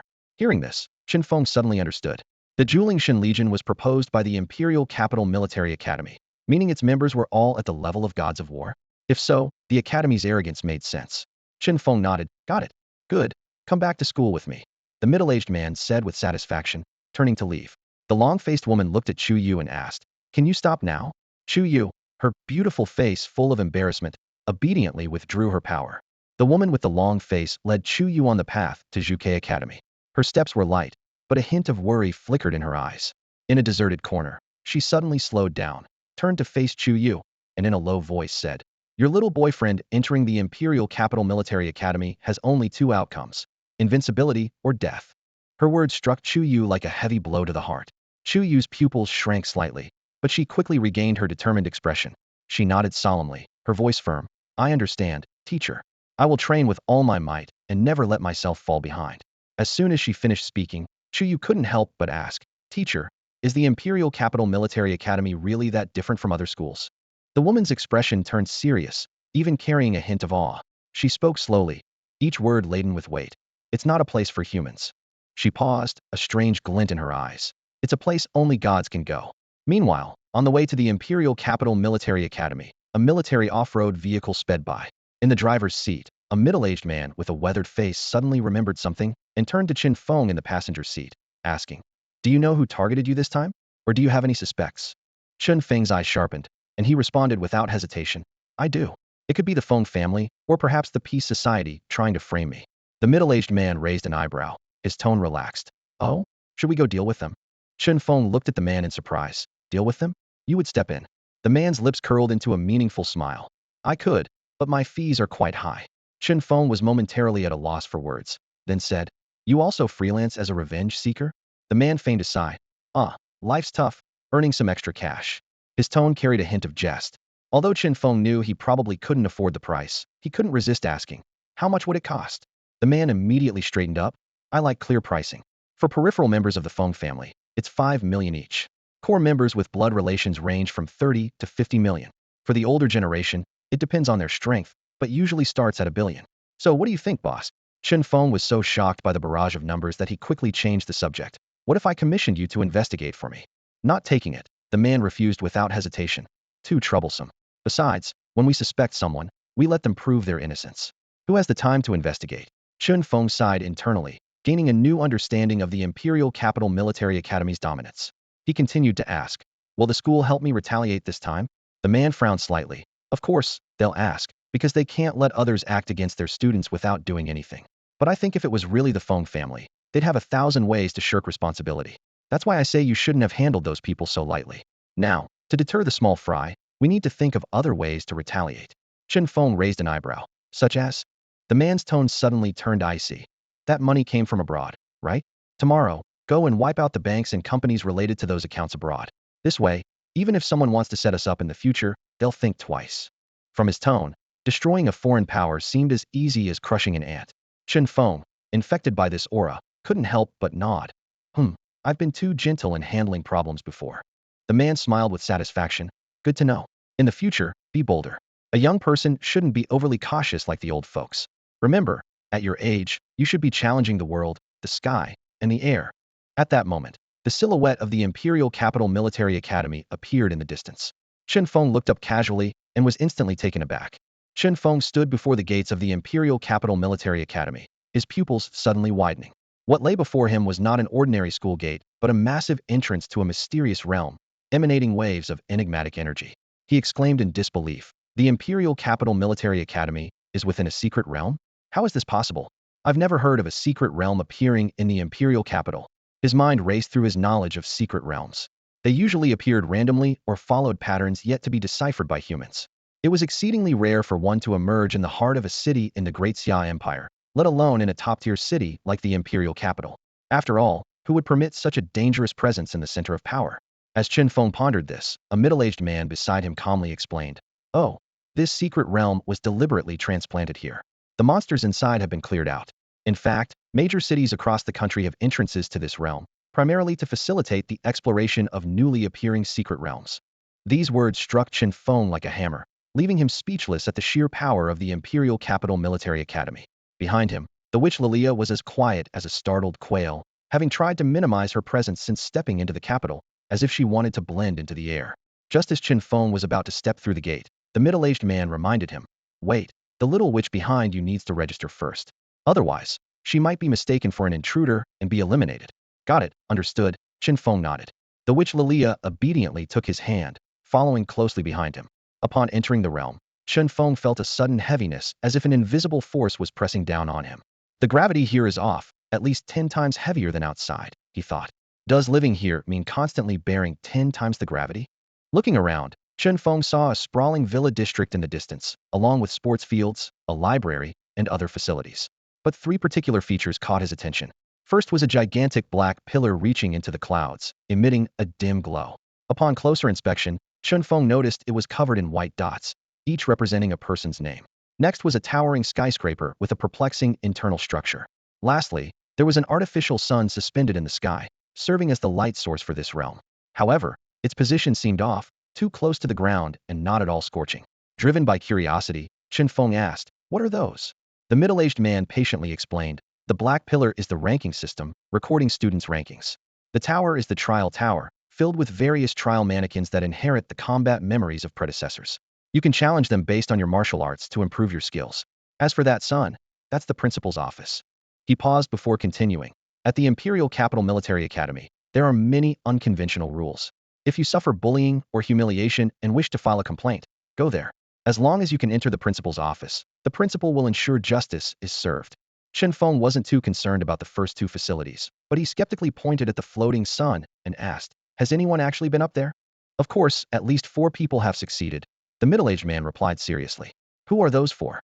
Chen Feng narrowed his eyes, already having a guess. The middle-aged man smiled slightly. "You wouldn't know them, but they've all become deities now."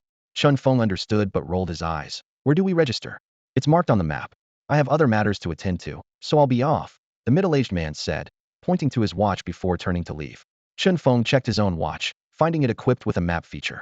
Following the map's guidance, he proceeded, but noticed the Imperial Capital Military Academy was eerily deserted. As he walked, he didn't encounter a single person, and the strange silence filled him with unease.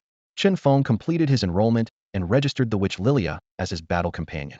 He was then assigned to a villa area, which left him quite astonished. As he ventured further into the secret realm, the gravity intensified.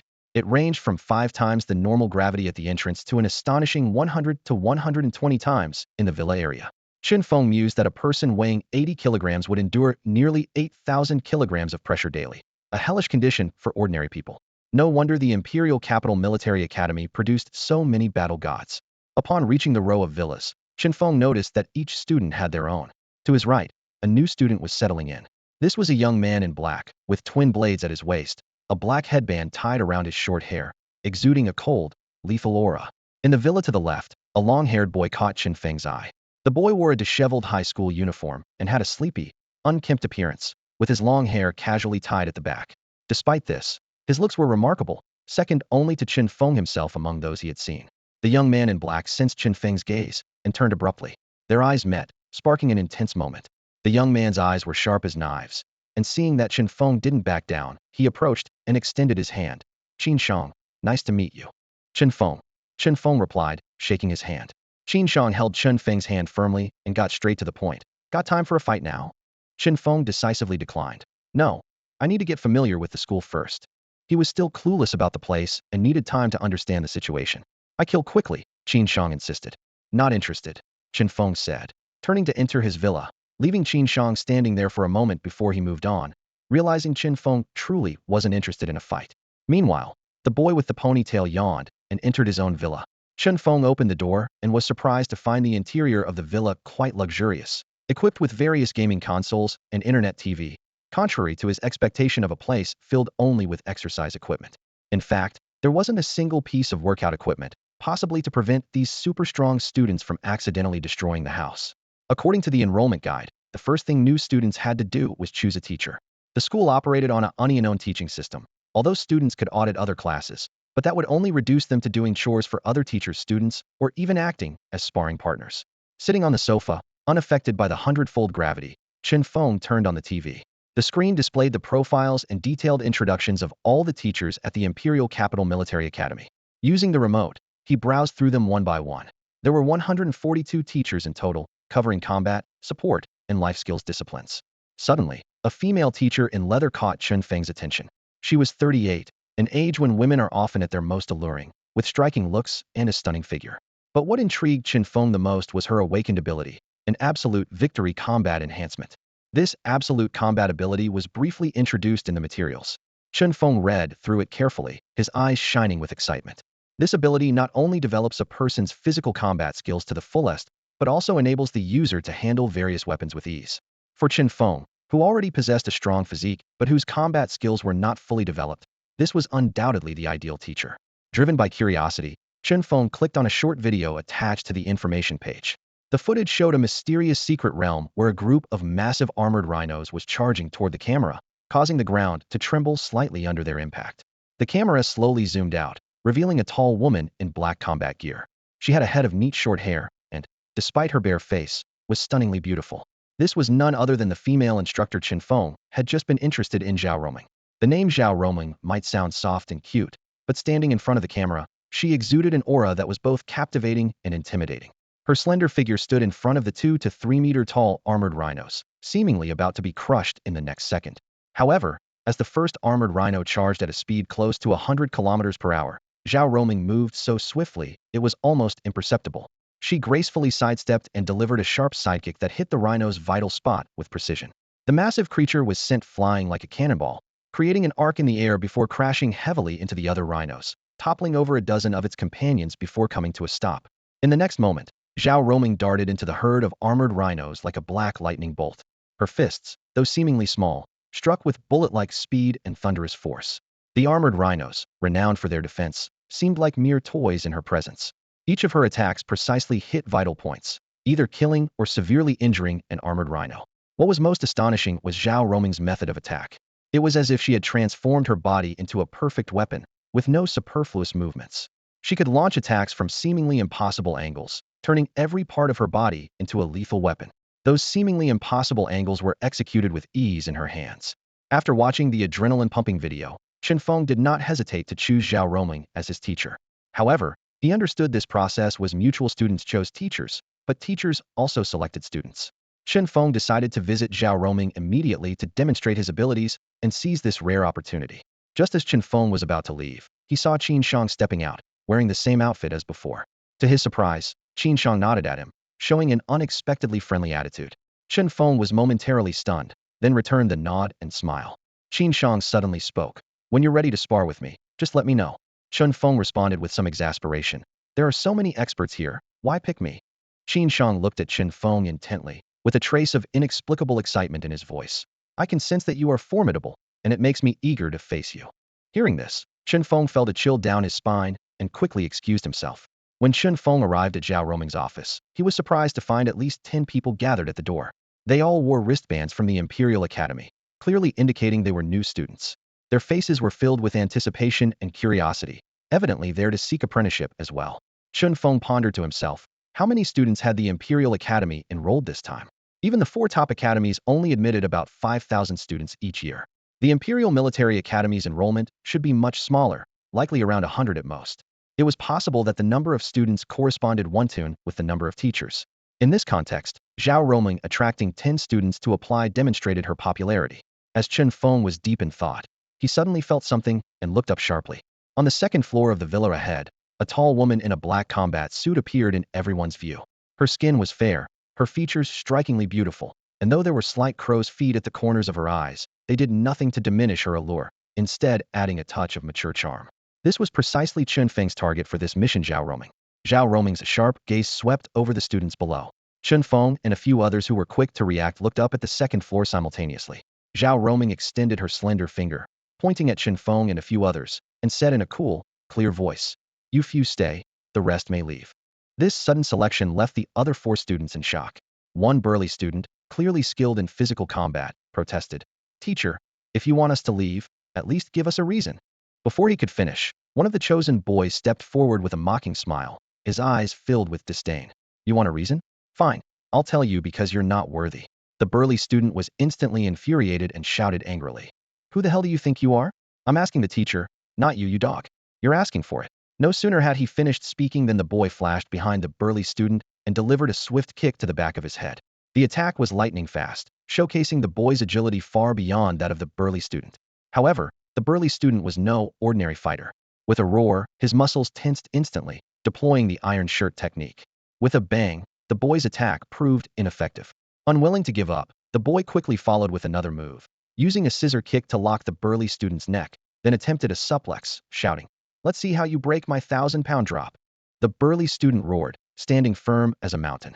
The size difference between them was obvious, and given that they were at the Imperial Capital Military Academy, none were here by accident. Even if the boy was slightly stronger, he couldn't easily overpower his opponent. Forced to release his grip and land on the ground, the boy's face turned livid as he gritted his teeth. "You think you're the only one with techniques? 1,000-star sting." With that, he unleashed a barrage of punches like a storm, aiming his fists like sharp spears at the burly student's chest. The burly student, not daring to be careless, immediately crossed his arms in front of his chest, shouting, "Raging bull rush." His muscles tensed once again, and he charged forward like a wild bull. It was a battle of strength versus skill, spear versus shield. The onlookers watched with keen interest, silently assessing the 2 fighters' abilities. Their performances were enough to surpass peers from the same city, or even the province. However, as everyone was engrossed in the fight, Chen Feng grew impatient. He was here to learn, not to watch a spectacle. Moreover, Zhao Roming might only choose one student, and he needed to seize the opportunity. Just as Chen Feng was about to step forward, someone who had just been eliminated blocked his way, coldly saying, "What? Planning to gang up on him?" Simultaneously, a boy dressed in white placed a hand on Chen Feng's shoulder with a smile, advising, "Brother, step back. This is a fair duel, and besides, it looks like the burly guy won't win. Don't let your impatience make people think the teacher misjudged." Others also expressed dissatisfaction with Chen Feng's actions, with some even questioning how someone who liked to gang up on others could be in the same school as them. Realizing they misunderstood his intentions, Chen Feng quickly explained, "I was going to stop the fight. It's wasting too much time." "Not happening, step back," the one blocking him commanded decisively. This person carried a sword on his back, likely an awakened fighter specializing in weapons. Annoyed by Chen Feng's attitude, the sword on his back trembled slightly, as if ready to draw and strike at any moment. Chen Feng was blocked and burned with anger. Without a word, he delivered a powerful kick. The sword-wielding awakened one sneered, ready to retaliate, but was caught off guard and sent flying by the immense force. Despite being kicked away, this awakened individual demonstrated extraordinary skill. He stabilized himself midair and, with a thought, his sword unsheathed and hovered in the air. The surrounding crowd gasped in awe, their eyes filled with envy. This was the rare ability to control a sword with one's mind. "Ambush me. I'll cut you down," the sword master shouted, his sword transforming into a fierce beam of light, shooting forward at near supersonic speed. Alarm bells rang in the minds of those present as they pondered how to counter such an attack. As the sword approached in an instant, Chen Feng remained unfazed. He swiftly reached out and precisely grasped the blade, skillfully avoiding its sharp edge. The swordmaster's expression changed dramatically, shocked by Chen Feng's speed and strength. All swords return, the swordmaster began to unleash his ultimate move, but before he could finish, a crisp crack was heard. Chen Feng exerted force and shattered the sword with his grip. The swordmaster staggered back, staring at Chen Feng in disbelief. The crowd gasped collectively, their gazes on Chen Feng growing more serious. Meanwhile, the two battling students continued their fight. Chen Feng strode forward, grabbing the young student and the burly student's arms with lightning speed. Enough, stop wasting my time. Chen Feng commanded. Who do you think you are? Get lost. Arrogant fool. The two students shouted in anger, disregarding their restrained arms, and launched attacks at Chen Feng. Seeing this, Chen Feng unhesitatingly swung his arms, slamming them to the ground like rag dolls. Dazed but unwilling to concede, the two students struggled, fueled by their confidence as top talents recruited by the Imperial Capital Military Academy. Public humiliation was intolerable. I'll fight you to the end, the burly student roared, struggling to his feet. Seeing their resilience, Chen Feng decided to show no mercy. His arms spun like a furious windmill, repeatedly slamming them into the ground, leaving the entire audience in awe. Chen Feng's fists came crashing down like thunder, slamming the two resistors to the ground. Their bodies bounced off the hard surface with a dull thud. This one-sided violence continued for dozens of blows until the two were battered and bruised, slipping into unconsciousness. Chen Feng tossed them aside with indifference and turned to face the others who hadn't been selected, his gaze carrying an undeniable authority. Don't waste time. If you weren't chosen, leave immediately. His voice was as chilling as ice. The unchosen ones felt a sense of injustice, their anger simmering. They glanced at the two unfortunate souls on the ground, bloodied and barely alive, and their anger quickly turned to fear. No one dared to utter a word, and they quietly left with their heads down. As the crowd dispersed, the two injured were carried away for treatment. Only 6 people remained, looking at Chen Feng with a mix of caution and hostility, fully aware of the competitive nature between them. Zhao Roming stood above, observing the 6 from her vantage point. Her voice was cool and commanding. I've reviewed your profiles, but I will only take on one apprentice. Now, let's see who can endure my evaluation to the end. Someone raised a hand and asked, will it be a battle?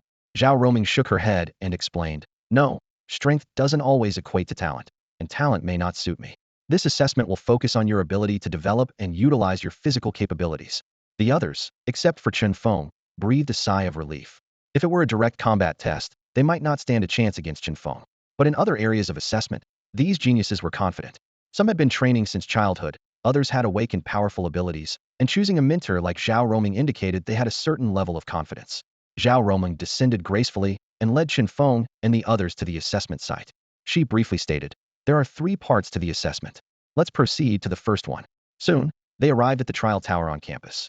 Chen Feng recalled the introduction by a middle-aged man earlier, mentioning that the tower housed various mannequins that carried the battle memories of predecessors, designed to hone students' combat skills.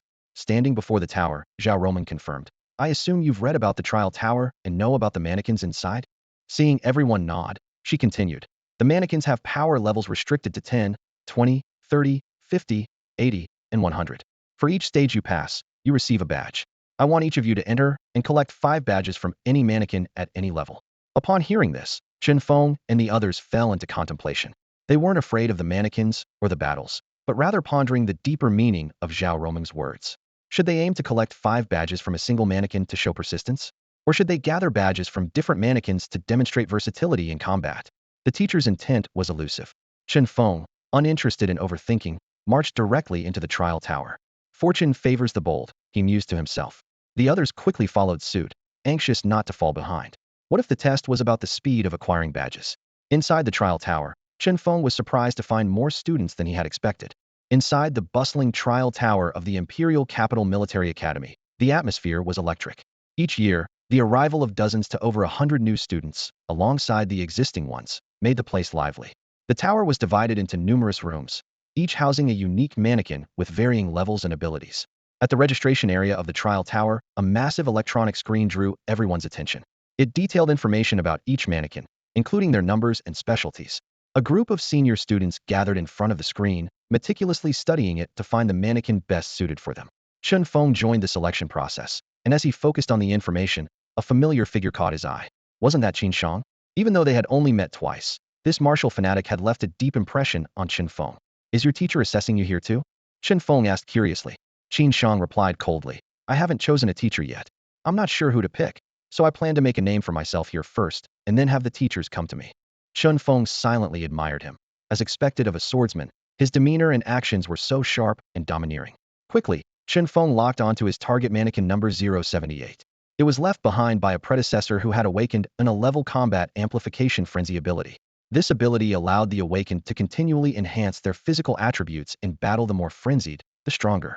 Chen Feng decisively hit the select button. Student Chen Feng has chosen mannequin 078, the system announced. Soon after, 5 other students also made their selections. They all preferred mannequins that specialized in physical augmentation or combat, knowing Zhao Romeng, an awakened of this type, would prefer her team to have strong physical combat capabilities. After Chen Feng made his choice, Qin Shang also stepped forward coolly and selected a mannequin that wielded swords. Student Qin Go Dan has chosen mannequin 48, the system suddenly announced. Qin Shang's body froze, and his previously calm face flushed with embarrassment. Chen Feng looked at him in surprise and blurted out, So your name is Qin Go Dan? My name is Qin Shang. Qin Shang grabbed the twins' swords at his waist, veins bulging on his forehead, nearly growling. Got it. Got it. Chen Feng nodded quickly. He could completely understand why Qin Shang wanted to change his name. Imagine a decisive and ruthless swordsman, after stylishly defeating an enemy, announcing his name. I am Qin Go Dan. His enemies would probably die laughing. Clearly not expecting the trial tower to reveal his real name, Qin Shang stormed into the room with the mannequin, his face dark with anger. Chen Feng shrugged and headed towards his own trial room. Inside, a lifelike male mannequin stood before Chen Feng. As Chen Feng entered, the mannequin spoke in a mechanical voice. Please select the trial level. Level 50. Chen Feng chose the highest level he could currently handle without hesitation. Level adjusted. Begin combat. The mannequin's eyes suddenly flashed fiercely and charged at Chen Feng at supersonic speed. Chen Feng remained calm. After several hours of growth, his strength had significantly increased. At this moment, his power had reached an astonishing 460,000 gene. He met the mannequin with a punch, instantly triggering a critical effect, and his strength tripled. An overwhelming force of over 1.3 million gene struck the mannequin heavily. The mannequin was sent flying. Its metallic body traced an arc through the air and crashed heavily against the training room wall. Despite the severe damage, the red glow in the mannequin's eyes still flickered, indicating it retained some combat capability. With the damage to its body, its frenzy mechanism was triggered, causing the previously dim runes to suddenly light up, and the metallic body emitted a low humming sound as its strength surged. The mannequin's movements became smoother and more aggressive, disappearing in a flash and reappearing behind Chen Feng in the next instant. It leaped into the air, delivering a powerful blow aimed at the back of Chen Feng's neck. Chen Feng reacted swiftly, crossing his fists to block the heavy attack. The ground beneath him slightly indented, yet he remained unmoved. Not bad at taking hits, Chen Feng assessed silently. But that's just the material of the mannequin.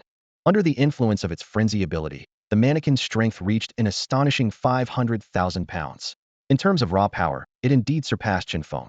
However, when Chen Feng employed his critical strike ability, his power started at a terrifying 900,000 pounds.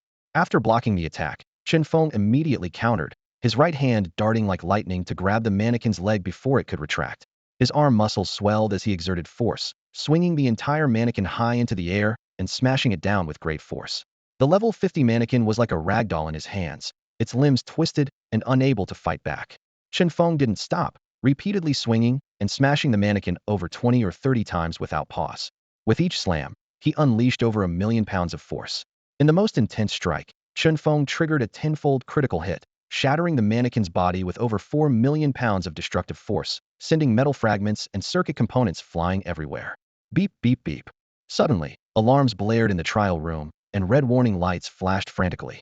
Chen Feng immediately halted, scanning his surroundings in confusion, unsure of what had happened. The next moment, a figure rushed into the trial room.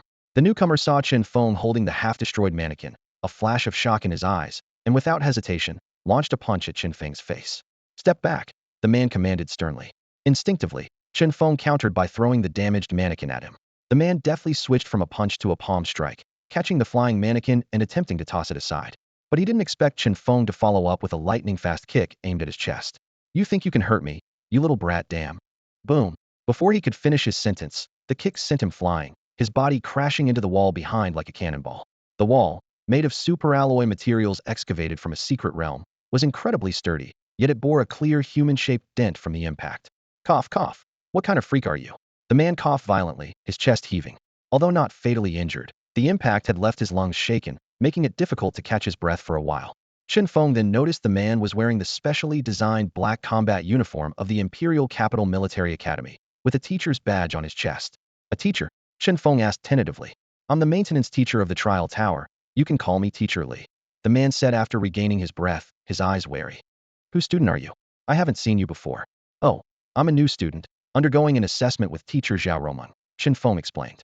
Hearing this, Teacher Li's face darkened immediately. That crazy girl again. No wonder you're so strong. But your strength must be at least several million pounds, right? Only occasionally, Chen Feng replied nonchalantly. That's still impressive, Teacher Li said with a furrowed brow. You can't continue testing here. Leave. He issued a direct order to leave. Chen Feng quickly said, Come on, I haven't finished the assessment yet. Can't I just use less strength? Teacher Li glared. Last time I sparred with Zhao Romeng, she said the same thing and ended up breaking 6 of my ribs. None of you from her faction can be trusted. Chen Feng felt a bit awkward. I haven't passed the assessment yet, so I'm not really part of Teacher Zhao's faction. Enough talking, come with me. Teacher Li wiped the footprint off his chest with a grim face and dragged Chen Feng out of the trial room, leaving the trial tower. Zhao Romeng was waiting outside the door, and seeing Chen Feng being let out, she curiously asked, What happened? This kid nearly destroyed Mannequin 078. His strength is too much for the trial tower, Teacher Li said with a grim expression. A gleam flashed in Zhao Romeng's eyes as she sized up Chen Feng. I didn't expect you to be so strong with those skinny arms and legs. We'll have some fun in the future. Chen Feng swallowed, curious about what she meant by having fun. All right, from today onwards, you're officially my student. Zhao Romeng lightly tapped Chen Feng's shoulder with her jade-like hand, her tone full of approval. Nearby, Teacher Li tugged at the corners of his mouth, silently mourning the facilities of the Imperial Capital Military Academy for 3 seconds. Hearing this, Chen Feng turned to look at the trial tower, and images of other candidates still fiercely battling flashed in his mind. He imagined the scene when those candidates finally emerged with their badges, only to find out that Zhao Romeng had already accepted him as her student. What would they feel? Chen Feng wondered to himself. Would it be like a long-pursued goddess being suddenly snatched away by a wealthy and handsome guy? This thought excited him more and more, as if he had embarked on the path of a villain. Zhao Romeng brought Chen Feng to her villa. Upon opening the door, a clean and tidy yet somewhat cold space came into view, not at all like a place where a young girl would live. Zhao Romeng elegantly sat on the sofa, crossing her legs, her gaze calmly fixed on Chen Feng. I originally planned this assessment to last 3 days. Do you know why I ended it early? Zhao Romeng asked. Without hesitation, Chen Feng replied. Because I'm just that excellent. Zhao Romeng raised an eyebrow in surprise. All right, not only are you strong, but you're also shameless. I'm liking you more and more. Chen Feng could only take her words as a compliment. Zhao Romeng continued. I chose you because you're so strong. Your body must be resilient and can handle a lot. What do you plan to do with me? Chen Feng asked warily. Due to his striking appearance, he had often been targeted by some strange aunts and sisters since he was young. There were even several occasions when, taking advantage of his parents' absence, they tried to sneak in with ill intentions. At this moment, he couldn't help but wonder if this teacher had a similar quirk for exploiting students. Zhao Romeng, however, dismissively said, Don't worry, it won't kill you. By the way, now that you're under my tutelage, you must follow my rules. In the future, whether you and your fellow apprentices are like strangers or share a bed, I don't care. But you must not become enemies, understand? Chen Feng cautiously confirmed. None of your students are from the Feng family, right? Which Feng family? The one from the Imperial capital? Zhao Romeng asked. Yes, I encountered some trouble on my way here, and it might have been the Feng family's doing, Chen Feng explained. Rest assured, there are no students from the Feng family, because I only have 2 students. One is you, and the other got in through connections, Zhao Romeng said, handing Chen Feng a document. Here's a photo of that guy, so you won't be unfamiliar with him later. Chen Feng took the document and carefully examined the photo, feeling a strong sense of familiarity. Suddenly, he recalled seeing this person when he moved into the villa. On the right lived Qin Gadano, Qin Shang. On the left was a guy who was slightly less handsome than himself, always looking half asleep. If it weren't for the same expression on the person in the photo, Chen Feng might not have recognized him. However, upon seeing the description of this person's abilities, Chen Feng instantly understood his uniqueness. Dream world, this person could simulate various enemies in his dreams for training. The most terrifying part was that the training in the dream could be reflected in his real physical body. Moreover, as the ability evolved, the flow of time in the dream could change. That's a powerful ability. Why is he considered a connection? Chen Feng asked curiously. Zhao Romeng explained. I initially didn't want to take him on because I can't enter his dreams to guide him. Zhao Roming explained that Li Ku's ability to endure torment in dreams without getting hurt made him the ideal subject for her inhuman experiments, which was why he had gained admission to the academy through special means. Chen Feng keenly picked up on the term inhuman experiments, but Zhao Roming skillfully denied it, feigning innocence. Chen Feng squinted, secretly suspecting that this seemingly gentle-named, attractive teacher might harbor a crazy heart. Unable to pursue the matter further, Chen Feng asked what the next step was. Zhao Roming gestured for him to wake up the lazybones and get ready for the first lesson of the new semester: body, soul, and slaughter. Chen Feng returned to the villa area and arrived at his fellow disciple Li Ku's residence. Despite constant knocking, Li Ku did not respond. The villa's defense system was highly advanced, with a door made of super alloy, making forced entry nearly impossible without the owner's permission. After a moment of deliberation, Chen Feng stepped back 2 steps and delivered a powerful spinning kick that knocked the door and its frame to the ground. This action immediately triggered the villa's defense system. 10 machine gun barrels emerged simultaneously, firing wildly at Chen Feng. With agile movements, he dodged all the bullets and quickly dashed to the second floor. In the master bedroom, Li Ku was sound asleep in his pajamas. Chen Feng opened the door, and Li Ku, rubbing his sleepy eyes, showed no surprise. He lazily explained that he had been aware of the knocking but was too lazy to respond. Even more astonishing was his calm remark that he had been asleep even when his father passed away. Upon learning that the teacher was summoning him, Li Ku reluctantly got up. He somehow produced a small cart, curled up inside it, and handed Chen Feng a bank card, asking him to push him. Chen Feng reluctantly accepted, checked the balance, and casually transferred $1 billion, leaving Li Ku with some spare change. The two arrived at Zhao Roming's villa, where she saw Li Ku still sleepy-eyed, and kicked him awake. She excitedly took out 2 daggers and handed them to the two. Zhao Roming's eyes sparkled with madness as she eagerly commanded, "Stab me hard, quickly." This scene sent chills down their spines, as if unveiling a disturbing experimental prelude. Chen Feng held a dagger, frowning with confusion. Was this supposed to be a lesson? Yes, it's part of the training, Zhao Roming urged impatiently. Hurry up, I can't wait any longer. Before the words even left her mouth, Li Ku, who had appeared drowsy and had been yawning, suddenly transformed. His demeanor shifted, resembling a prehistoric beast ready to strike. With agile footwork, he swiftly appeared in front of Zhao Roming. A cold gleam flashed as the dagger aimed directly at her throat. The attack was both swift and fierce, causing Chen Feng to watch intently. However, Zhao Roming casually took a step back, easily dodging the lethal strike. Too slow, Zhao Roming mocked with a slight smile. And slashing the throat doesn't incapacitate someone instantly. Upon hearing this, Li Ku swiftly changed his technique. The blade traced a graceful arc, targeting Zhao Roming's temple. 18 scattered hands. Zhao Roming tilted her head slightly, effortlessly evading the deadly strike. I didn't expect you to know this skill. The temple can be lethal, but it's easy to dodge. Realizing Zhao Roming's speed exceeded his expectations, Li Ku took a deep breath and altered his strategy. He began to sway as if intoxicated, his attacks appearing uncoordinated and weak. Yet beneath this seemingly erratic stance lay a more dangerous intent. Li Ku's speed suddenly multiplied, each move leaving behind a trail of afterimages. Every strike aimed precisely at Zhao Roming's vital points, each a potential death blow. Drunken fist, Zhao Roming shook her head, her tone laced with mild impatience. It's useless. I've heard you learn the dragon capture technique. You should use that instead. As she finished speaking, Zhao Roming's hand darted out like lightning, accurately seizing Li Ku's arm amid the flurry of afterimages. She effortlessly disarmed him, clearly running out of patience. The dagger in Zhao Roming's hand seemed to come alive. With a flick of her wrist, it transformed into a deadly serpent, striking towards Li Ku's chest. Thud! The dagger pierced Li Ku's chest but was swiftly withdrawn after only half an inch, a clear sign of Zhao Roming's restraint. She then continued to strike him multiple times, targeting the liver, kidneys, and dantian. Each stab was precise, only penetrating half an inch, enough to injure but not kill. Despite this, Li Ku was quickly drenched in blood. The intense pain sent his adrenaline surging. At that moment, his mind was razor-sharp, and his physical strength rapidly increased. Just a few strikes had unlocked his true potential. As Zhao Roming's dagger was about to reach Li Ku's throat artery, he suddenly reached out, capturing her slender arm with lightning speed. His grip was like a steel vise, precisely seizing the joint in Zhao Roming's arm. This was the true dragon capture technique, a martial art focused on capturing and disassembling. Capturing meant seizing the enemy's weaknesses. Disassembling involved breaking their joints. Even someone as formidable as Zhao Roming was now restrained, her right arm controlled by Li Ku, the dagger falling helplessly to the ground. While many might follow up by throwing their opponent over the shoulder, Li Ku knew the risks of turning his back on a teacher as powerful as a beast.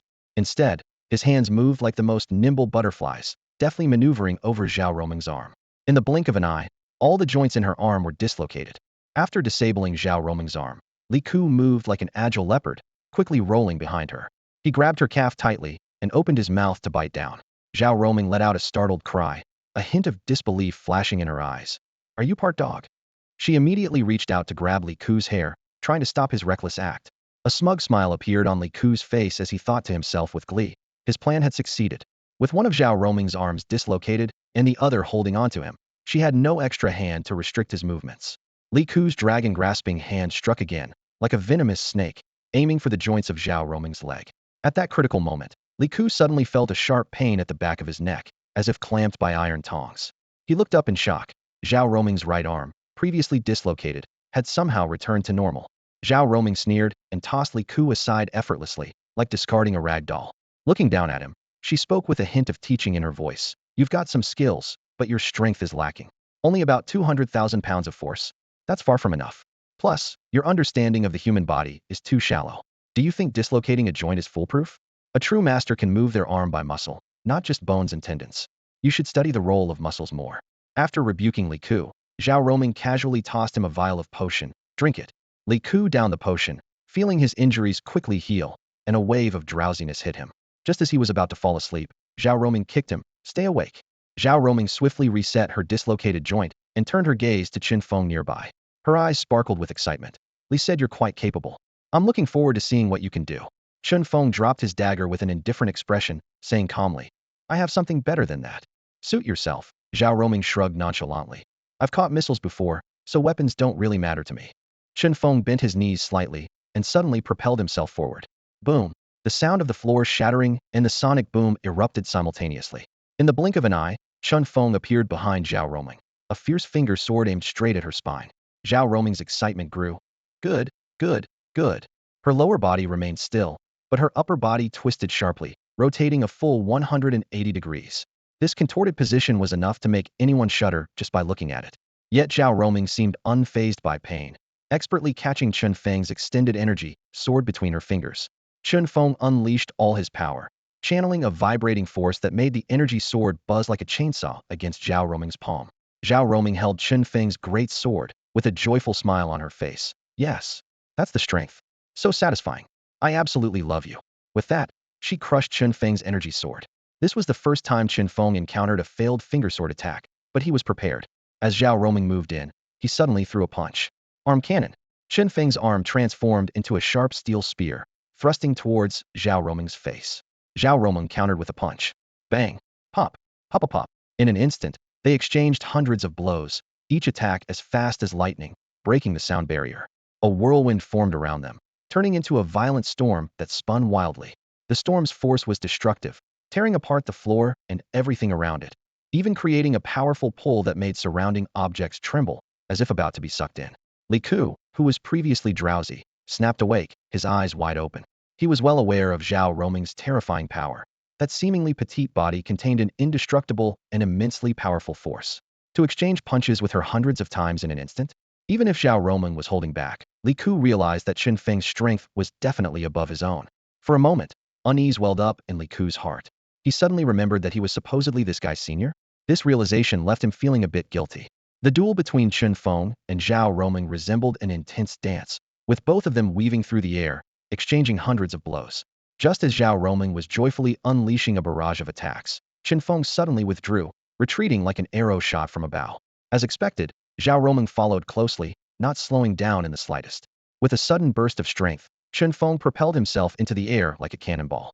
Before Zhao Roming could react, he executed an astonishing double jump in midair. He continued to leap, leaving afterimages in his wake, the sound of sonic booms echoing as he circled Zhao Roming, searching for a weak point in her defenses. To Chen Feng's surprise, Zhao Roming seemed to be full of openings. She stood calmly, giving the illusion of being easily toppled. Yet every time Chen Feng attempted to approach, his instincts screamed of unseen danger. Watching Chen Feng's agile movements, Zhao Roming couldn't help but exclaim, "Impressive technique."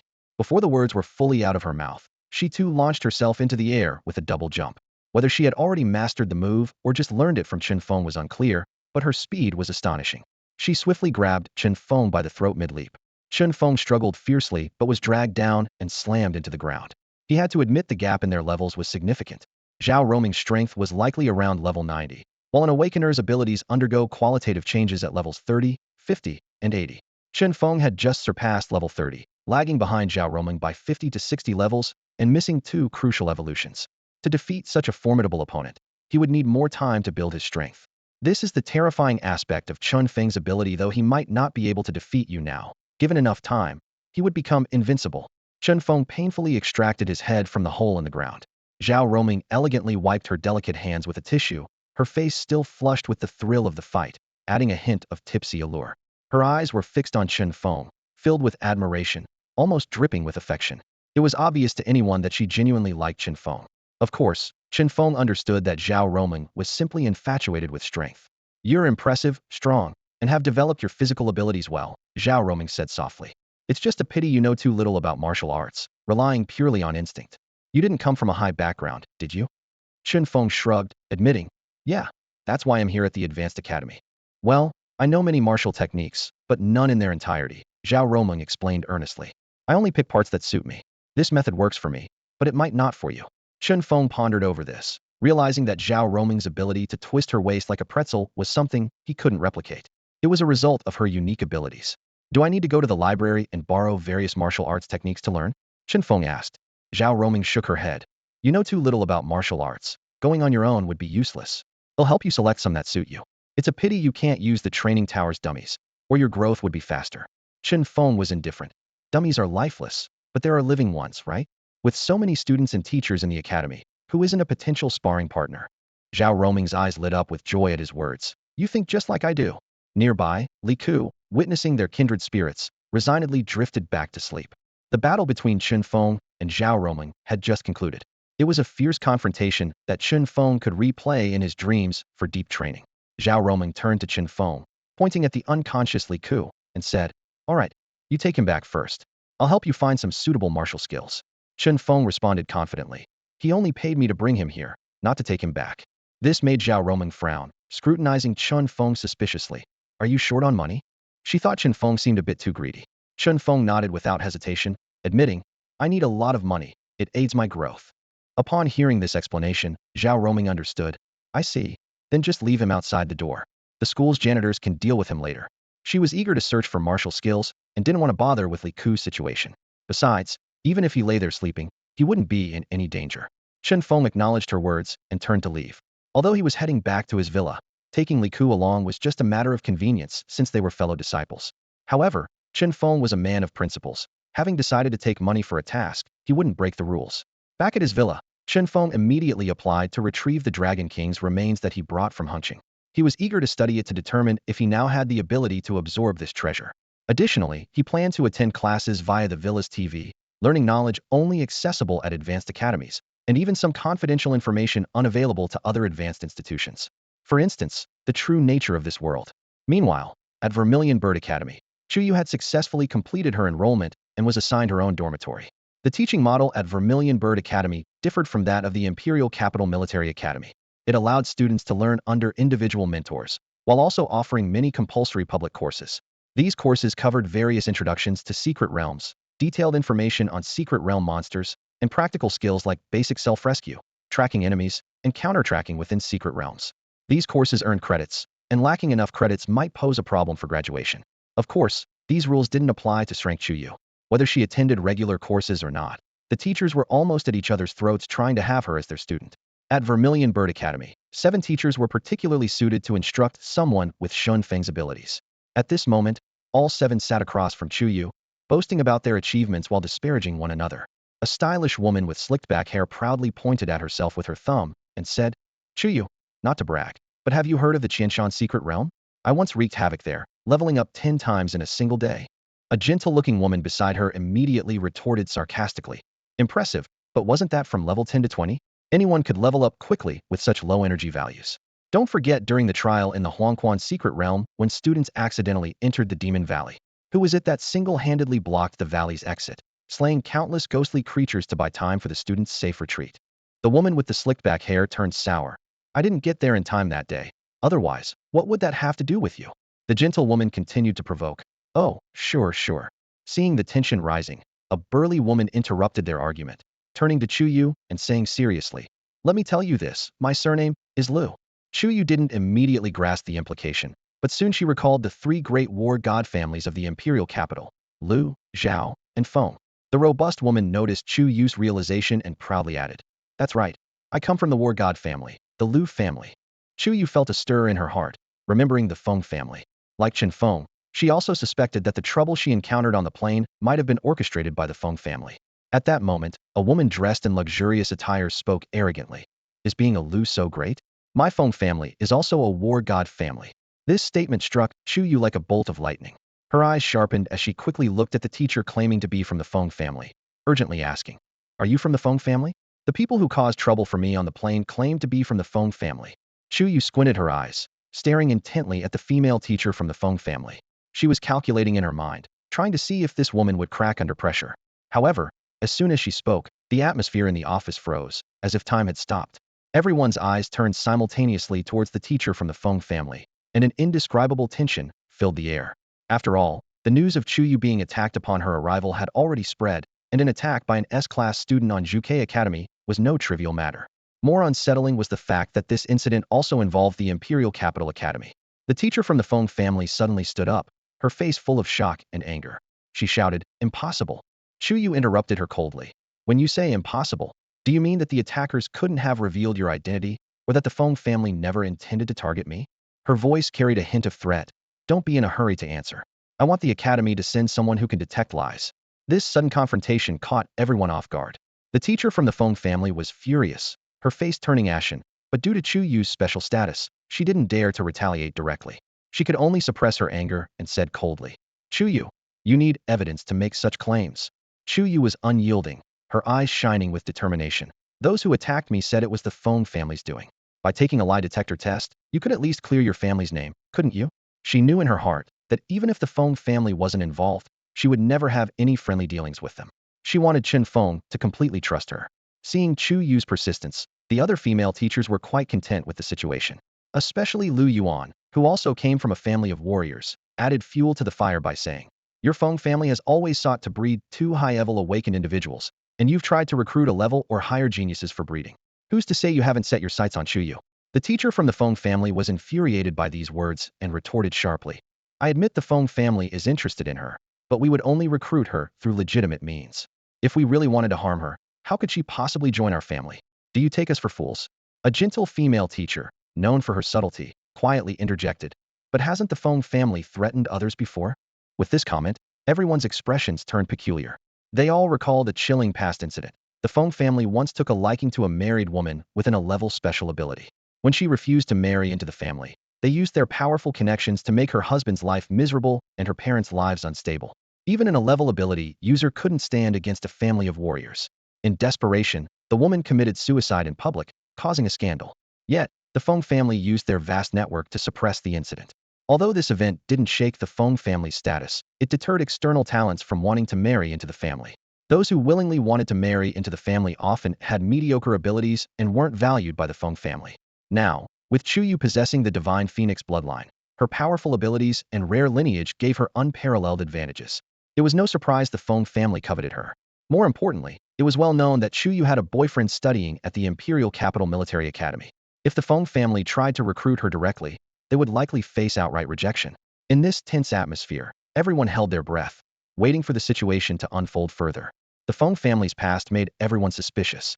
When the female principal suggested a test, all eyes turned to the female teacher from the Feng family. Teacher Feng, with a livid expression, angrily retorted, "Principal, you are insulting the Feng family." The principal tried to reassure her, "I'm doing this for the Feng family's sake." Chu Yu unceremoniously pressed, "If you have nothing to hide, what's wrong with the test?" Teacher Feng glared coldly at Chu Yu. "What if the test proves my innocence?" "Let's test first," Chu Yu replied, offering no promises. "Fine, let's test." Teacher Feng agreed through gritted teeth. The principal promptly arranged for an awakened individual with the ability to perceive spiritual energy to come. As the test began, Teacher Feng looked directly at Chu Yu and stated emphatically, "The Feng family has never laid a hand on you." After a careful assessment, the awakened individual nodded slightly. Teacher Feng is indeed not lying. As disappointment spread among the crowd, Teacher Feng sneered at Chu Yu. "What now?" Chu Yu nonchalantly apologized and then turned to Lu Yuan. "I'd like to learn from Teacher Lu." Lu Yuan agreed warmly. "With the Lu family backing you, no one would dare to harm you. even if your boyfriend isn't from the Imperial Capital Military Academy. Teacher Feng was livid, almost as if fire were about to burst from her eyes. Lu Yuan quickly stepped in front of Chu Yu, while Chu Yu stared firmly at Teacher Feng, her voice unwavering. Teacher Feng, no one here is a fool. We all know the Feng family is the prime suspect. The lie detection method just now was full of loopholes. I could think of at least 10 ways to avoid it, let alone a teacher like you. Then why did you ask for the test? Teacher Feng questioned coldly. Chu Yu stood her ground. I wanted to show the Feng family that I am not as weak as the woman you forced to her death. If you dare to cause trouble again, I will fight the Feng family to the bitter end. You might escape responsibility for forcing an 11 awakener to death, but forcing in level 1? Even a war god family couldn't avoid the consequences, right? The crowd's expressions varied upon hearing this. No one expected the seemingly gentle and sweet Chu Yu to be so assertive. Teacher Feng was left speechless, giving Chu Yu a cold glare before turning to leave. Lu Yuan, who appreciated straightforwardness, liked Chu Yu even more and patted her on the shoulder, promising, "Don't worry, I'll help you level up quickly, ensuring you're not inferior to that level from the Feng family." Chu Yu shook her head. My goal was never the Feng family. Then who? Lu Yuan asked curiously. Chu Yu's face suddenly lit up with a sweet smile. It's my boyfriend, Chen Feng. I want to study hard so I don't fall too far behind him. So please, teach me with all your might. I can endure any hardship. Everyone was stunned, baffled as to why this beautiful, talented girl would become what they called a devoted admirer. Even more puzzling was that a genius from Zhuke Academy was admiring a student from the Imperial Capital Military Academy. The female principal felt extremely aggrieved, silently vowing, I will never reconcile with the Imperial Capital Academy. Gaining entry into the Imperial Military Academy finally granted Chen Feng access to secrets known only to a select few high-ranking officials and prominent families. He sat on his dormitory bed, eyes fixed on the TV screen on the wall, his heart pounding. The screen displayed a suffocatingly desolate battlefield. Countless alien races surged forward like a tide, among them even alien deities. Chen Feng's eyes widened as he saw one of these deities open its massive mouth, instantly devouring vast areas of light, terrifying as a black hole. Another powerful being merely stomped, causing the entire secret realm to collapse in a tremor. However, humanity was not to be outdone. Chen Feng watched as human deities led their armies in a valiant defense. They fought fiercely to protect a colossal gate that reached the heavens, even larger than the gate of the secret realm, carved entirely from what seemed like white jade, emitting a gentle, precious glow. Could this be the legendary Southern Heavenly Gate? Chen Feng wondered to himself, straining to see if there were any inscriptions or plaques on the gate, but he could only make out half of it. Despite humanity's desperate efforts, some aliens broke through the defenses. A group of formless spirits easily passed through physical barriers, approaching the gate. Just then, a figure emerged slowly from within the gate. It was a handsome monk draped in a brocade kasaya, muttering something continuously as he walked forward with his hands pressed together. Strangely, as he walked, the surrounding aliens screamed in agony before vanishing into nothingness. Seeing this monk, Chen Feng shuddered, a daring suspicion forming in his mind. Suddenly, an exasperated shout rang out in the scene, so annoying, and a colossal golden staff swept across, instantly obliterating millions of aliens. Yet, the endless horde quickly filled the void again. The half-hour video concluded swiftly, primarily intended to make the cadets aware of the immense danger facing the world. Chen Feng fell into deep thought, recalling the familiar figures he had just seen. The arrogant child stepping on wheels of fire, the old general wielding a pagoda, the white-clad figure on a thousand-handed lotus, the loquacious handsome monk, and the wild swordsman reciting poetry while drinking, causing green lotuses to bloom wherever he went. Each of these figures matched someone in his memories. Chen Feng took a deep breath, realizing he might have touched upon a world far grander and more perilous than he ever imagined. He knew that from this day forward, his life would change completely. Chen Feng's thoughts wandered as he suddenly turned to look at the witch Lilia, curled up on the sofa. She was engrossed in devouring a juicy red dragon fruit, seemingly oblivious to her surroundings. You're from the other side too, right? Chen Feng asked directly, his gaze intense. Lilia continued to enjoy her fruit, ignoring Chen Feng's question. Undeterred, Chen Feng pressed on. The gods are all outside the Nantian Gate, so for you to be sealed by a deity within the secret realm of Daxia, you must have escaped from there. What's your purpose in coming to Daxia? He stared at the witch Lilia, his eyes reflecting his determination not to let her evade the question. She had dodged his inquiries many times before, but this time, he was resolute in getting an answer. Feeling Chen Feng's persistence, Lilia finally put down her dragon fruit and sighed reluctantly. All right, I admit it, she began slowly. I did come from the chaos battlefield, but I assure you, I mean no harm to Daxia. I'm just looking for something my father lost. Chen Feng frowned and asked, what is it? Lilia hesitated slightly before revealing the truth. It's a supreme curse from our cursed clan. The curse is so terrifying that even unintentionally recalling it in your mind can cause catastrophic disasters, so we recorded it on a piece of divine parchment. Hearing this, Chen Feng's guard went up instantly. What do you need it for? Lilia explained seriously. For us, it's like your human race's nuclear weapon, something you can choose not to use, but must possess.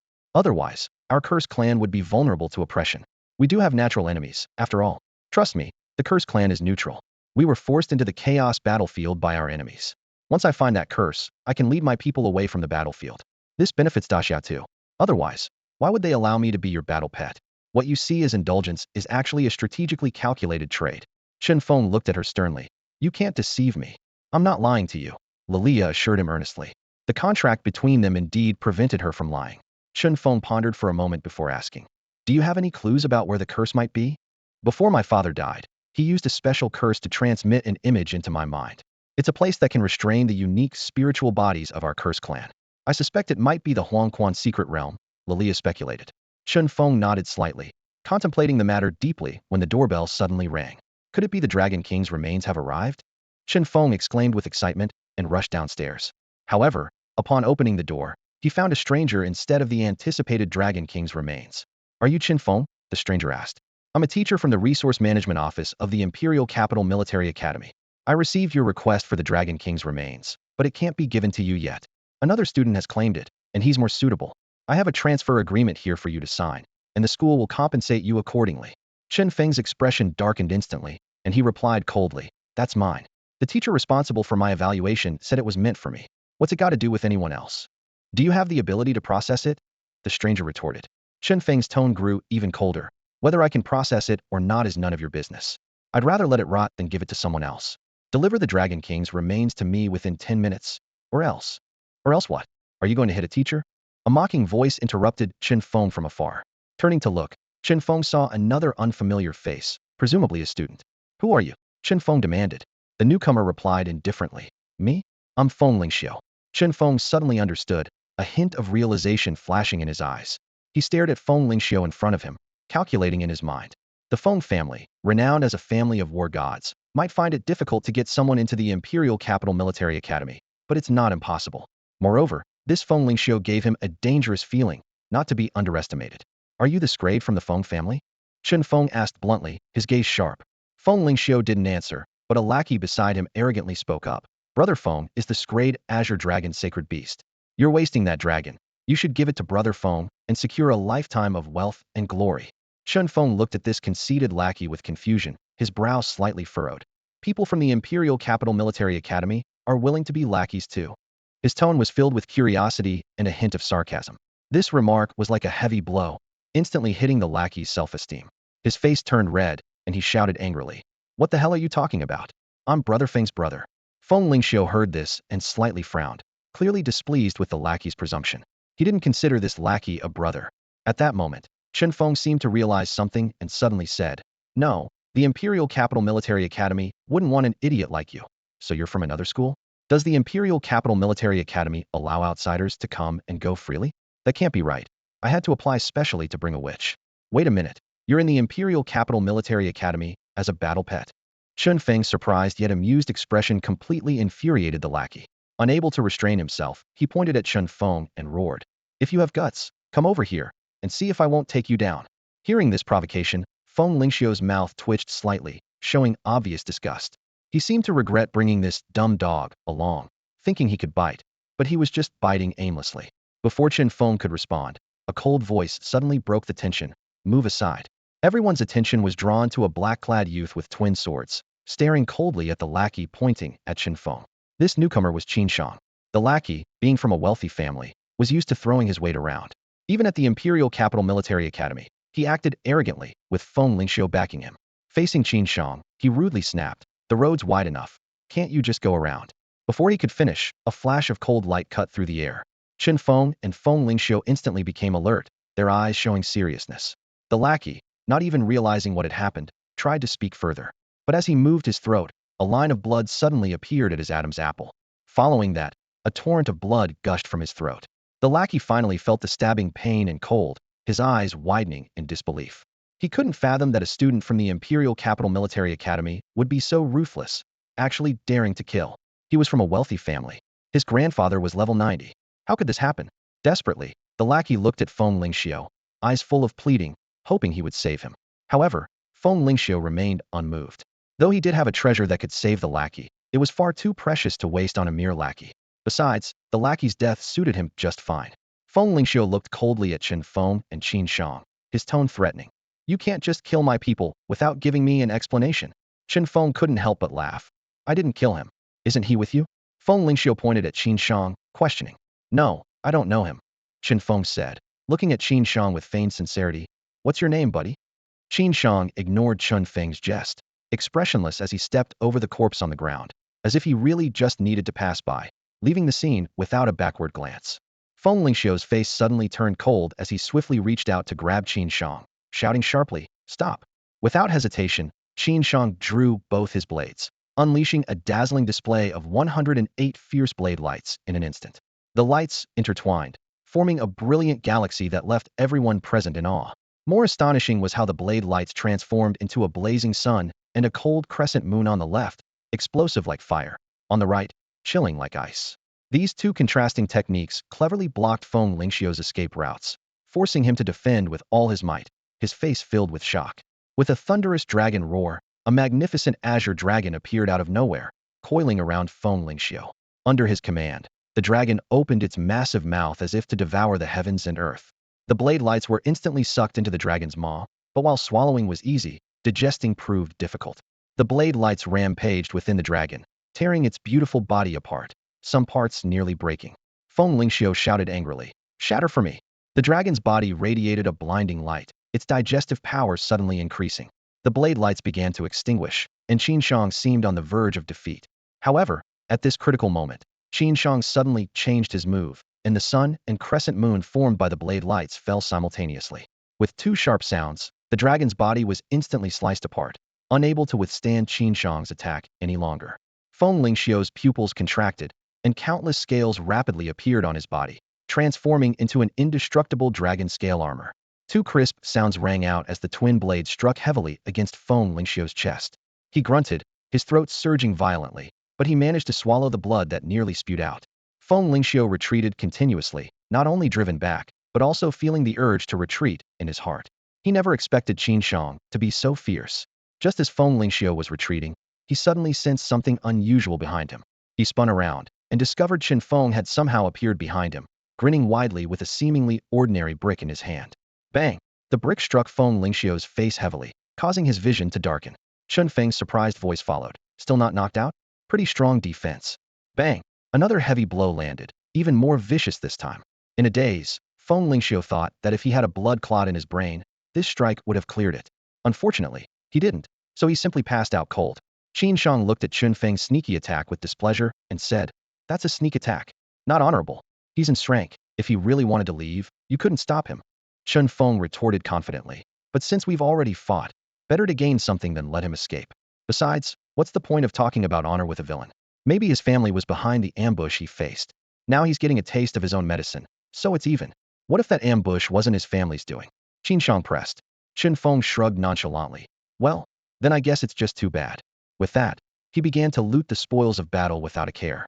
He avoided touching the space watch, as it belonged to the school, and tampering with it would trigger an automatic alarm, summoning a big shot to investigate. But everything else on Feng Lingxiu was fair game, and Chen Feng thoroughly stripped him clean. Even the clothes were taken. If the dragon scales hadn't disappeared after Feng Lingxiu fainted, Chen Feng might have tried to scrape those off too. The haul was considerable, especially since Feng Lingxiu carried a credit card with no password protection. Without hesitation, Chen Feng swiped it with his own watch, overdrawing more than 5 billion. This war god family is so stingy, isn't it?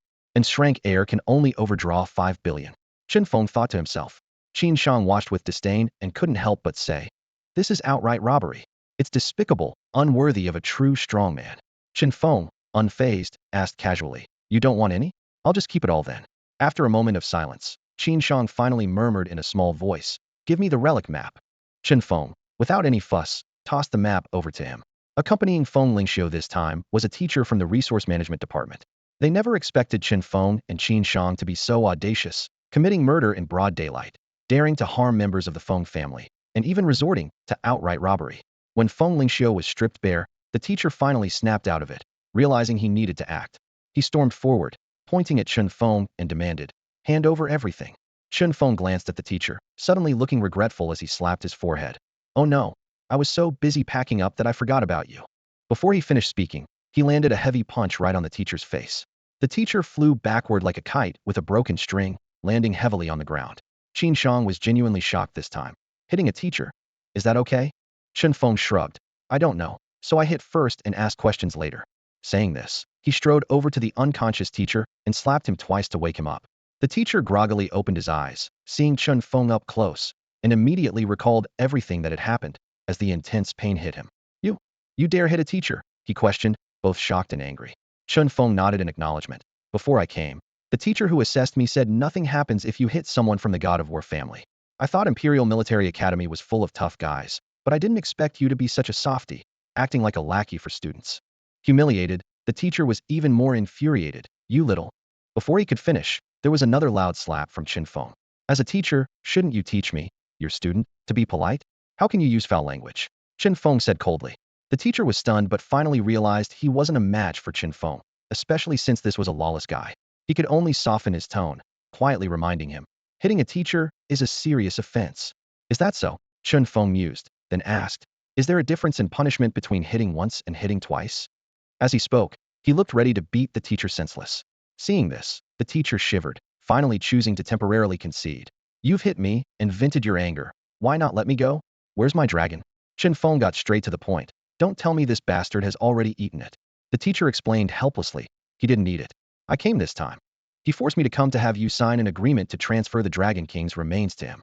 Chen Feng knew that for Feng Lingxiu's Azure Dragon, the Dragon King's remains were a huge temptation. But with Dragon's secret realms not being uncommon, why would the Feng family, as a God of War family, need to snatch his belongings? Was it a habit of bullying, or were they deliberately provoking him?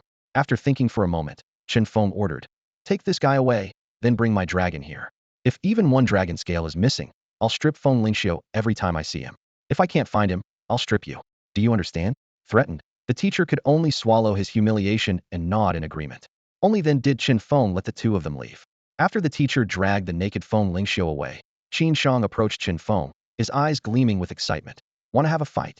"Maybe later," Chen Feng said, cracking his knuckles. "The Feng family and that teacher won't let this go easily." True, despite his love for battle, Qin Shang understood the importance of prioritizing. He turned and left, heading back to his villa. Chen Feng thought for a moment and decided to call Zhao Roming. After all, he needed to report this incident to her. Zhao Roming was intently selecting martial arts techniques suitable for Chen Feng and Li Kuxue in the library, her fingers gliding skillfully along the bookshelf, her gaze focused. Suddenly, the silence of the library was interrupted by the ringing of her phone. She glanced at the caller. It was Chen Feng. "What's up?" Zhao Roming answered nonchalantly, her voice low to avoid disturbing others. "I got into a fight with two people," Chen Feng replied curtly. "Oh," Zhao Roming responded indifferently, ready to hang up. Chen Feng quickly added, "One was Feng Lingxiu, the other was a teacher." Zhao Roming's tone remained calm. "Oh wow, good for you."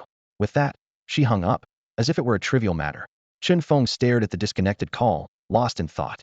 He wondered, is she unwilling to get involved, or does she simply not care? Meanwhile, the teacher from the resource management office who had been hit was hurriedly dragging Feng Lingxiu to his home. He looked around to ensure no one was watching them, as being seen in the student villa area could be problematic. After settling Feng Lingxiu, the teacher rushed to the resource management office. He headed straight for Mr. Wang, known as the toughest, and said breathlessly, "Mr. Wang, I've been attacked by a student." Mr. Wang looked up, a hint of surprise in his eyes. "Everyone knows Su Guang is, sorry. I mean, everyone knows you're with the Feng family. Who would dare hit you?" Su Guang's face darkened as he gritted his teeth. "I was attacked, and it's a disgrace to the resource management office." Mr. Wang's eyes held a trace of mockery, but he feigned agreement. "You're right. This needs to be addressed. Maybe you should go to the principal and have him expelled." "The principal is up in the sky. Go ahead." Su Guang was furious. "Mr. Wang, you seem quite pleased with my misfortune?" "Of course not. I wouldn't dare offend the Feng family," Mr. Wang quickly explained, though his tone still carried a hint of disdain. At the Imperial Capital Military Academy, a unique institution, most people had faced the chaos of the battlefield. Their inherent pride meant few would bow to any power. However, Su Guang was an exception. His flattery toward the Feng family had made him despised among his colleagues. Even though Su Guang understood how others viewed him, he still believed they should help him after he was attacked. To his dismay, instead of assistance, he received ridicule. Fine, fine, I don't need your help, okay? I'll get someone from the Feng family to deal with him. Su Guang angrily pulled out his phone and called the captain of the Feng family's hunting squad. Captain Chong, Feng Xiao was ambushed, and I need your help to teach that person a lesson. Su Guang said urgently. A cold voice came from the other end. Who dares ambush our Feng Xiao? Give me the name and photo. Su Guang shot a triumphant glance at Mr. Wang and began to pull up Chen Feng's file. His name is Chen Feng, 18 years old, just entered the academy, apprentice to Zhao Roman.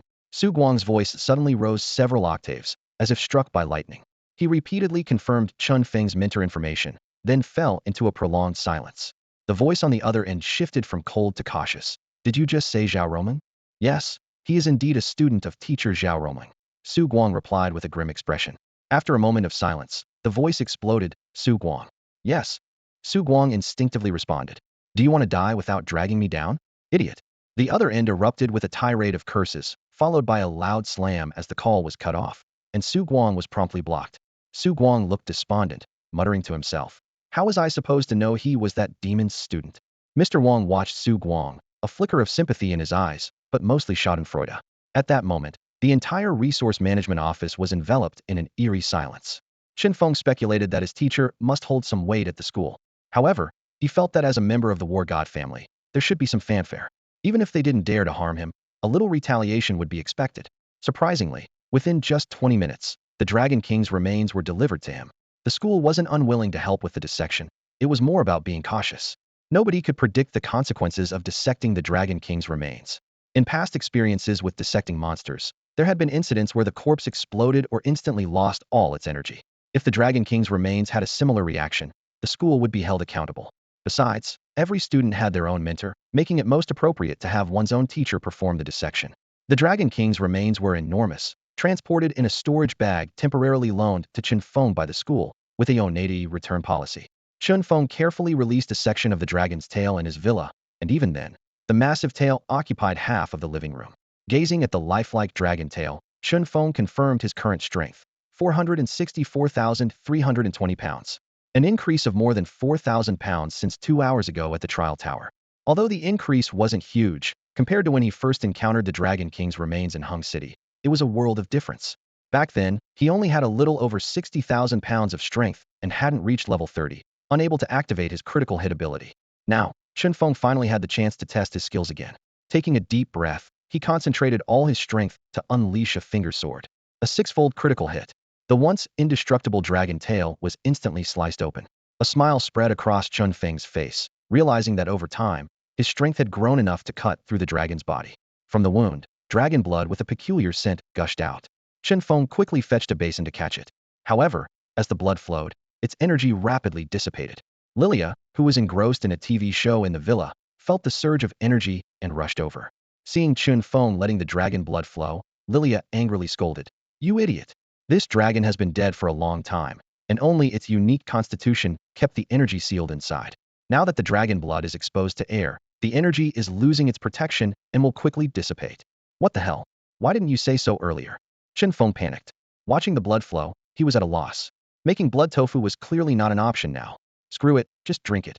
Chen Feng gambled on his robust constitution, believing drinking raw blood would be harmless. He lunged forward, hugging the dragon's tail, and began gulping down the dragon blood. Lilia joined in, pushing Chen Feng with her hips, shouting, Save some for me. The two of them fought over the blood, drinking it in large gulps. Chen Feng, with his superior constitution, proved more adept at drinking. He resembled a giant whale, absorbing vast amounts of dragon blood. If the energy boost were visible, his head would be surrounded by countless plus signs. Lilia also absorbed as much as she could, knowing that despite the size of the Dragon King's remains, the amount of absorbable dragon blood was limited. Moreover, the energy in the dragon blood was continuously depleting. Once they had drained the blood dry, they both got up, still wanting more. Lilia's lips were stained with blood. She extended her delicate pink tongue and slowly licked the blood clean. Then, her gaze locked onto the blood remaining on Chen Feng's lips, eyes filled with longing. Noticing her stare, Chen Feng quickly wiped the blood from his mouth. Seeing this, Lilia rolled her eyes dramatically, looking a bit disappointed. Chen Feng didn't pay much attention to Lilia's reaction and immediately opened his ability panel, eager to check his current status. Name, Chen Feng. Abilities.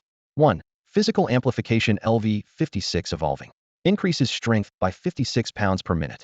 Each attack triggers a critical hit. Multiplier is random. Progress, 461, 238780000. 2. Absolute control LV48 evolving. Extremely sensitive to any hostile gaze. Nullifies illusion abilities within a 48-meter radius. Resists a certain degree of natural abilities. Progress, 198, 432620000. Strength, 465,720 pounds. A look of joy appeared on Chen Feng's face. The blood from this long-dead dragon corpse had raised his physical amplification by a full 20 levels and absolute control by 23 levels. Combined, his abilities had increased by 43 levels, equivalent to over 10 million energy points. Chen Feng calculated that with his current strength, he could easily become a formidable figure even in a second-tier city, not to mention returning to the small town of Hengqing. He would undoubtedly be entrusted with significant responsibilities. More excitingly, he could now increase his strength by 56 pounds every minute, which amounted to 3,360 pounds per hour, accumulating over 80,000 pounds in a day. However, what thrilled Chen Feng the most was that both of his abilities were on the verge of evolution.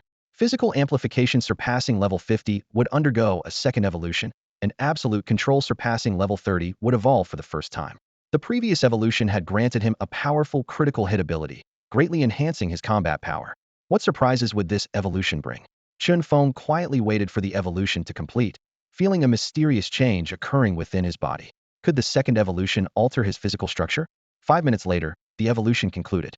Chen Feng eagerly reopened the panel to examine the changes in his abilities. Physical amplification LV56. Increases strength by 56 pounds per minute.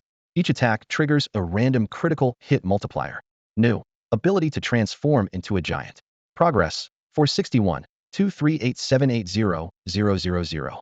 Absolute control LV48. Enhanced perception. Nullifies illusion abilities within a 48-meter radius. Weakens natural abilities. New.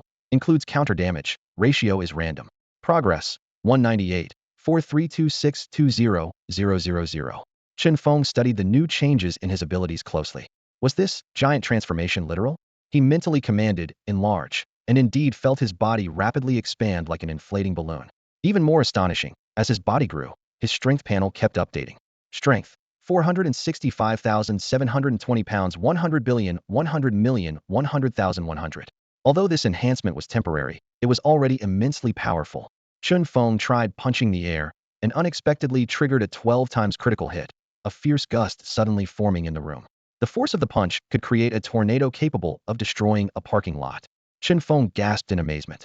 No matter how hard he had tried before, or how angry he got, he could only achieve a maximum of a 10 times critical hit. He never imagined that becoming gigantic would break the 10 times limit. He couldn't help but imagine becoming a 100-meter giant and triggering a 100-fold critical hit. Even Zhao Roming might not withstand that. Chen Feng quickly dismissed this irreverent thought, but couldn't suppress a smile. This power was simply exhilarating. He swiftly returned to normal size, and then checked his second ability. He was already familiar with the other effects of absolute control, having experienced its formidable nature in previous encounters against vacuum abilities. Now it included a counter damage feature, though the random ratio puzzled him. Turning to Lilia, Chen Feng said, "Go ahead, curse me."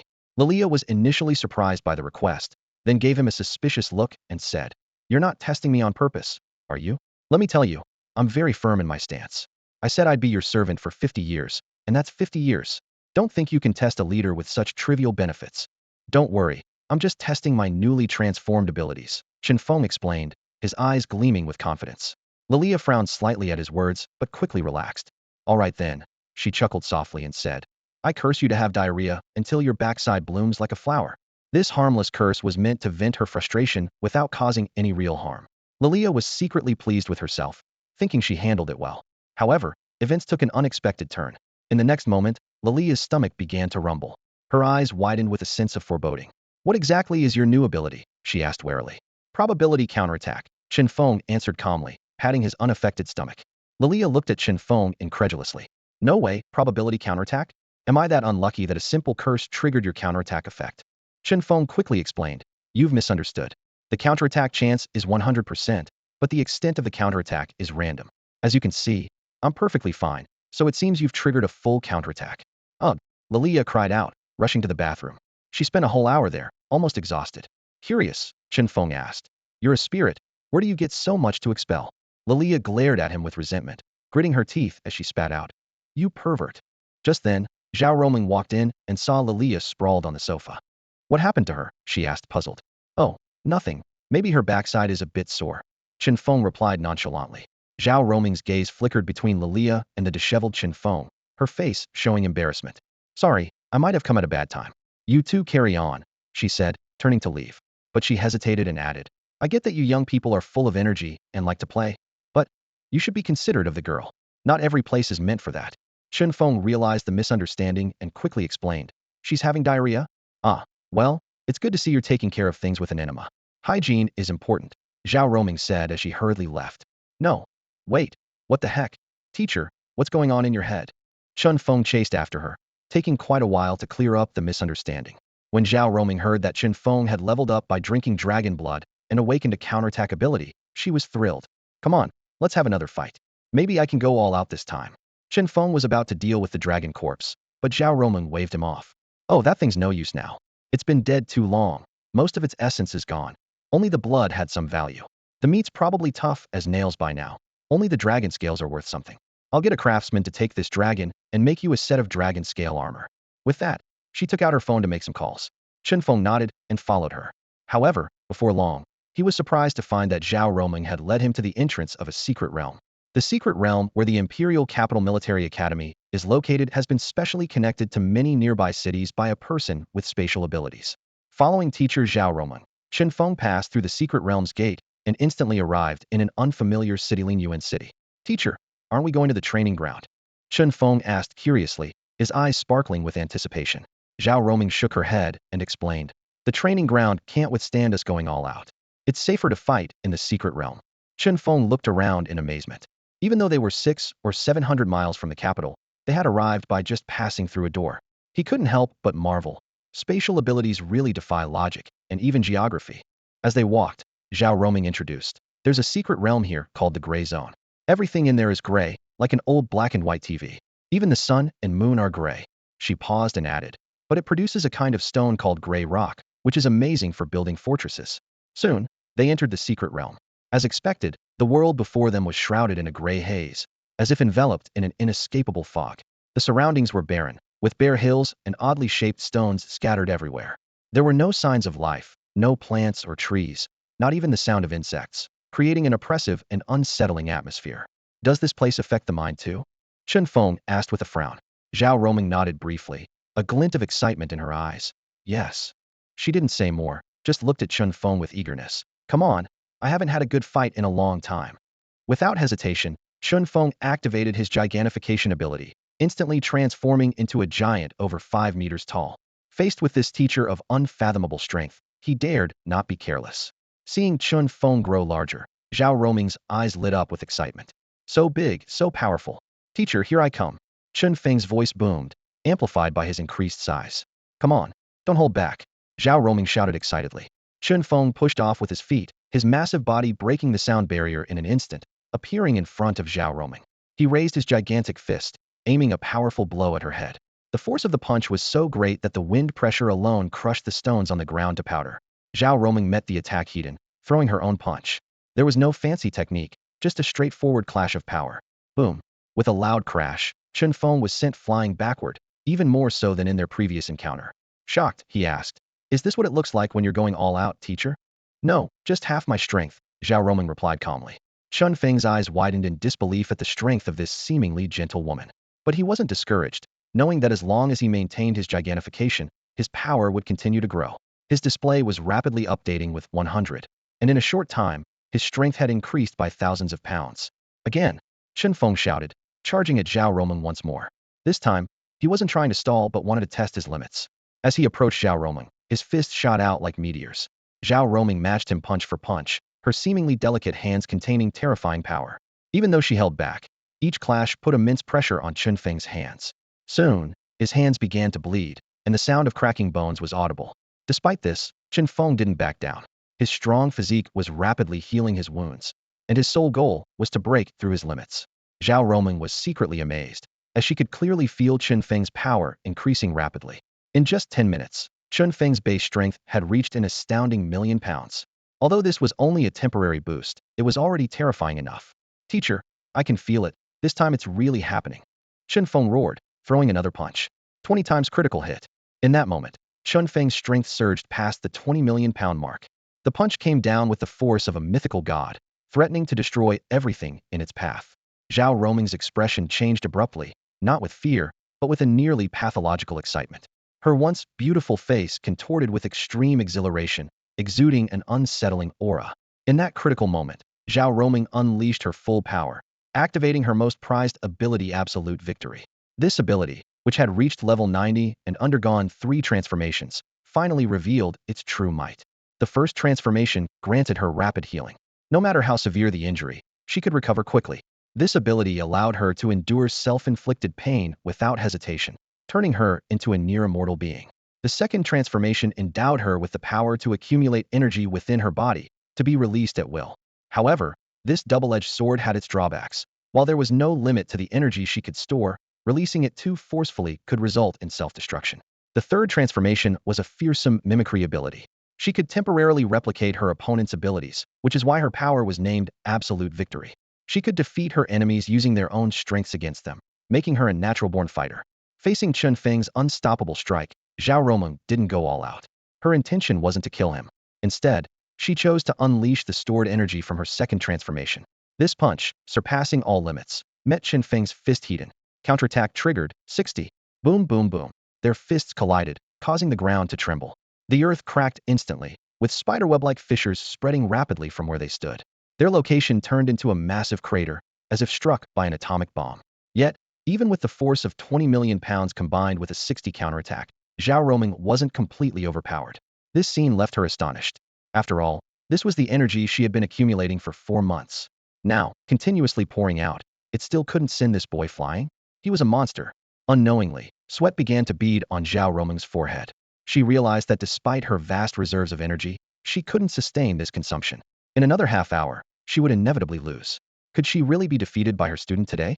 As Zhao Roming was gripped by this terrifying thought, Chen Feng suddenly shrank rapidly and was hurled away, landing heavily on the ground in the distance, unconscious. But he hadn't been knocked out.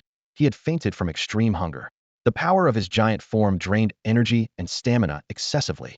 Zhao Roming was taken aback, rushing over to cradle Chen Feng in her arms and carefully check his condition.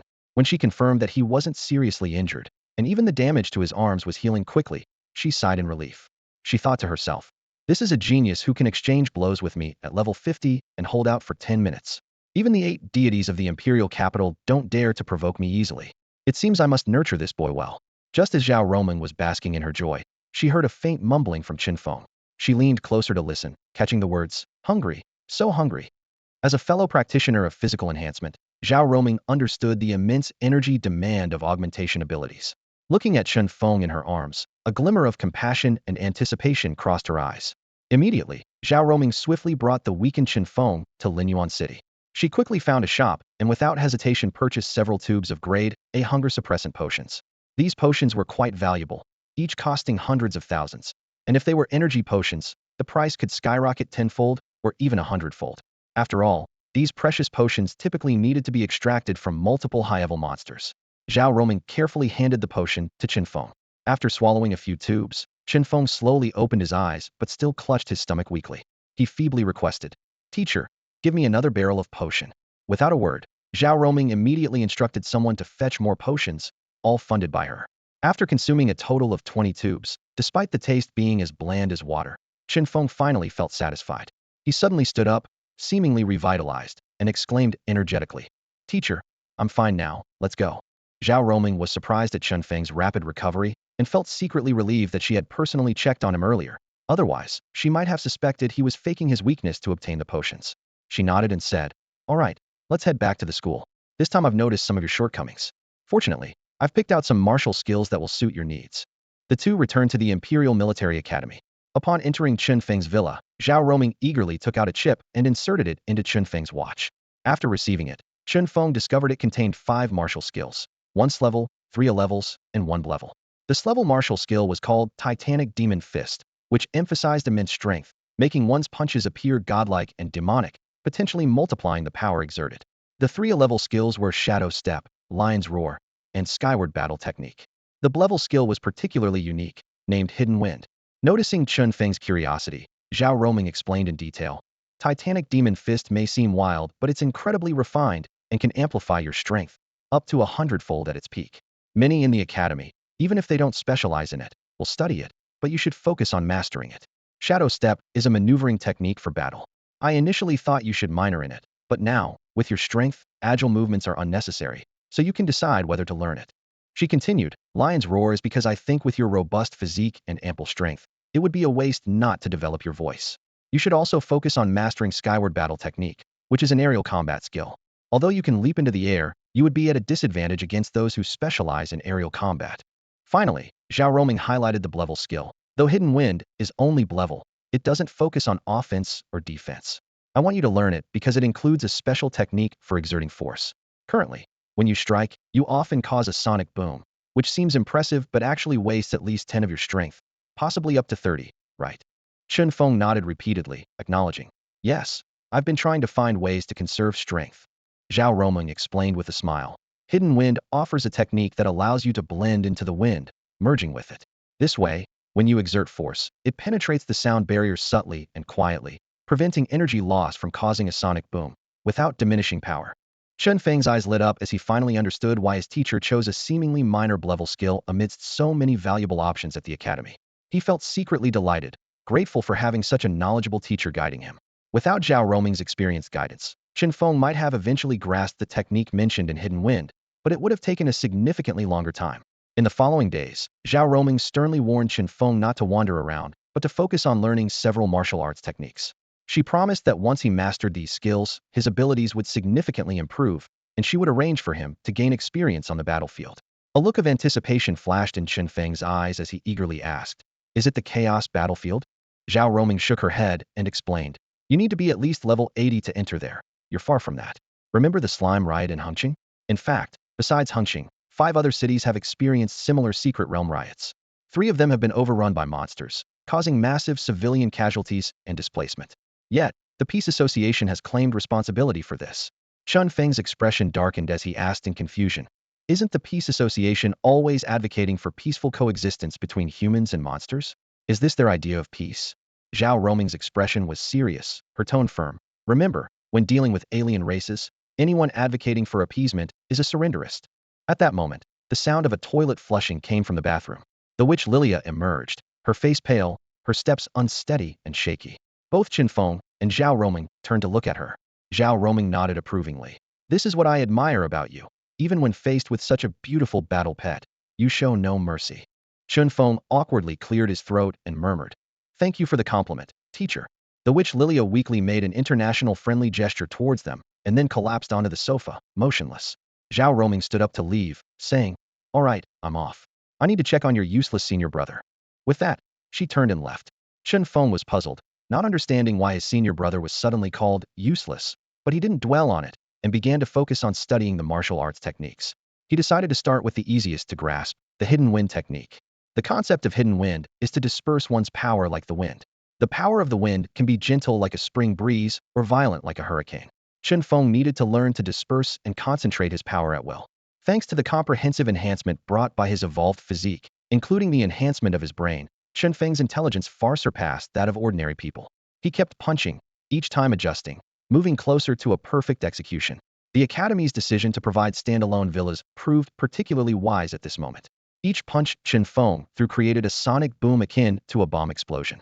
If this deafening noise were in a dormitory, his roommates would have likely kicked him out long ago. Nevertheless, the thunderous sonic booms reached the neighboring villa. Qin Shang, who was selecting a suitable teacher on TV, heard the series of booms and curiously looked in the direction of Chen Feng. He understood that creating a sonic boom was normal. After all, he could produce one with a single slash. But what puzzled him was why the sonic booms from Chen Feng's punches were gradually weakening. Was he getting tired? But he had only thrown a few punches. Qin Shang eventually concluded that this might be some special martial technique, and thought no more of it. At that moment, a teacher sent him an invitation, wanting to take him as a student, which immediately captured all of Qin Shang's attention. Qin Shang's achievements in the trial tower are legendary. Shortly after enrolling, he earned 12 medals from defeating 3 weapon-class mannequins, a feat that drew considerable attention. His expertise in swordsmanship has caught the eye of several instructors specializing in the art. Currently, Qin Shang is carefully considering which of these teachers would be the best fit for him. Meanwhile, a meaningful conversation is unfolding at Li Ku's villa. Li Ku, still groggy, accepts the martial arts manual handed to him by Zhao Roming, while the diminishing sonic booms from Chen Feng's training echo in the background. Zhao Roming playfully taps Li Ku on the forehead, a hint of exasperation in her voice. You really should learn from your junior. Li Ku protests defensively. I work hard too. Zhao Roming shakes her head, sighing. It's not that you're not diligent, it's that your junior is smart. He focuses on boosting his power and improving his ability level, rather than practicing a bunch of disjointed martial skills like you. So what level are you at now? Li Ku lowers his head, whispering, level 17. See? That's the gap. Zhao Roming states seriously. You have a great ability. If you concentrated on leveling up, how could you be this slow? Remember, no matter how many martial skills you know, abilities are your greatest asset. Li Ku quietly counters. I think abilities are external. Real strength comes from within. Zhao Roming spreads her hands, exasperated. The problem is, you haven't become all that strong yourself. Li Ku is left speechless. He could fool himself into thinking he can't beat Zhao Roming due to age, but he can't make excuses against Chen Feng's prowess.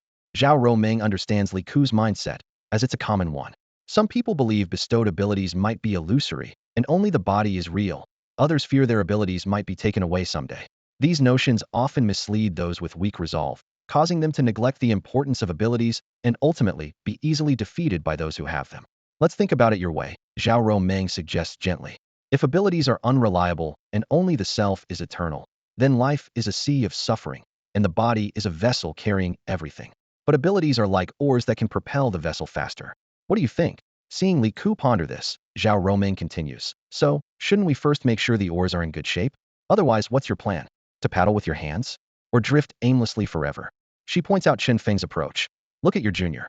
He strengthens his abilities first, then uses them to learn martial skills, progressing rapidly.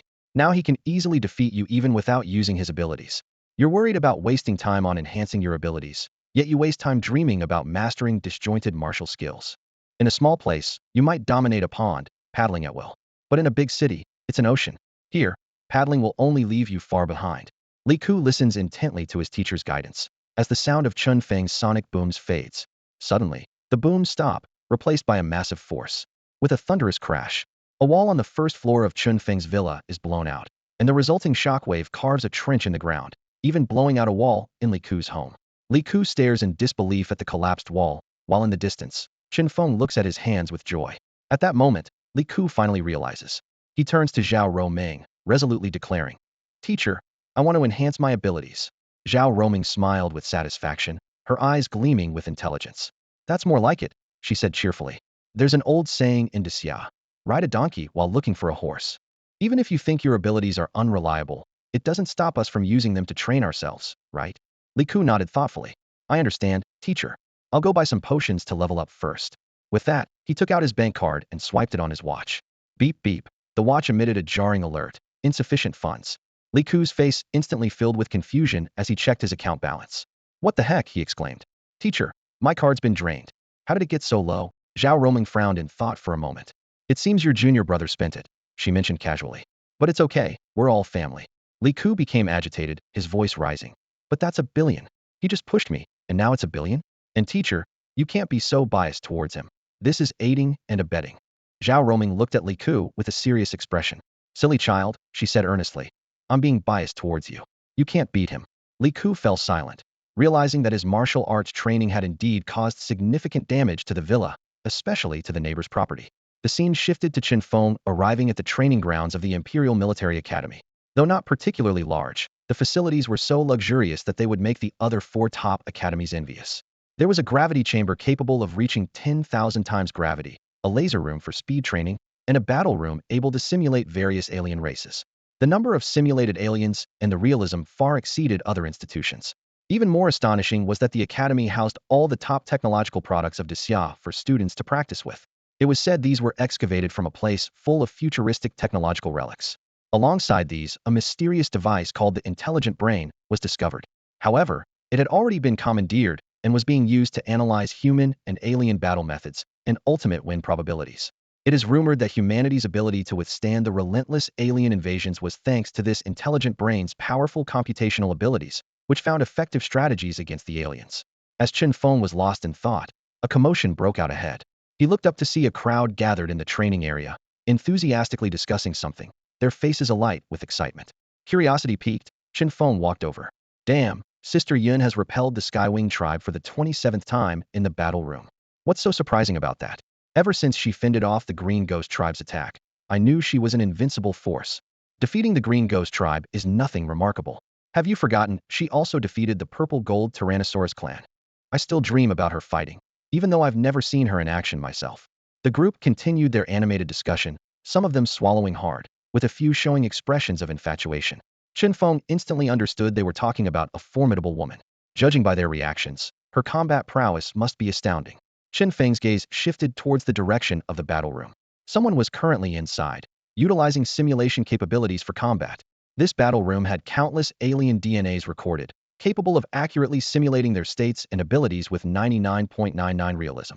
Many choose to come here to experience alien abilities, initially just to know the enemy when facing aliens. Yet, over time, it evolved into a measure of one's strength. Whoever can withstand the most attacks from the alien forces here is considered the strongest. This competition started with just a few people, but quickly spread throughout the entire school. All the students flocked to the combat room, eager to demonstrate their ability to resist the alien forces. Above the combat room hung a massive LCD screen, its black background resembling a fighting game. The screen was divided into 3 sections. The top displayed a series of numbers, indicating 28 successful defenses. The lower left was dotted with small red points representing monsters, each marked with their species and quantity. The lower right featured a humanoid icon with annotations for health, fatigue level, and the fighter's name Nangong Yun. Chen Feng frowned. The name felt strangely familiar to him. Suddenly, he recalled last year's sensational Sclass Awakener. Nangong Yun had not only awakened with Sclass abilities, but also became widely known for her astonishing actions. This young woman had been orphaned at a young age and was raised by her uncle and aunt. Before her awakening, she was considered a model student, though her good looks led to jealousy and bullying from female classmates, which she endured silently. However, on the 3rd day after her awakening, Nangong Yun killed her uncle and aunt with her own hands and hung their bloody bodies at the entrance of their residential area, causing at least 20 people to faint from shock and be hospitalized. Those female classmates who had bullied her also died in their beds that night. Despite being in Sclass Awakener, such severe crimes would typically warrant the death penalty. But the evidence Nangong Yun presented completely changed the situation. It turned out her uncle and aunt had embezzled her parents' compensation money and treated her like a slave, giving her only 1 meal a day and frequently beating her. Even more horrifying, her uncle had repeatedly attempted to assault her, forcing her to sleep with a knife for protection. Much of this evidence came from secretly recorded videos, which were so brutal they infuriated the investigators, who felt the 2 scoundrels got off too easily. As for the female classmates, their crimes were equally appalling. They had repeatedly tried to strip Nangong Yun and film her, and attempted to force her into prostitution. If not for Nangong Yun's cleverness, she might have ended up in a much worse situation. Based on this evidence, Nangong Yun was acquitted and allowed to enroll in the Imperial Military Academy. Since then, she has tirelessly showcased her talents and strength, earning the admiration of countless people. Reflecting on these events, Chen Feng couldn't help but feel a deep sense of admiration. He decided to find an opportunity to meet this legendary figure. With this in mind, he headed to another combat room, as these realistic training grounds were greatly beneficial for honing his martial skills. However, just as Chen Feng was about to enter the next training room, a student suddenly blocked his way, coldly saying, "Step back. This is the territory of the God-Slaying Society." The God-Slaying Society? What's that? Chen Feng asked, puzzled. The student showed a look of realization, then switched to a warm smile. You've never heard of the God-Slaying Society? You must be new here. The God-Slaying Society is the most powerful club at the Imperial Military Academy, and every member is the best of the best. By the way, you know Feng Lingxiu, the Sclass student from your cohort, right? He's one of us. If you join the God-Slaying Society, I can have him mentor you, which will elevate your status in the capital and benefit your family. Besides, if you don't join a club, you won't be able to access any facilities here. They've all been divided among the major clubs. Chen Feng heard the recruitment offer from the Shirshan Society and frowned deeply. He stared directly at the boy blocking the door, his tone icy. If I don't join the society, I can't use the facilities here? Is that a school rule or one you made up? The boy patted Chen Feng's shoulder, trying to sound wise and persuasive. Brother, this world is survival of the fittest. You got into a military academy. Surely you understand that much? Chen Feng abruptly shook off the boy's hand, a flash of anger in his eyes. I'm asking you a question. Just answer it. Is it a school rule, or is it something you made up? The boy squinted, a dangerous glint in his eyes. All right, everyone who gets into the military academy thinks they're invincible. I'll be generous and tell you it's our rule. Don't like it? Go cry to the teachers. But you better think carefully if you can handle the consequences. Chen Feng was well aware that complaining was pointless. These people were so blatantly obstructing other students that the teachers must know and were likely encouraging student competition by not intervening. What do I need to do to join the society? Chen Feng asked calmly. The boy finally smiled in satisfaction. That's more like it. A wise man knows when to adapt. Our Shirshin Society is the top club in the academy. Don't worry, joining isn't a hassle. Just submit a potion with a level of 20 or higher each month, and keep your school ranking within the top 500. We don't accept slackers. He continued to explain that a level 20 potion could be made by hunting a few similar monsters. As for the ranking, with over 1,000 students, including alumni with fixed ranks, current students could surpass many with a bit of effort. Chen Feng considered this and found both tasks too time-consuming and worthless to him. He shook his head decisively. Too much trouble. If you provide me with various resources, I might consider it. The member of the Shirshin Society's face turned dark. Who do you think you are, expecting us to support you? Think we're a charity? If you won't join, then get lost. Chen Feng's lips curled into a cold smile. I think there's another way to enter the combat room besides joining the society. What way? The boy asked suspiciously. Smack. Chen Feng's response was a powerful slap. The self-proclaimed level 40 boy was sent spinning through the air, crashing heavily to the ground, instantly knocked out. The commotion attracted the attention of the crowd watching Nangong Yun's extreme challenge in the distance. They recognized the fallen member of Shirshin Society, someone known around the school. Now, he lay on the ground with one side of his face swollen, blood trickling from his nose and mouth. In shock, they only saw Chen Feng's back as he pushed open the door to the combat room. This is bad, Old Mo's been hit. A Shirshin Society member hurried over, trying to revive his unconscious companion. The entire corridor descended into chaos. Old Mo groggily opened his eyes to see his companion, Han Chong, looking at him anxiously. As he recalled what had just happened, a wave of humiliation washed over him. He grabbed Han Chong's arm and hoarsely shouted, Han Chong, that bastard hit me. Get someone to deal with him. Han Chong's brows furrowed with anger. Damn it, tell me where he is. Old Mo anxiously looked around, but Chen Feng's figure was nowhere to be seen. Suddenly, he noticed that the lights in the battle room had turned on and realized, he's in our battle room. Hearing this, Han Chong became even more furious. Damn, not only did he hit you, but he also took over our battle room? What level is this guy? What's his ability? Despite his rage, he didn't forget to ask for key information. Old Mo shook his head, his face full of confusion and unease. I don't know, but he's really strong. Let's call the vice president. Han Chong hesitated, feeling it might be an overreaction. Is that really necessary? The vice president is an 11 triceratops with immense strength and the ability to control elements. If he steps in, that guy might not survive. Besides, it feels like overkill. I'll just get Wang Peng. Old Mo thought for a moment and agreed that Han Chong made sense. After all, it was just a freshman, and although strong, it wasn't worth bothering the vice president. He nodded. You're right. Wang Peng is tough enough. His Blevel mountain-shattering bear has at least tens of thousands of pounds of strength. That guy won't stand a chance. The Shishinch left 2 people to guard the battle room door, preventing Chen Feng from escaping, while Han Chong hurried off to find Wang Peng. Before long, Wang Peng's angry voice could be heard from afar. I want to see who dares to bully someone from the Shishinch. Wang Peng's deep voice caught the attention of nearby students. Some whispered, why is he here? I heard someone caused trouble, hit a member of the Shishinch, and took over their battle room.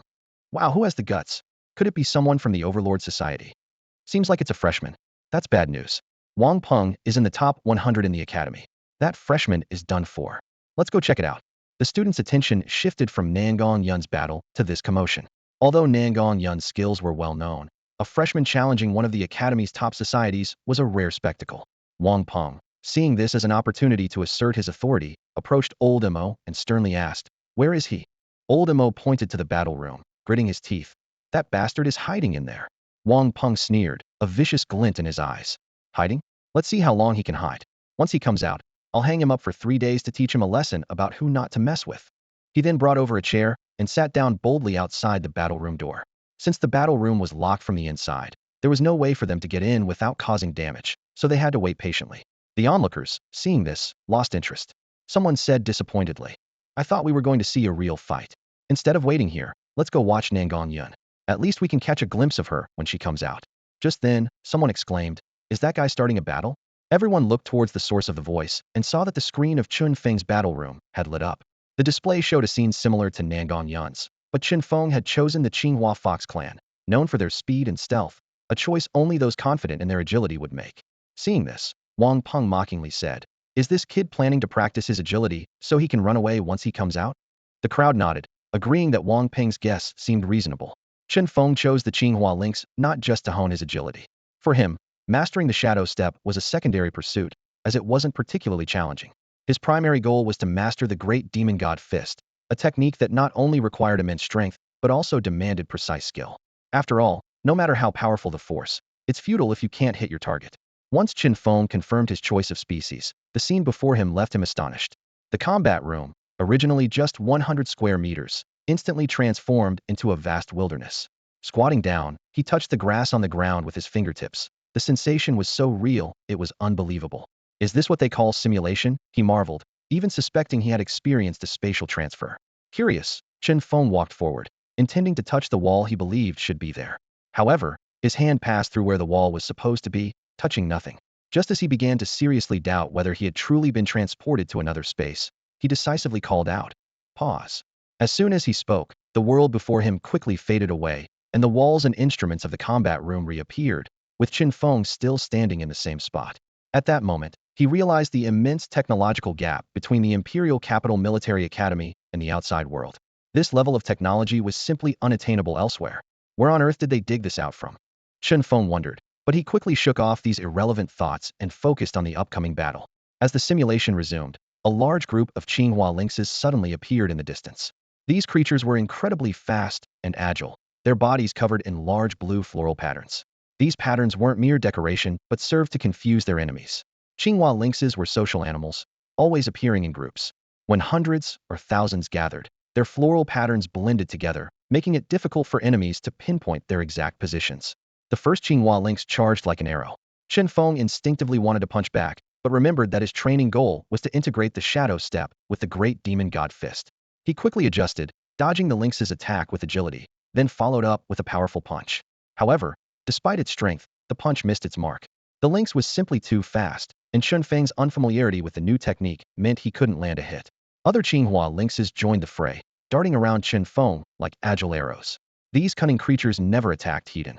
Instead, they sent a few to distract Chen Feng, and while his attention was on defending the front, others would launch sneak attacks from behind. In less than 10 minutes, Chen Feng had been scratched dozens of times. What was more surprising was the shockingly real pain of these attacks. These were level 40 Qinghua lynxes, and Chen Feng had deliberately chosen such a high level to push himself to his limits in the face of danger. Seeing the growing number of scratches on his body, Chen Feng gave his all to integrate the shadow step and the great demon god fist. Yet, from an outsider's perspective, his efforts seemed almost laughable. This kid's got guts choosing level 40 Qinghua lynxes, but he's struggling. It's been 10 minutes, and he hasn't taken down a single one. His health is just dropping, Wang Peng taunted, lounging in his chair. When I first challenged the Qinghua lynxes, even at level 30, I cleared over 300 in less than 8 minutes. Old Mo, sitting nearby, chuckled in agreement. Wang, you're in a league of your own. This kid can't compare to you. Han Chong nodded in agreement, his eyes sparkling with admiration. Exactly. Who doesn't know about Brother Wang's skills? Last time during the random challenge, Peng, you got through at least 13 times, right?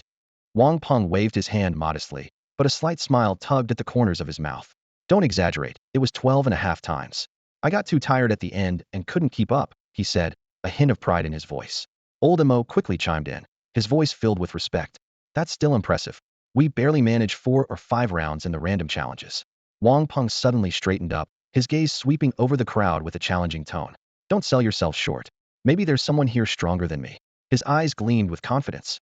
Despite feeling irked by Wang Peng's arrogance, those around had to admit his skills were exceptional. The random challenges in the battle room were notoriously difficult, with the system randomly assigning different races, whose abilities and levels were also random. One could face a level 5 minor character in one round, and a level 50 flying tiger in the next. Such challenges tested a person's adaptability and versatility the most. Most people were doing well to get through 3 or 4 rounds, and the standard for elite players was 10 to 20 rounds. Someone like Nangong Yun, who could pass over 20 rounds, was considered a true master. Just as Wang Peng was basking in his own glory, a voice suddenly interrupted his boasting. Look, he's picking up the pace now. Someone pointed at the screen outside the battle room, with a hint of disdain in their tone. Everyone's attention immediately shifted to the screen. The data representing the Qinghua Li side was starting to change. The number of Qinghua Li was decreasing slowly but steadily. Wang Peng sneered, his tone full of contempt. 15 minutes in, and just now starting to kill? Look at his health bar. It's already below half, he said, pointing to the screen where Chen Feng's health bar had indeed dropped below halfway. Ordinarily, Chen Feng might run out of health while eliminating these Qing Huali, or be forcibly ejected from the battle room due to exhaustion. However, the spectators were unaware of what was really happening inside the battle room. Chen Feng's movements were becoming increasingly fluid, his formidable learning ability and physical control allowing him to grasp the essentials of the shadow step technique in just a few minutes. As a well-rounded martial artist, Chen Feng wasn't fixated on perfecting the shadow step. He only needed it for agile dodging and swift pursuits. Chen Feng's rapid progress was most evident in his mastery of the mighty demon fist. He cleverly combined this martial art with the effects of hidden wind, packing each punch with the force of millions of pounds, enough to shatter a small mountain, yet delivered with such silence it seemed like a mere gentle tap. But as soon as his fist touched a Qing Huali, the alien creatures would explode instantly. As he continued to use the technique, Chen Feng finally grasped the true essence of the mighty demon fist. Mighty meant his power could multiply, and now with each punch, aside from his natural critical hit effect, the martial art could double his strength. The demon fist was reflected in his attack style, both ferocious and unpredictable, making it nearly impossible for enemies to defend against. Boom, boom, boom. With a series of soundless explosions, the Qing Huali fell one after another. Chen Feng spent nearly 20 minutes familiarizing himself with and training in the technique, then took less than 5 minutes to annihilate all the Qing Huali. Stretching his muscles, Chen Feng felt unsatisfied. Unaware that people outside were waiting to see him fail, he only felt the battle hadn't been thrilling enough. His eyes shone with a fighting spirit, and he had only one thought: bring it on.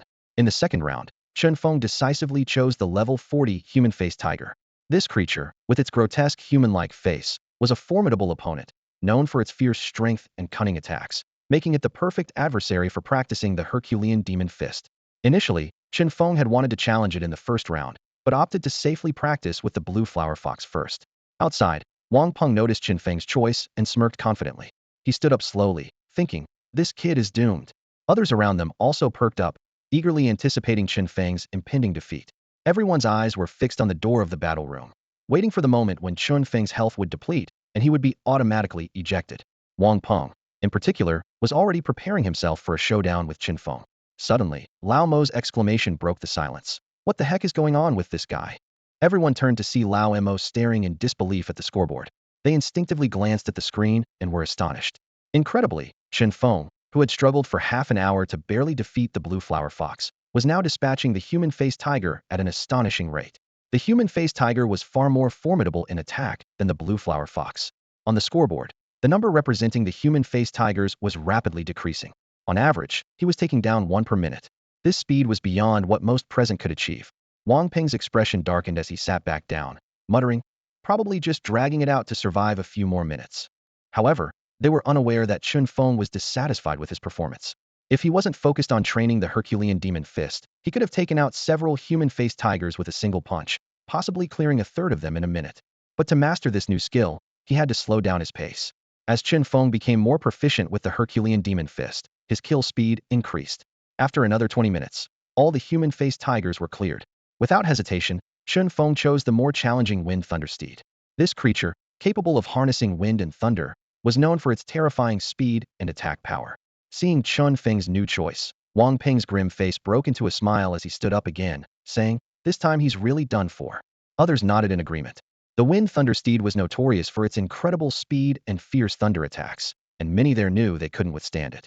In fact, several students had already fallen to it in random challenges. Sure enough, Chen Feng encountered significant trouble this time. The Wind Thunder Steed was not only incredibly fast, but also highly sensitive.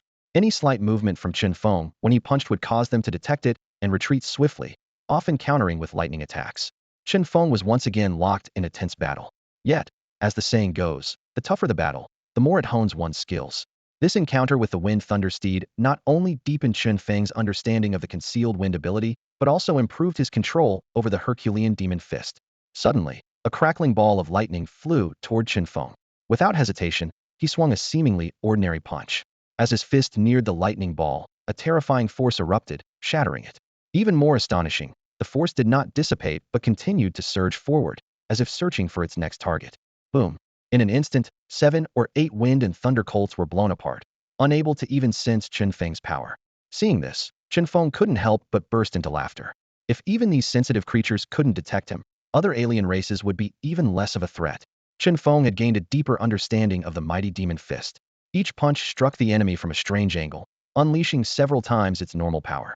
His physical strength had reached 488,890 gene, and with a single punch, the critical hit from his physical power alone was at least 5 times that, reaching over 2.4 million gene. Combined with the twofold increase from the mighty demon fist, it approached nearly 5 million gene. And this was just the power of an ordinary punch. If he maintained his giant form like during his previous battle with Zhao Roming, his explosive power would be even greater, potentially reaching 30 to 50 million gene. Excited, Chen Feng decided to continue his training. Just as he was about to make a choice, a new option caught his attention: random challenge. Outside, Wang Peng and the others were waiting anxiously. They suddenly noticed that Chen Feng had wiped out the wind and thunder colts again, and their expressions varied. Old Mo cautiously said, "Brother Wang, this kid wiped out the wind and thunder colts. Do you think there will be any trouble?" Wang Peng, trying to maintain his composure, replied, "What's the big deal? I've wiped them out before too. He's just lucky. Just wait. Today I must see him come out." The next moment, the battle room's achievement screen changed. Chen Feng had started the random challenge. Wang Peng immediately showed a pleased expression and stood up quickly. This time he can't delay any longer. If he fails the challenge, he'll be sent out. The others were less convinced. They had already sensed Chen Feng's extraordinary abilities. They stayed there, curious to see who would win between Chen Feng and Wang Peng once he emerged. The random challenge began. The first level featured level 1 iron-eating ants. Although these ants weren't powerful, they were numerous, numbering in the tens of thousands. For someone relying on physical combat, they were a nightmare. Small in size, only area attacks were effective, and once they climbed on you, their bites were extremely painful. Chen Feng was fearless, delivering a punch straight to the ground. Boom! The terrifying force shattered the ground, creating countless cracks. Swarms of iron-eating ants fell into the crevices, unable to climb out. With one punch, he wiped out 2/3 of them. Then, Chen Feng landed several more punches, leaving the ground unrecognizable. And finally, the iron-eating ants were completely eradicated. In less than 20 seconds, Chen Feng cleared the first level. This speed left the smile on Wang Peng's face frozen. Seeing how swiftly Chen Feng dealt with the ant army, he hesitated, thinking, maybe I should sit here a little longer? Chen Feng was like a sharp blade in the random challenge, constantly slicing through the obstacles of each level. His progress was erratic, like the rise and fall of waves. Against opponents that didn't require aerial combat, his perfected divine demon fist was as powerful as a thunderbolt, effortlessly crushing his enemies. However, when faced with opponents that required aerial maneuvers, Chen Feng had to rely on his not yet mastered aerial combat skills, which slowed his progress. Outside the room, the waiting crowd experienced a roller coaster of emotions, feeling as if they were being toyed with by Chen Feng. However, the one truly at the mercy of the situation was Wang Peng. Each time Chen Feng's pace slowed, Wang Peng felt a glimmer of hope and would stand up, only for Chen Feng to break through the level, forcing him to sit back down. Standing there waiting felt like a servant awaiting his master, a blow to his dignity. As a result, Wang Peng was up and down on his chair, resembling a monk practicing Zen. Finally, exhausted, he couldn't help but shout, "Can't someone just cut the power to the battle room?" The surrounding crowd exchanged bewildered glances. Was he really that desperate to cut the power? Old Mo, standing nearby, cautiously reminded him, "Wang, it's probably too late for that." Too late? Any consequences, the Godslayer Club can handle. Wang Peng retorted impatiently. "No, it's not that. The key point is, he's already reached the 15th level," Old Mo said bitterly. Wang Peng was thunderstruck and quickly looked up at the display screen. He had been so focused on Chen Feng's pace that he overlooked the astonishing fact. This newcomer had silently reached the 15th level. To know that Wang Peng's best achievement so far was only reaching the 13th level, and he hadn't managed to surpass that yet. In several random challenges, he only reached this height once. Sometimes he couldn't even get past the 10th level. If the random challenge didn't record only the best performance of students, his record might look even worse. Could Chen Feng surpass him on his first try? Even Wang Peng, as slow as he might be, realized he had encountered a formidable opponent. He even suspected that other clubs might have sent someone to deliberately challenge the Godslayer Club to challenge him. Wang Peng squinted his eyes, coldly staring at Old Mo and Han Chong beside him. Their faces were full of innocence, not looking like spies. This made Wang Peng's expression even more gloomy. He wanted to leave, but after thinking it over, he decided to stay. He had his pride. Losing wasn't terrifying. He could catch up by training harder. But if he didn't have the courage to face it, that humiliation would never be washed away. However, Wang Peng no longer sat arrogantly. Instead, he stood, waiting. It was a sign of respect for Chen Feng, this formidable opponent. Inside the battle room, Chen Feng continued to progress through the levels. The simulation system, observing the trainees' reactions, arranged suitable alien opponents. After noticing Chen Feng's slight weakness in aerial combat, the system repeatedly simulated flying alien opponents.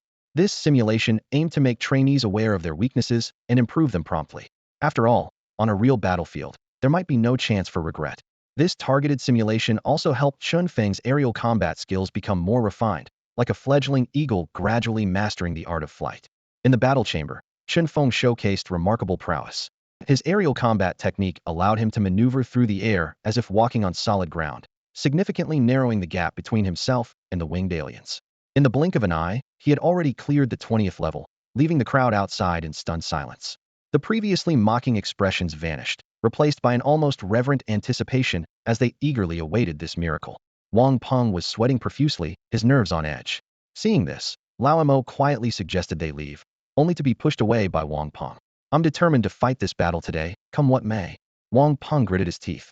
Lao Mo shook his head in bitter resignation, while Han Chong, also at a loss, hunched his shoulders. As elites from various regions, they had to acknowledge that there were always others more skilled, and a sense of inadequacy crept in. At that moment, the lights went out in the battle chamber where Nangong Yun was. A stunning girl with a fiery figure emerged, drenched in sweat, her clothes clinging to her body like a lotus emerging from water, highlighting her graceful curves. Normally, she would cover herself with a towel to fend off the gazes of the old perverts. However, today she was surprised to find no one paying her any attention. All eyes were focused on the neighboring battle chamber. Curious, Nangong Yun approached, hearing someone exclaim, "He's reached the 24th level." She instinctively asked, "Who's in there?" "Zidong Hao? Lu Ben? Zhao?" Someone in front replied without turning, "It's a new student." Nangong Yun paused, then realized, "Is it Feng Lingxiu?" The person finally turned to see Nangong Yun and became excited. "Goddess, how far did you get?" Nangong Yun calmly replied, "Barely halfway through the 30th level." The person praised her and explained that it wasn't Feng Lingxiu inside, but an obscure student who had just defeated members of the God-slaying society. Nangong Yun's interest was piqued, and she stopped to watch. In just a short moment, Chen Feng cleared several more levels, as if the aliens were mere playthings to him. If not for the battle chamber's advanced AI, people might have suspected he was cheating. Ultimately, Chen Feng stopped at the 32nd level, not due to exhaustion but because his health bar was depleted, leading the AI to declare him dead. Chen Feng was dissatisfied with this, convinced that in a real-world scenario, such injuries would not be fatal. "Damn, stupid AI," he silently cursed. Chen Feng walked out of the battle room with a displeased expression.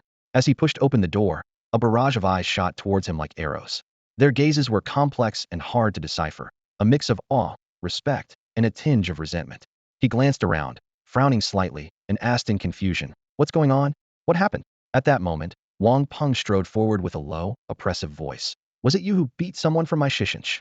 Chen Feng suddenly understood and smirked. "Ah, so you're here for revenge." "Yes, it was me." Wang Peng's expression turned solemn, his gaze intense. "In that case, I challenge you. You can choose the time and place." Without hesitation, Chen Feng dismissively beckoned with a finger. "Sure, right here, right now. Come on over." Ordinarily, someone else would have been infuriated, but facing Chen Feng, Wang Peng felt a flicker of fear. Taking a deep breath, Wang Peng activated his power, transforming into a mountain-crushing bear. Although this mountain-crushing bear ability was only rated as a level, it was renowned for its unique advantages. With each level gained, its strength increased tremendously, potentially becoming a force capable of moving mountains and fighting with unmatched might.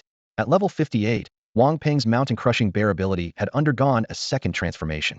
He clashed his fists together, unleashing an aura that spread like a tidal wave, causing the surrounding students to look on with heavy expressions. Wang Peng's position among the top 100 was well-earned.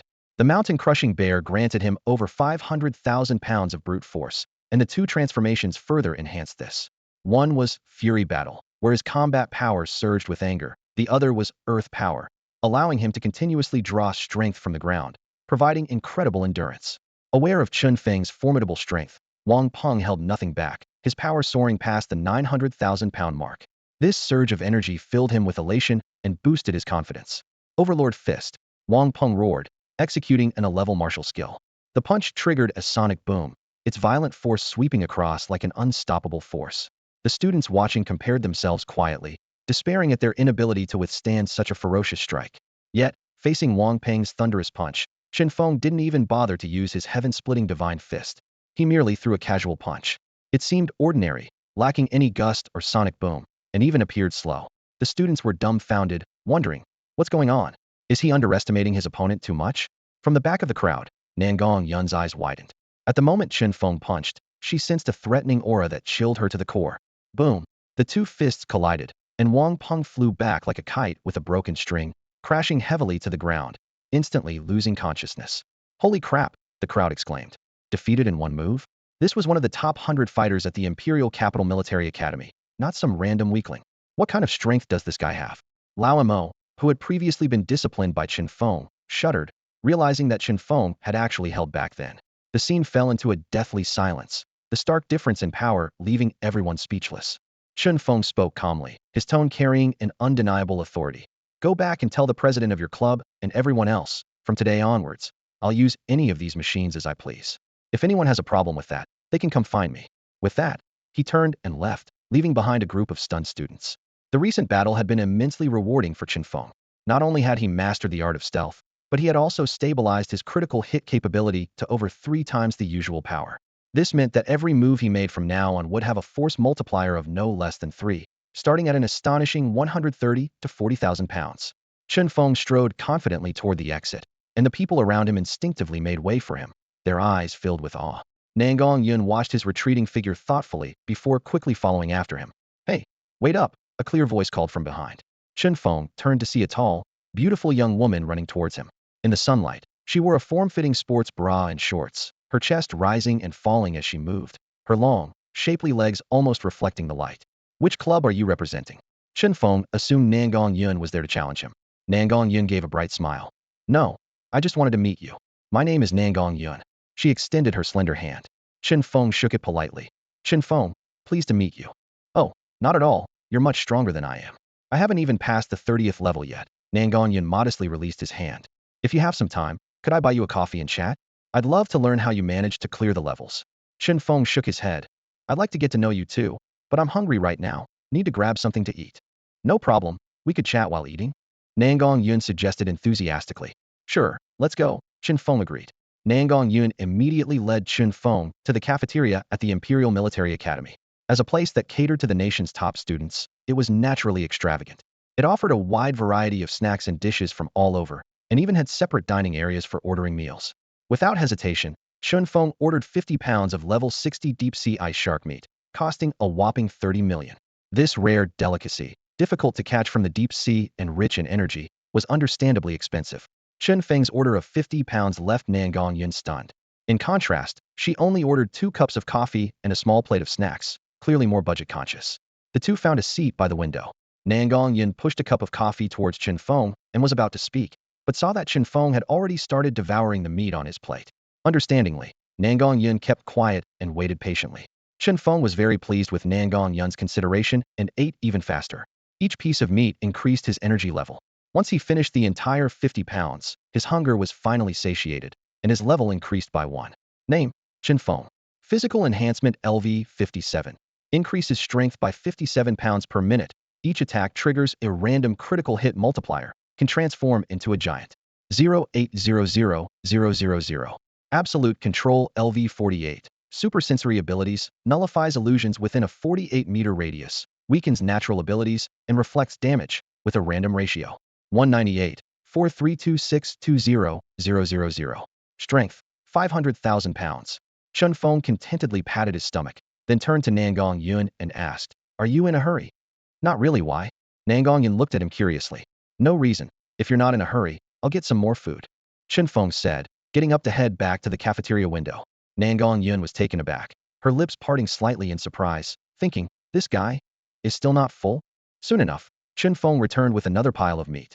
The money he had acquired from others was now completely spent, totaling around 7 to 8 billion. Chen Feng recently purchased the highly valuable flame red lizard meat, priced at an astonishing 10 million per pound, far surpassing the previous 3 million for 50 pounds of ordinary ingredients. Eagerly, he consumed this rare delicacy and felt a surge of energy flooding his entire body. With this overwhelming energy, Chen Feng quickly enhanced his own abilities. His physical enhancement increased by 3 levels, and absolute control leapt by 5 levels. He silently reviewed his attribute panel. Name, Chen Feng. Physical enhancement LV 60. Increases strength by 60 pounds per minute. Attacks will trigger a random critical hit multiplier. Can transform into a giant. 988-0000. Absolute control LV 53. During transformation, supersensory abilities nullify illusion abilities within a 53-meter radius, weaken natural abilities, and include a random counter-damage ratio. 500, 074, 0000. Strength, 500 and 1,710 pounds. Chen Feng realized that with absolute control surpassing level 50, a new transformation was underway. After waiting quietly for 5 minutes, the transformation completed, and the effects of absolute control became even more powerful. Absolute Control LV53. Supersensory abilities nullify illusion abilities within a 53-meter radius, weaken natural abilities, and include a random counter-damage ratio, maintaining a 30-second diamond body effect. Diamond body can transform the entire body into diamond, greatly enhancing resistance to pressure. Seeing this new effect, an idea sparked in Chen Feng's mind. He recalled that when he transformed into a giant, his strength would continuously surge, potentially exceeding millions or even tens of millions of pounds. However, his body might not withstand such immense power. If he could activate the diamond body while transforming into a giant, his physique would be greatly enhanced, allowing him to unleash even more astounding strength. With this thought, a smile crept onto Chen Feng's lips. Nan Gongyan had been standing in front of Chen Feng, watching him fall into contemplation after eating. Although she enjoyed admiring handsome guys, she hadn't forgotten her purpose. She waved her hand in front of Chen Feng. Hello? Chen Feng, are you alright? Chen Feng snapped back to reality, remembering there was someone in front of him. Sorry, I was just lost in thought, he quickly apologized. Nan Gongyan smiled. No worries, but I feel like you've gotten stronger again. Did you level up? Chen Feng raised an eyebrow, surprised at her keen perception. As expected of its level awakener, he didn't want anyone to know his secret of leveling up by eating, so he changed the subject. I remember your ability is weapon-based, right? Nan Gongyan wisely didn't press further. Yes, my ability is the combat-type weapon class Divine Spear, level. What about you?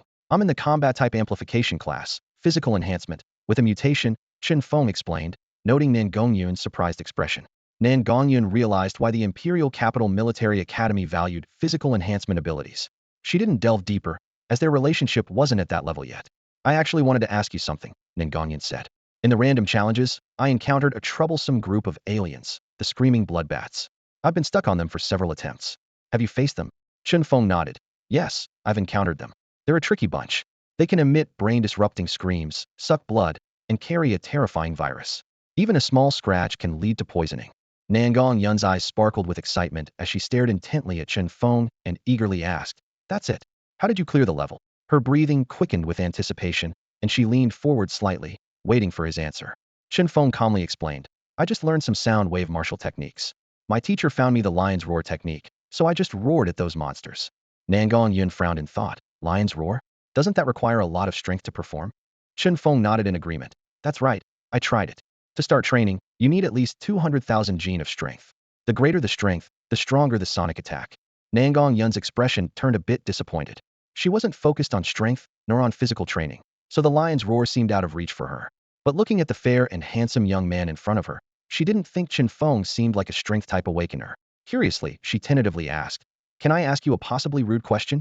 Chen Feng didn't rush to refuse, instead calmly saying, Go ahead. What's the question? Nangong Yin took a deep breath and directly asked, How much strength do you have now? Of course, I mean no offense. It's just that Wang Peng is quite famous at school, and he can unleash nearly 1,000,000 gene of strength. Yet, you knocked him out with one punch. I'm wondering if your strength is very high or if you have some special ability? Chen Feng answered frankly, My strength is around 500,000, but I can land critical hits and have a counterattack ability. So that guy was knocked out by his own strength. He wasn't entirely without caution, but he felt that sometimes showing a bit of strength could prevent unnecessary trouble.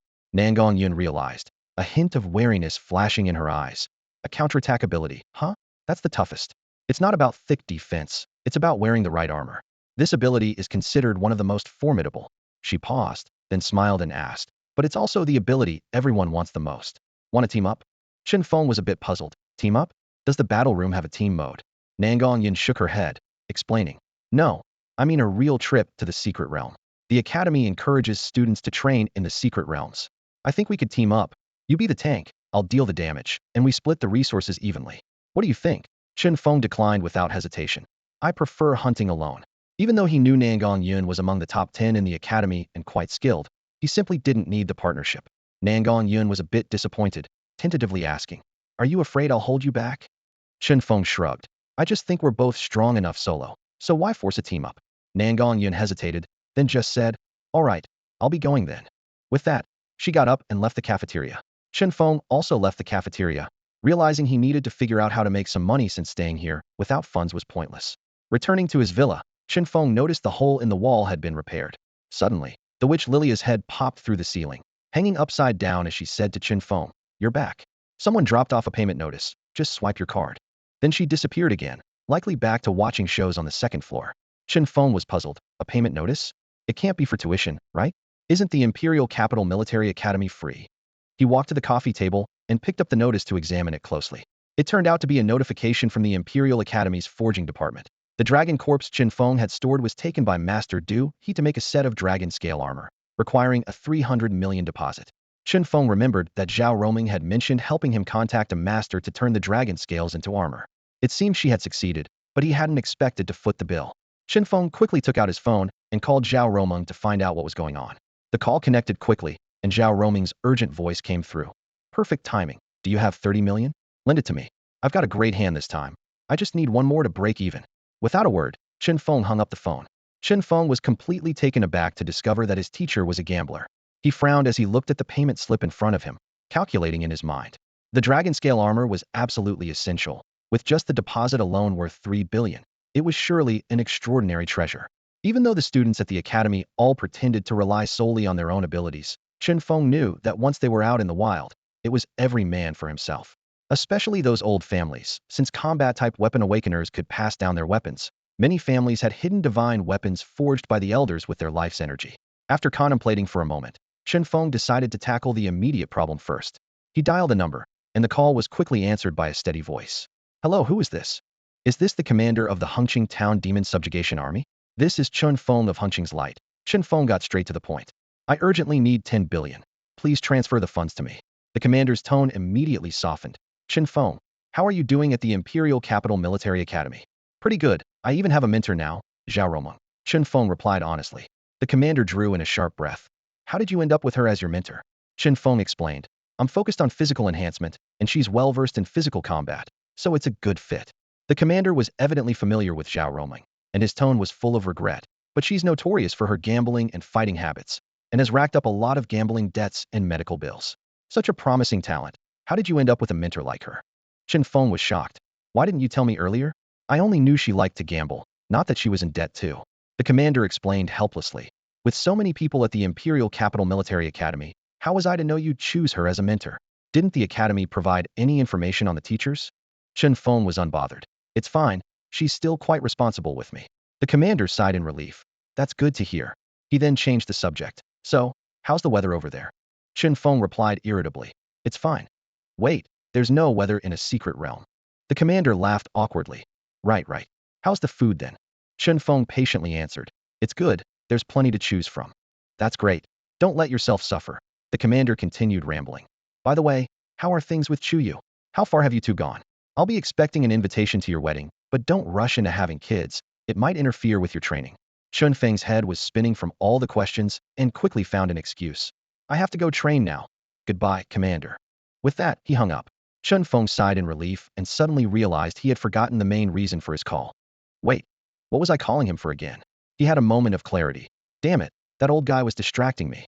Back in Hengqing, he was always flattering me, calling me the pride of Hengqing, yet when I asked for money, he just changes the subject. Just as Chen Feng was about to call back and confront the commander, his smartwatch buzzed. Someone had transferred 5 billion to him. The payment information indicated it was from Hengqing's treasury, with a note saying, "Sorry, Hengqing suffered severe damage this time. All the funds are being used to repair the city and support the soldiers and citizens, so this is all we can offer." Chen Feng recalled the disasters caused by the peace conference, and his anger gradually subsided. He understood well that city repairs, soldier compensations, and citizen healthcare were bottomless pits, and as a small place, Hengqing's finances were already stretched thin. After this turmoil, these 500 million must have been scraped together from the last reserves. Chen Feng suddenly realized that the commander wasn't unwilling to give, but was genuinely strapped for cash and couldn't refuse directly, hence the evasive responses. Understanding the commander's predicament, he stopped pressing the issue. He then picked up the payment slip and transferred a 300 million deposit to the school's forging department. The department quickly replied, asking him to prepare the remaining 500 million. Damn, what kind of equipment costs 800 million? Chen Feng cursed to himself. Just wait, if what you forge isn't good, I'll smash your department. Though dissatisfied, He knew he had to find a way to raise the money. Otherwise, the deposit would be wasted. After some calculations, Chen Feng realized he had 200 million left and needed to raise another 300 million.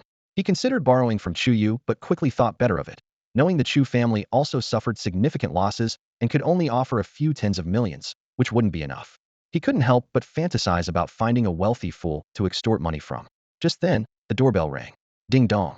Who is it? Chen Feng called as he came downstairs.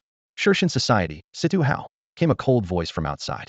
Chen Feng's eyes lit up. Haha, a wealthy fool has arrived. He ran to the door and quickly opened it. Come in, please. 5 people stood outside. Leading them was a red-haired man in a white combat suit, carrying a bow, who was clearly Situ Hao. Behind him were Wang Peng, Old Mo, Han Chong, and someone unfamiliar. Situ Hao pointed at Chen Feng, turning back to ask, is it him? Yes, it's me. Chen Feng quickly responded, then eagerly asked, are you here for revenge? To apologize, Situ Hao said coldly. Chen Feng smiled with satisfaction. Ah, that's more like it. Let me explain, it was your people who started. Sorry. Wang Peng and the others suddenly bowed and apologized. Chen Feng was bewildered. What's going on? He looked at Situ Hao in confusion. Aren't you here to cause trouble? Situ Hao looked at Chen Feng seriously. Initially, I was upset you hit my people, but knowing they dared to attack someone who cleared 30 levels in the combat room, they were just foolish. Thank you for teaching them a lesson. Otherwise, they might provoke a stronger adversary and lose their lives in the future. Seeing Situ Hao's sincere demeanor, Chen Feng felt a headache coming on. Wow, dude, you're really polite, huh? Thought you were a rich fool. Turns out you're a smart rich fool. After apologizing, Situ Hao didn't leave but asked, can we talk? I'd like to invite you to join Shirshan Society. You can at least hear the terms I'm offering. No time, Chen Feng said. Seeing no chance to extort money, he was ready to close the door. We offer benefits, Situ Hao added. Chen Feng paused, smiling again as he looked at Situ Hao. Tell me how much first, then we can talk inside. Situ Hao briefly explained. Shirshan Society has 9 groups, each with a leader. We're offering you a leader position, but with vice president benefits. That includes a monthly package of level resources such as potions, equipment, even martial skills. All you need to do is achieve a certain merit value each month, which can be earned through society tasks or by paying. Chen Feng instinctively asked, no money. Money. Situ Hao was taken aback. Are you short on cash? Situ Hao wasn't faking it. Generally, getting into the Imperial Capital Military Academy meant Chen Feng would be a local pride, with municipal and business support. Every student there was typically wealthy. Situ Hao assumed Chen Feng lacked resources, not money. Chen Feng spread his hands, looking helpless as he said, all I want is money, so just tell me how much you can give me each month. 100 million? 500 million. Hearing this, Situ Hao frowned slightly and, after a brief hesitation, replied, money isn't the problemo one at the God-slaying society lacks it. The main thing is, he suddenly realized, oh, I get it now. The records say your teacher is Zhao Roming. Are you planning to pay off her debts? Chen Feng's expression instantly turned grim, with a hint of displeasure in his voice. Why am I the only one who didn't know my teacher's a gambler? Seeing this, Situ Hao kindly advised, if you're really thinking about paying off your teacher's debts, forget about it. She owes at least several billion outside. You can't cover that. Chen Feng was shocked, eyes wide. Did she lose that much? Must be loan sharks. Situ Hao shook his head with a bitter smile. You need to understand, who would dare lend her money at high interest? They'd never get it back. Chen Feng thought to himself, true enough. The primary methods loan sharks use to collect debts are harassment and threats. Using such tactics on Zhao Roming would be terrifying to even consider. I'm not trying to pay off my teacher's debts, Chen Feng clarified. Situ Hao took 2 steps back involuntarily, hesitantly asking, brother, do you gamble too? Chen Feng quickly waved his hand to deny it. No, I don't have that problem. Don't ask anymore. Just tell me how much salary you can offer me each month. Situ Hao pondered for a moment, then gritted his teeth and said, 5 million. That's the limit. Hearing this amount, Chen Feng couldn't help but chuckle. Look at you guys acting all rich earlier. Saying you don't lack money, yet you're offering just 5 million. To be fair, this was a pretty good offer. 5 million a month meant 60 million a year. Moreover, Chen Feng wouldn't have to do much, just joining the club would earn him that. For many, this amount would be more than enough. But Chen Feng clearly needed more, so he tentatively asked, can you increase it a bit? Situ Hao shook his head regretfully. Can't go any higher. He realized Chen Feng wasn't interested in the God-slaying society. Chen Feng didn't bother with pleasantries, directly saying, then I apologize. Situ Hao maintained a friendly demeanor. All right, I'll keep this opportunity open for you. Call me if you change your mind. Also, I've informed the God-slaying society that you can use our facilities freely. Chen Feng didn't say much more and saw them out. Not long after the God-slaying society left, 2 more clubs came by. The Heavenly King Society and the Invincible Society, the top 3 clubs of the Imperial Capital Military Academy. They also offered Chen Feng a substantial amount, even higher than the God-Slaying Society. However, it still didn't satisfy Chen Feng, as with the higher offer came more responsibilities. It would be quicker for him to make money by returning to the secret realm and fighting monsters. Chen Feng felt that while he had grasped these martial skills, he wasn't yet proficient. He decided to spend more time practicing in the combat room. In the following days, Chen Feng kept himself busy, cycling between the villa, combat room, and cafeteria. However, there was a problem. Although eating meat could increase his energy, it only worked when he was full.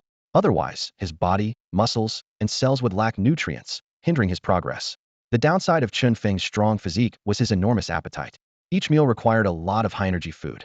The 5 million monthly salary offered by the God-Slaying Society wasn't even enough to cover his monthly food expenses. In just a month, Chen Feng had eaten through the remaining 200 million he had. Even without leveling up, Chen Feng's power had already increased to an astonishing degree. His attribute panel showed that his physical enhancement had reached LV 60, with an increase of 60 gene of strength per minute, guaranteed random critical hit multipliers on every attack, and the ability to become giant-sized. Absolute control had also improved to LV 53, allowing him to nullify transformation abilities within a 53-meter radius, weaken nature-based abilities, and provide a random reflection damage effect, along with maintaining a 30-second invulnerability effect. The most jaw-dropping aspect was his strength value, an incredible 3,093,710 gene. This staggering number made Chen Feng chuckle wryly. Spending 200 million on food in a month for over 3 million gene of strength didn't seem too extravagant after all. Over the past month, Chen Feng had made a name for himself at the Imperial Capital Military Academy. Day after day, he took on random challenges in the combat room, pushing through to the 68th level. This achievement was a rarity in the Academy's history, with only 2 students having reached this level, one who had already ventured to the chaotic battlefield, and another who, although not yet graduated, had been exploring various secret realms, becoming a legendary figure. Chen Feng, as a freshman, reaching this level left everyone astonished. The 3 major student societies regretted not having recruited him earlier. Had they known, they would have offered him the highest level of treatment to bring him into their ranks. Such a figure deserved the honor of being a society president. However, no matter how much they tried to win him over, it was too late. Chen Feng had lost interest in these societies. During Chen Feng's period of intensive training, Zhao Roming diligently visited him every day. The first thing she did at each meeting was to borrow money. After confirming that Chen Feng was short on cash, she would start guiding his martial skills, helping him identify flaws and mistakes in his practice. In contrast, the unlucky senior brother Li Ku had it worse. Almost daily, Zhao Roming would beat him up, forcing him to deconstruct her moves and techniques in his dreams. Nonetheless, Li Ku was not idle during this time. Aside from sleeping, he hunted for cores in the secret realms, leveling up rapidly. Thanks to his A-level ability, he progressed swiftly, reaching level 30 and successfully evolving within a month. Li Ku's ability evolved into Divided Mind, which, in short, allowed him to control his mind, keeping half in a state of sleep and the other half awake. This way, Li Ku could train and strengthen himself in his dreams while still being able to act normally in the real world. Having tasted the benefits of enhanced abilities, Li Ku became even more diligent, advancing both in martial arts and abilities. In terms of martial arts, Li Ku's prowess even earned Chen Feng's praise as a martial arts genius. During the month, Li Ku attempted several times to regain his senior brother dignity by offering guidance to Chen Feng. However, during one sparring session, Chen Feng accidentally knocked him out. From then on, Li Ku deeply understood the principle of overwhelming strength trumps all skills, and no longer dared to casually offer Chen Feng advice on martial arts. Meanwhile, Qin Shang also made progress.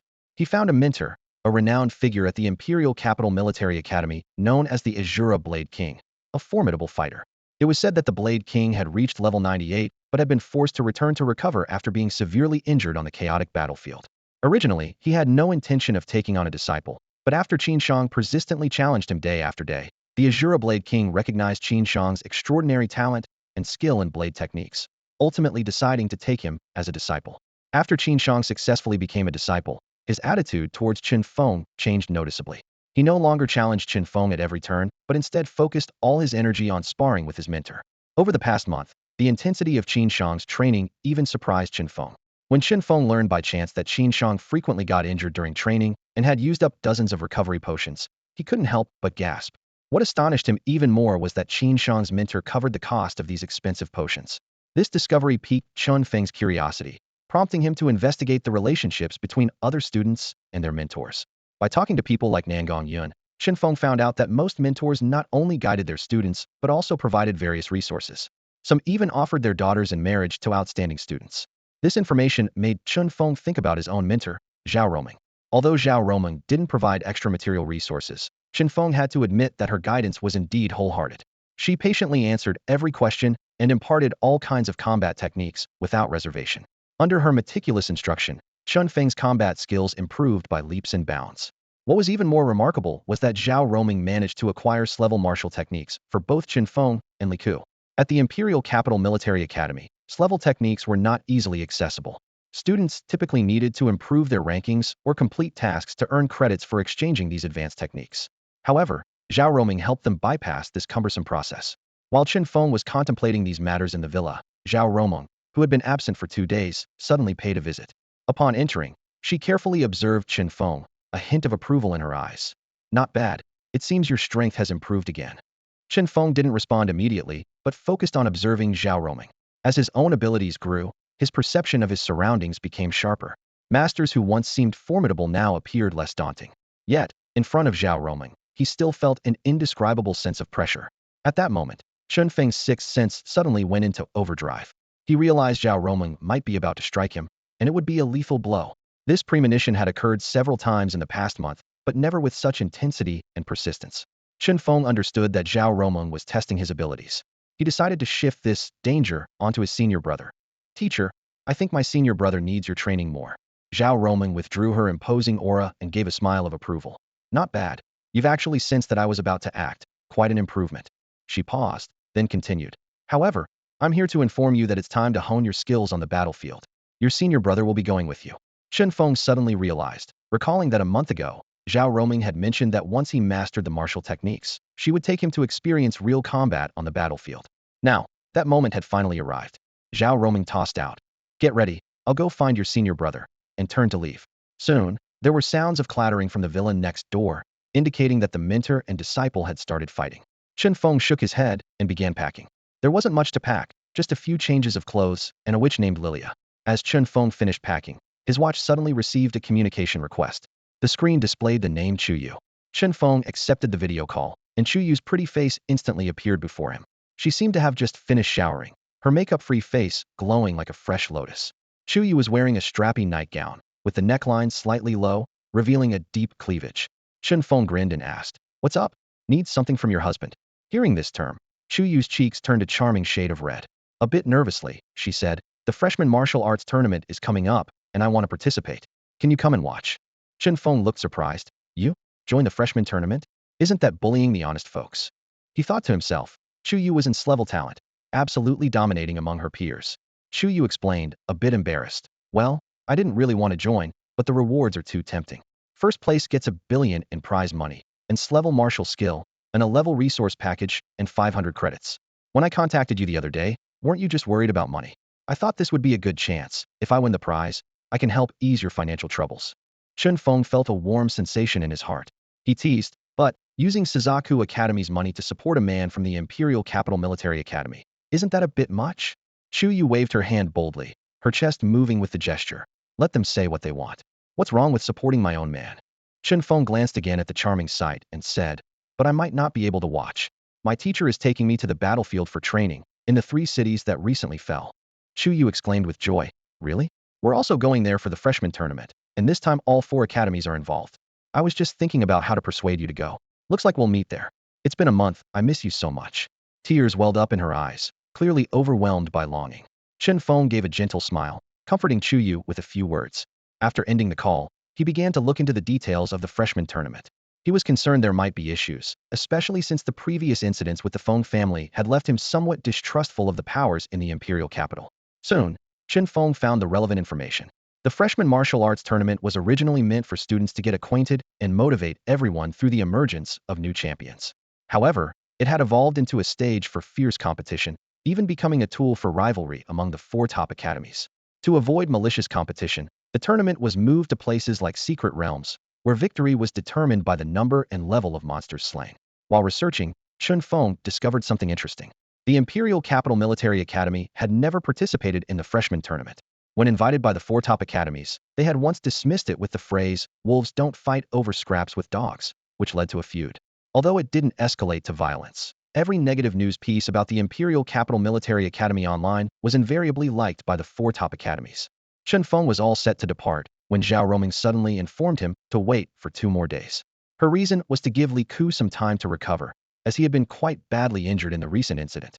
By the time they were fully prepared, the new students from the 4 top academies had already arrived collectively at the new city. This city was one of the 4 that had been ravaged by the Peace Society, and it suffered the worst damage. Although Hengqing barely held on, its losses were also severe. The other 2 cities had become monster havens, yet many demon-suppressing troops had turned into guerrilla fighters, persistently resisting within the city. With reinforcements from outside, they quickly counterattacked and soon regained lost ground. However, the new city remained occupied by a unique monster, making it unrecoverable and even on the brink of becoming a ghost town. Logically, such a dangerous place shouldn't be a trial ground for new students. Yet, some higher-ups insisted these privileged high school students should witness the real world. They believed that since these students were now awakened, it was necessary for them to recognize the harsh realities humans faced. This led Chen Feng to suspect that some higher-ups were deliberately causing trouble. As for why Zhao Roming chose this place for Chen Feng and Li Ku's trial, she claimed it was because she was urgently tasked with handling the new city's situation and decided to bring her 2 apprentices along. However, Chen Feng didn't buy it. He discreetly asked the commander of Hengqing's demon-suppressing troops and uncovered Zhao Roming's scheme. This gambling addict had embezzled their allowances. It turned out she brought Chen Feng and Li Ku because there was a stipend and bonus involved, which she pocketed. She even dressed up the mission as a trial to make them grateful. Gamblers truly can't be trusted. On the plane to the new city, while Li Ku was in the restroom, Chen Feng quietly sat next to Zhao Roming and whispered, "Half for each of us." "What?" Zhao Roming feigned ignorance, responding firmly. Chen Feng smirked. "Not willing? Then I'll just tell Li Ku the truth. For helpers of our level, an allowance and bonus of 500,000 each isn't too much, right?" Zhao Roming's heart skipped a beat. She cautiously glanced towards the restroom and then lowered her voice to threaten. "I'm your teacher." "All right then, I'll just take my share, and you can keep Li Ku's." Chen Feng conceded slightly. "Don't push it. I raised you with care, taught you everything, and this is how you repay me." Zhao Roming was infuriated. Chen Feng rolled his eyes. "Teacher, I need money too." "What does a kid like you need money for?" Zhao Roming asked irritably. "To eat." "You know how big my appetite is," Chen Feng said, patting his stomach. Zhao Roming had indeed seen Chen Feng eat and knew his strength came at a cost. After a moment's thought, she said, "I'll give you the money, but this time you have to trick all of Li Ku's captured prey to me. You wouldn't want your teacher being chased for debts at school, would you?" "Deal." Chen Feng agreed immediately. After all, it wasn't his own prey he had to deceive, so it didn't matter. As for Li Ku, well, the teacher cared for you so much. Contributing for her is only right. Zhao Roming and Chen Feng shook hands, sealing the deal. The witch Lilia, who had been watching a show nearby, cast them a disdainful glance. Humans are indeed despicable. Soon, Li Ku returned from the restroom and noticed the unusually harmonious relationship between the teacher and student, feeling a bit puzzled. Although Chen Feng and Zhao Roming had a decent relationship before, they were never this close. Under Li Ku's watchful eye, they both appeared guilty, with shifty eyes and slightly flushed faces. This unusual behavior sparked a bold guess in Li Ku's mind. Could these 2 be? Li Ku gasped. The more he thought about it, the more plausible it seemed. After all, Chen Feng was not only handsome but also incredibly talented. Zhao Roming, though older, still possessed a captivating charm. Spending so much time together, especially during intense practice sessions, it wouldn't be surprising if they fell into a forbidden romance. As this thought crossed his mind, Li Ku's gaze at Chen Feng became more complicated. He recalled the rumors suggesting Chen Feng had used connections to become an apprentice. But now, it seemed more like Chen Feng had entered through the teacher's back door. Half an hour later, the plane finally arrived over New City. Zhao Roming, seizing the chance to change the subject, pointed out the window excitedly. "Look, we've reached New City." All 3 of them turned their eyes outside, immediately struck speechless by the sight. Below, what should have been a bustling modern metropolis with skyscrapers was instead a wasteland. Countless monsters roamed the ruins, and occasionally, the desperate figures of survivors could be seen fleeing. What stood out the most was a not-so-tall yet lush tree in the city center, its branches laden with red fruits resembling small lanterns, standing out vividly against the gray backdrop. Beneath its shade lurked 3 monstrous creatures, each radiating a terrifying aura. Suddenly, one of the creatures, a large bird taller than a human, noticed the plane in the sky. It lifted its head sharply, a gleam of malice in its eyes, and in the next moment, it vanished from sight. Despite their formidable skills, the 3 could barely track the bird's movement. It streaked like lightning, piercing through the aircraft's hull. Alarms blared frantically, and the plane began to shudder, on the verge of exploding. Li Ku reacted first, leaping out of the cabin. Though not a flight-type awakened one, his mastery of aerial combat techniques allowed him to hover briefly. This was precisely why such martial skills were so highly valued and rare. Chen Feng followed closely, carrying the pilot who had been knocked unconscious by the shockwave. Before landing, Chen Feng slapped the pilot awake, swiftly strapped a parachute on him, and tossed him to safety. Meanwhile, Lilia sat leisurely on Chen Feng's shoulder, legs crossed, engrossed in her tablet. The story had reached a thrilling part, and she didn't want to miss a moment. At the same time, Zhao Roming was already engaged in combat with the bird. In that instant, she seemed like a different person, her movements in the air more agile than the bird's, her aerial combat skills honed to perfection. The bird had planned to use its speed to create distance and gradually wear down Zhao Roming's stamina. However, Zhao Roming suddenly unleashed the void hand seal, instantly sealing the space around the bird. With a slight bend of her fingers, Zhao Roming clenched her hand. The bird let out a pained screech, its eyes bulging from their sockets, veins popping all over its body, even excreting involuntarily. This blow nearly cost it its life. Yet, the bird refused to surrender, thrashing wildly and emitting a piercing howl, as if calling for help. At that moment, the tree in New City's center began to emit a soft green light. A beam of green energy shot out from the tree, hitting the bird with precision. Under the green light, the bird's injuries healed at a visible rate. Moreover, its aura grew significantly stronger, several times more powerful than before. The bird let out a triumphant screech, a sonic attack that shattered the clouds within a kilometer radius and forcefully broke Zhao Roming's void hand seal. Zhao Roming was about to strike again when the large bird, recognizing her strength, decided not to engage further and quickly retreated back to the new city. Due to the presence of the peculiar large tree, Zhao Roming did not pursue it recklessly. She and her two companions descended from the sky and landed in front of a temporary military camp outside the new city. The camp housed about 100,000 troops of the demon-suppressing army, and teachers and students from the 4 top academies participating in the new student competition were also present. However, the arrival of Zhao Roming and her companions was clearly more welcomed. When the 4 academies visited earlier, the military commander only sent a subordinate to greet them. After all, their mission was to capture the new city, not to play games. The talk of new student competitions and understanding human threats was seen by the commander as mere distractions. Now, with Zhao Roming and her team arriving as reinforcements, the situation was different. The commander himself came out to welcome them. Seeing the 3 of them land, he approached with a broad smile. "Teacher Zhao, it's been a long time." Zhao Roming thought for a moment and then said, "Commander Lu, have you been promoted again?" "Just a temporary assignment, like you," Commander Lu Gu said with a smile. "I didn't expect they'd send you this time. With you here, the new city is as good as ours." Zhao Roming immediately introduced the 2 people beside her. "These are my students, Li Ku and Chen Feng. They're here to assist. Please arrange accommodations for them, and let them take on tasks as needed." Lu Gu was momentarily stunned, scrutinizing Chen Feng and Li Ku. Seeing their youthful appearances, his expression became somewhat displeased. To be honest, the 2 of them together were less welcome than the witch on Chen Feng's shoulder. Lu Gu quickly pulled Zhao Roming aside and whispered, "Weren't you supposed to bring 2 experts for support? Why did you bring 2 kids?" Zhao Roming laughed. "Don't underestimate them, especially that kid Chen Feng. When he gets serious, he's no weaker than I am." Chen Feng.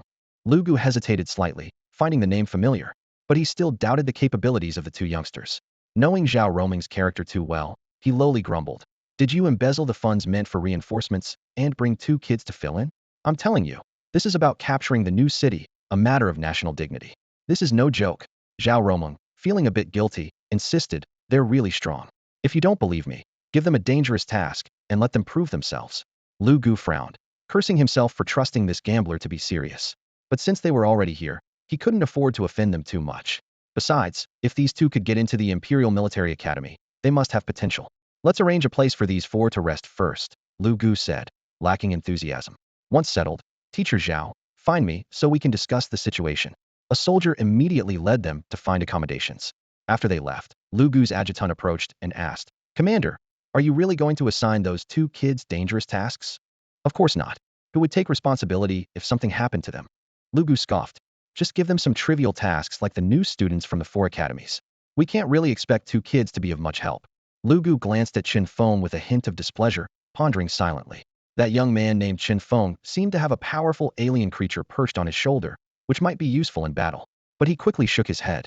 Although he acknowledged that Chen Feng and his companion were indeed talented, he estimated their abilities to be only around level 20 or 30. At that level, they might be able to handle minor threats on the outskirts of the new city, but assigning them important tasks? They wouldn't even leave a trace. Even geniuses need time to grow. Due to limited space, Zhao Roming and her two companions were squeezed into a cramped room, smaller than a bathroom in an Imperial Capital Military Academy villa. The witch Lilia was not considered an independent entity and shared the room with Chen Feng. At this moment, she lay on Chen Feng's bed, her delicate feet in the air, engrossed in a scene where she hugged her sister and dismantled a Gundam with her bare hands, her cheeks flushed with excitement. The soldier leading them stood outside the barracks and explained, "Please make do with this.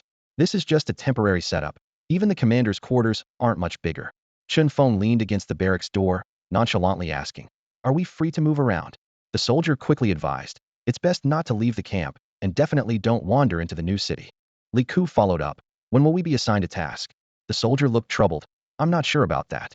It needs to be decided by the commander and your instructors." Chen Feng, resigned, asked one last question. "Do you know where the students from Vermilion Bird Academy are staying?" The soldier replied with a grin, "That I know. The freshmen from the four top academies are all in the East District. It's the farthest from the new city, to prevent them from sneaking in and causing trouble." Chen Feng noted this silently and asked no more. Zhao Roming casually tossed the key to Li Ku, instructing, "Help me tidy up the room. I'm going to a meeting." Li Ku instinctively looked at Chen Feng, who shrugged. "Don't look at me. I've got something to do." "What is it?" Li Ku asked suspiciously. Chen Feng explained, "I need to find my girlfriend. She's at Vermilion Bird Academy." Li Ku stared at Chen Feng in disbelief. "You're seeing two people at once?"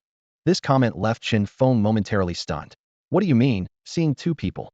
He glanced back at the excited witch Lilia on the bed, misunderstanding Li Ku's implication as having a witch and a girlfriend.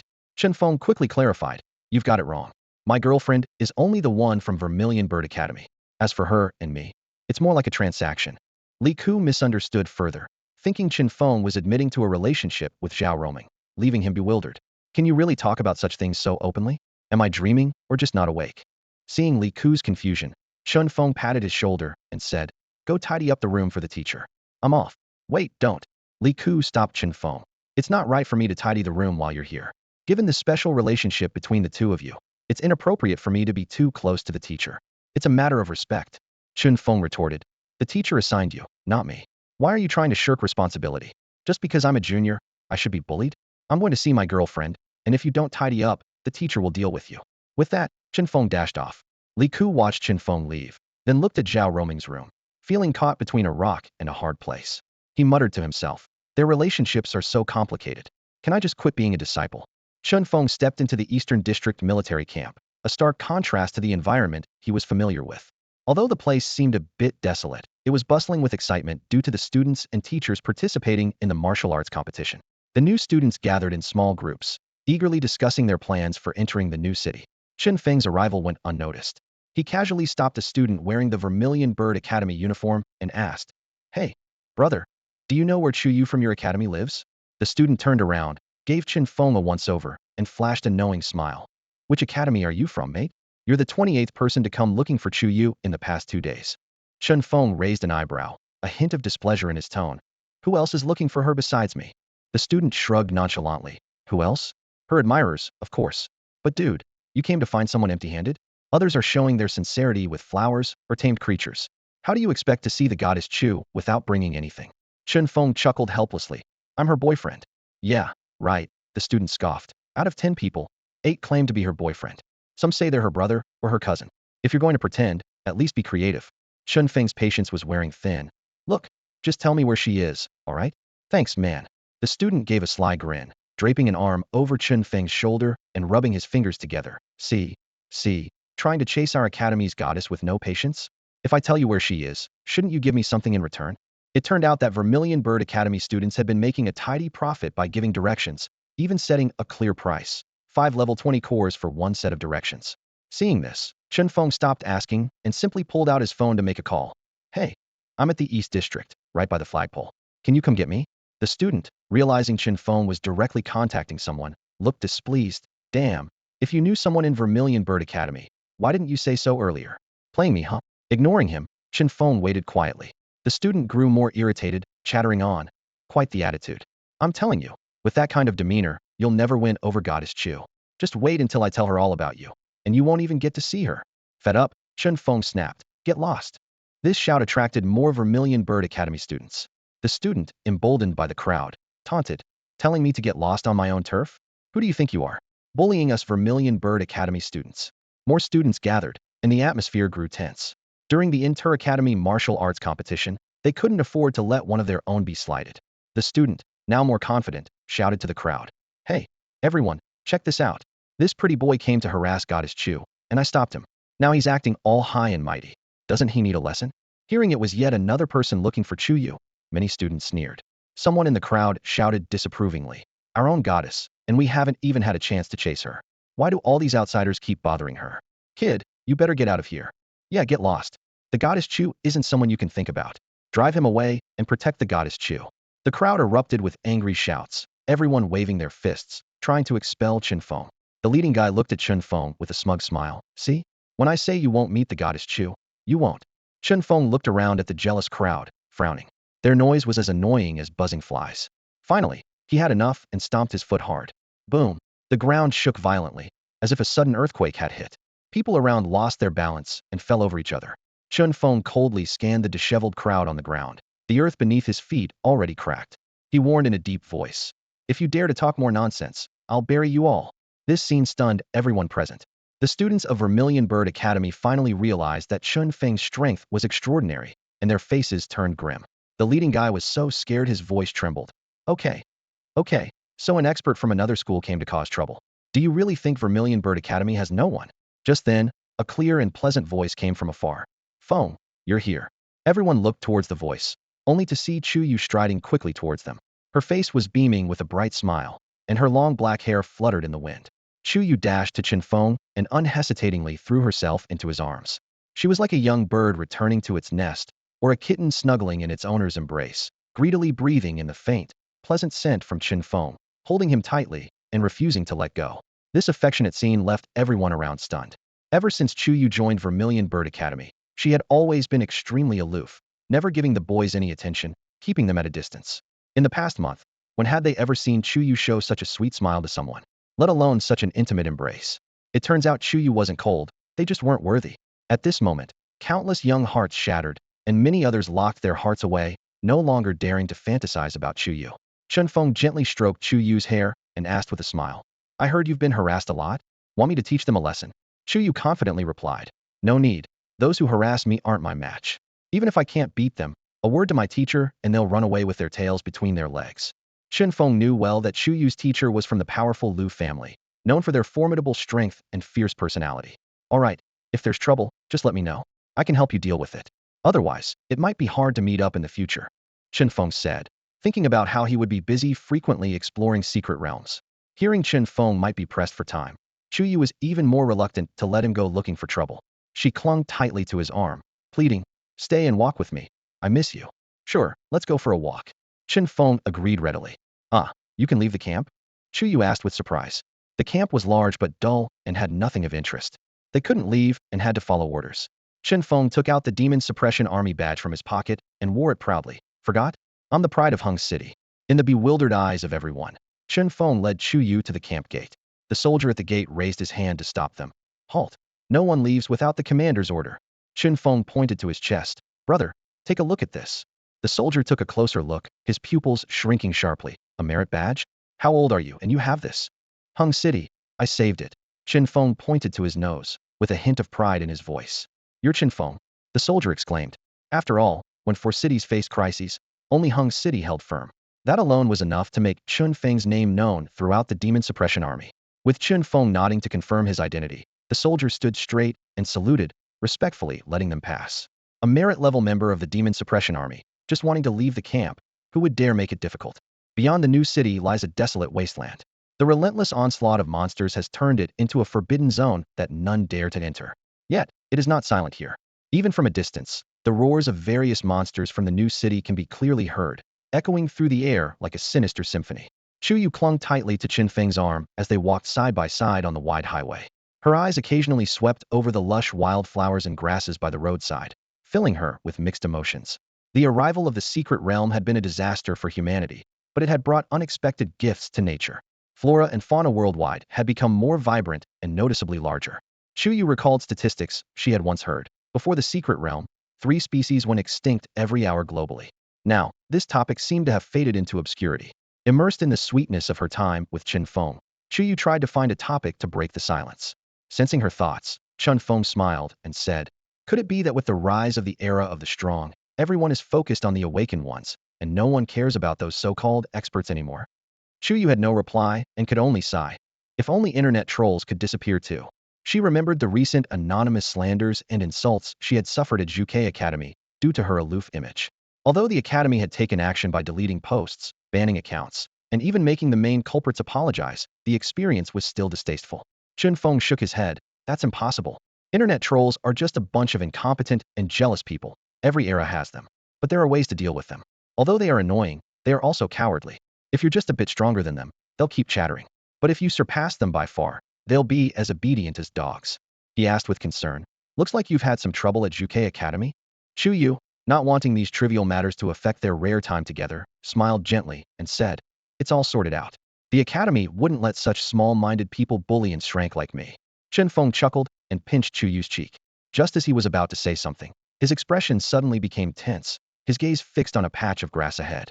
Chu Yu, quick to react, immediately sensed something amiss and whispered, "A monster."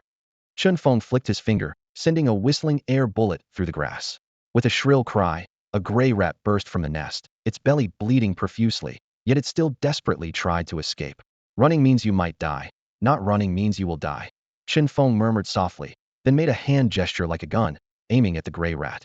With a pop, the air bullet hit its mark, and the rat fell dead. Chu Yu marveled. "Your power has increased again?" "A bit," Chen Feng replied gravely. "We should head back." "So soon?" Chu Yu was reluctant. Chen Feng explained seriously. "This is behind the demon suppression army, yet a monster appeared. I'm worried these monsters might be planning a flanking strategy to overrun the entire army." Chu Yu found it hard to believe. Just one low-level rat? Surely not. Besides, the demon suppression army must be on guard for such things. How could they not notice? Chen Feng fell into deep thought, unable to provide a concrete explanation. He knew well that with 100,000 troops stationed here, a flanking maneuver would not be easy. The army was no fool and would undoubtedly keep a close watch on their surroundings. However, an inexplicable worry lingered in his mind, refusing to dissipate. The fact that the Peace Society could simultaneously disrupt 4 cities is enough to prove they have the strength to create chaos. Chen Feng, standing from the Peace Society's perspective, thought that if he were in their position, after successfully capturing 3 cities, he would certainly station personnel immediately to turn these cities into permanent bases. This reminded him of the past mistakes of the beautiful country. Back then, the beautiful country, in a moment of weakness, took in women fleeing from the island nation. Who would have thought these seemingly fragile women would turn against them, brutally killing many high-level awakeners and seizing the entire territory of a state? They turned it into a base for the island nation, attempting to rebuild their homeland. To this day, the beautiful country has not reclaimed that lost land. However, the Peace Society did not seize the opportunity to occupy these cities and instead allowed the Demon Suppression Army to reclaim the lost territory. This unusual move made Chen Feng suspect they must have a larger scheme behind the scenes. That mysterious divine seer was definitely not an ordinary person. Chu Yu also realized the seriousness of the situation and no longer stopped Chen Feng, choosing to follow him back to the camp. However, as soon as they returned, a young man in a blue battle armor, with a sword at his waist, blocked their path. The man looked down at Chen Feng with arrogance and said, "Do you know who I am?" Chen Feng expressionlessly replied, "Who are you?" The man sneered and introduced himself. "Feng family, Feng Xiao. Chu Yu is my brother's woman. I don't care who you are, stay away from her in the future." Chen Feng was about to ask if his brother was Feng Lingxiu when he saw Chu Yu's expression change dramatically. Flames erupted from her delicate hand, and a fierce fire punch struck directly at Feng Xiao's face. Feng Xiao clearly didn't expect Chu Yu to attack suddenly and retreated in a panic, shouting in shock and anger, "Sister-in-law, what are you doing?" "Umph." Phoenix soaring. Chu Yu moved her hands gracefully like butterflies among flowers, yet from her palms flew birds made of flames, all aimed at Feng Xiao. As these fiery birds appeared, the surrounding temperature soared, reaching thousands of degrees in an instant. Feng Xiao's hair caught fire instantly, and he screamed in terror, "Are you crazy?" At this critical moment, a shield appeared out of nowhere in front of Feng Xiao. It was an artifact created by a 48th level awakener from the Feng family, using all his life energy. Not only could it emit golden light to protect Feng Xiao from being consumed by flames, but it also had an evolved ability golden light impact. A blinding beam shot out, pushing all the firebirds away. Thinking the crisis was over, Feng Xiao shouted angrily at Chu Yu, "I warn you, no matter who this guy is, as long as you're with him, my Feng family won't let him off easily. You'd better stay with my brother. You think you're the only one with a weapon?" Chu Yu sneered. as a blue spear appeared in her hand. The spear crackled with intimidating electric flashes, a 70th level divine weapon gifted to her by her teacher from the war god family. Before Feng Xiao could react, Chu Yu hurled the thunder spear. It transformed into a blinding bolt of lightning, heading straight for Feng Xiao. Are you insane? Do you really want to kill me? Feng Xiao yelled in terror as the spear hurtled toward him. Bang!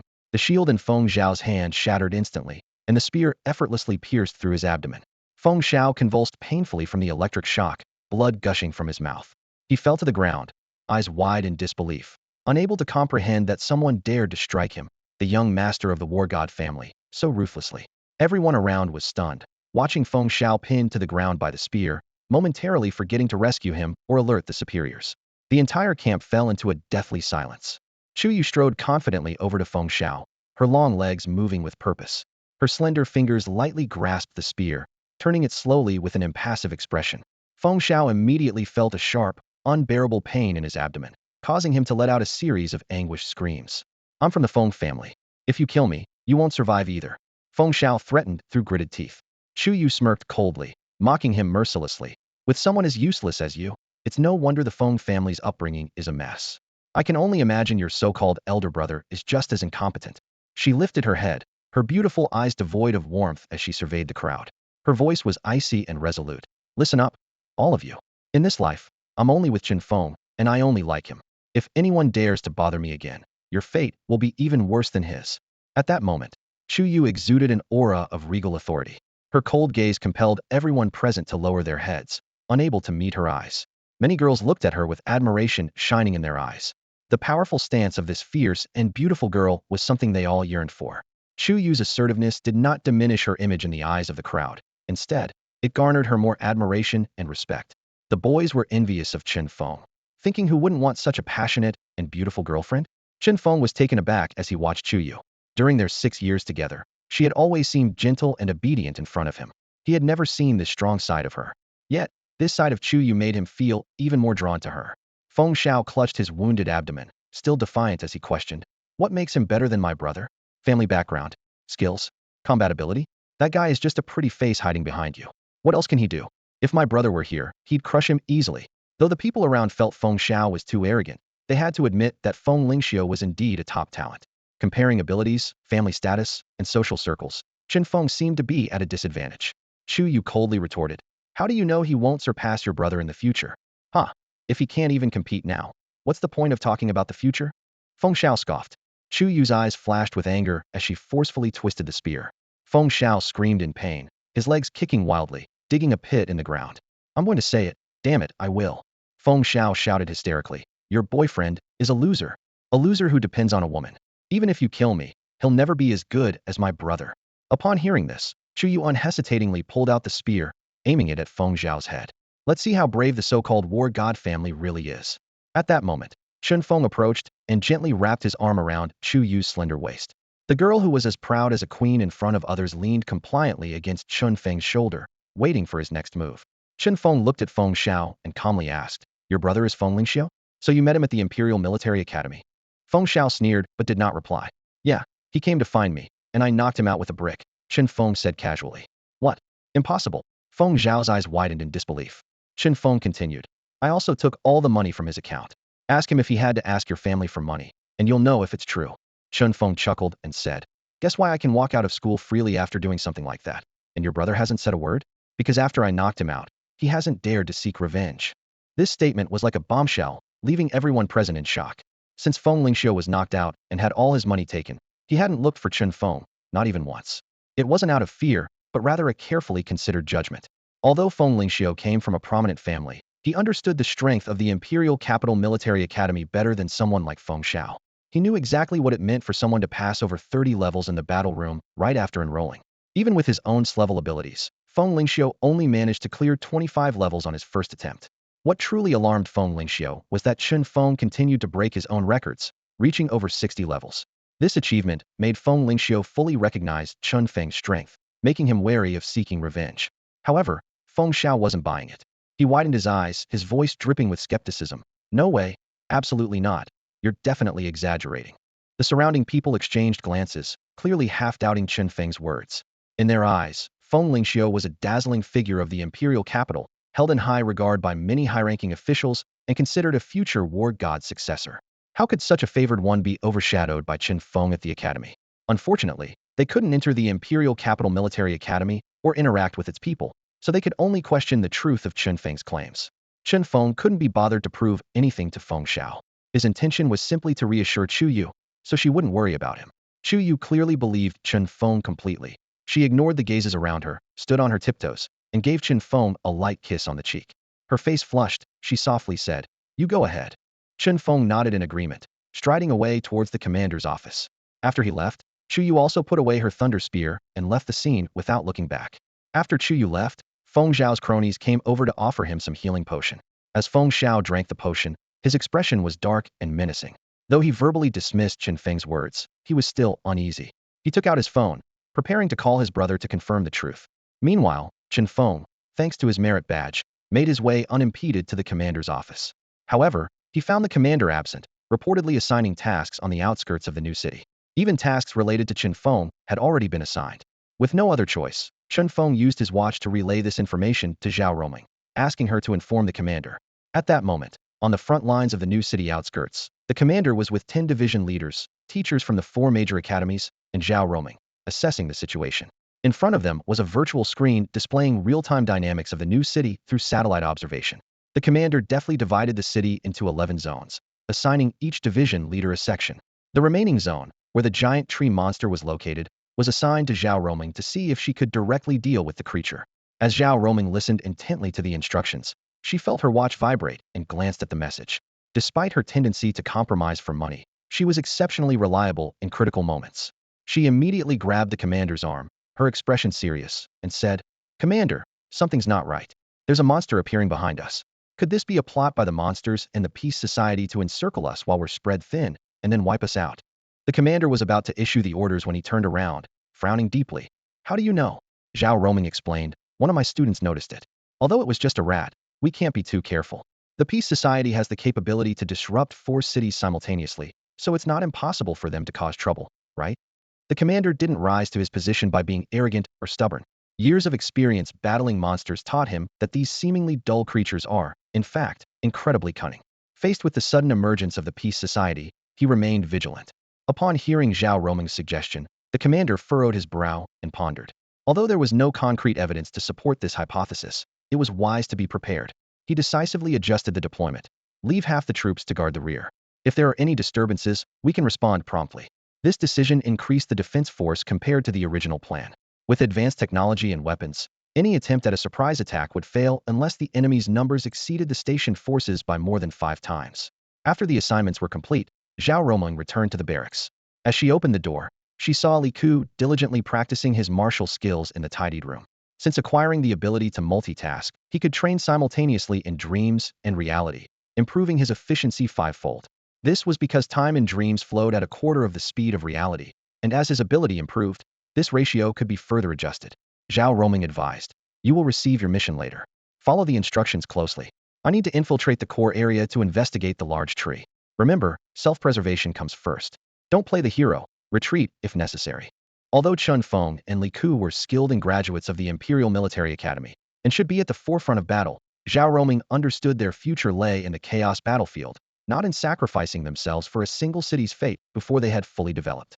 In the chaos battlefield, those who volunteered for suicide missions were often those whose potential had been exhausted. Those with potential must learn to protect themselves to continuously generate the strongest combat power. Sacrificing the younger generation for momentary heroism is utterly foolish. Chen Feng and Li Ku understood the message. This mission was merely a trial for them. If the city's salvation depended solely on them, it would not only mean the city was doomed, but that the entire Daxia kingdom was nearing its end. Seeing their agreement, Zhao Roming felt somewhat relieved. She then prepared to head to the new city. Even as a skilled fighter, one should be fully equipped on the battlefield.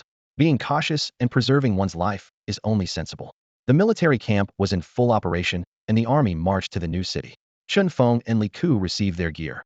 A specially designed combat suit capable of withstanding temperatures from 800 degrees to 200 degrees and providing some protection against explosions, an all-weather walkie-talkie, a submachine gun with 5 spare magazines, and a bag containing energy pills, healing pills, and berserk pills. The berserk pill was for desperate situations, boosting combat power 3 to 5 times, but with the side effect of complete body paralysis, leaving one to await either rescue or death. Once they were equipped, their walkie-talkie suddenly crackled with a command. Combat team member Chen Feng, please respond. The voice was clear and strong, breaking the momentary silence. Chen Feng squeezed his walkie-talkie, receiving new task instructions. Head to New City East District 1 and clear out the monsters in Xinlai Mall. Without saying much, he immediately checked the real-time map update on his watch and set off quickly.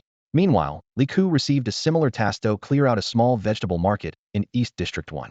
As they hurried toward New City, Li Ku grumbled under his breath. Why aren't we following the main force into battle? It feels like we're being underestimated. Chen Feng calmly replied, it doesn't matter. You're here for training, not to achieve glory. Though he said this, he couldn't help but feel a bit disgruntled inside. When they arrived at their destination, Chen Feng saw that the so-called Xinlai Mall was actually just a small two-story supermarket covering about 500 or 600 square meters. He couldn't help but mentally scoff. New City is just like Hung City, a small place that dares to call this a mall. Li Ku, seeing this, couldn't help but gloat. Not bad, at least I have a market. You're just going shopping in a supermarket. Chen Feng, with a darkened expression, walked into the supermarket without a word. Inside, his dissatisfaction grew. He found that the demon suppression army had already been there, leaving behind only a few timid stragglers. The shelves were toppled over, and the floor was strewn with scattered goods. Chen Feng sighed and activated his absolute control ability. He moved quickly through the cramped supermarket space, acutely sensing any anomalies. In less than 10 minutes, he located and eliminated 7 finger-sized insect monsters, thoroughly clearing the supermarket. He pressed the walkie-talkie to report. Report, Xinlai Mall has been cleared. There was a moment of silence on the other end, followed by a skeptical response. Are you sure? If there's a problem, you'll be held legally responsible. Chen Feng explained his special ability, and the other side reluctantly accepted it, then issued new orders. Immediately proceed to the East District 1, Commercial Street, and clear the left side street-facing shops. Your classmate has already gone to clear the right side. Shrugging, Chen Feng hurried to the new location. There, he met the equally disgruntled Li Ku. As they looked at the commercial street in front of them, they couldn't help but feel like swearing the entire street had been reduced to ruins in the previous battle, with all the buildings turned into rubble. Li Ku couldn't take it anymore and shouted angrily, I'm done with this. Chen Feng also pressed the walkie-talkie, attempting to request a more challenging task. Report, I believe these tasks are beneath our abilities. Please approve my request to assist the Demon Suppression Army in East District 1. However, the walkie-talkie coldly replied, request denied. Continue with your tasks or withdraw immediately. Chen Feng heard the command coming through the walkie-talkie and responded without hesitation. I'm withdrawing from this mission.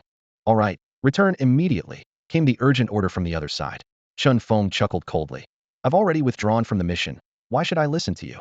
With that, he decisively turned off the walkie-talkie. Seeing this, Li Ku quickly turned off his own walkie-talkie as well. I'm out of the mission too. Having withdrawn from the mission, the two were no longer bound by orders and didn't have to continue the laborious task of searching through the rubble and clearing debris. Li Ku turned to Chen Feng, curious. Where are you going? Chen Feng furrowed his brow slightly. I suspect there's something wrong here. I'll take a look around. What about you? I'm going to hunt some monsters. It's been too long since real combat. Li Ku said with a glint of excitement in his eyes. The training room can never showcase true strength. The two exchanged a knowing glance and nodded in unison, then went their separate ways. Chen Feng bent his knees slightly and propelled himself into the air like an arrow, landing swiftly on top of a tall building. Standing on the rooftop, his eyes scanned the surroundings like a hawk, searching for the highest point in the new city. His mind kept returning to the image of the mouse he had seen behind the lines of the Demon Suppression Army, unsettling him. The mouse creature itself wasn't fearsome, but such a timid and small creature shouldn't be near people. Why had it approached him quietly? Who could guarantee it wasn't there with a special mission? If the enemy truly intended to surround the Demon Suppression Army, they would surely choose a high vantage point to observe from. From the top of the building, Chen Feng could see others at high points also keeping watch. Members of the Demon Suppression Army alerted by his warning, prepared for any unexpected events. Since the Demon Suppression Army had secured the high points, it was clear the enemy wouldn't reveal themselves there. So what tactics would they use instead? Chen Feng's thoughts returned to the small mouse. Large monsters were conspicuous, but small ones might be overlooked. Could the enemy be using various small creatures to hide and spy from nooks and crannies? However, small creatures typically had low intelligence and couldn't act independently, unless each area had a small leader to receive and relay information. Suddenly, Chen Feng had an epiphany. He might have misunderstood the Demon Suppression Army's intentions. They sent him to clear out small creatures, perhaps not only out of disdain, but because they suspected these creatures were monitoring the situation, wanting him to eliminate them. However, many others were already doing this work. Chen Feng believed he had more important things to do. Lure the snake out of its hole. Chen Feng murmured to himself, then took out his merit badge and pinned it solemnly to his chest. He leaped off the building, gathering strength midair, and punched the structure with force. Boom! The building instantly collapsed, sending dust billowing into the sky and scattering countless hidden insects and small creatures. The insects fled in all directions, but Chen Feng did not pursue. He waited patiently. If these insects could indeed communicate with monsters or the Peace Society's leadership, they would surely report his presence. Chen Feng had already taken down the Peace Society's branch leader in Hengqing, which would undoubtedly provoke their anger and attention. Today, he intended to use himself as bait to draw the Peace Society into action. Among the fleeing insects, one in particular noticed Chen Feng and the badge on his chest. It vibrated its wings furiously, quickly escaping the scene, flying all the way to a nondescript mouse hole in East District 1. The mouse hole twisted and turned, extending deep underground for several meters. Insects flitted through the tunnels, eventually reaching the cavern's bottom. This was a bustling underground world, where various insects hurried back and forth. Some communicated silently with their antennae, others left unique marks in the air with pheromones, and some emitted strange sounds, engaging in some mysterious form of communication. A flying insect headed straight for a special area where a large black rat wearing a small crown sat, evidently the ruler of this underground kingdom. The insect gently touched the Rat King's brow with its antennae, conveying an important message. The Rat King, who had been resting with closed eyes, suddenly opened them, a gleam of intelligence flashing within. The wanted one has appeared, the Rat King murmured with a hint of excitement in his voice. You've done well. The Rat King gave the insect an approving glance, and then turned towards the cave wall. There, a long, rod-like object drew attention. The Rat King addressed it. The one who destroyed the Hengqing branch has appeared. The rod-like object trembled slightly, as if responding. This subtle movement revealed that it was, in fact, a tree root extending deep underground. Meanwhile, a large tree in the core area of the new city also gently swayed, as if resonating with the underground root. Beneath it lay three distinct creatures: a large bird, a black dog with 3 eyes, and a creature covered in scales resembling a crocodile. Sensing the tree's movement, the 3 creatures, who had been resting, were suddenly alert. They listened intently for a moment, expressions shifting on their faces. The bird spoke first, its voice tinged with resignation. I've already been spotted by that woman. If I fly away again, it will surely attract attention. Besides, my fighting style is too conspicuous for an assassination mission. The 3-eyed black dog agreed in a deep voice that sounded like a middle-aged man. The crocodile-like creature, however, seemed eager. It said coldly, I'll go. The guy in Hengqing had the power of vacuum and still failed, just because he was stupid. Give me half an hour, and I'll have that guy's head hanging from a skyscraper. Before finishing its sentence, the crocodile creature dove underground. The ground seemed alive, parting to form a passage that not only didn't hinder its progress, but propelled it forward at a speed far surpassing surface travel. This creature, known as the Earth Spirit Crocodile, moved through the dense earth, unnoticed by the demon suppression forces above. Before long, it had silently reached the spot beneath Chen Feng. Using its acute sense of the ground, the Earth Spirit Crocodile precisely located Chen Feng, a sinister smile on its lips. As a master of ground manipulation, the Earth Spirit Crocodile was confident it could easily transform the ground into various terrains and shapes. At this moment, it secretly used its abilities to turn the ground into sharp spikes, aiming to pierce through Chen Feng's body directly. However, the Earth Spirit Crocodile was unaware that Chen Feng had already detected its presence. With his absolute control ability, Chen Feng could monitor everything within a 53-meter radius around him, including above and below. Despite the Earth Spirit Crocodile's formidable strength, allowing it to dive 700,800 meters underground, it was overconfident and had only submerged 30 meters deep. Chen Feng quickly calculated the distance and shouted, Diamond Body. Instantly, his body turned a pure golden color, resembling a majestic statue of Buddha. His form rapidly expanded, transforming into a 10-meter-tall giant in the blink of an eye. With the change in size, Chen Feng's strength surged. He activated his critical strike skill and then unleashed the great power opening the mountain move from the colossal demon punch, striking the ground heavily. At this point, Chen Feng's base strength had reached an astounding 3,266,510 gene. The diamond body and gigantification added over 400,000 gene, totaling 3,666,510 gene. With a 15-fold critical hit and a 6-fold boost from the demon punch, the final explosive force exceeded 1 billion gene. The terrifying power of this punch slammed into the ground like a massive meteorite. Accompanied by a deafening roar, the ground caved in, forming a huge crater. The Earth Spirit Crocodile never expected Chen Feng to possess such terrifying power. Although it could control the earth, it had no time to react. With a single punch from Chen Feng, the ground was compressed to a hardness greater than steel. Poof!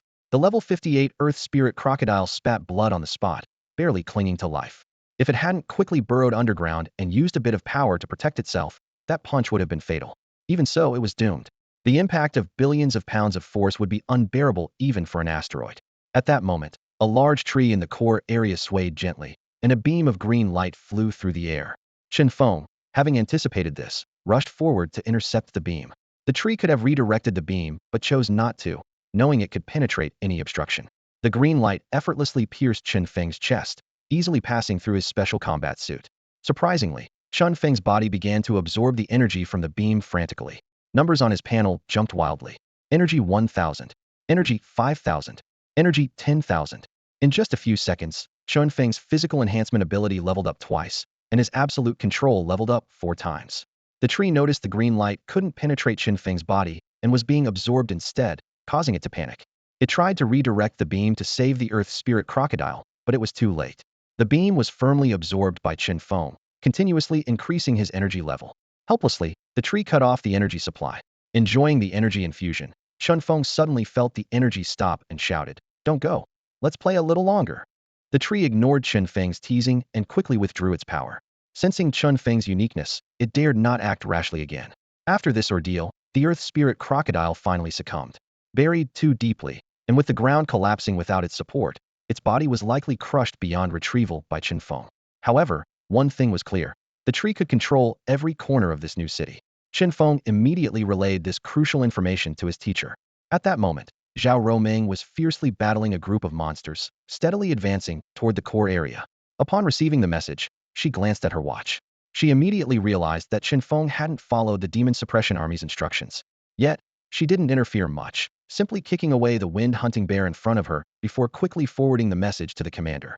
Looking around at the monsters, Zhao Roming's lips curled into a slightly manic smile. Earning this 10 million commission sure isn't easy.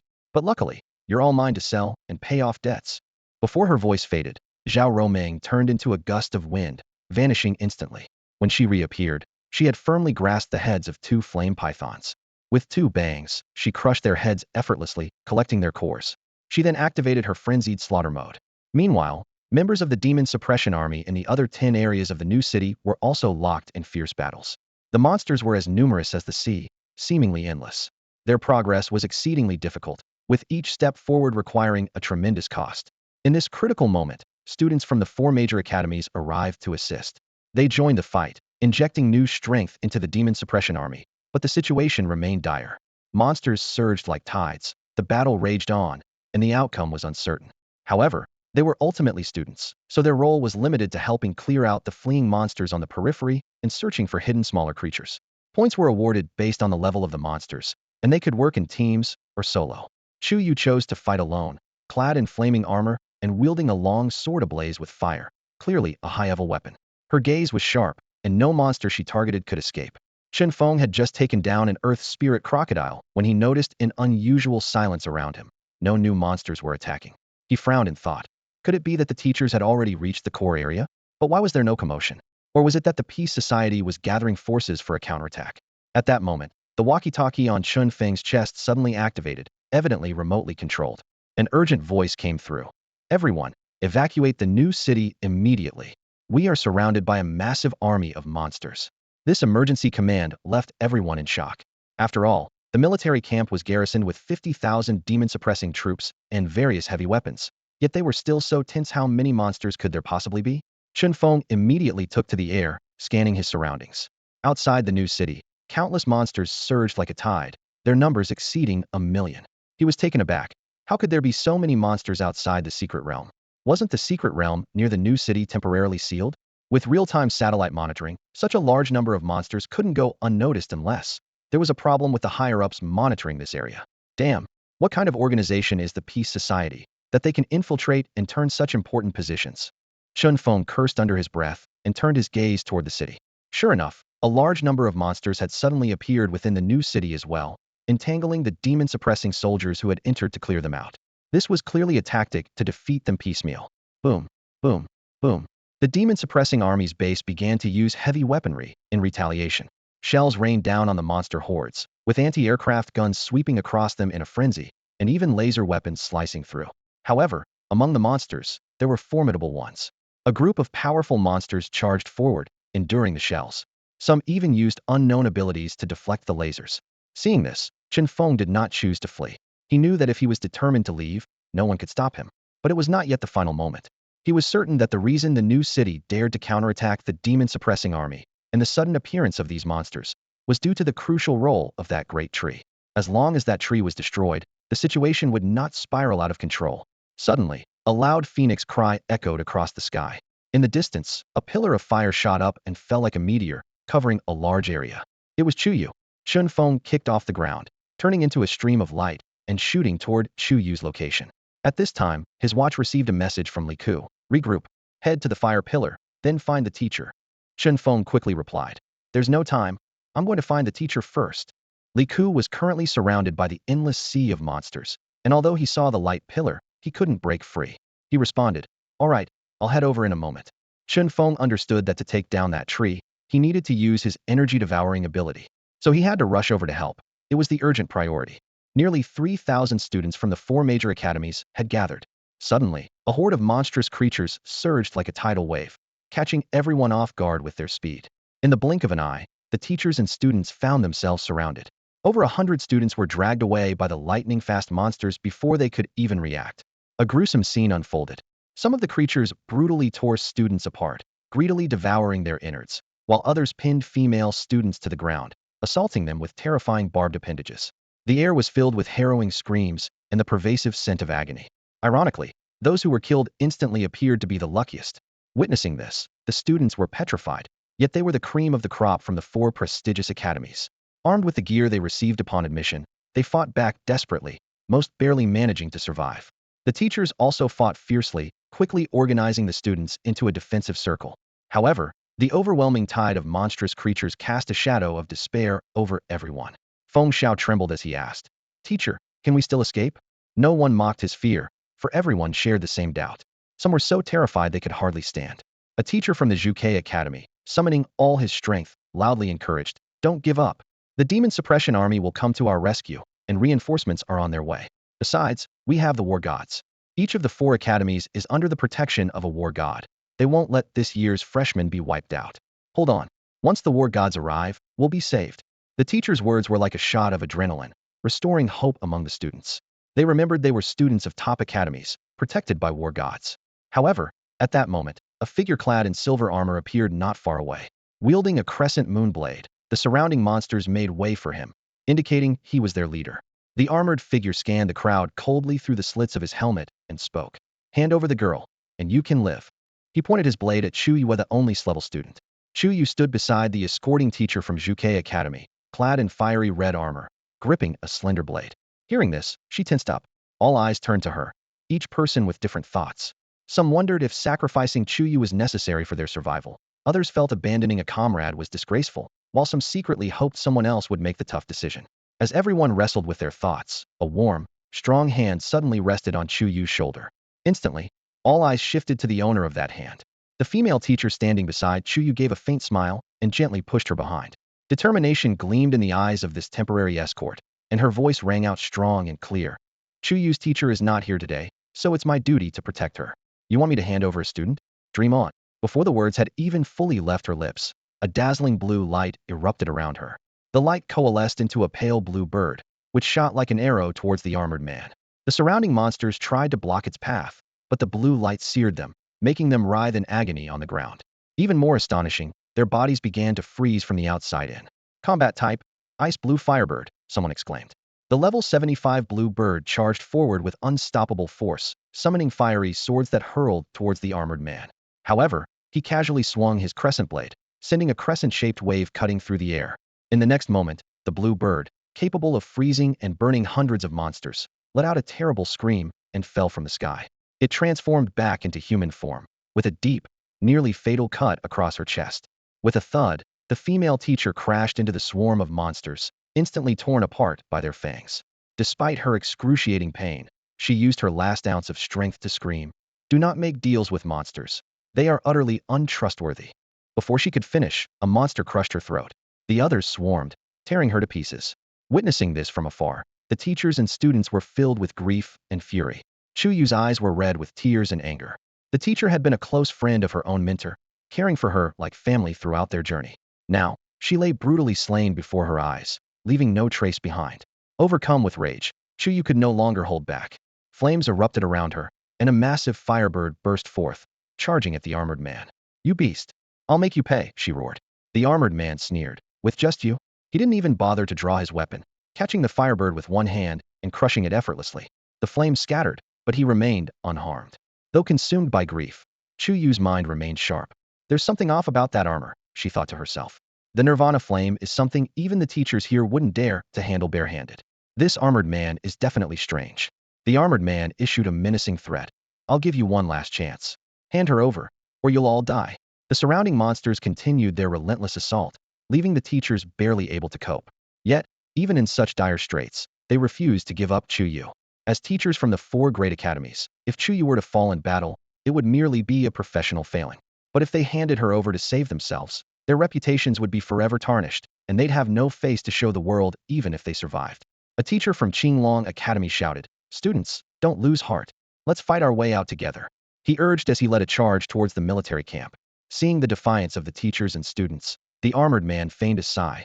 Such ignorance. At his command, the monster's attacks intensified. At the same time, he lunged towards Chu Yu. "If I want someone, who are you to deny me?" He moved with lightning speed, slicing through a teacher standing in his path and reaching for Chu Yu. In that critical moment, a figure suddenly appeared, hurling a small black sphere at the armored man. "Blow up, you bastard. Sister-in-law, run." Boom. The sphere exploded with a deafening blast, sending shockwaves that flung Chu Yu and Feng Xiao far away. The shields around the two of them emitted a faint glow, protecting them in the nick of time. Feng Xiao and Chu Yu quickly escaped, avoiding a fatal blow. Feng Xiao boasted, "Sister-in-law, it's crucial moments like these when you need me. That Chen Feng is useless." Before he could finish, Chu Yu kicked him hard in the face. Feng Xiao screamed as he flew back, and was about to curse Chu Yu for not appreciating his help, but suddenly noticed that the armored figure was unharmed, striking the spot where they had just been standing. A deep fissure appeared in the ground, and Feng Xiao broke into a cold sweat, realizing Chu Yu's kick had saved his life. "One life saved each. We're even." Chu Yu left these words and rushed towards the distance without hesitation. She didn't flee into the crowd, understanding that even the school teachers couldn't take on the armored figure. Rather than burdening everyone, it was better to lead the enemy away by herself. The armored figure saw Chu Yu escaping and sneered, threatening, "Little girl, stop right now, or I'll kill them all." Hearing this, Chu Yu only ran faster, flapping her phoenix wings and disappearing from sight. "Damn it," the armored figure cursed, abandoning the massacre of other teachers and students to chase after her. The crowd watched Chu Yu leave with tears in their eyes. They understood that she was determined to protect them by drawing the enemy away, but they were powerless. All they could do was return to the camp as quickly as possible and request support from higher authorities. Chu Yu propelled herself with all her might, trying to fly towards the camp. Although the armored figure couldn't fly, he was incredibly fast. His crescent blade was extraordinary, and each slash from a distance set off alarms in Chu Yu's sixth sense. If she weren't in class Divine Phoenix with an extremely acute sense of danger, she might have already been killed by those distant attacks. Even so, Chu Yu was significantly affected. She was forced to change her route several times and not only failed to reach the camp, but was driven deeper into the new city. Realizing that this would lead to certain death, she gritted her teeth, flapped her wings, and drew a graceful arc in the sky, changing direction towards the military camp. As she shifted her course, the armored figure let out a cold laugh and unleashed an invisible attack from afar.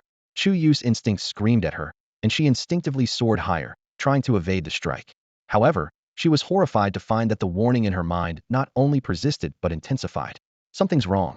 Chu Yu's heart tightened. I might have misunderstood this guy's abilities. She initially thought it was just because the attacks were too fast to see, but now it seemed there might be some sort of locking mechanism. Just as Chu Yu attempted to escape again, it was too late. She felt a sharp pain in her waist, and a deep wound appeared instantly. Blood gushed out, soaking her clothes. Chu Yu's face turned pale with pain, and she looked at her wound in disbelief. She couldn't understand how the armored figure could injure her despite wearing the precious armor given by her teacher, which should withstand any attack below level 70. As her blood rapidly drained, Chu Yu felt her strength fading quickly, and the situation became increasingly dire. The phoenix wings that Chu Yu had conjured began to lose their luster, struggling to support her body. With sheer determination, she staggered through the air, each flap of her wings feeling like a battle with death. Below, the armored man sneered, his voice dripping with disdain and menace. "Escape? No one will come to rescue you. Come back with me, and the gods will bless you." making you the strongest being. Hearing that the armored man wanted to capture her alive, Chu Yu felt a slight relief. There was still a chance for survival. She gritted her teeth, enduring the excruciating pain, and accelerated her flight to escape. Yet, she hadn't flown far when the armored man's impatient voice echoed again, each word cutting like a knife. Do you really think I won't dare to kill you? I'll count to 3, and if you don't come down, no one will blame me for killing you. 3. The countdown of the armored man was like the footsteps of death, causing Chu Yu's heart to pound violently, and fear surged over her like a tide. She pushed forward with all her might, summoning her last ounce of strength at any cost. She didn't want to die. She wanted to live. Memories of her moments with Chen Feng flashed through her mind. She still wanted to wear a red dress and marry him, to have a son and a daughter with him. 2. Chu Yu's sixth sense was frantically warning her, the murderous intent of the armored man enveloping her like a tangible force. Despair washed over her, feeling as though she was plunged into endless darkness with no hope of escape. Blood continued to flow from the wound at her waist, her strength rapidly waning, and her vision blurred. The surrounding sky, buildings, and monsters became indistinct, as if she were in a fog. In this half-dream, half-awake state, Chu Yu's sixth sense suddenly detected a faint glimmer of hope. She didn't know if it was an illusion or reality, but instinct drove her to fly in that direction. It was more like gliding from high above, descending at an angle. 1. The armored man coldly uttered the final number, slashing out with a blade without hesitation. This strike aimed directly at Chu Yu's back, powerful enough to spell death even for its glass warrior. The blade's aura was unparalleled, striking at Chu Yu like lightning. At the critical moment, a gentle breeze brushed across Chu Yu's face, lightly lifting her hair. In the next instant, she fell precisely into a warm and strong embrace. Chen Feng, with his left arm around Chu Yu, raised his right hand fiercely, striking forward. Mighty God Demon Fist. With this punch, a colossal phantom of a deity seemed to loom behind Chen Feng. The deity was towering, muscles bulging, exuding a power capable of destroying everything. The force of the punch erupted, its power reaching 10 times Chen Feng's usual strength, triggering a 20-fold critical hit. No matter how bizarre the armored man's abilities were or how formidable his equipment, they were insignificant before this punch of over 1,000,000,000 pounds of force. Like an unstoppable bulldozer, Chen Feng's punch destroyed everything in its path. The ground cracked, forming deep trenches, trees were uprooted, and buildings collapsed with a crash. A massive energy, like a meteor, shot towards the armored man, carving a long trench in the ground instantly. The armored man's attack was shattered under this terrifying force. Struck with terror, he forgot all about the dignity of a strong man and his master's mission, turning to flee without hesitation. Help! I don't want to die. Let me live. The armored man's terrified cries echoed in the air, starkly contrasting with his earlier arrogance.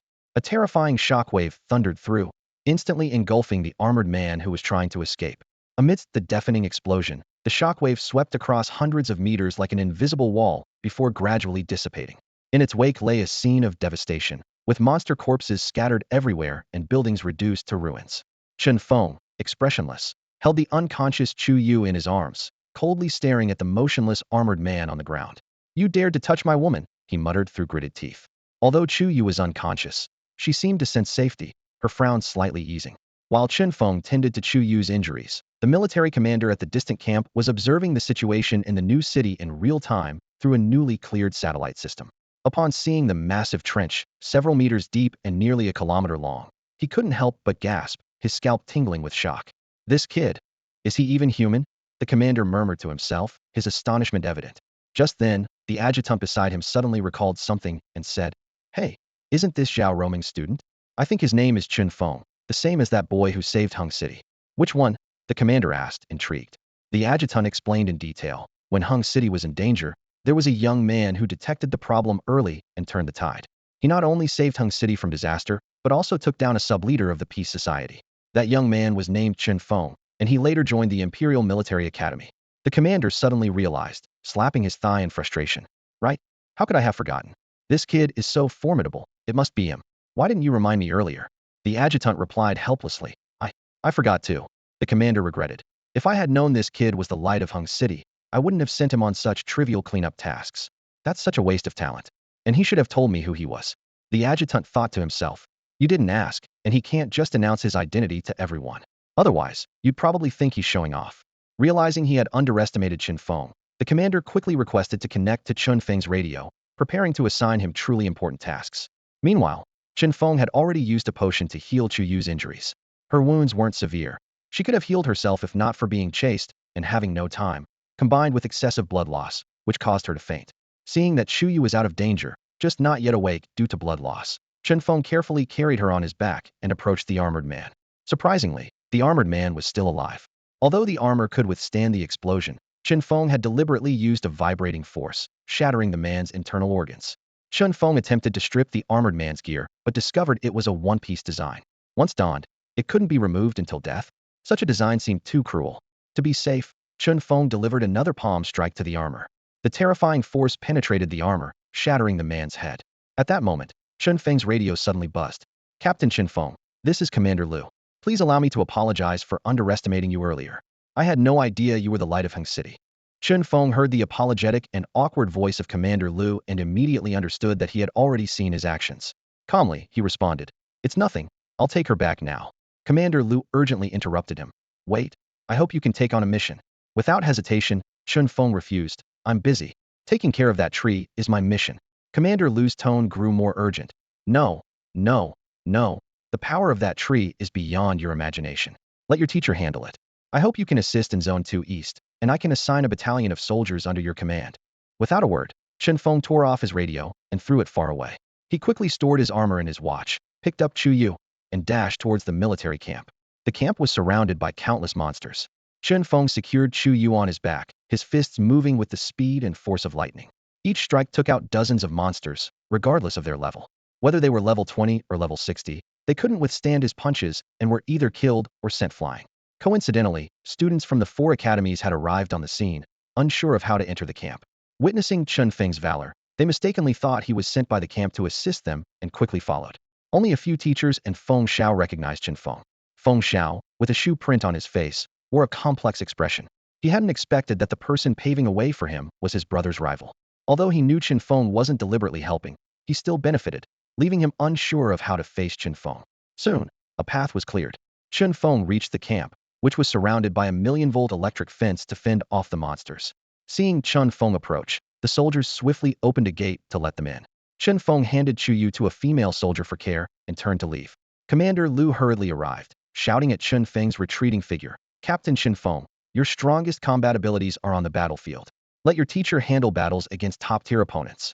Chen Feng walked away without looking back, confident that these people didn't truly understand his strength. The commander slapped his thigh in regret. "Oh, it's my fault for underestimating him before. Now he's ignoring me out of spite." The adjutant expressed concern. "Will this cause problems? If the light of Hengqing fails here, this operation will be a complete joke." With resignation, the commander replied, "With his abilities, escaping shouldn't be an issue, but don't expect him to help us with the mission. It's my own doing, and if he's upset and doesn't want to help, so be it. Now we can only hope Zhao Roman can take down that tree. Maybe there's still a chance." The adjutant pondered.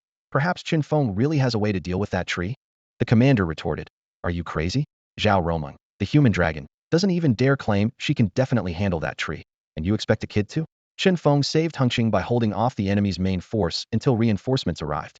And look at Chen Feng's attitude. He's clearly feeling underestimated and wants to prove himself. If someone as young as him could really take down their leader, why would I even be a commander? What would those experts be doing? We'd all be out of a job. The adjutant nodded slightly, acknowledging the point. While Chen Feng was indeed strong, he was still some way from being at the very top. Chen Feng darted swiftly among the countless monsters, his Imperial Capital Military Academy satellite watch glimmering faintly, indicating the positions of Zhao Roman and Li Ku. His eyes flickered between the screen and his surroundings as he pondered the unusual situation at hand. In the new city, all manner of bizarre monsters emerged continuously, their numbers and diversity defying logic.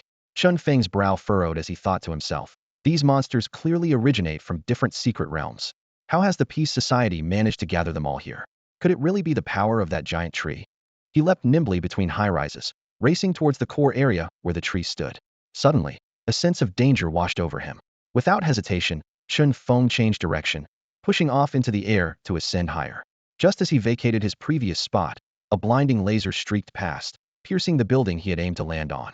The steel and concrete structure was instantly melted through 2 floors, the edges glowing a searing red as thick smoke billowed upward. Chen Feng's heart skipped a beat. Laser weaponry. This isn't from Desia's technology. It must have been unearthed from high-tech ruins. He quickly scanned the surroundings, but couldn't spot the attacker.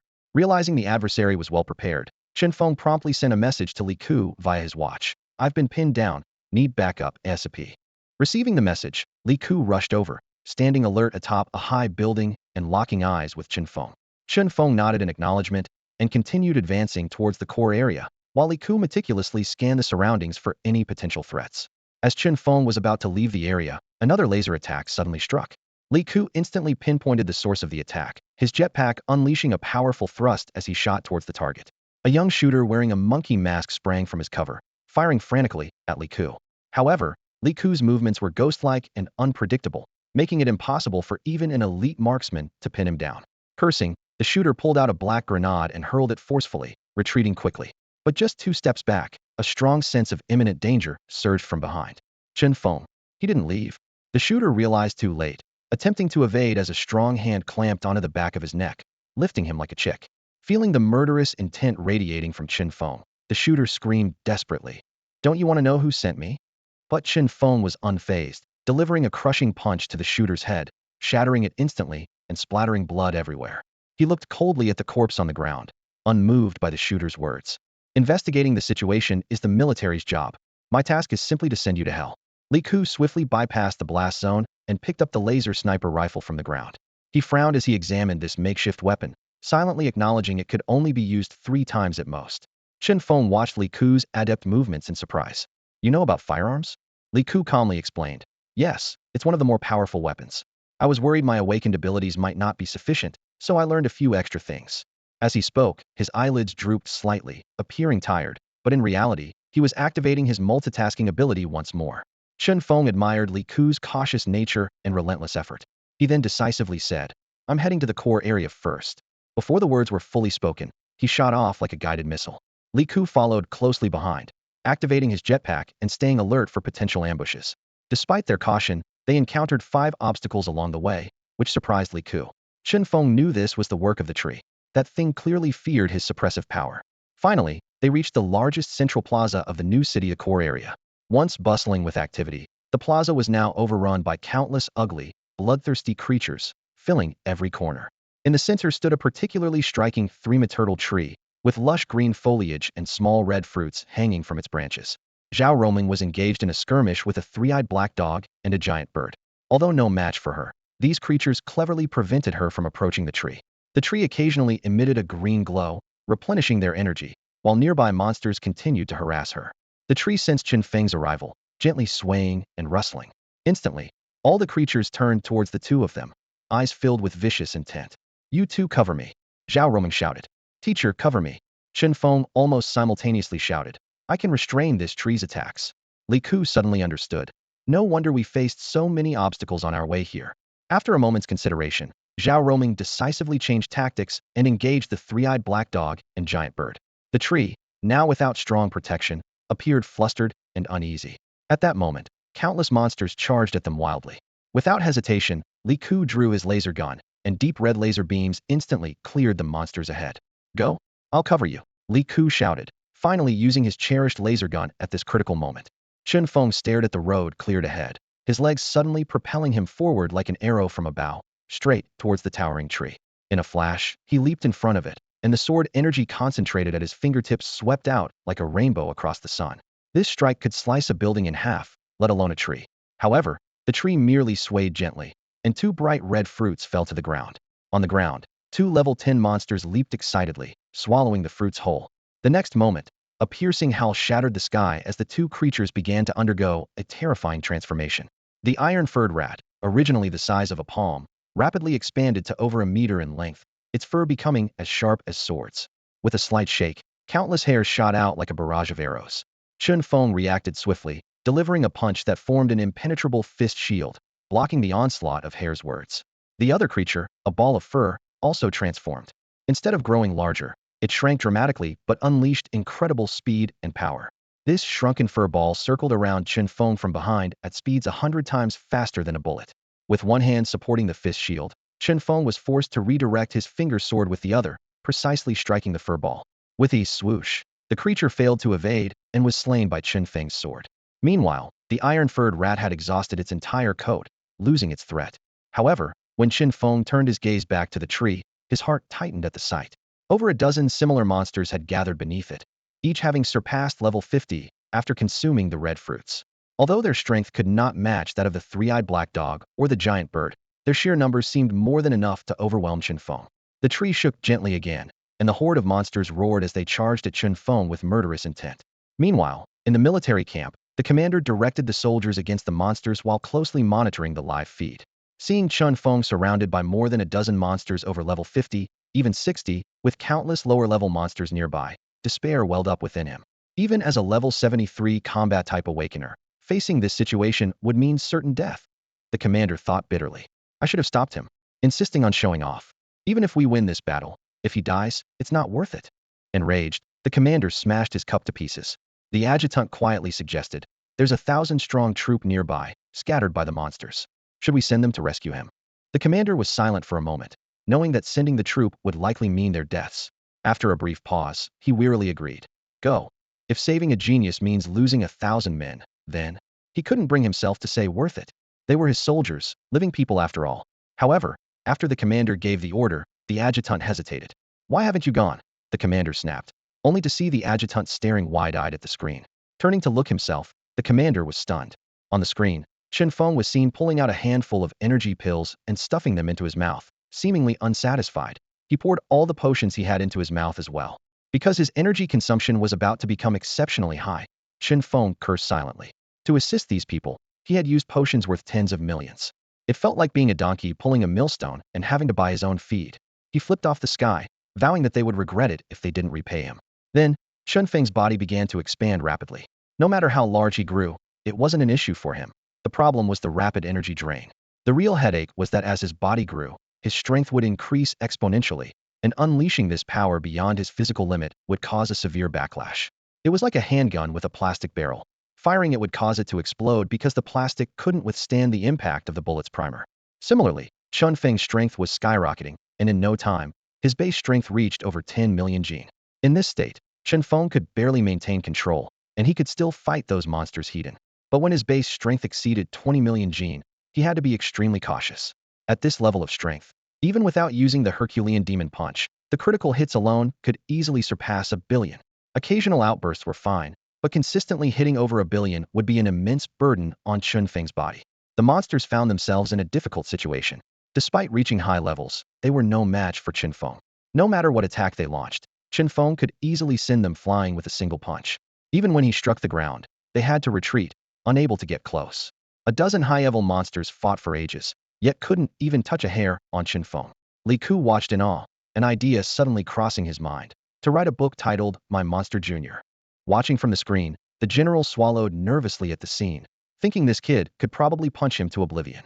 The adjutant muttered beside him, remarking that no wonder Chen Feng dared to take on the big tree. He indeed had the strength. The general's face turned awkward, remembering his earlier boast that if Chen Feng could handle the tree, they might as well eat dirt. Now it seemed there wouldn't be enough room in the latrine. Chen Feng couldn't be bothered with all this. His focus was entirely on his status panel. 100, 100, 100.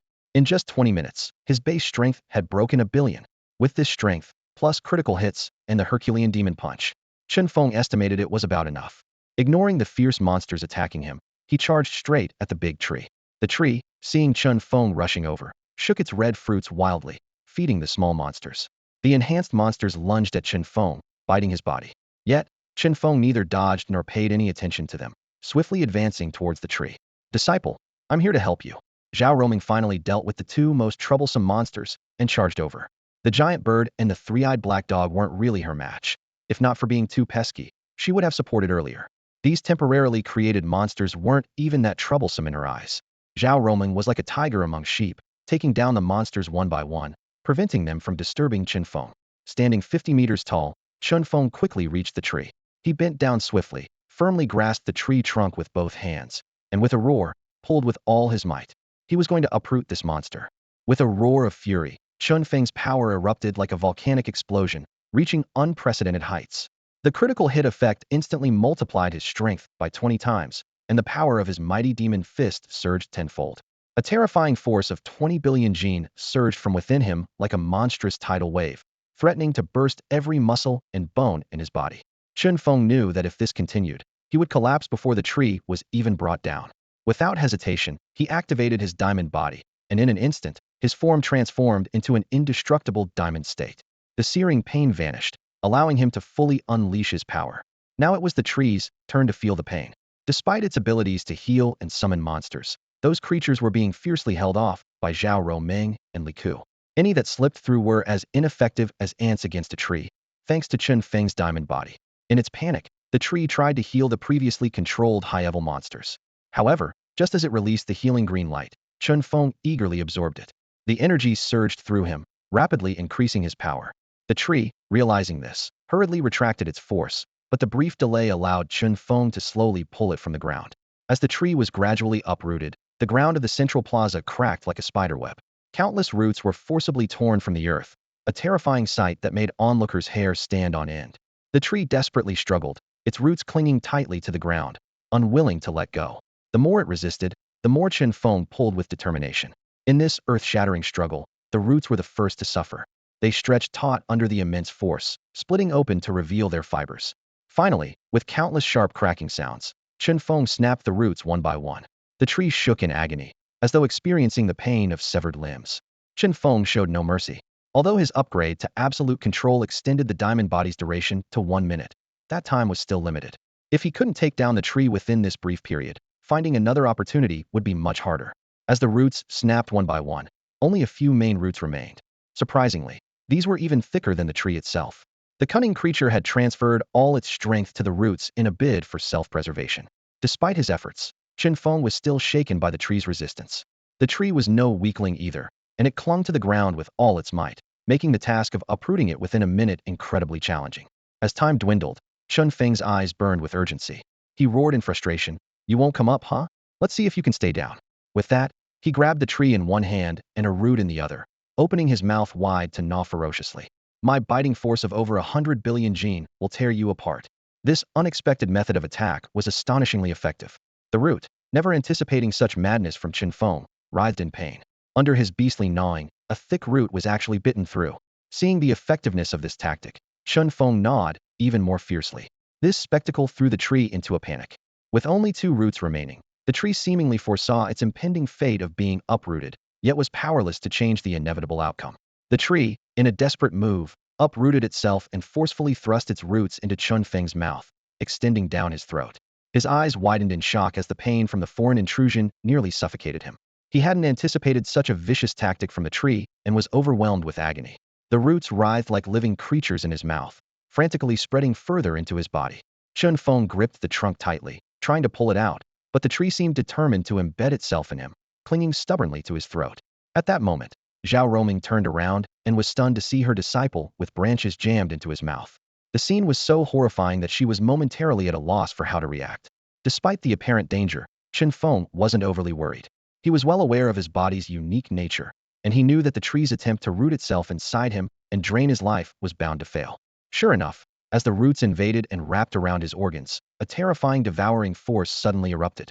The tree was horrified to realize its energy was being absorbed at an alarming rate. It tried to escape, but it was too late.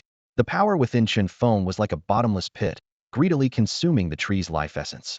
This unexpected boon replenished the massive energy he had previously lost, not only satiating his hunger, but also providing him with ample combat power. Even more astonishing was that, after absorbing the tree's energy, Chen Feng's Vajra body did not dissipate.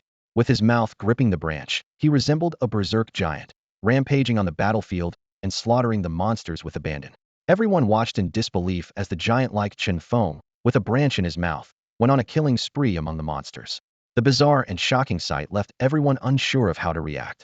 As the tree was completely absorbed, most of the monsters present were slaughtered, with only a few managing to escape. Even the creatures that had previously besieged the camp scattered in all directions, clearly having been under the tree's control.